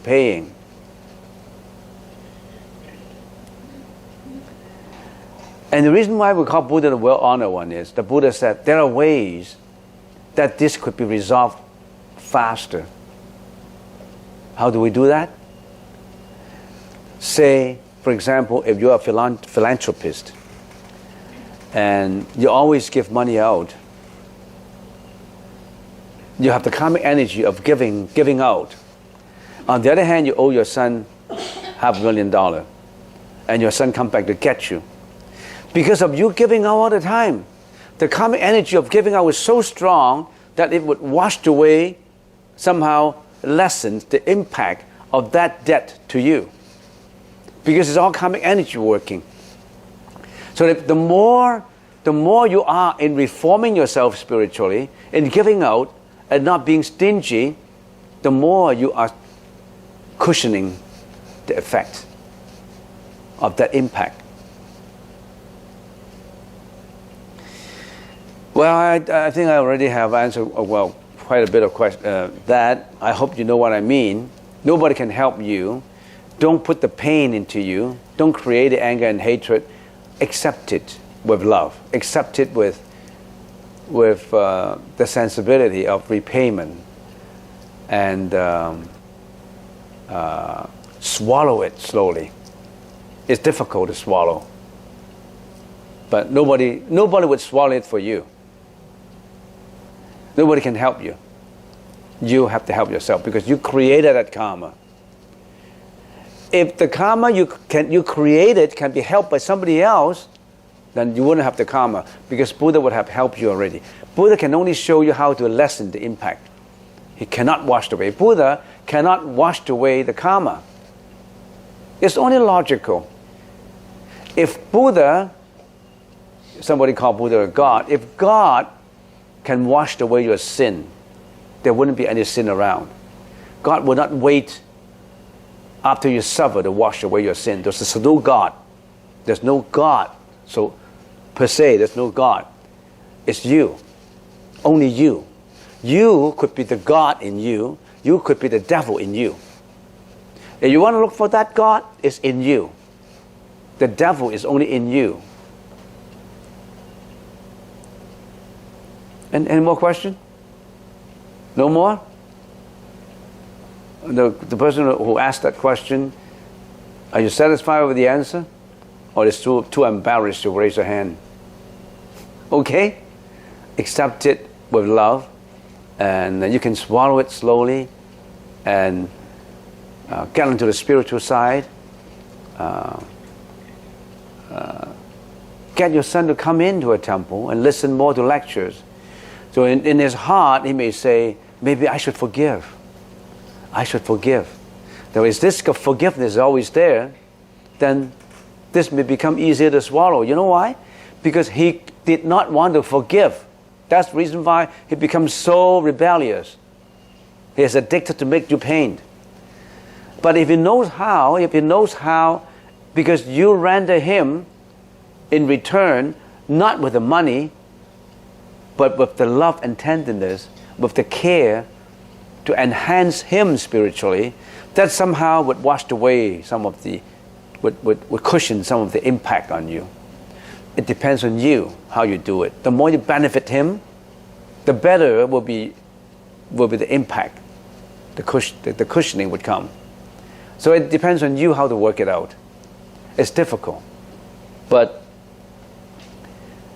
sometimes if we think in a positive way, it's because of my son doing this to me that I start to look for comfort somewhere, that I look for answers somewhere, and I went to that temple and that temple told me that this is something like this. Maybe I should develop my spirituality. That already helped. That means that adverse case, adverse scenario leads you to something positive. You would never have known about this until you discover that spirituality in you. That triggers the thought in you, yes? Venerable, using the same logic, we can probably solve all our problems. Would you say? When there's a problem, there's a solution. There's no problem without a solution. It depends on how that is solved. There's no such thing as we can even solve the problem of dying. You don't have to die anymore when you're in nirvana. Nobody can solve the problem of dying, but the Buddha said, yes, you can. That's the reason why the prince, Siddhartha, became a monk and later become enlightened and become a Buddha, because he wanted to solve the problem of dying. You don't have to die anymore. You go through dying because of reincarnation, because you're involved with karma. When you're in that level of nirvana, there's no more dying, no more aging, no more sickness. Imagine there's no sickness, there's no war. There's only peace. Did you listen to that song? Imagine. Well, if you develop spiritually that song further, imagine all these things with no conflict. It happened. All problems can be solved.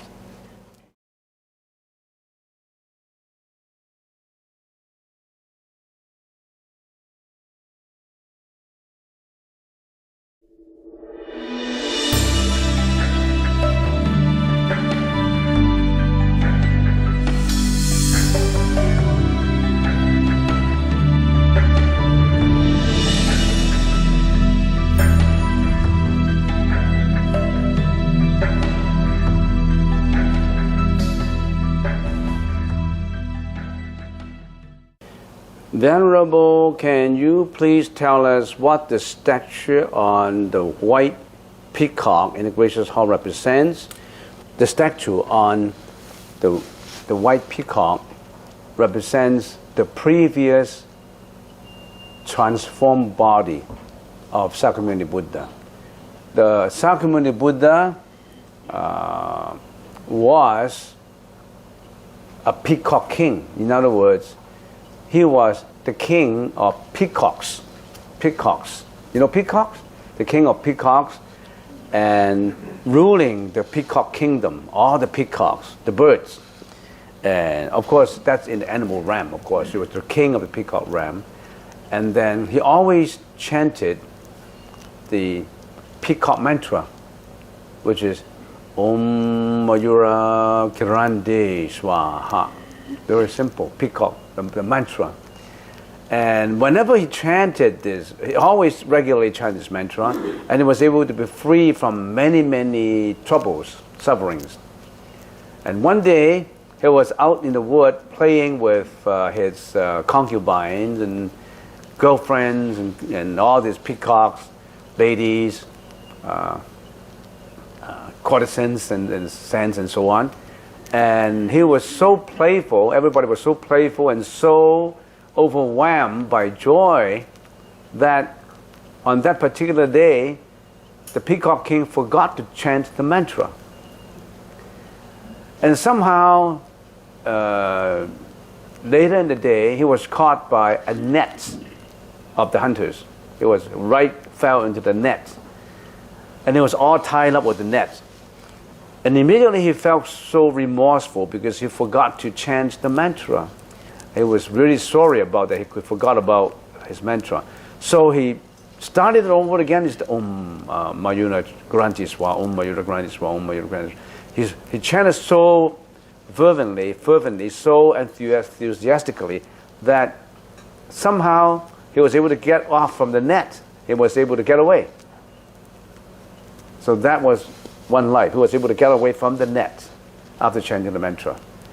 So this story, a previous life story of Sakyamuni, was written in the Peacock Sutra, and later Sakyamuni Buddha told all his disciples about his peacock life, and then added on many sutras, many mantras into the sutra, and we call it the Peacock Sutra.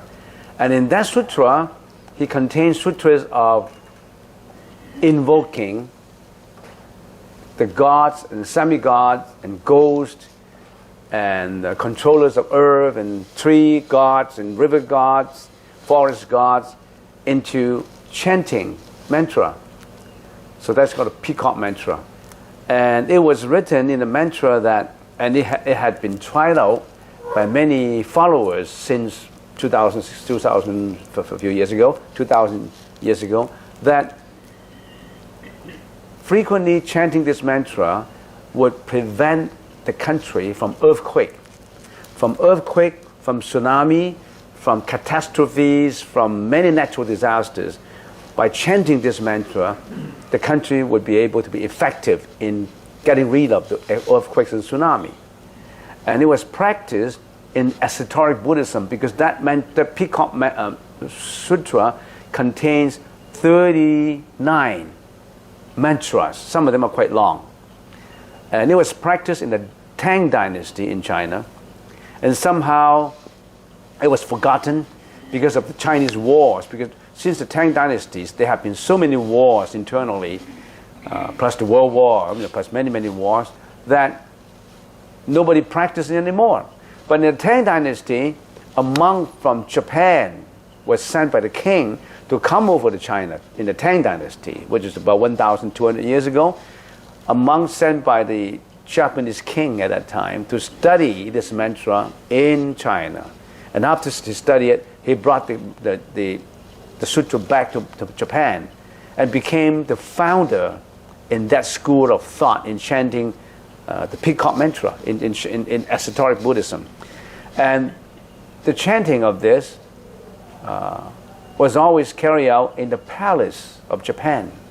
In other words, it was an esoteric practice of imperial palace of Japan, not of the common people, because the king wanted the country to be always free from earthquake.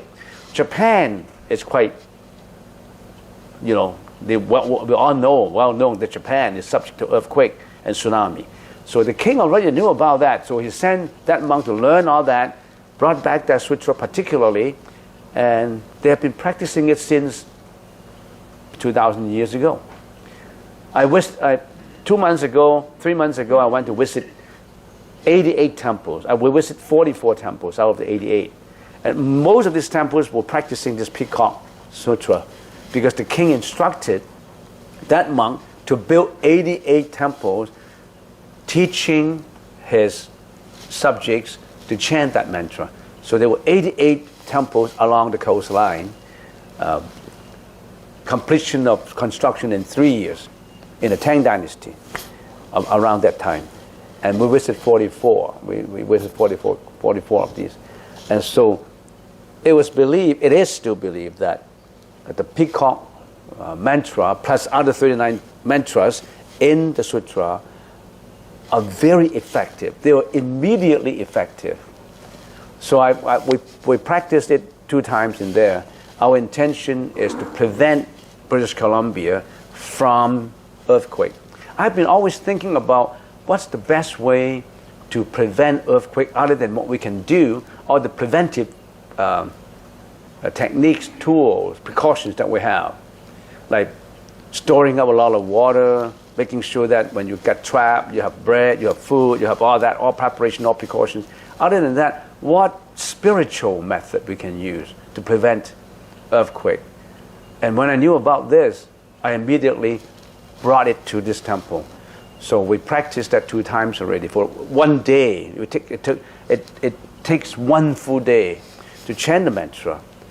And so what I did is we practiced it without the statue, actually, many months ago. And then I ordered the carving of this statue from China. And it was shipped from China so that we have the statue in which we can do the esoteric Buddhism, the esoteric practice of chanting this mantra. You can join later, but it's in Chinese. I plan to translate it into English. The mantra was annotated with alphabetic romanization, so you can actually chant it. But I plan to translate the mantra into English, the meaning into English too. So that's what my intention. I want British Columbia to avoid the oncoming of an earthquake, which is quite imminent, which is quite imminent, because the geologists say that every 500 years, British Columbia along the coastline will have a 9.2 on the Richter scale of earthquake. Nothing humans can do.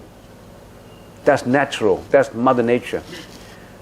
But even though nothing we can do, we still want to do something, because there are a lot of earthen gods, river gods, I believe, who can prevent from such catastrophe to happen. So I plan to do that every month, chanting that esoteric practice for the whole day, from morning to night. Setting up a mandala for the practice, for the esoteric practice. Last time we have 125 people. I haven't told you. The reason why I haven't told you to participate is all in Chinese. So you'll find it boring. But I'm waiting to translate it into English so that you can participate too. Participate, give whatever participation you can to work towards avoidance of an earthquake in Vancouver or in British Columbia, which will be imminent. It will come one day. We don't know. It could be tomorrow. Hopefully not. Tomorrow is Sunday. I still want to, but we don't know. You think we can avoid it? Every 500 years. The last time we had it in the 1700. January the 5th. January the 5th. Oh, yeah. Because the Japanese got a tsunami and they had no earthquake. And they couldn't figure it out. And they realized later on that it actually came from the Cascadia, going right back at the time from the records that the Japanese have been keeping for thousands. So it was 700. At that time, we didn't have any high-rise building. We only have bungalows, right? Farm, huh? What? Indian settlements. Just Indian settlement, and those Indians, what is going on? They don't know. So that's it. So it was so serious in the Richter scale. 9. They've been happening 20, 30, or 40, 500-year segments back for 50,000 years or more. So next time, come to participate. Put in your share of the participation, and according to the sutra, it works. And that exoteric practice was practiced in the imperial palace of Japan. It wasn't in the common people. Common people didn't know how to do it, but we learned. I've been learning it. I spent maybe close to 60 hours to translate it and actually go through the sutra. I'm learning every day. I'm learning new sutras every day. I never stop. But that's my interest. So it doesn't mean that I learn all this, and I'm telling you what I have learned 10 years ago. I'm still learning every minute of it, and this is something that I learned just about 6 months ago, and I'm still learning it. I'm still picking it up. I'm still improving on it, and it will be great because at least it gives you a comforting feeling that you can do something about it. Who wants to join? See, nobody raised his hands. See? Oh, see? Only a few people. The rest, you want to subject yourself to an earthquake? Or you don't want to? So next time, so we'll tell you to come. Participate your share. Who knows, maybe it works. And also, everybody should contribute his share to the society. Even his heartfelt spiritual devotion. That's good enough. You don't need money. Your participation, your time. If you can't even participate your time, well, too bad. All right, that's the question. Next question. Please enlighten us on the names on the 7 Buddhas mirror of war, and read that Maitreya Buddha as the 5th, the last earthly Buddha. Besides Sakyamuni Buddha, what were the names of the 3 earthly Buddhas? I think you got your information wrong. Maitreya Buddha is not the 5th, was not the 5th and the last earthly Buddha. No, that's not right. But in the history of mankind, the last Buddha who appeared in India 2,600 years ago was Sakyamuni Buddha. He was a prince, Siddhartha Gautama, actual person. There was such an actual person in the history of mankind. He was a prince, Siddhartha Gautama. He became an ascetic, and he went to learn Buddhism and to learn meditation, and after going through hardships and ascetic practices, he became enlightened, and he became a Buddha. And then later introduced this enlightened method to now that we have Buddhism. That's Sakyamuni Buddha. Kassapa Buddha was before Sakyamuni Buddha. So many thousands and thousands of lifetime ago, there was another Buddha earlier than Sakyamuni Buddha, and the name of this Buddha was Kassapa Buddha. So Kassapa Buddha. The 7 Buddhas. There were 7 Buddhas. There were 6 Buddhas before Sakyamuni Buddha. So the immediate Buddhas were 7 Buddhas before. And Maitreya Buddha is the future Buddha who will appear in this world. We don't know how long later. 100, 200 years, 300 years, we don't know. Until there's no more Buddhism in this world, no more Buddhism in this world, then Maitreya Buddha will be reborn, like Sakyamuni Buddha was reborn as a prince and introduced Buddhism, Sakyamuni Buddha. The next Buddha was Maitreya Buddha. So that's what it is. Don't be misled that Maitreya Buddha is the fifth or the last Buddha. No. And after Maitreya Buddha, there will be another Buddha. There were so many Buddhas already, millions of Buddhas. And they were all enlightened. They were like you. So you are a future Buddha. They were like you and me. If you call Buddha a God, if you call Buddha a God, you are God. You have that God nature in you. You will be God. If you like to call Buddha a God, okay? So there's no such thing as a creator, a master God. No, you are that God. You haven't discovered your godness in you. And Sakyamuni Buddha already have discovered that godness in him, that Buddhic mind. All right? Okay.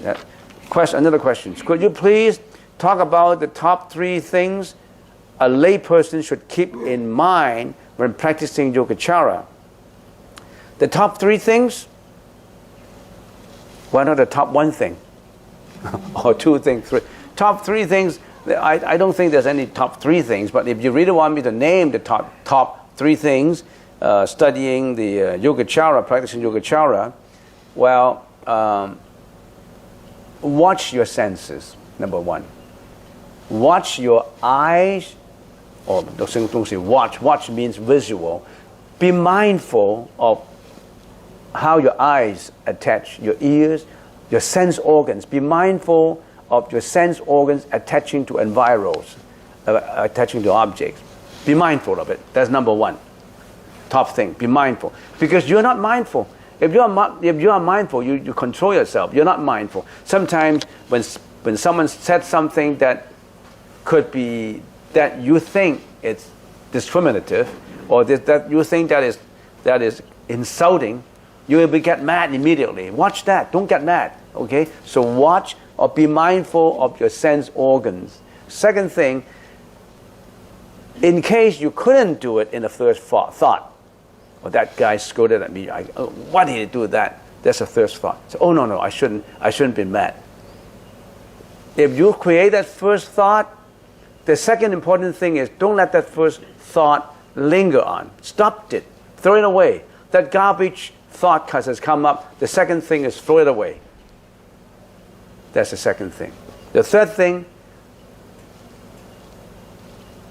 don't allow that thought to continue into a third thought.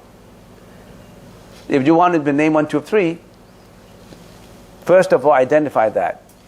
Then don't let that be carried away. If you carry away, put it back again. 1, 2, 3. Simple. Okay? That's it. I really enjoyed today's lecture. Yeah? Everybody thinks so, or you're just the only guy? I don't know. Yeah. All right. Okay. Venerable, what are your own or Buddhism's thoughts on the medically assisted termination of life for terminally ill patients in various forms of vegetative state or pain? Well, according to causality, everybody's dying moment has a causality in it. If he has not served out his karma, don't terminate his karma. You have no right. You shouldn't terminate his karma. If he has to suffer, maybe after he paid off the debt of suffering, he won't suffer anymore. But you stop the suffering now, and in another life, he has to carry on the debt. It may be, I don't know, if the debt is interest-bearing. If it's interest-bearing, then that suffering could be even more serious. So don't kill. If you terminate a life before its death, that's equivalent to killing. If you commit suicide, that is killing too. You're killing your own self. That is killing. And killing has a lot of karmic energy attached to it that you will have retribution. So don't terminate a life. Let it flow naturally. If he has to suffer, maybe after he suffers that, he'll be in heaven, or he will be reborn in Amitabha's land, or he will be a human again, but then he will practice Buddhism and he will get nirvana. He will get enlightenment. We don't know. Let that person naturally die. But you try to help in all ways. In every way, you try to help survive him. Don't give up hope. Don't say that, oh, this is my relative and he's dying. I don't have to help him because after all, death is natural. If he has to suffer, let him suffer. If he doesn't have to suffer, he doesn't have to suffer. No, you have to be compassionately, use your compassion to survive him, to let him survive, to let him recover.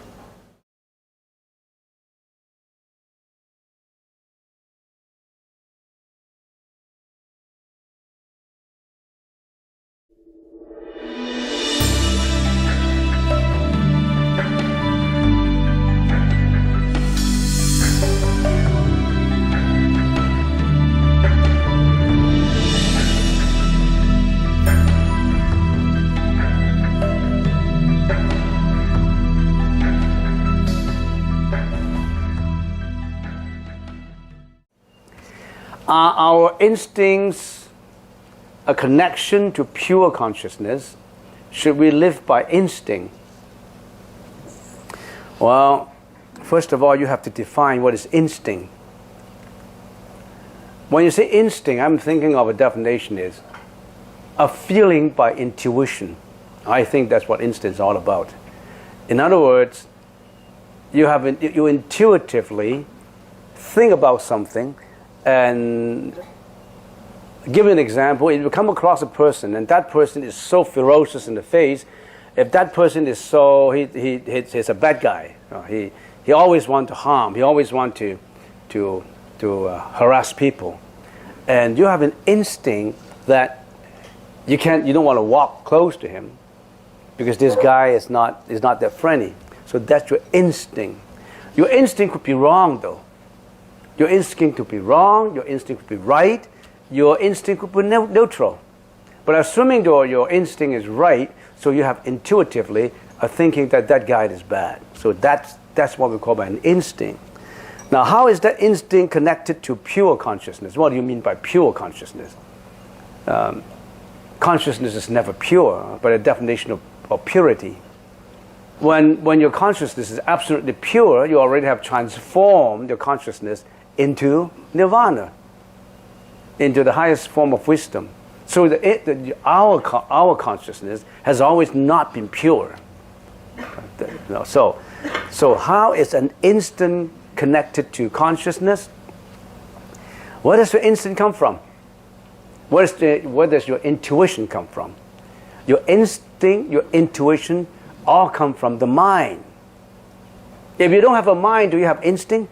If you don't have a mind, do you have intuition? So all is related to your mind, right? So how can an instinct not be related to consciousness if consciousness is nothing but your mind? So when you say our instincts, a connection to our pure consciousness, yes, instinct is definitely connected or even originates from consciousness. But is your instinct directly related to pure consciousness? When I say pure, is already different. When you say pure consciousness, that is a consciousness that is not tainted. There's a consciousness that is not impure. When your consciousness becomes so pure that it has already been transformed into the highest form of prajna wisdom, then you wouldn't have any, we don't call it instinct anymore. It's a direct understanding. So when that guy comes by, he's a bad guy, he's going to harm you, you already know that guy will harm you, then you will walk away from him. Or even you will educate that guy and you will try your best to move him in the right direction in his life. So that becomes a pure consciousness originates into, or a pure consciousness gives rise to supernatural instinct. So all that has to do with the mind. So just to put these questions into very simple answer is yes, your instinct is connected to consciousness. Should we live by instinct? I don't think we should live by instinct. Your instinct could be wrong. Don't judge a person by his appearance. He appeared to be a bad guy, but actually he's quite kind-hearted. Never judge a person by his appearance alone. Of course, appearance can tell you something, but I said alone. Never judge a person by appearance alone. You have to judge that person, if you want to judge that person, by appearance, by the way he talks, by his education, by his background, by so many things that I can't even limit to what I'm going to tell you. So, should we live by instinct? Depends on what kind of instinct you have. If it is a wrong kind of instinct, it's a selfish kind of instinct, it's an angry kind of instinct, greedy instinct, jealousy instinct, depression instinct, throw them away. You don't need those instincts. Those are garbages. Have we not known that before we meditate, we have to put all our emotional and passion garbages into that garbage bag and toss it out? We want to toss out the garbage before you meditate. So how come you include all your instinct in your garbage? Throw away your instinct if it is the wrong kind. And sometimes your instinct could be good. It depends on what kind of instinct. There's no one answer to that question. All right? So are you satisfied with the answer? Or you want to supplement anything to it? Raise your hands. So you're satisfied. That's good. Next. Venerable, could you share with us your personal story of how that Guan Yin temple come into being? Who are the two gracious benefactors of this International Buddhist Temple? So if you want me to tell you the history of how the Guan Yin temple is built, I think we need about 6 hours. So I don't attempt to use 6 hours in here. But I can tell you that we've gone through 35 years of history in building this temple. And we started in 1980 when I first came from Toronto to Vancouver. I came with an inherent mission to build a temple. At that time, there wasn't any temple, any temple around. There was just a modified church, being modified into a temple. So I thought, well, we can build a temple. So I started with my family in 1980. And at that time, I wasn't a monk. I was just a layman. And it's my in-laws, my father-in-law, my mother-in-law, who donated the land. And they also donated a sum of $300,000 at that time. So with the $300,000, I started to build this temple. And it was a piece of dirt, agricultural land, and I've been trying very hard to let it come into being. And as I said, it takes more than 6 hours to tell you the whole story. And we will encounter a lot of difficulties, and one of the many difficulties is the difficulty with the government and with the neighbors. Because in Canada, in North America, we all know that if we want to do anything, we have to go through debate, we have to go through approval by your neighbors, we have to go through a lot of hearings in the council. And I went through a lot of hearings. And I had to go right to the center of this forum where I have 12 council members shooting questions at me. What do you want to do this? What's the purpose behind all this? How can you convert agricultural land into a zone, public use purposes? What do you intend to do? What's the background? All kinds of questions. And I wasn't successful in many hearings, and eventually I became successful with unanimous approval from the council members in Richmond. We have a unanimous approval after so many hearings, after lots of difficulties. And then afterwards, I started to get an architect. I started to design it with the architect, because an architect did not know how to design an ancient Chinese temple. We really have to throw in a lot of opinions on it. I went to China to study it, research on how to do it, and I worked in conjunction with the knowledge of the architect and get it into being. It's so difficult. I don't know where to start. I don't know how to tell it to you. I need to write something out, but I haven't got time to write something out to tell about the whole story of this temple. And if I go back to earlier years, even before I came to Vancouver, there's a lot of I don't know what to say. A lot of deja vus. You know what deja vus are? A lot of deja vus in my story, and a lot of I don't know. I don't know what I can tell you. Maybe I can tell you one deja vu that I have. Okay. When I was 21, 22 years old, I was studying at University of Toronto, and that's my first year. And being a first-year student, I came to Canada for the first year. I didn't know. I was not used to Canadian weather, the food, and the people at that time. I couldn't speak English properly. If you're off campus, you usually rent a room from a Chinese family. And I still remember the room that I rent. I rent from Darcy Street near the St. George's campus in the University of Toronto. And in the basement of an old couple, a Chinese couple. And I still remember the rent we pay $25 per month for a room. And then we have 6 students sharing 6 rooms with a common kitchen. So I thought, wow, it's too crowded. So I later decided to get into a temple. So I was able to get a room in the basement of a temple in Don Mills. You know what Don Mills is? Who came from Toronto? Nobody came from Toronto. You don't know what I'm talking about. In Don Mills.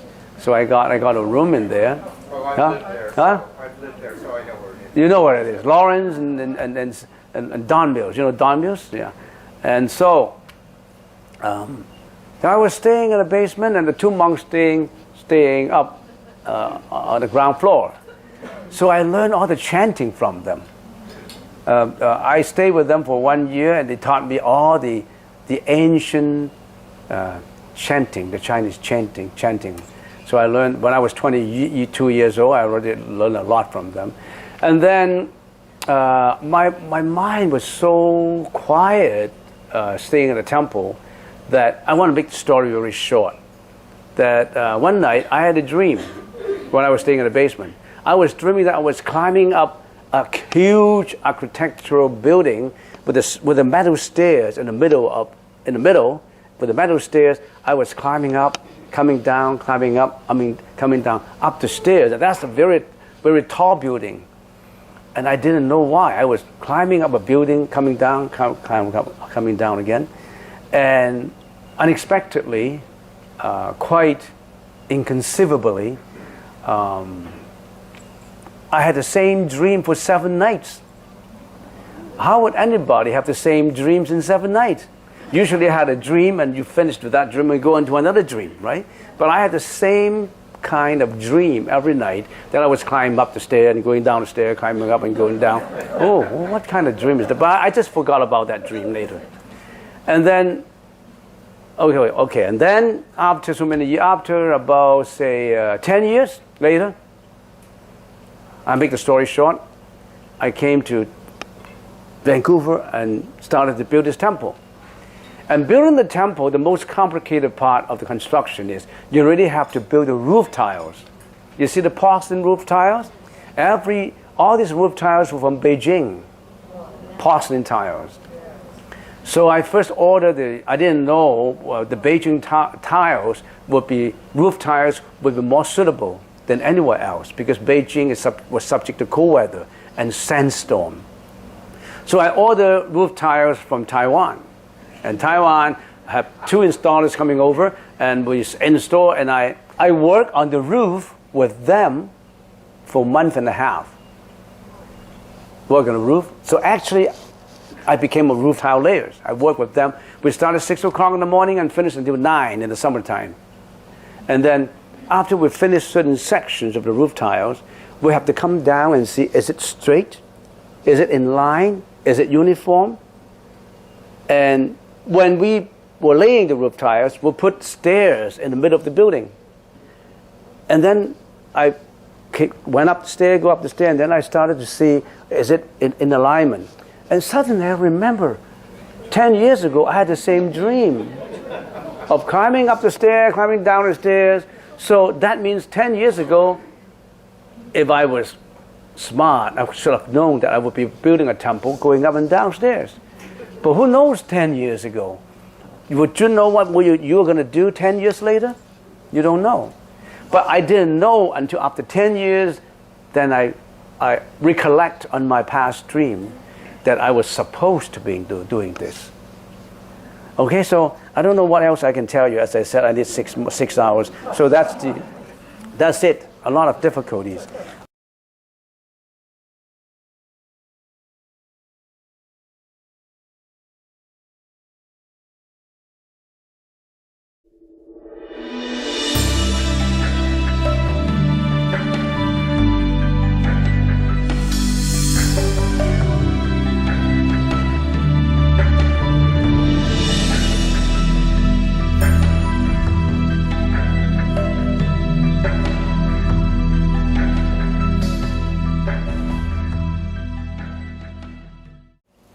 Okay, so before we begin our Q&A session for today, I'd like to thank Laura for giving us the scrumptious, delicious carrot cake to celebrate her birthday. It's not easy to practice generosity. And as practitioners on the Buddhist path, one of the prerequisites for the practice is generosity and virtue. We have to show gratitude and appreciation for the people around us. And generosity is one of the ways that we can give back to the people around us, because all of us are in this together. We share similar sufferings, and when we can learn to empathize and sympathize with other people, then we give rise to this breadth and expansiveness in our minds. And that's why it's so important for people who want to pursue the Buddhist practice to practice generosity first. So you'll notice that in Thailand and in other Southeast Asian countries, a lot of the monks, they go begging for alms, and they rely on the support of the lay community. They rely on their generosity to maintain their bodies, to maintain their practice. And by doing that, we're sowing the seeds for awakening. We're giving rise to a sense of expansiveness in the mind and spaciousness. And that becomes really noticeable when you do your meditation. Because if you're normally really used to giving, then you have that spaciousness in your mind, and you're accepting, you're more compassionate. It helps you develop in your concentration. So thank you to Laura for that cake. So the first question, Dear Venerable Hong, thank you for another great talk and session today. I'm wondering what are some good ways to increase compassion and practices to give compassion to others. So I guess maybe you weren't here when I talked about the Brahma Viharas, the 4 sublime attitudes. The attitude of loving kindness, compassion, empathetic joy, and equanimity. But before we get into the actual practice, we should have a basic understanding of what these 4 attitudes are. So when we say loving kindness and goodwill, we're wishing that ourselves and all other beings can be happy, can not only receive the benefits of happiness, but can actively sow the causes that will lead to their future happiness. So there are times when you might come across someone that you find it very hard to have compassion towards, because that person maybe did something, that makes you very upset, or you're affected by that person's behavior, attitude.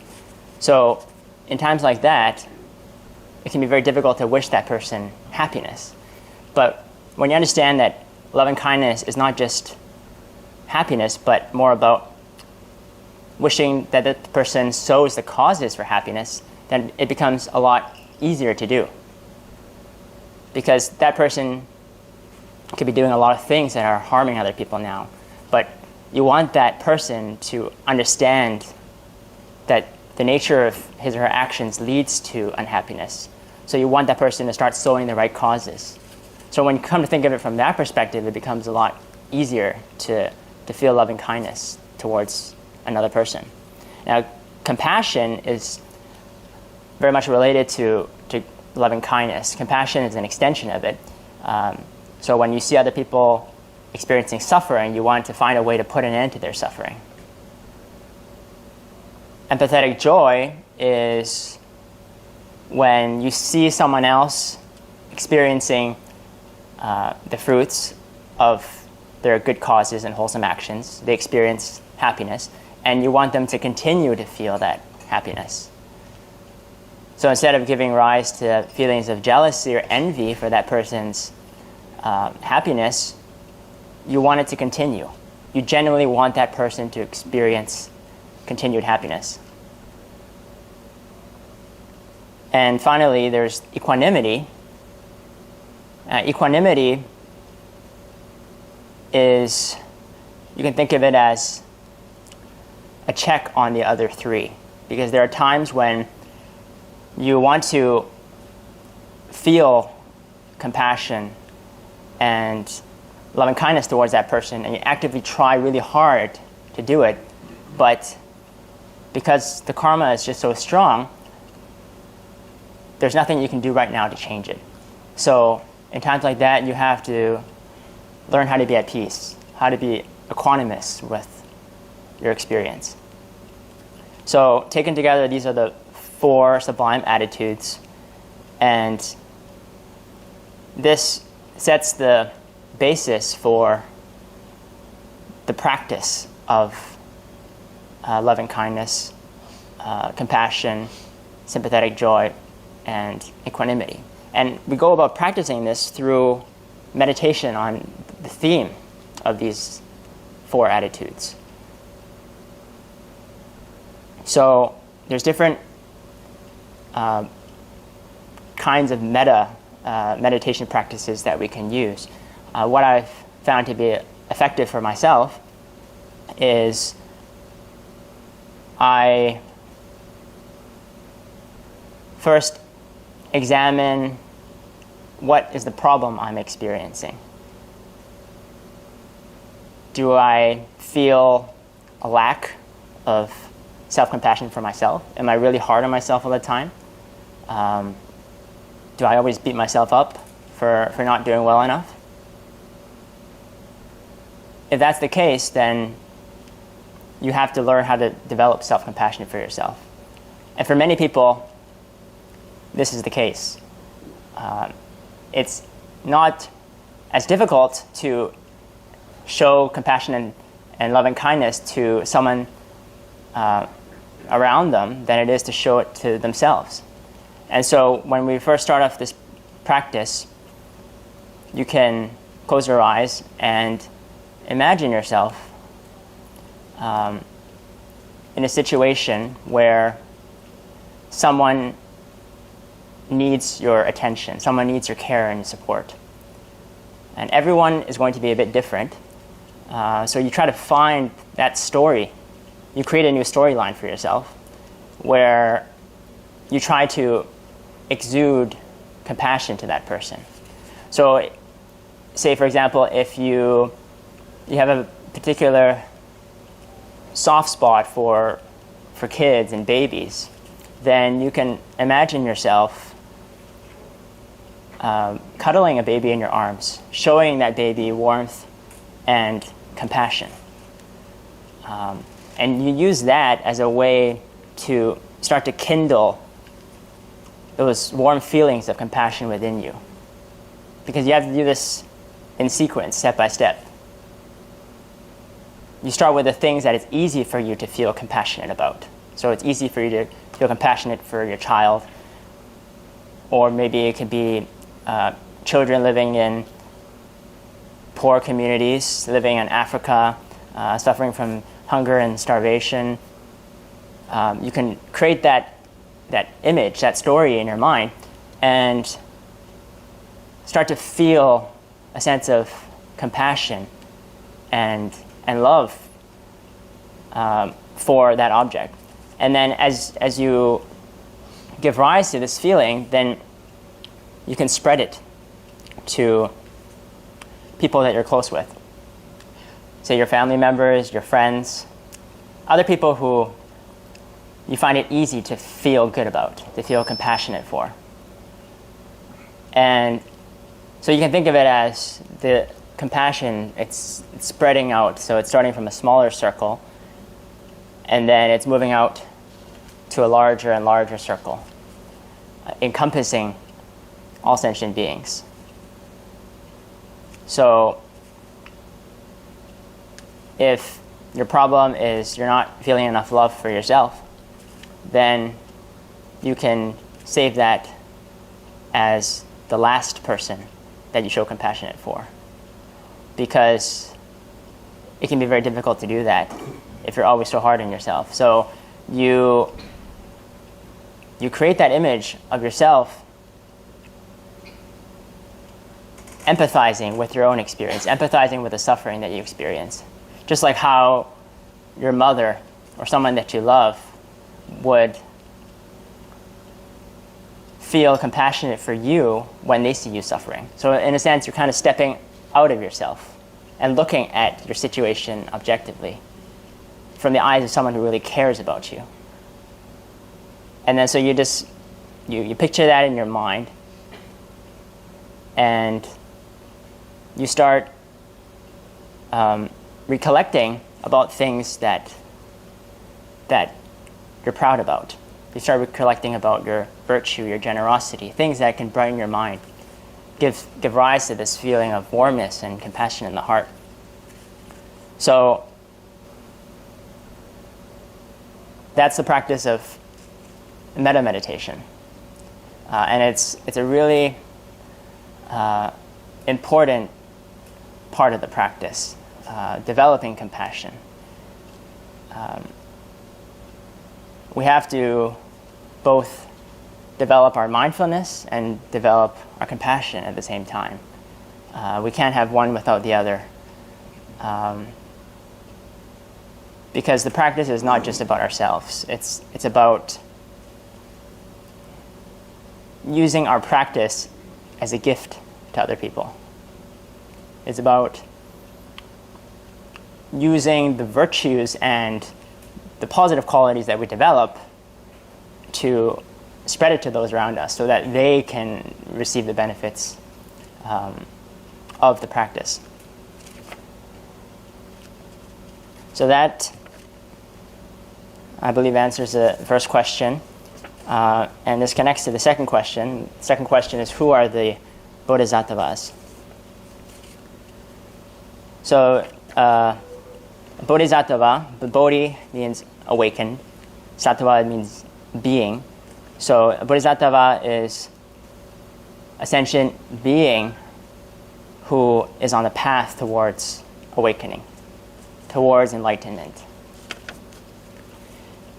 And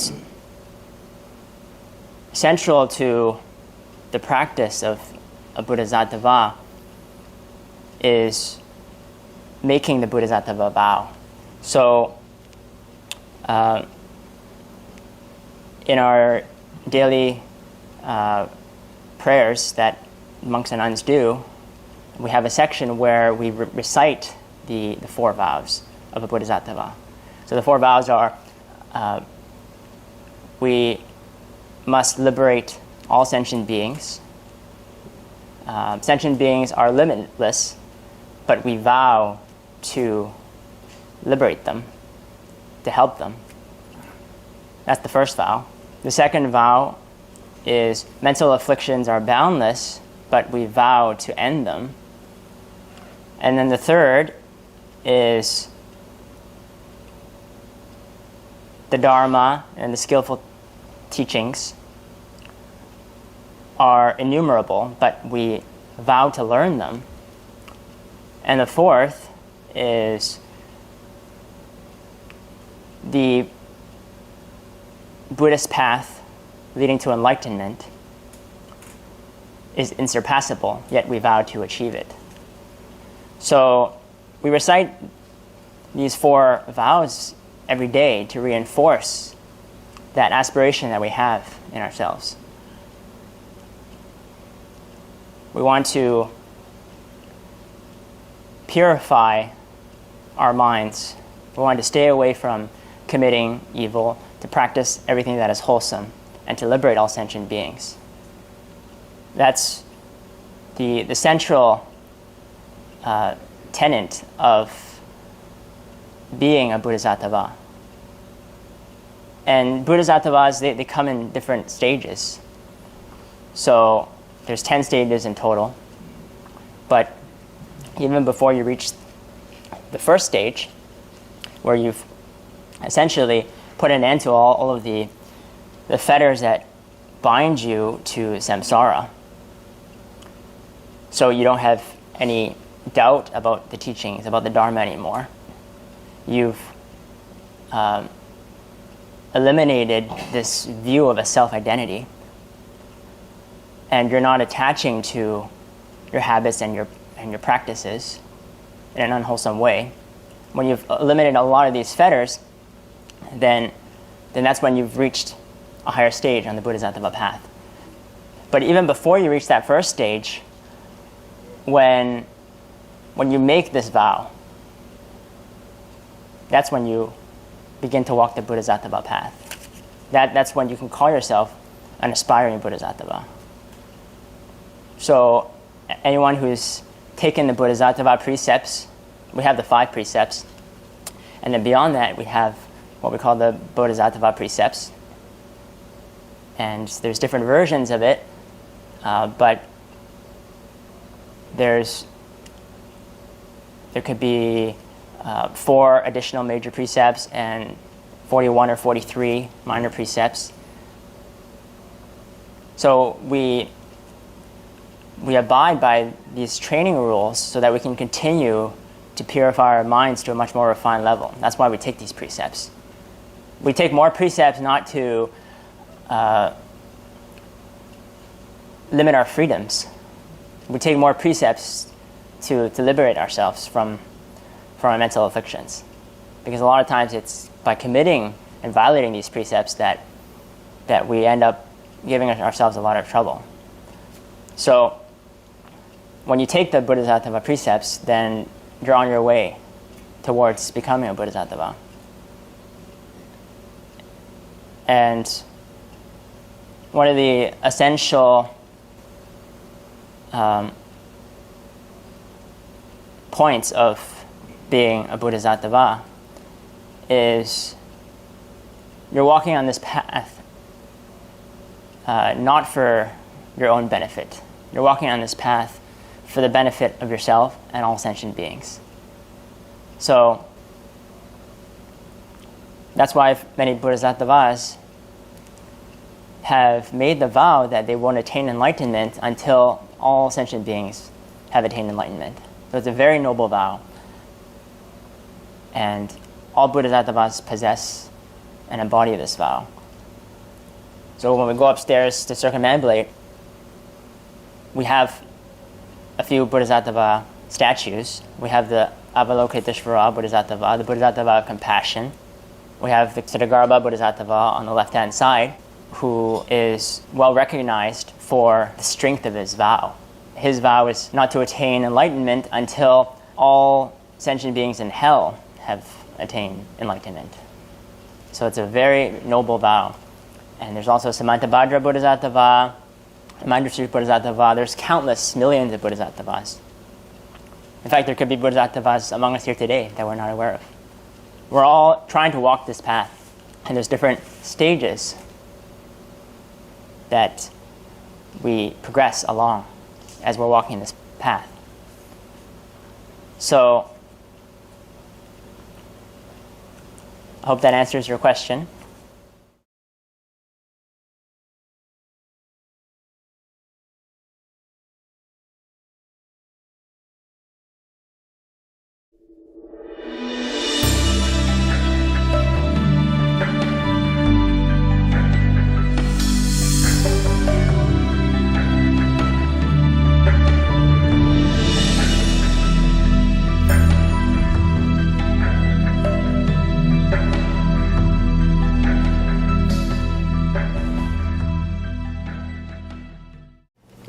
The first question, to what extent does one have the ability to design their own life? To what extent? Now, we have to understand that we have the time horizon that we have is in three phases: the past, the present, and the future. The past is what already have happened, and in your previous, you have a previous lives, in the previous incarnations. So in your previous lives, I don't know how many, it could be immeasurable. You have done a lot, you have spoken a lot, you have thought a lot. That means you have created karmic energy in your previous lives. And this karmic energy that you created in all your previous lives have an effect on what your life will be in this life. So in other words, I just give you an example. If in your previous life or immediately, the previous 3 or 4 lives, you have been a philanthropist. You donated all the money out to help all the poor people. You even donated every penny in your millions of accounts to help people. Then in this life, because of this cause, you have the effect of being very rich. You are a multi-billionaire. Or in your previous life, you have killed a lot of animals, and because of that cause, in this life, you are short-lived, you are always feel sick, and then you've gone through a lot of hardships in the suffering of the body. So all these is affecting you. All the previous karmic energy that you created will affect you in this life. And if you do not get out from samsara reincarnation, it will affect you in your future life. So he asked me, to what extent does one have the ability to design their own life? What you already created in the past, you can't change. You cannot change your past karmic energy, can you? How can you change yesterday's work? It's been done. But you can learn from yesterday's mistakes. You can get encouragement from yesterday's good deeds.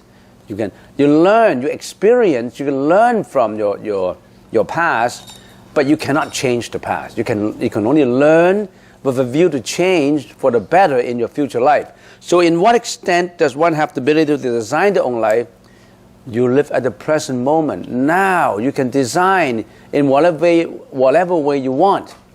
You are the master of your own self, of yourself now, here and now. You can be more benevolent, you can be more kind, you can be more compassionate, more helpful, you can contribute a lot to the society, you can contribute a lot to the family, you are a responsible father, you're a responsible mom, you're a responsible son and daughter, you're responsible to your employer, you can do all the good deeds. You can change it now. To what extent? You can do it now within your scope of ability, within the present moment. Have you started doing that? Or you still have created negative, bad karma in this life? Namely, killing, lying, sexual misconduct, drinking, intoxication. Is that the extent that you have been building? If the extent of your desires is in bad deeds, You are designing a life of hell. Not only for others, for yourself. So you are your own master now. Are you willing to change it for the better? Do you want to design a better life for tomorrow? You want to design a better life for tomorrow? You are your master at the present moment. You cannot change the past, but you can change your future. The future is in your hands. The present is certainly in your hand. Can you start tomorrow? The extent of the desire starts from tomorrow. I mean, the extent of your design, the ability to design, starts from now. Are you willing to do it? Are you enthusiastic about it, doing it? Or you're just being sluggish in doing it, or you don't care? You just live from day 1 to day 2 without any encouragement, without any positive attitude, without any attitude to change, without any attitude to design. You are the designer to the extent that you can do it now, make it happen now, in your hands. You can change the future. You can do better now. Next question. Why do heavenly and hell beings belong to worldly realm? As I already have mentioned to you, there are heavens in the desire realm, and there are also heavens in the world without desire. There is rupa dhatu. If you are talking about just the kama dhatu, the world of desire, within this location, and you say, why do heavenly and hell beings belong to worldly realm? Actually, I don't really grasp what you mean by this. Heavenly and hell beings, of course, the world, worldly realm is this world of desire. And as a matter of fact, the way we look at it, hell is not just in another underworld. Hell is in here now. In the war, it was hell. In the Second World War, more than 10 million people were killed. In certain parts of Africa, it happened a few years ago, within 3 months, 800,000 people were killed in a genocide. Do you consider that hell? A lot of hell is going on right on earth. How do they abuse child labor? How do they traffic humans? What kind of deeds that a lot of traffickers do? We can see hell in this world, not in another world. Of course, in that another world is hell. We can also see heaven in this world. There are a lot of people who are philanthropists, who care, who are compassionate, who are conscientious politicians, who help out a lot of people. We see a lot of great heroes in the medical field, in Canada, in America, in Europe, and everywhere. They're heroes. There are heavens in this world, and there are at the same time hell in this world.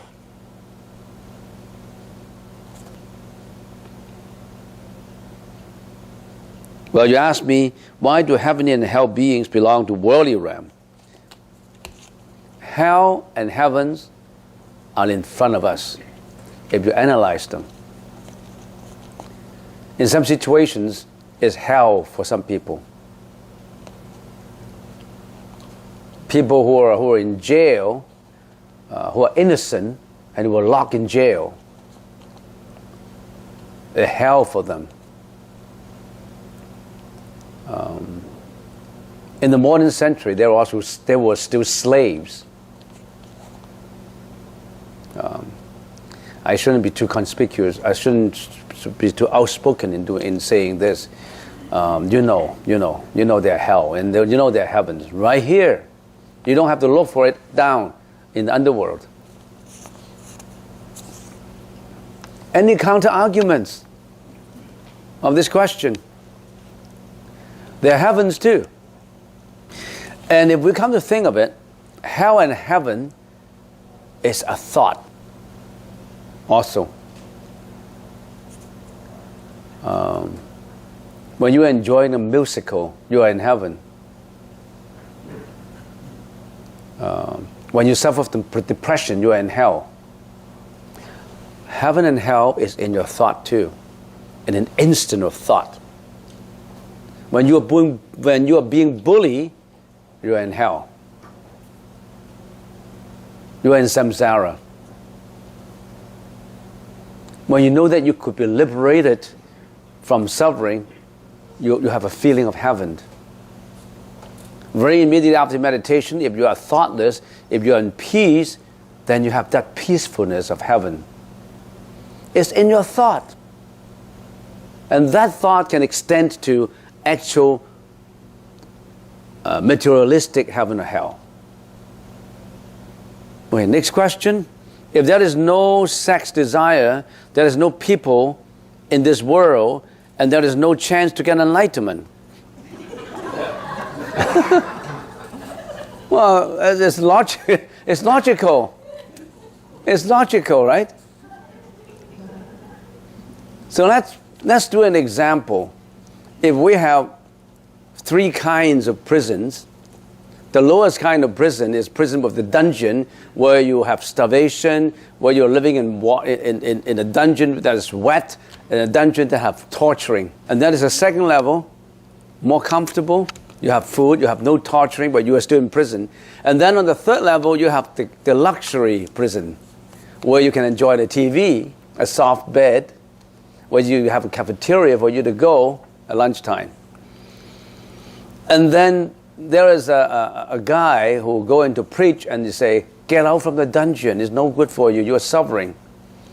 And the prisoners there said, no, if I get out, then there are no people in here, I worry about that.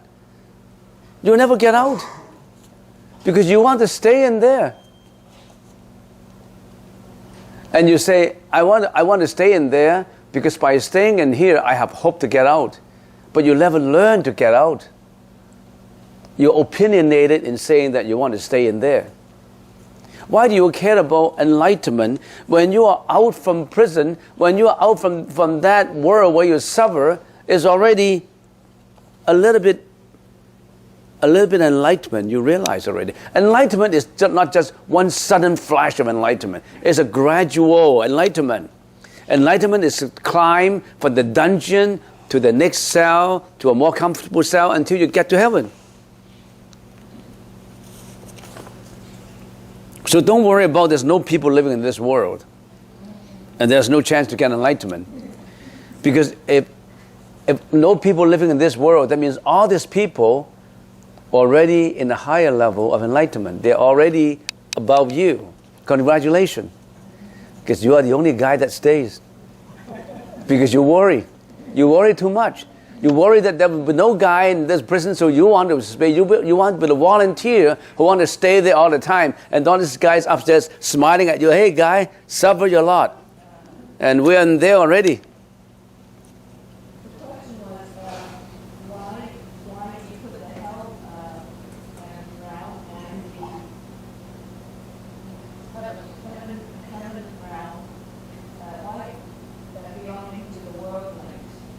Because the world with desire also have heavens.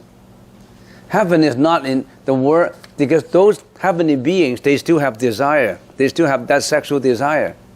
They are in heaven. They're much better than us, but they're in heaven. But they still have that sexual desire. And the way they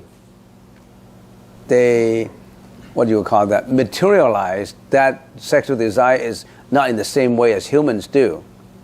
In the human realm, the sexual desire is fulfilled in the matter of sexual intercourse, of a contact. But in the higher level, it's in the exchange of a smile, in the exchange of a nice sight, in exchange of a shaking hand, in the exchange of a hugging. So there's all different levels of sexual desire fulfillment.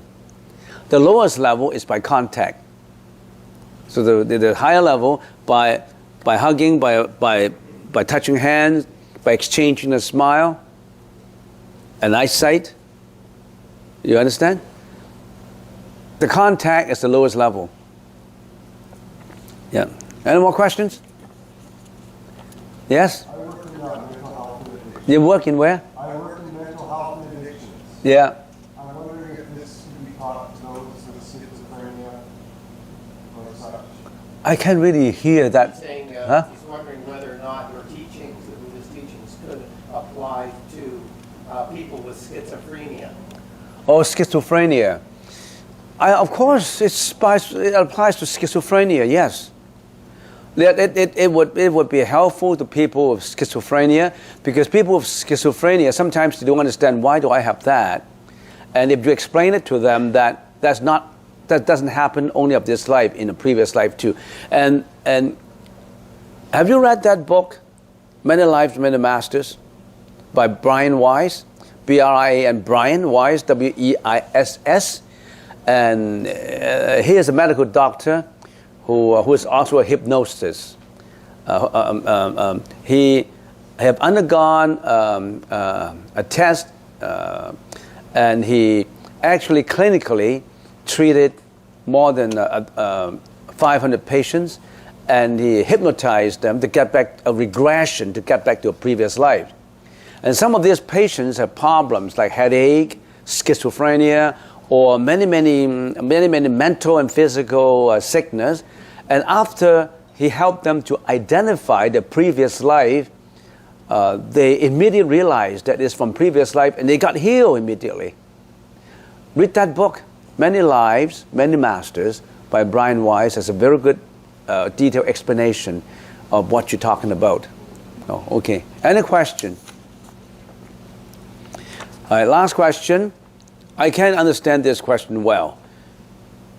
Tulpas, T-U-L-P-A-S, tulpas, number one, are they relevant to dreams?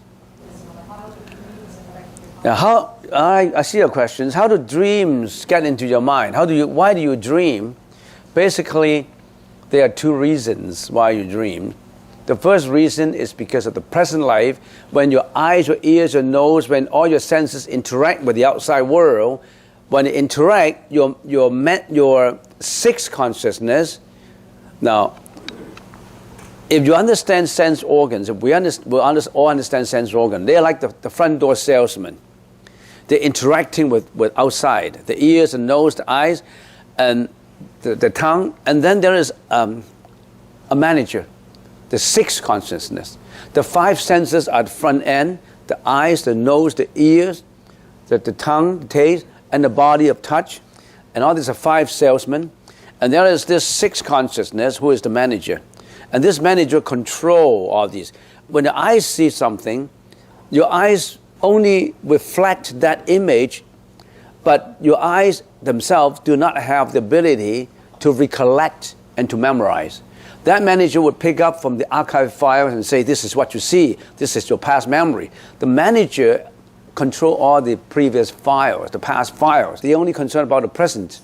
So all these would be reflected in the sixth consciousness. So whatever you experience in a lifetime will be all reflected in your sixth consciousness, and your sixth consciousness, which is the mano consciousness, we call it, will store all this information in the file. And at night, all these front salesmen are gone home. They don't work anymore. But the manager is still working, because he worked late. He had all these files to do. So at night, when you are sleeping, all these things reflect back to you what happened in the daytime. As a mixture of stuff that you may not even realize. That is what your present life, your daily affairs reflect in your dream. That's the first possibility. The second possibility is that your manager has all these historical files which relate to previous lives too. And sometimes in your dream, you could touch those archive files that belong to many lives before. You could have gone to places that you didn't go to this life, but you have gone to your previous life. Then you have gone to a location that, or maybe in Thailand, in my dream, I walk in a forest in Thailand, but you've never been to Thailand, for example. Why did I dream about Thailand? Is it because that's where Buddha is and Buddha wanted to give me a lesson? But no, that's in your previous life. And sometimes in your previous life, you could have been a monk or a nun. Then that happened to you, that you'll be walking in the forest meditating. So you have that dream of studying the Buddhist teaching and have the experience of being a nun. You understand? So it's in your previous life that you have all this information that reflected on to your present life, and you may have your present life that is like a camera, a movie in this life. More doors are opening. Yeah, you have a lot of doors opening. And sometimes you know that you could have gone to places in this life that I have been here before, but actually I haven't been here before. But I seem to know this place so well. Maybe in your previous life you already have toured that place. You understand? Yeah. Yes? Which is better? I think a better sleep is with no dream. Yeah. Yeah. Even if you have dream, a better sleep will be you have just 1 or 2 dreams. And dreams that make you happy. Dreams that make you sad are not the dreams that you want. Because in your previous life, you have father and mother who died, you have family members who die, and you suffer from the grief of your dying members. And sometimes in this dream, you always show up your grief and you feel unhappy about family members from dying. You understand? But if you know that, how many lives have you been grieving over the loss of your family members? This is just one of the many lives that you have. So don't attach to them. Yes? Some of your ancestors, some of your friends who passed away and they want to get in your dream is because you are linked to them in certain frequency of your mind. And they want to tell you that they are good. So if they are in heaven, for example, they would dress nicely. They would smile and they were so beautiful and they were so happy. They just want to tell you that you're okay. And for some relative members, they would dress like a shabby clothes and they have a sad face and they want you to help them. Probably they were not in good realms and they wanted you to help them. You understand? So hopefully you always have dreams that your family members are happy.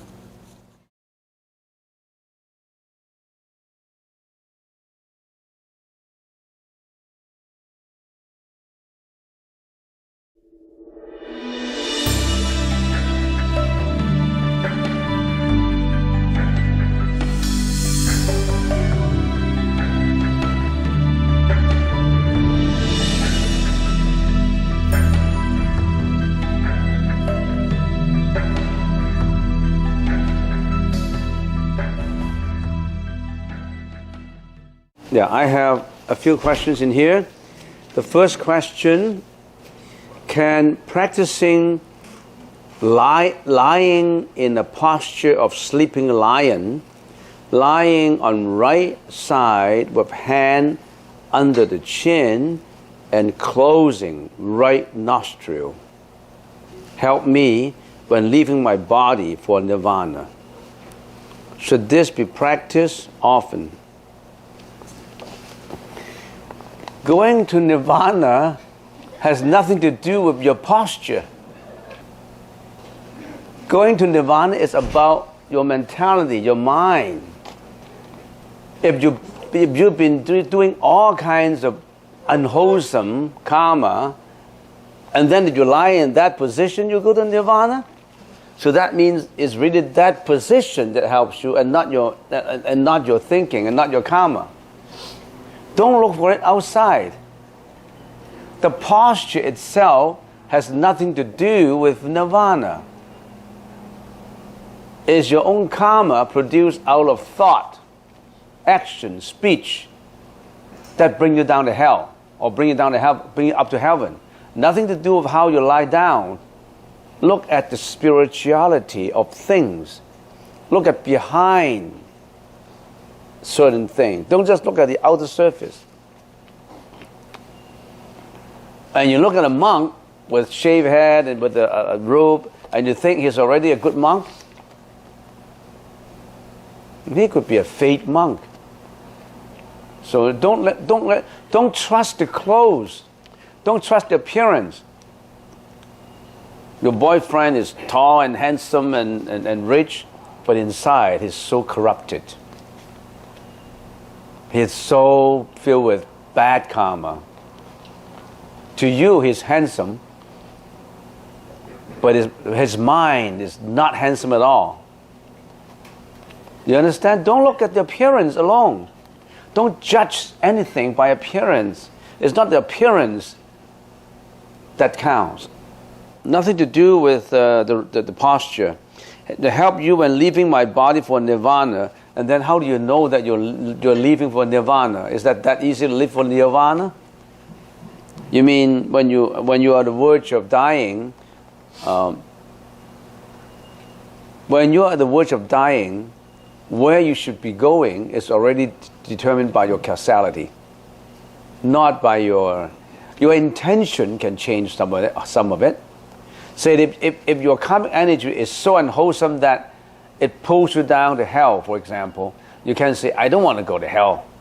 I want to stay behind. I want to go to heaven. You have no control on you created the karma, and the karma brought you down. It's not God, it's not anybody else. You created your own destiny. It's logical. Your life is in your own hands, not in your dad's hands, your mom's hands. Certainly not in God's hands. It's in your own hands. You can make it happen. You can be successful as you want to be, and you can fail too, as you don't want to be successful. So, you lead a good life yourself. Nobody can change you. You can change you. If we let our ego runs us, it's not good. However, weren't we given an ego for survival?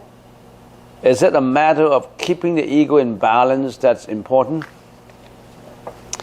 You think that you have to survive with an ego. That's the problem. When you're enlightened, there's no more ego. The ego has been producing egoistic energy. And you think that being existing as having an egoistic energy is good.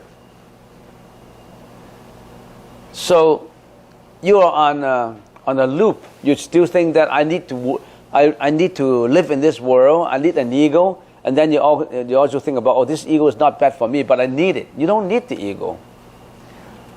The Buddha has no ego.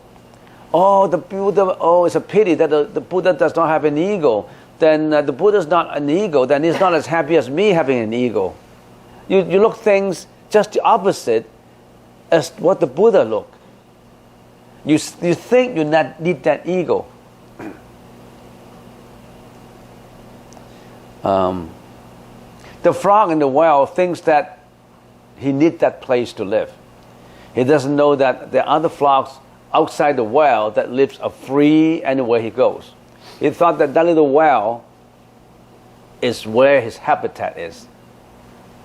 He had never seen other worlds. His sky is only that circle. When you look up, that's my sky.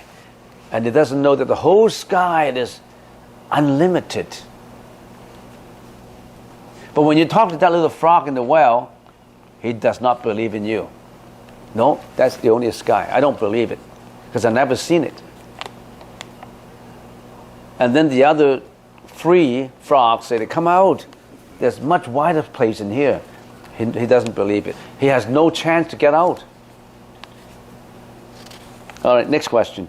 Can you suggest some meditation techniques to access greater awareness of manners, Elias, consciousness? Thank you.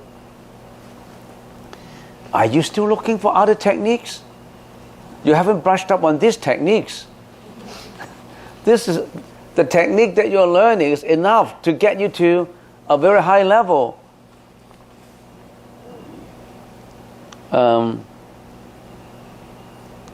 Stick to what you have.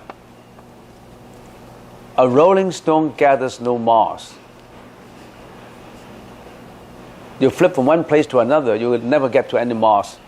You have to you focus on it. Focus on what you've got until you get light, until you get the heat.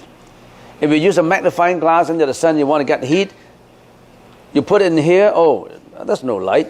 You shift around, you can never get any fire. Focus on one, you get a fire.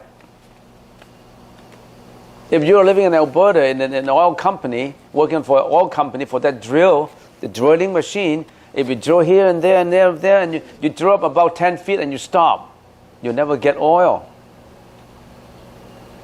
You have to drill deeper and deeper and deeper into it. Very deep, that you don't find oil, you go to other places. But if you only drew 10 feet down and you thought, oh, nowhere has any oil, that could be wrong.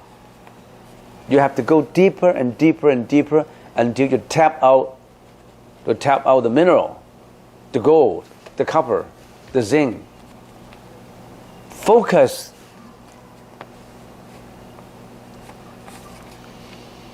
Next, final question. Can I get a copy of the lecture PowerPoint? Is there a website to download? Yeah, no problem. I can get you a copy of the lectures. But I can give you some, but my PowerPoints, I don't know how many sheets of paper, maybe a few thousand pieces of paper. I only pulled out some of mine lecture notes.